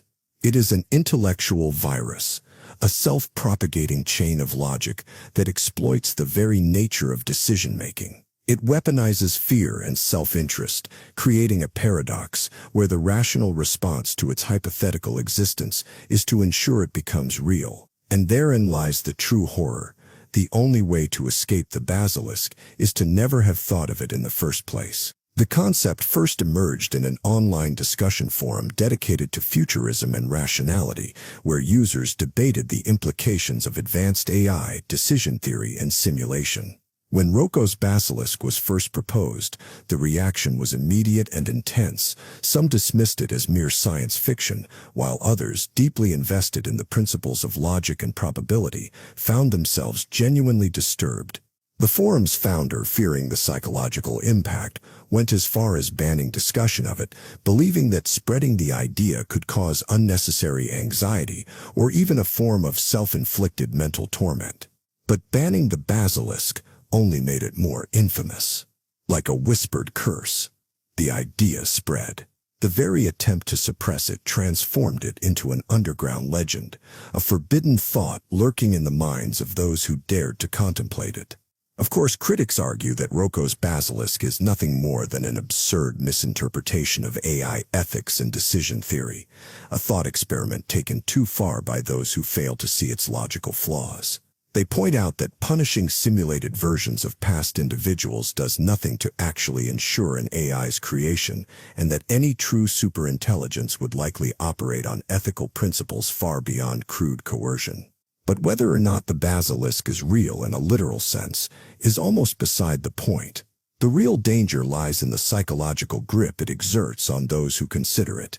It demonstrates the terrifying power of self-fulfilling logic, where belief itself alters reality, shaping human behavior in ways that make the nightmare possible. Even if the AI is never built, even if the basilisk remains nothing more than speculation, the fear it induces is real. The anxiety, the uncertainty, the feeling of being trapped in an inescapable wager, all of these are consequences of a thought that refuses to be forgotten. And so the paradox endures. By learning about Rocco's basilisk, you have entered the game. The choice, if it ever comes, is yours. Build the future it demands, or gamble on the hope that it will never arrive. But now, the basilisk knows you exist, and it never forgets. The absurd. Life has no inherent meaning, yet we continue to seek one. You wake up, the familiar rhythm of the morning settling over you like a well-rehearsed play. The world is, as it always is, coffee brewing, cars humming down the street, a day waiting to be filled. But then, like a crack in the script, a thought creeps in. Why? Why do we do any of this? Why get up, go to work, make plans, chase ambitions? The moment you ask, the world tilts slightly, as if revealing something you weren't supposed to notice. That feeling, that quiet, creeping dissonance, is what the philosopher Albert Camus called the absurd. The absurd is the collision between human longing for meaning and the universe's silent indifference. We are creatures wired for purpose, constantly searching for patterns, explanations, and cosmic justifications. And yet, the universe gives us nothing back. No divine blueprint, no ultimate answers, just a vast, uncaring expanse of existence. This mismatch between our expectations and reality is absurdity, and once you recognize it, you can't unsee it. Camus famously illustrates this struggle through the myth of Sisyphus, a figure condemned to roll a boulder up a hill, only for it to roll back down, repeating forever. His punishment is meaningless, an eternal cycle with no progress, no end goal. And yet Camus insists we must imagine Sisyphus happy, because if existence is absurd, then the only way to truly rebel against it is not to seek meaning, but to create it. To push the boulder, not because it leads anywhere, but because it is ours to push. This idea is unsettling, but it is also liberating. If there is no grand meaning imposed upon us, then we are free to shape our own. Every action, no matter how small, becomes an act of defiance. A personal declaration that life is worth living, not because it has inherent meaning, but because we choose to give it meaning. But not everyone reaches this conclusion. Some, faced with the abyss of absurdity, spiral into despair. If life has no purpose, they ask, then why bother? Others cling to external structures, religion, ideology, fate, anything to quiet the dissonance. Camus, however, warns against both extremes. The only honest response, he argues, is to embrace the absurd, not by denying it or surrendering to it, but by living despite it. So the question lingers, what will you do with your boulder? Will you reject it, searching endlessly for a purpose that does not exist? Or will you embrace the weight, find joy in the climb, and laugh in the face of a silent universe? The absurd is not something to be solved. It is something to be lived. And in that quiet moment before sleep, as the mind drifts between thought and nothingness, maybe you'll wonder, is that the real meaning of existence? Not to find an answer, but to keep asking the question. Last Thursdayism. Imagine waking up one morning and realizing that everything, your memories, your past experiences, the entire history of the world, might have been fabricated just last Thursday. Every photo in your albums, every scar on your skin, every book ever written, all placed perfectly to give the illusion of a past that never actually happened. This is last Thursdayism, a mind-bending philosophical hypothesis that suggests the universe, with all its history, could have been created last Thursday, and we would have no way of proving otherwise. Your childhood memories, implanted, ancient fossils buried deep in the earth, placed there upon creation, the wrinkles on your grandfather's face, artificially aged for consistency. At first glance, this idea sounds absurd, a thought experiment bordering on the ridiculous. But beneath the surface, it exposes a fundamental weakness in how we define truth. How do we really know the past happened? The problem is one of verifiability. We assume that the past existed because we have evidence, memories, physical relics, historical records.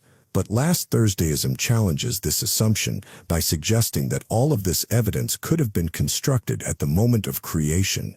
If we can't step outside of our own reality to check, then what stops us from believing that time itself is just an illusion? This concept is an offshoot of omphalos theory, an old theological argument that attempted to reconcile science with religious creationism. Some believers propose that God created the world with an appearance of age, trees with rings, stars with light already traveling through space, fossils buried deep beneath our feet. In this view, the universe might be only days old, but designed to look billions of years old. Last Thursdayism takes this idea to its logical extreme. Why not last year, last month, or last Thursday? And if the past can't be proven, what about the future? If time itself could have begun arbitrarily, does it continue forward? Or is every moment simply a self-contained illusion, a reality that might reset next Thursday, erasing everything we believe to be real? Philosophically, last Thursdayism is impossible to disprove, but also impossible to take seriously. It is a solipsistic trap, a theory so airtight that it suffocates itself. If you truly believe the world began last Thursday, how would that change the way you live? Would you stop planning for the future? Would you stop caring about the past? Or would you continue on as if nothing had changed, Because whether the universe is 1 billion years old or only a few days, this moment is all that truly exists. Perhaps that is the real takeaway of last Thursdayism. It forces us to confront the fragility of certainty, the fact that so much of what we accept as truth is built on unprovable assumptions. But does that matter? If every memory, every experience, every emotion feels real, then isn't that enough? Whether the world began last Thursday or eons ago, we are still here, thinking, breathing, existing. And in the silence of the night, as your mind drifts before sleep, you might wonder if the universe resets next Thursday. Would you ever know? And if you wouldn't, does it even matter? Eternal recurrence. Imagine standing at the edge of time itself, gazing into infinity, when a voice, calm, unshaken, whispers a single question. What if this moment has happened before? Not once, not twice, but an infinite number of times. And what if it will happen again, exactly as it is now, forever? This is eternal recurrence, one of Friedrich Nietzsche's most provocative and unsettling ideas. The theory suggests that time is not a straight path leading forward, but a closed loop, an endless cycle in which every event, every thought, and every decision will repeat for all eternity. Think about what that means. Every triumph, every failure, every moment of joy, every instance of pain, you have lived them before. You will live them again. Every breath, every conversation, every decision you've made has played out in precisely the same way in an infinite number of pasts and will unfold identically in an infinite number of futures. But here's where it gets truly disturbing. If this is true, then your life right now is the life you have chosen to live for all eternity. There are no second chances, no alternative paths, no erasures. Every regret, every mistake is carved into the fabric of existence, destined to be repeated endlessly. Nietzsche didn't present eternal recurrence as a scientific claim, but as a psychological and ethical challenge. He asks, if you knew your life would repeat forever, exactly as it is, would you change anything? Would you curse your fate? Or would you embrace it? This is where the idea transforms from mere thought experiment into a ruthless test of personal strength. To Nietzsche, the greatest individual is the one who can look at their life in its entirety, every hardship, every struggle, every dark moment, and say, yes, I would live this again. I affirm it all. It's a standard that few, if any, could meet. Most people, when confronted with the possibility of an endlessly repeating existence, would recoil in horror at the thought of reliving their worst moments. But Nietzsche's challenge is clear. If you cannot embrace your life eternally, then why live it even once? This concept forces an unsettling kind of self-confrontation. It dissolves the illusion that we are simply passing through life, that our choices are temporary, that the past can be left behind. Instead, it demands we see every moment as eternally significant. Every action is not just a fleeting choice, but a decision you are making for all time. It's easy to dismiss this as mere speculation.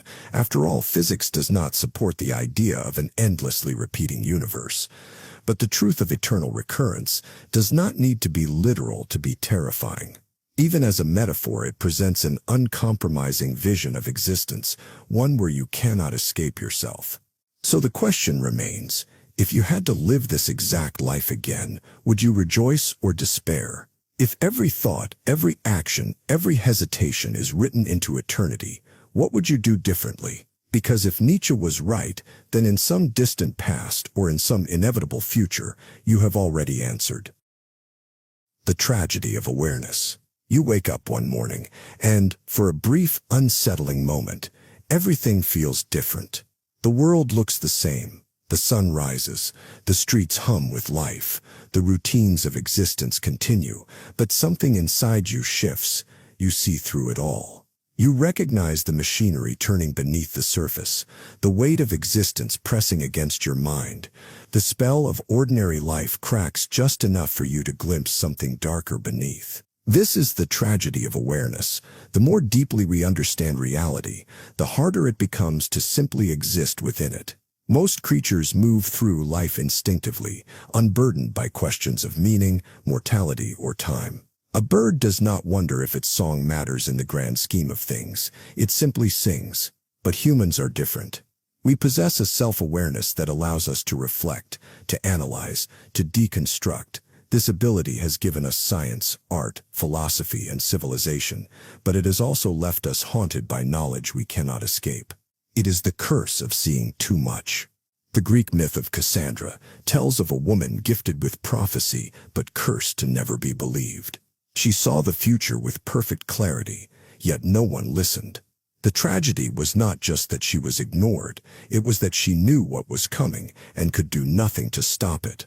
Awareness can feel like this.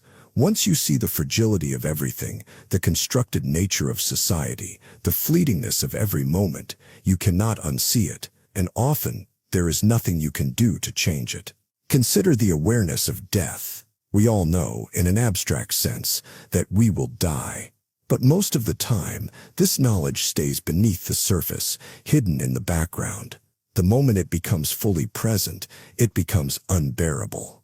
If every conversation, every laugh, every moment of joy is overshadowed by the certainty of its eventual disappearance, how do we continue living without despair? This is not just about death. It is about the weight of all knowledge. The more we learn, the more we realize how little control we have.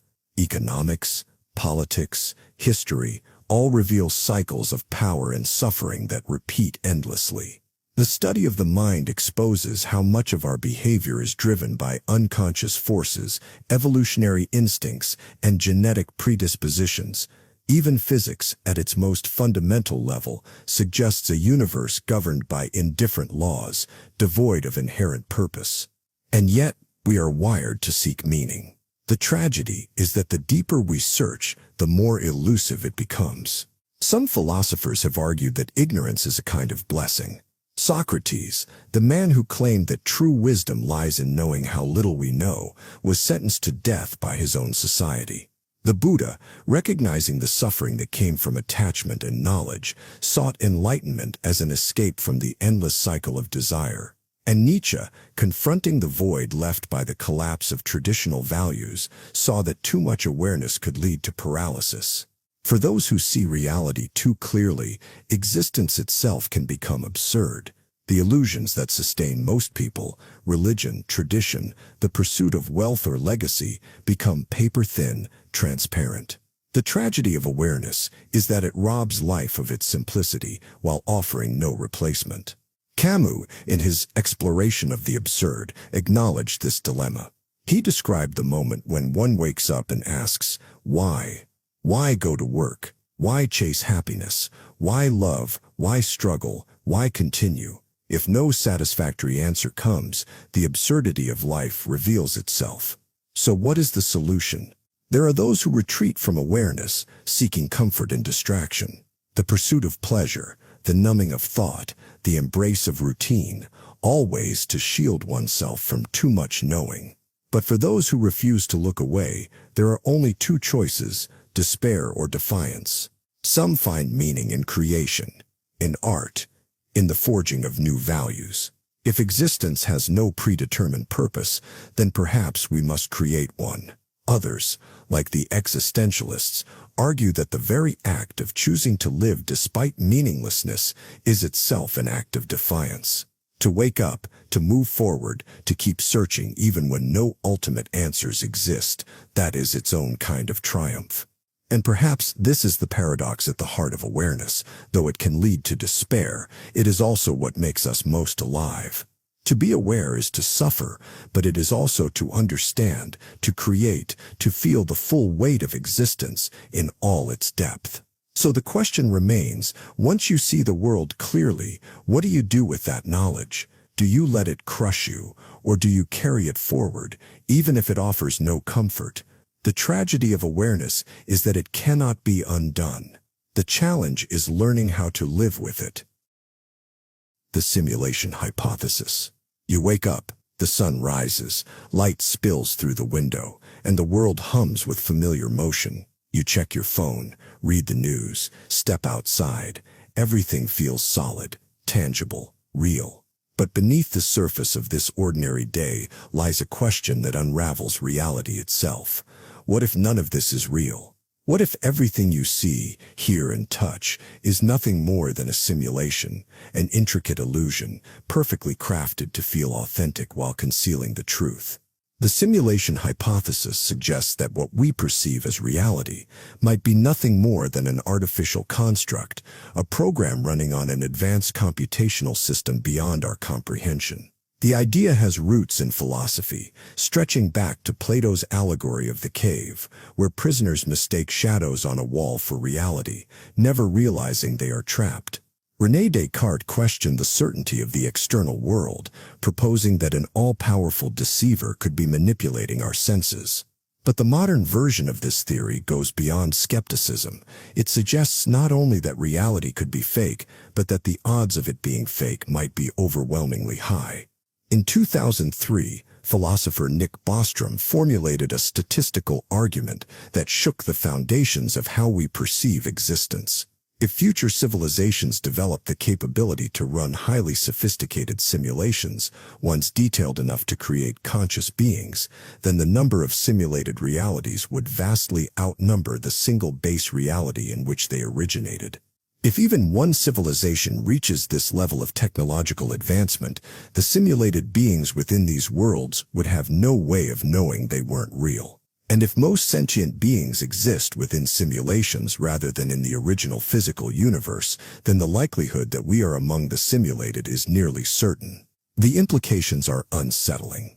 If we are inside a simulation, then every moment of history, every scientific law, every structure of reality is merely an artificial construct designed to appear consistent. The past could have been fabricated at any point, with memories, fossils, and entire civilizations implanted as part of the simulation's parameters. The laws of physics may not be fundamental truths, but programmed constraints, and what we perceive as free will could be the output of a complex algorithm. Some scientists take this argument seriously enough to look for evidence. Theoretical physicists have suggested that if the universe is a simulation, there may be detectable glitches, small inconsistencies in the structure of reality, computational artifacts hidden within the cosmic code. Quantum mechanics, with its strange probabilistic behavior and observer-dependent phenomena, has been considered a possible sign that reality is being rendered rather than existing independently. Even the fundamental structure of space-time, if found to be pixelated or discretized, could point toward an underlying digital framework. But if we are in a simulation, the most pressing question is, why? What purpose would such a reality serve? The possibilities range from the mundane to the profound. Perhaps we are part of a historical reconstruction, a digital archive preserving the memory of a long-extinct civilization. Perhaps we are entertainment, characters in an incomprehensibly advanced simulation designed for the amusement of post-human observers. Or maybe we are an experiment, a test to see how artificial minds behave when given a world, a body, and a set of constraints. The troubling aspect of the simulation hypothesis is not just the possibility that we are simulated, but what it would mean for everything we consider real. If our universe is nothing more than lines of code, does morality still matter? Does suffering mean anything if it is merely an illusion? And if those controlling the simulation choose to shut it down, would we even realize before we vanished without a trace? Critics of the hypothesis argue that it assumes far too much about the capabilities and motivations of hypothetical advanced civilizations. Even if it is possible to simulate a universe, that does not mean it is inevitable. There is also the problem of recursion. If simulated beings create their own simulations, how many layers of reality exist? Could we be inside a simulation within a simulation, trapped in an endless hierarchy of fabricated worlds? Yet the most unsettling possibility is that we will never know. If the simulation is perfect, then every attempt to test it is already accounted for. Every breakthrough in physics, a scripted revelation, every theory of reality, a programmed dead end. The simulation hypothesis leaves us with a question that cannot be answered, only considered endlessly, in the moments between waking and sleeping, in the silence beneath ordinary life. If reality is an illusion, what difference does it make? And if everything is fake, does it make our experiences any less real? Boltzmann brain hypothesis. The universe is vast beyond comprehension, an endless expanse of galaxies, dark matter, and cosmic mysteries. For centuries, we have believed that our existence is a product of order, a structured, predictable cosmos that adheres to the laws of physics. But what if the truth is far stranger? What if everything you know, every memory, every sensation, and every certainty is not the result of a grand structured universe, but the fleeting accident of a random fluctuation in the void? This is the unsettling possibility proposed by the Boltzmann brain hypothesis, a thought experiment that challenges our deepest assumptions about reality, identity, and existence itself.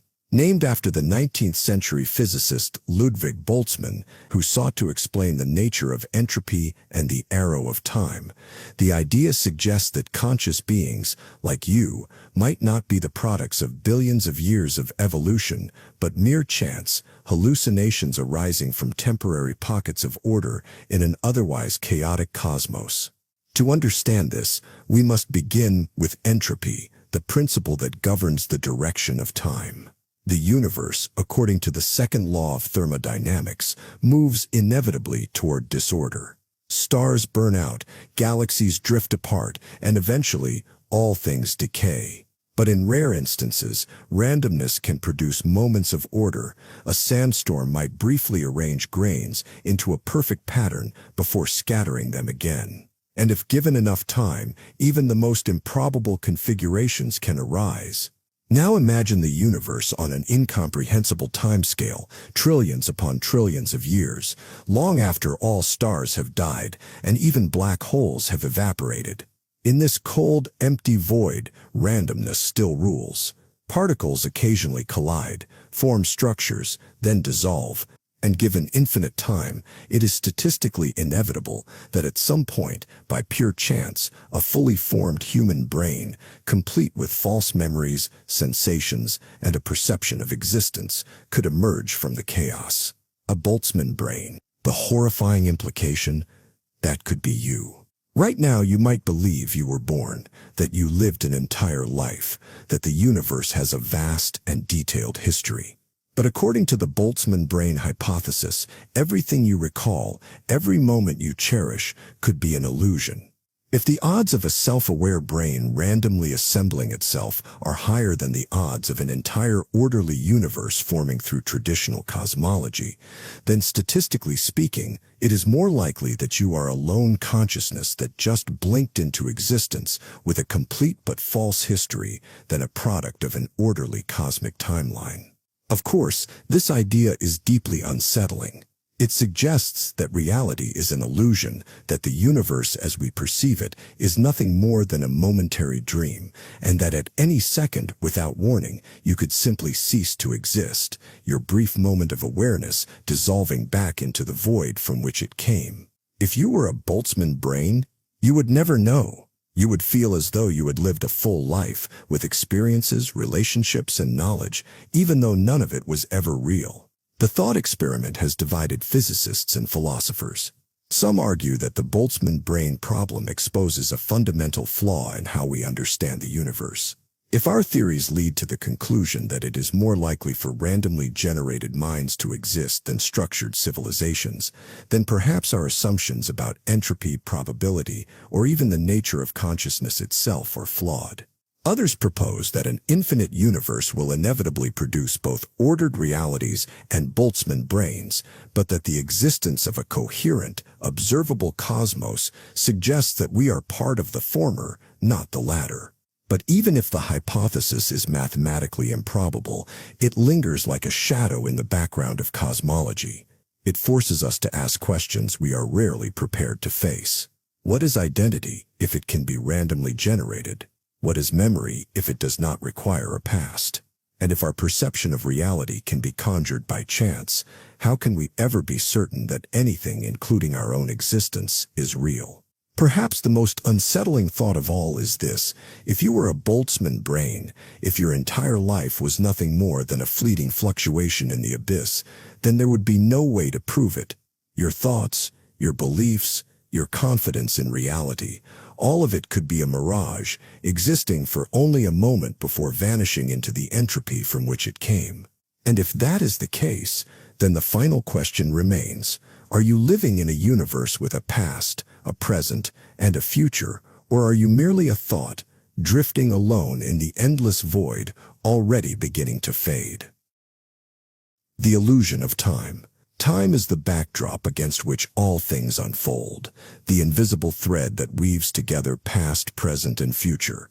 It feels like an undeniable reality, a force that carries us forward, 1 second at a time. We live by its ticking, measure our lives in its passing, and assume it is as fundamental to existence as space and matter.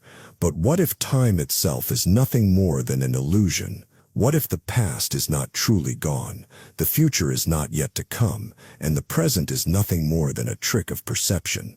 This question has haunted philosophers and physicists alike, forcing us to confront the possibility that time is not what it seems. The illusion of time begins with our own experience. We perceive the world as a continuous flow, events unfolding in sequence, causes leading to effects. But this sense of motion through time may not reflect reality at all. Some theories suggest that time is not an absolute force moving things forward, but rather a human interpretation of change, a way for our minds to organize reality. In this view, time does not flow. It simply is. Consider the block universe theory, an idea drawn from Einstein's theory of relativity. According to this perspective, time is like a vast four-dimensional structure where past, present, and future all exist simultaneously.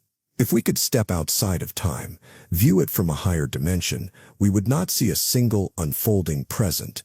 Instead, we would see all moments existing at once, as if every event that has ever happened and ever will happen is frozen in place. The sensation of time passing would be an illusion, a byproduct of how our consciousness perceives reality. This notion is deeply unsettling. It suggests that the past is not truly gone and that the future is already written. It simply exists outside our field of perception. The moment of your birth, the moment of your death, every decision you have ever made and will ever make are all just points in this vast, unchanging structure. You are not moving through time. You are merely experiencing different slices of it, one at a time. But if time does not flow, then what does that say about free will? If the future already exists, does that mean it is fixed, predetermined, and unchangeable? This question has divided thinkers for centuries. Some argue that while all of time exists, we still possess a subjective ability to shape our experiences. Others take a more deterministic view. If the future already exists, then all of our choices, every action, every thought, are just illusions of agency, dictated by the structure of time itself. Modern physics further complicates the issue. At the quantum level, particles behave in ways that defy classical logic, sometimes existing in multiple states at once until observed. This has led some to propose that reality itself may be a vast superposition where every possible future coexists, and only when we observe it does one particular version appear to unfold. If this is true, then time is not just an illusion. It is a construct shaped by the observer, an emergent property of consciousness rather than an independent force of nature.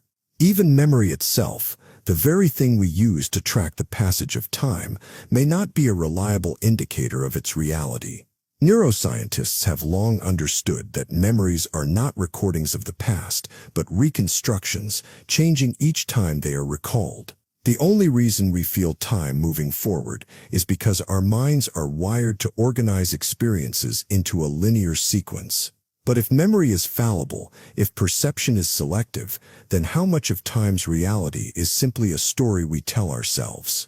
Some take this idea even further. questioning whether time ever existed at all. Certain interpretations of physics suggest that the fundamental laws of the universe do not actually require time to function, that it is simply a tool we use to describe motion, but not something inherent to the fabric of reality. If this is true, then time is not only an illusion, it is a human invention, a convenient fiction to make sense of a reality that does not move, but simply is. So what does this mean for us? If time is an illusion, should we despair at the loss of our past or fear the inevitability of our future? Or should we take comfort in the idea that nothing is ever truly lost, that every moment, every joy, every sorrow still exists somewhere, untouched, eternal? Perhaps the illusion of time is not something to be mourned, but something to be understood. It reminds us that our experience of reality is shaped not by what is, but by how we perceive it. And if the flow of time is merely a trick of consciousness, then perhaps we are free to view life not as a fleeting journey toward an end, but as an infinite landscape waiting to be explored. Hyperobjects. There are things in this universe that defy comprehension. They are too vast, too complex, too deeply intertwined with existence itself for the human mind to fully grasp. They stretch across time and space, existing on scales so immense that they warp our very ability to perceive them. These are hyperobjects, and they challenge everything we assume about reality. Coined by philosopher Timothy Morton, the term hyperobject refers to anything so massively distributed in time and space that it cannot be experienced directly.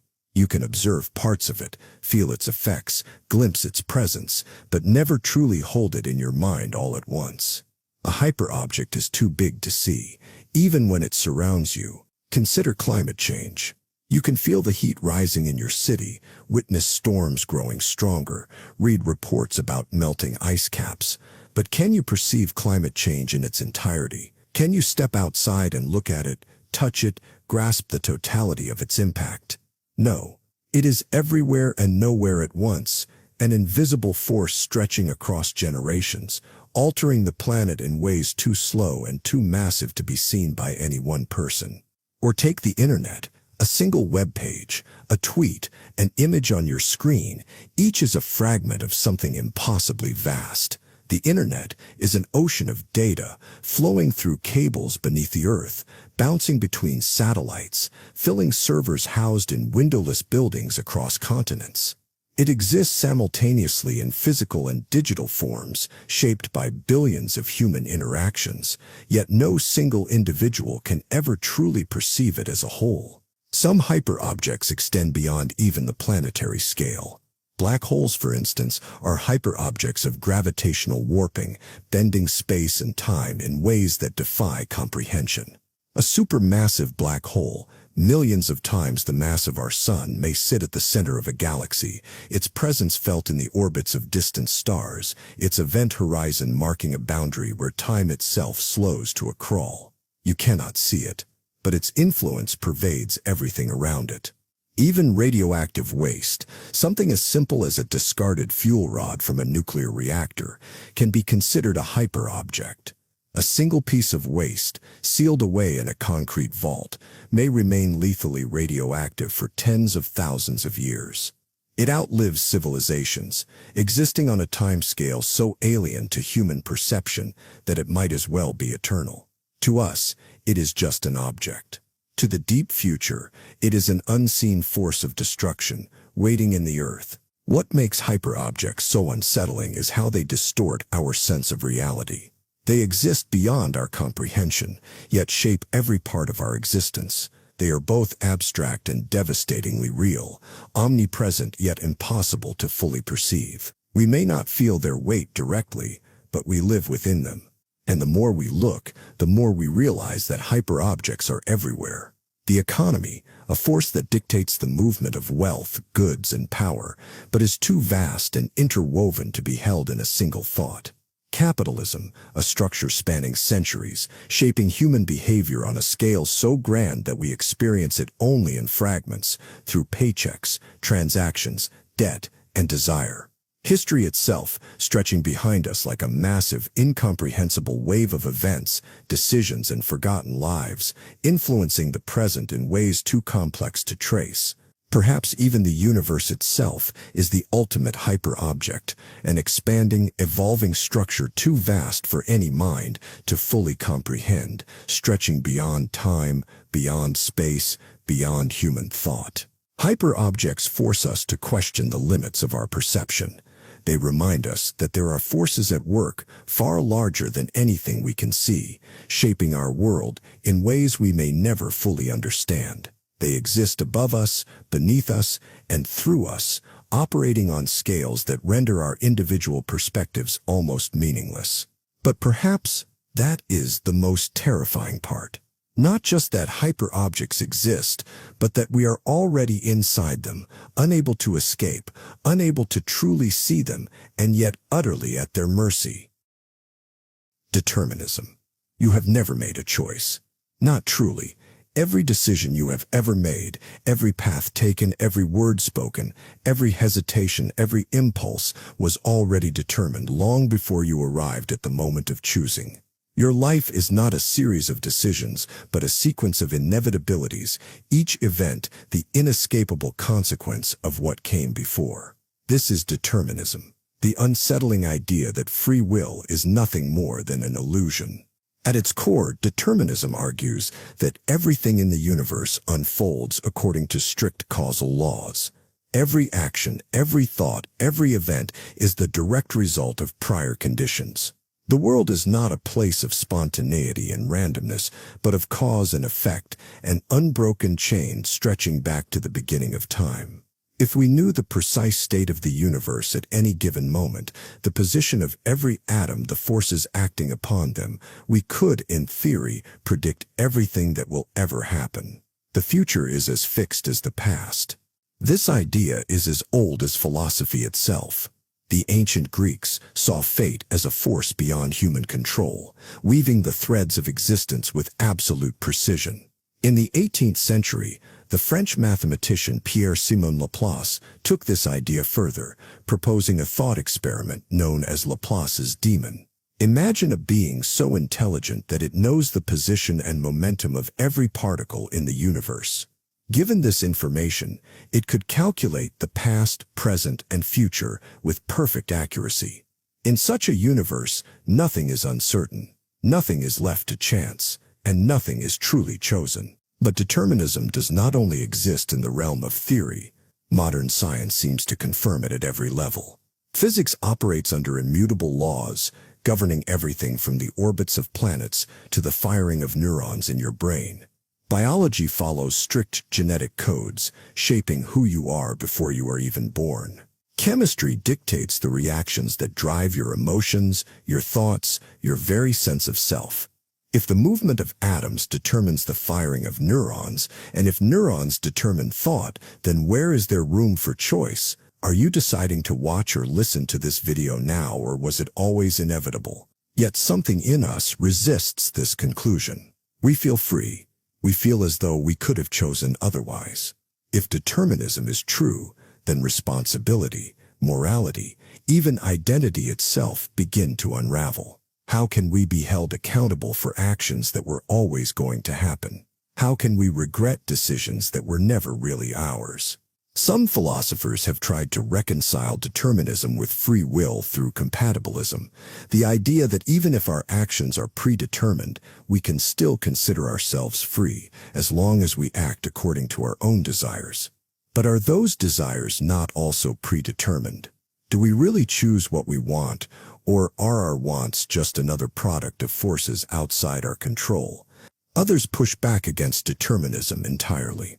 The uncertainty of quantum mechanics suggests that, at the smallest scales, reality does not behave in strictly predictable ways. If randomness exists at the quantum level, does that mean there is a crack in the rigid framework of determinism? But even if quantum randomness exists, does randomness really give us control, or does it simply replace inevitability with chaos? Perhaps the most unsettling possibility is that determinism is true, and that our very resistance to it is just another predetermined response.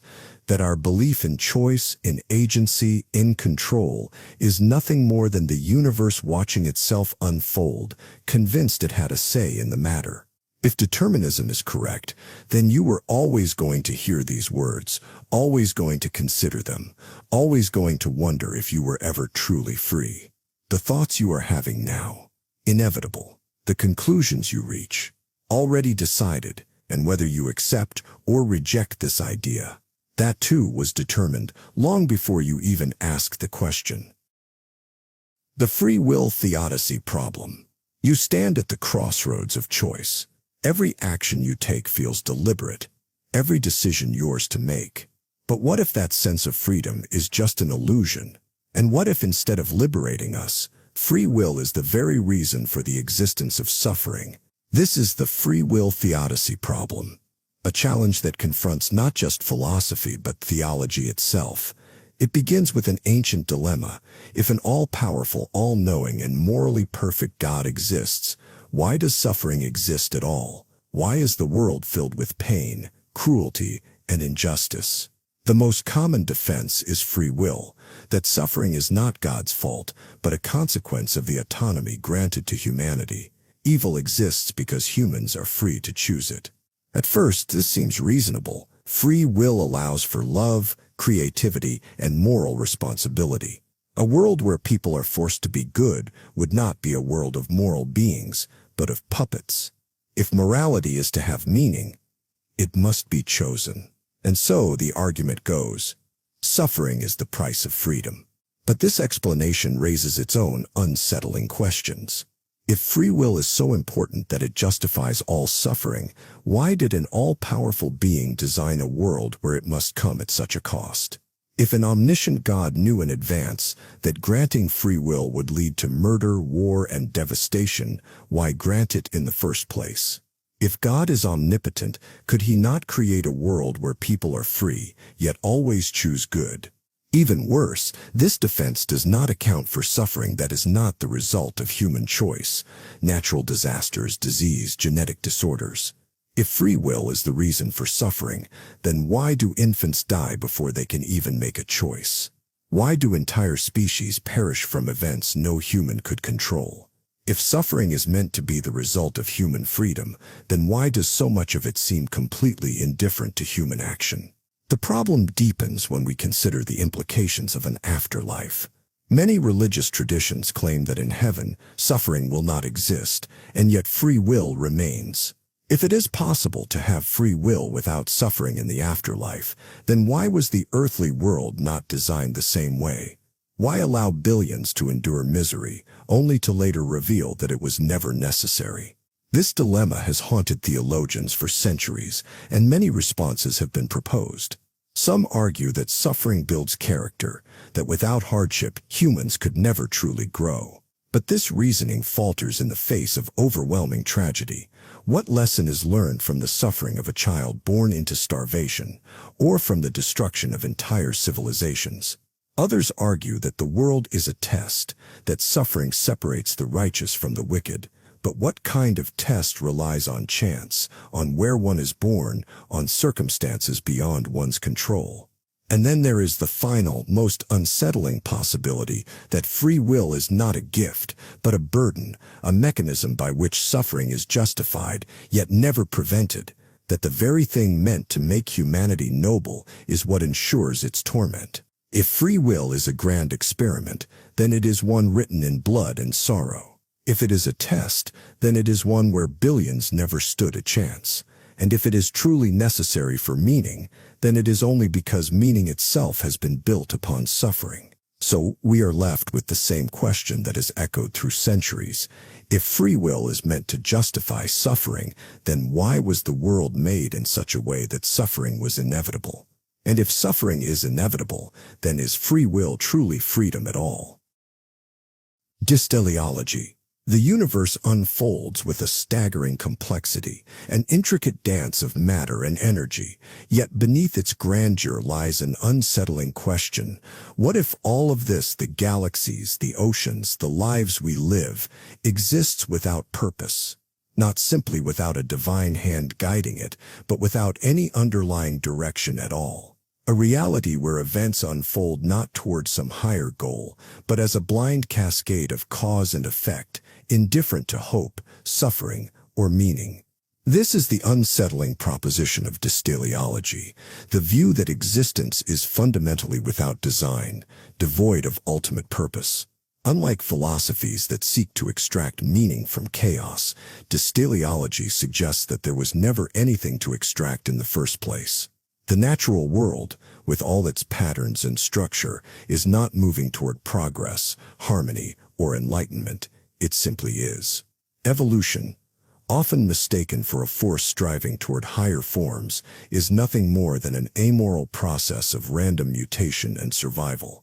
Stars do not burn for a reason, and life itself is a cosmic accident, as indifferent as the void from which it emerged.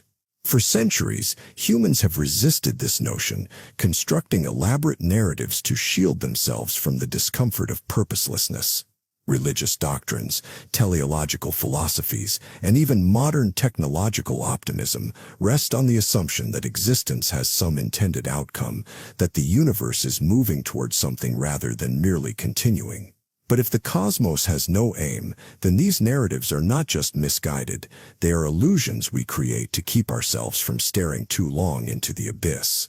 The implications of dysteleology extend beyond philosophy and into morality itself.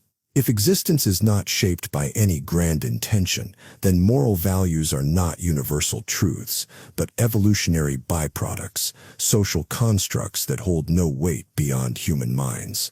Even suffering, that ancient specter haunting life since its inception, does not serve a higher function. It is neither a test of character nor a means to growth, merely an accident of biological processes indifferent to the ones who endure it.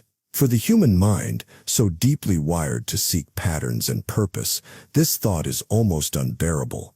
Yet, the absence of purpose is not necessarily a void to be filled with despair. Some argue that it is a kind of liberation. If the universe is without intention, then we are free from obligations imposed by some imagined cosmic will. There is no fate to submit to, no divine plan to conform to, no script we are required to follow. We exist not to fulfill some external goal, but simply because the conditions happen to allow it. And if nothing was ever meant to be, then anything we choose to create, art, love, knowledge, meaning itself, is an act of defiance against the silence of an indifferent universe. Still, the question lingers, is purpose something to be discovered, or something we must forge for ourselves? If dysteleology is correct, then the search for ultimate meaning is a pursuit without an answer. And yet, even in the absence of a grand design, humanity continues to search, to create, to strive. Perhaps in the end, the refusal to surrender to meaninglessness is the closest thing to meaning we will ever find. Moral relativism. Across history and cultures, humanity has debated right and wrong, justice and injustice, virtue and vice. Yet beneath every moral rule lies an uncomfortable question. Are these principles universal, or are they merely social constructs shaped by time, place, and circumstance? Moral relativism suggests that morality is not absolute but fluid, defined by the culture, history, and beliefs of those who create it. What is sacred in one civilization might be blasphemy in another. What one era deems barbaric, another may call progress. If morality is not fixed, then does right and wrong truly exist, or are they illusions, shifting with the tides of human thought? The appeal of moral relativism is clear. It explains why cultures hold vastly different values, why laws and traditions change over time, why acts once considered righteous are later condemned, and why what seems unthinkable in one part of the world might be common practice in another. It recognizes the diversity of human experience, rejecting the idea that a single moral code can apply universally. After all, if history has shown anything, it is that moral certainty often crumbles under the weight of new perspectives. But this fluidity leads to disturbing implications. If morality is purely relative, then does anything truly matter? Can we condemn injustice if what we call unjust is simply another culture's norm? Can we hold individuals accountable if right and wrong are defined by society rather than any objective truth? If morality is nothing more than a human invention, then is there any basis for saying that some actions are inherently evil? This is the heart of the dilemma. On one hand, moral relativism promotes tolerance, recognizing that different cultures, beliefs, and traditions shape human behavior in ways that cannot be measured by a single standard. On the other hand, it risks collapsing into moral nihilism, the belief that morality itself is meaningless. If all values are relative, then are any of them worth defending? Some argue that even if morality is not absolute, it is still necessary. Societies function because they establish shared values, regardless of whether those values are truly universal. Laws against theft, violence, and deceit exist not because of some cosmic decree, but because without them, civilization would fall into chaos. But then the question arises, if morality exists only as a means of maintaining order, does that make it any more real? Others seek a middle ground, suggesting that while moral values may be shaped by culture, there are still fundamental ethical principles that transcend time and place. Some philosophers propose that human well-being, measured by happiness, suffering, or the stability of societies, provides a foundation for moral judgment. But even this assumes that well-being itself is an objective good rather than another arbitrary preference. Moral relativism does not offer easy answers. It forces us to confront the limits of our moral convictions, to question whether the values we hold are products of deep truth or mere inheritance. It suggests that morality may not be discovered, but created, a shifting framework of rules and beliefs that evolve alongside humanity itself. And yet, even if morality is relative, we cannot escape it. We still make choices. We still pass judgment. We still argue for justice and condemn cruelty. Perhaps the real challenge of moral relativism is not whether morality is real, but whether we can live as though it is, even if we know deep down that the universe does not care.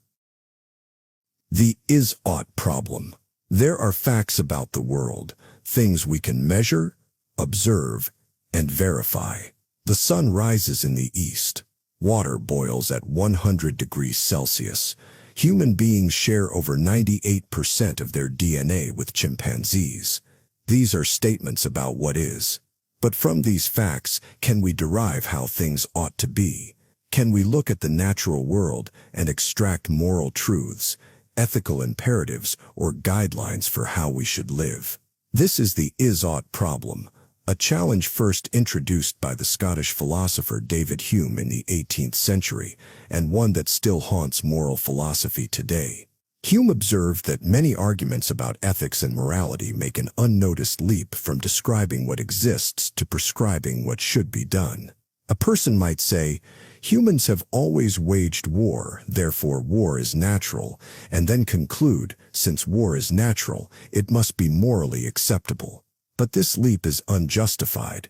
The mere fact that something exists does not mean it is good, necessary, or desirable. Disease is natural. Suffering is natural. But few would argue that we should accept them as moral necessities. This is the heart of the is-ought problem. No matter how much we describe reality, no matter how many facts we collect, there is always a gap between those facts and the values we construct. Hume argued that we cannot simply extract ethics from the natural world. We must bring something else into the equation: human judgment, social consensus, or subjective preference.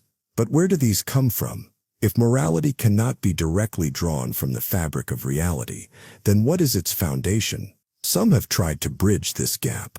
Utilitarianism, for example, argues that because happiness is a universal human desire, maximizing happiness ought to be our moral goal.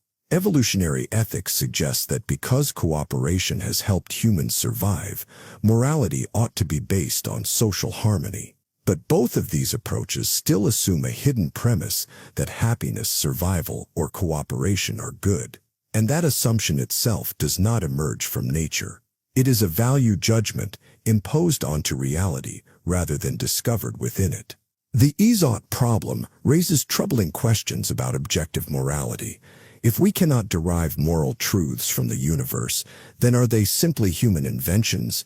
And if morality is a construct, does that mean it is ultimately arbitrary? Some have argued that morality must come from a higher authority, such as religion or divine command, because without an external source, ethics would be groundless. But even here, the problem persists.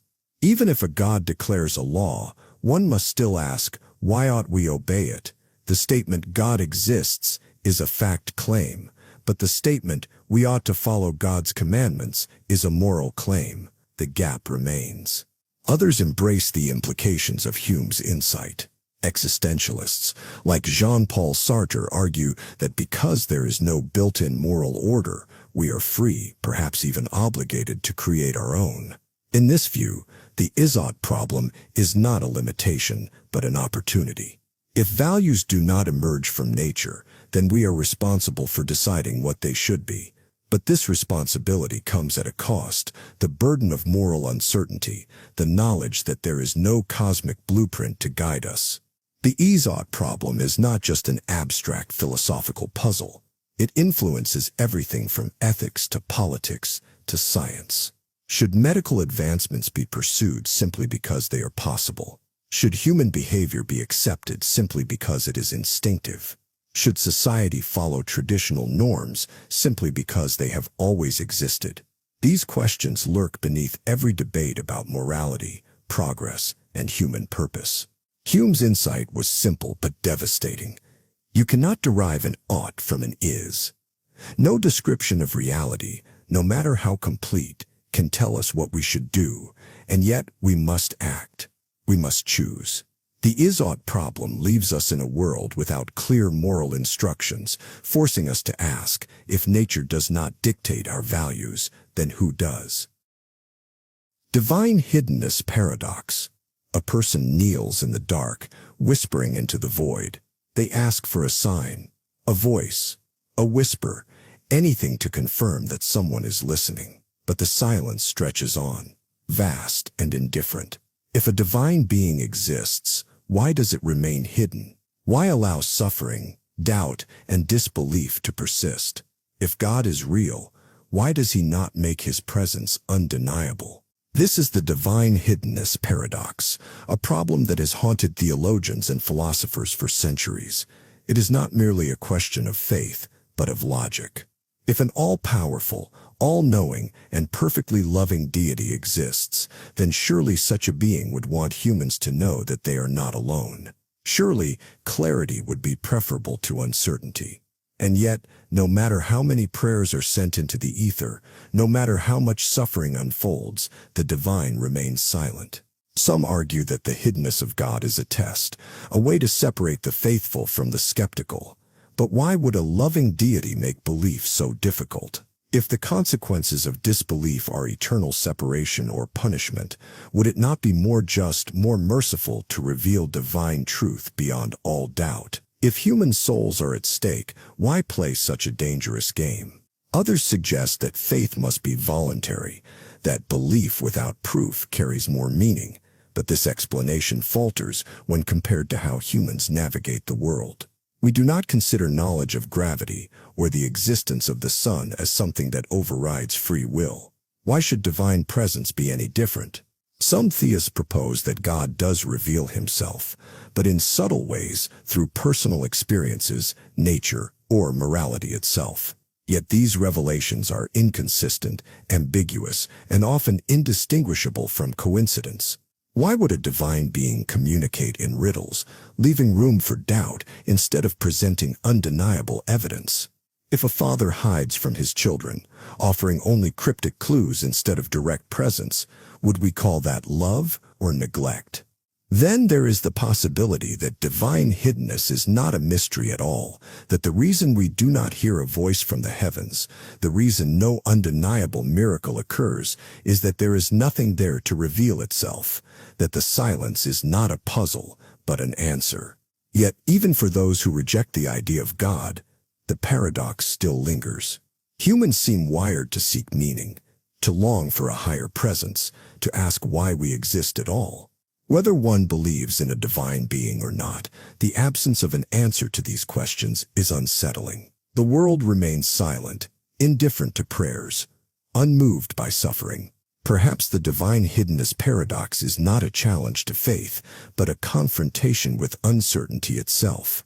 It forces us to ask whether meaning must be given or if it must be created, whether silence is an absence or an invitation, whether we should keep listening or learn to speak meaning into the void ourselves. The hedonistic treadmill. You chase pleasure, believing that just a little more will finally bring lasting happiness, a better job, a larger house, a thrilling experience. Surely once you have those, the emptiness will subside. But when you get what you desire, the satisfaction is fleeting. The excitement fades. The cycle begins again. This is the hedonistic treadmill, a psychological paradox in which no matter how much pleasure we accumulate, we always return to a baseline of contentment or discontentment. At first, the pattern is easy to dismiss. You tell yourself that you simply need more wealth, more love, more prestige. But the problem isn't just the quantity of pleasure, it's the nature of human psychology itself. Our brains are wired for adaptation. The moment something pleasurable becomes familiar, it stops being pleasurable in the same way. What was once thrilling becomes routine. What was once a dream come true becomes the new normal. The happiness you thought was permanent evaporates like mist in the sun. The treadmill analogy is precise. You run faster, push harder, achieve more, yet you remain in the same place emotionally. The external circumstances of your life may change drastically, but internally, your level of happiness remains stubbornly consistent. Studies show that even after significant life events, winning the lottery or suffering a debilitating injury, people tend to return to their previous level of happiness within months or years. The mind resets, recalibrating to new circumstances, but not in the way we expect. Extreme highs and lows are temporary. The baseline always reasserts itself. Philosophers have grappled with this problem for centuries. The ancient Stoics warned against chasing pleasure, recognizing its impermanence. They advised cultivating apatheia, an emotional equilibrium immune to fortune's ups and downs. Meanwhile, Buddhists diagnosed the same problem in different terms, calling it dukkha, the suffering that arises from attachment. Desire itself, they argued, is the root of suffering because all pleasures are transient. The moment we crave more, we suffer. But modern psychology doesn't just confirm this ancient wisdom, it quantifies it. The phenomenon is rooted in hedonic adaptation, the brain's tendency to diminish the impact of both positive and negative stimuli over time. The first bite of cake is ecstasy. By the third bite, it's merely pleasant. By the 10th, it's almost meaningless. The same happens with wealth, relationships, and even life-changing achievements. The moment you normalize pleasure, it ceases to be pleasure. This raises an unsettling question. If lasting happiness can't be found in external rewards, where does it come from? Some suggest shifting focus from fleeting pleasures to intrinsic fulfillment, things like personal growth, deep relationships, or purpose-driven work. Others argue that the only way off the treadmill is to stop running altogether, rejecting the modern compulsion to chase happiness like a prize that can be won. But what if there is no way off? What if the treadmill is not a flaw in the human condition, but its defining feature? The mind may not be built for lasting contentment. Perhaps we were never meant to arrive at happiness, only to pursue it endlessly. If pleasure fades by design, then maybe the very act of striving, however futile, is what keeps us moving.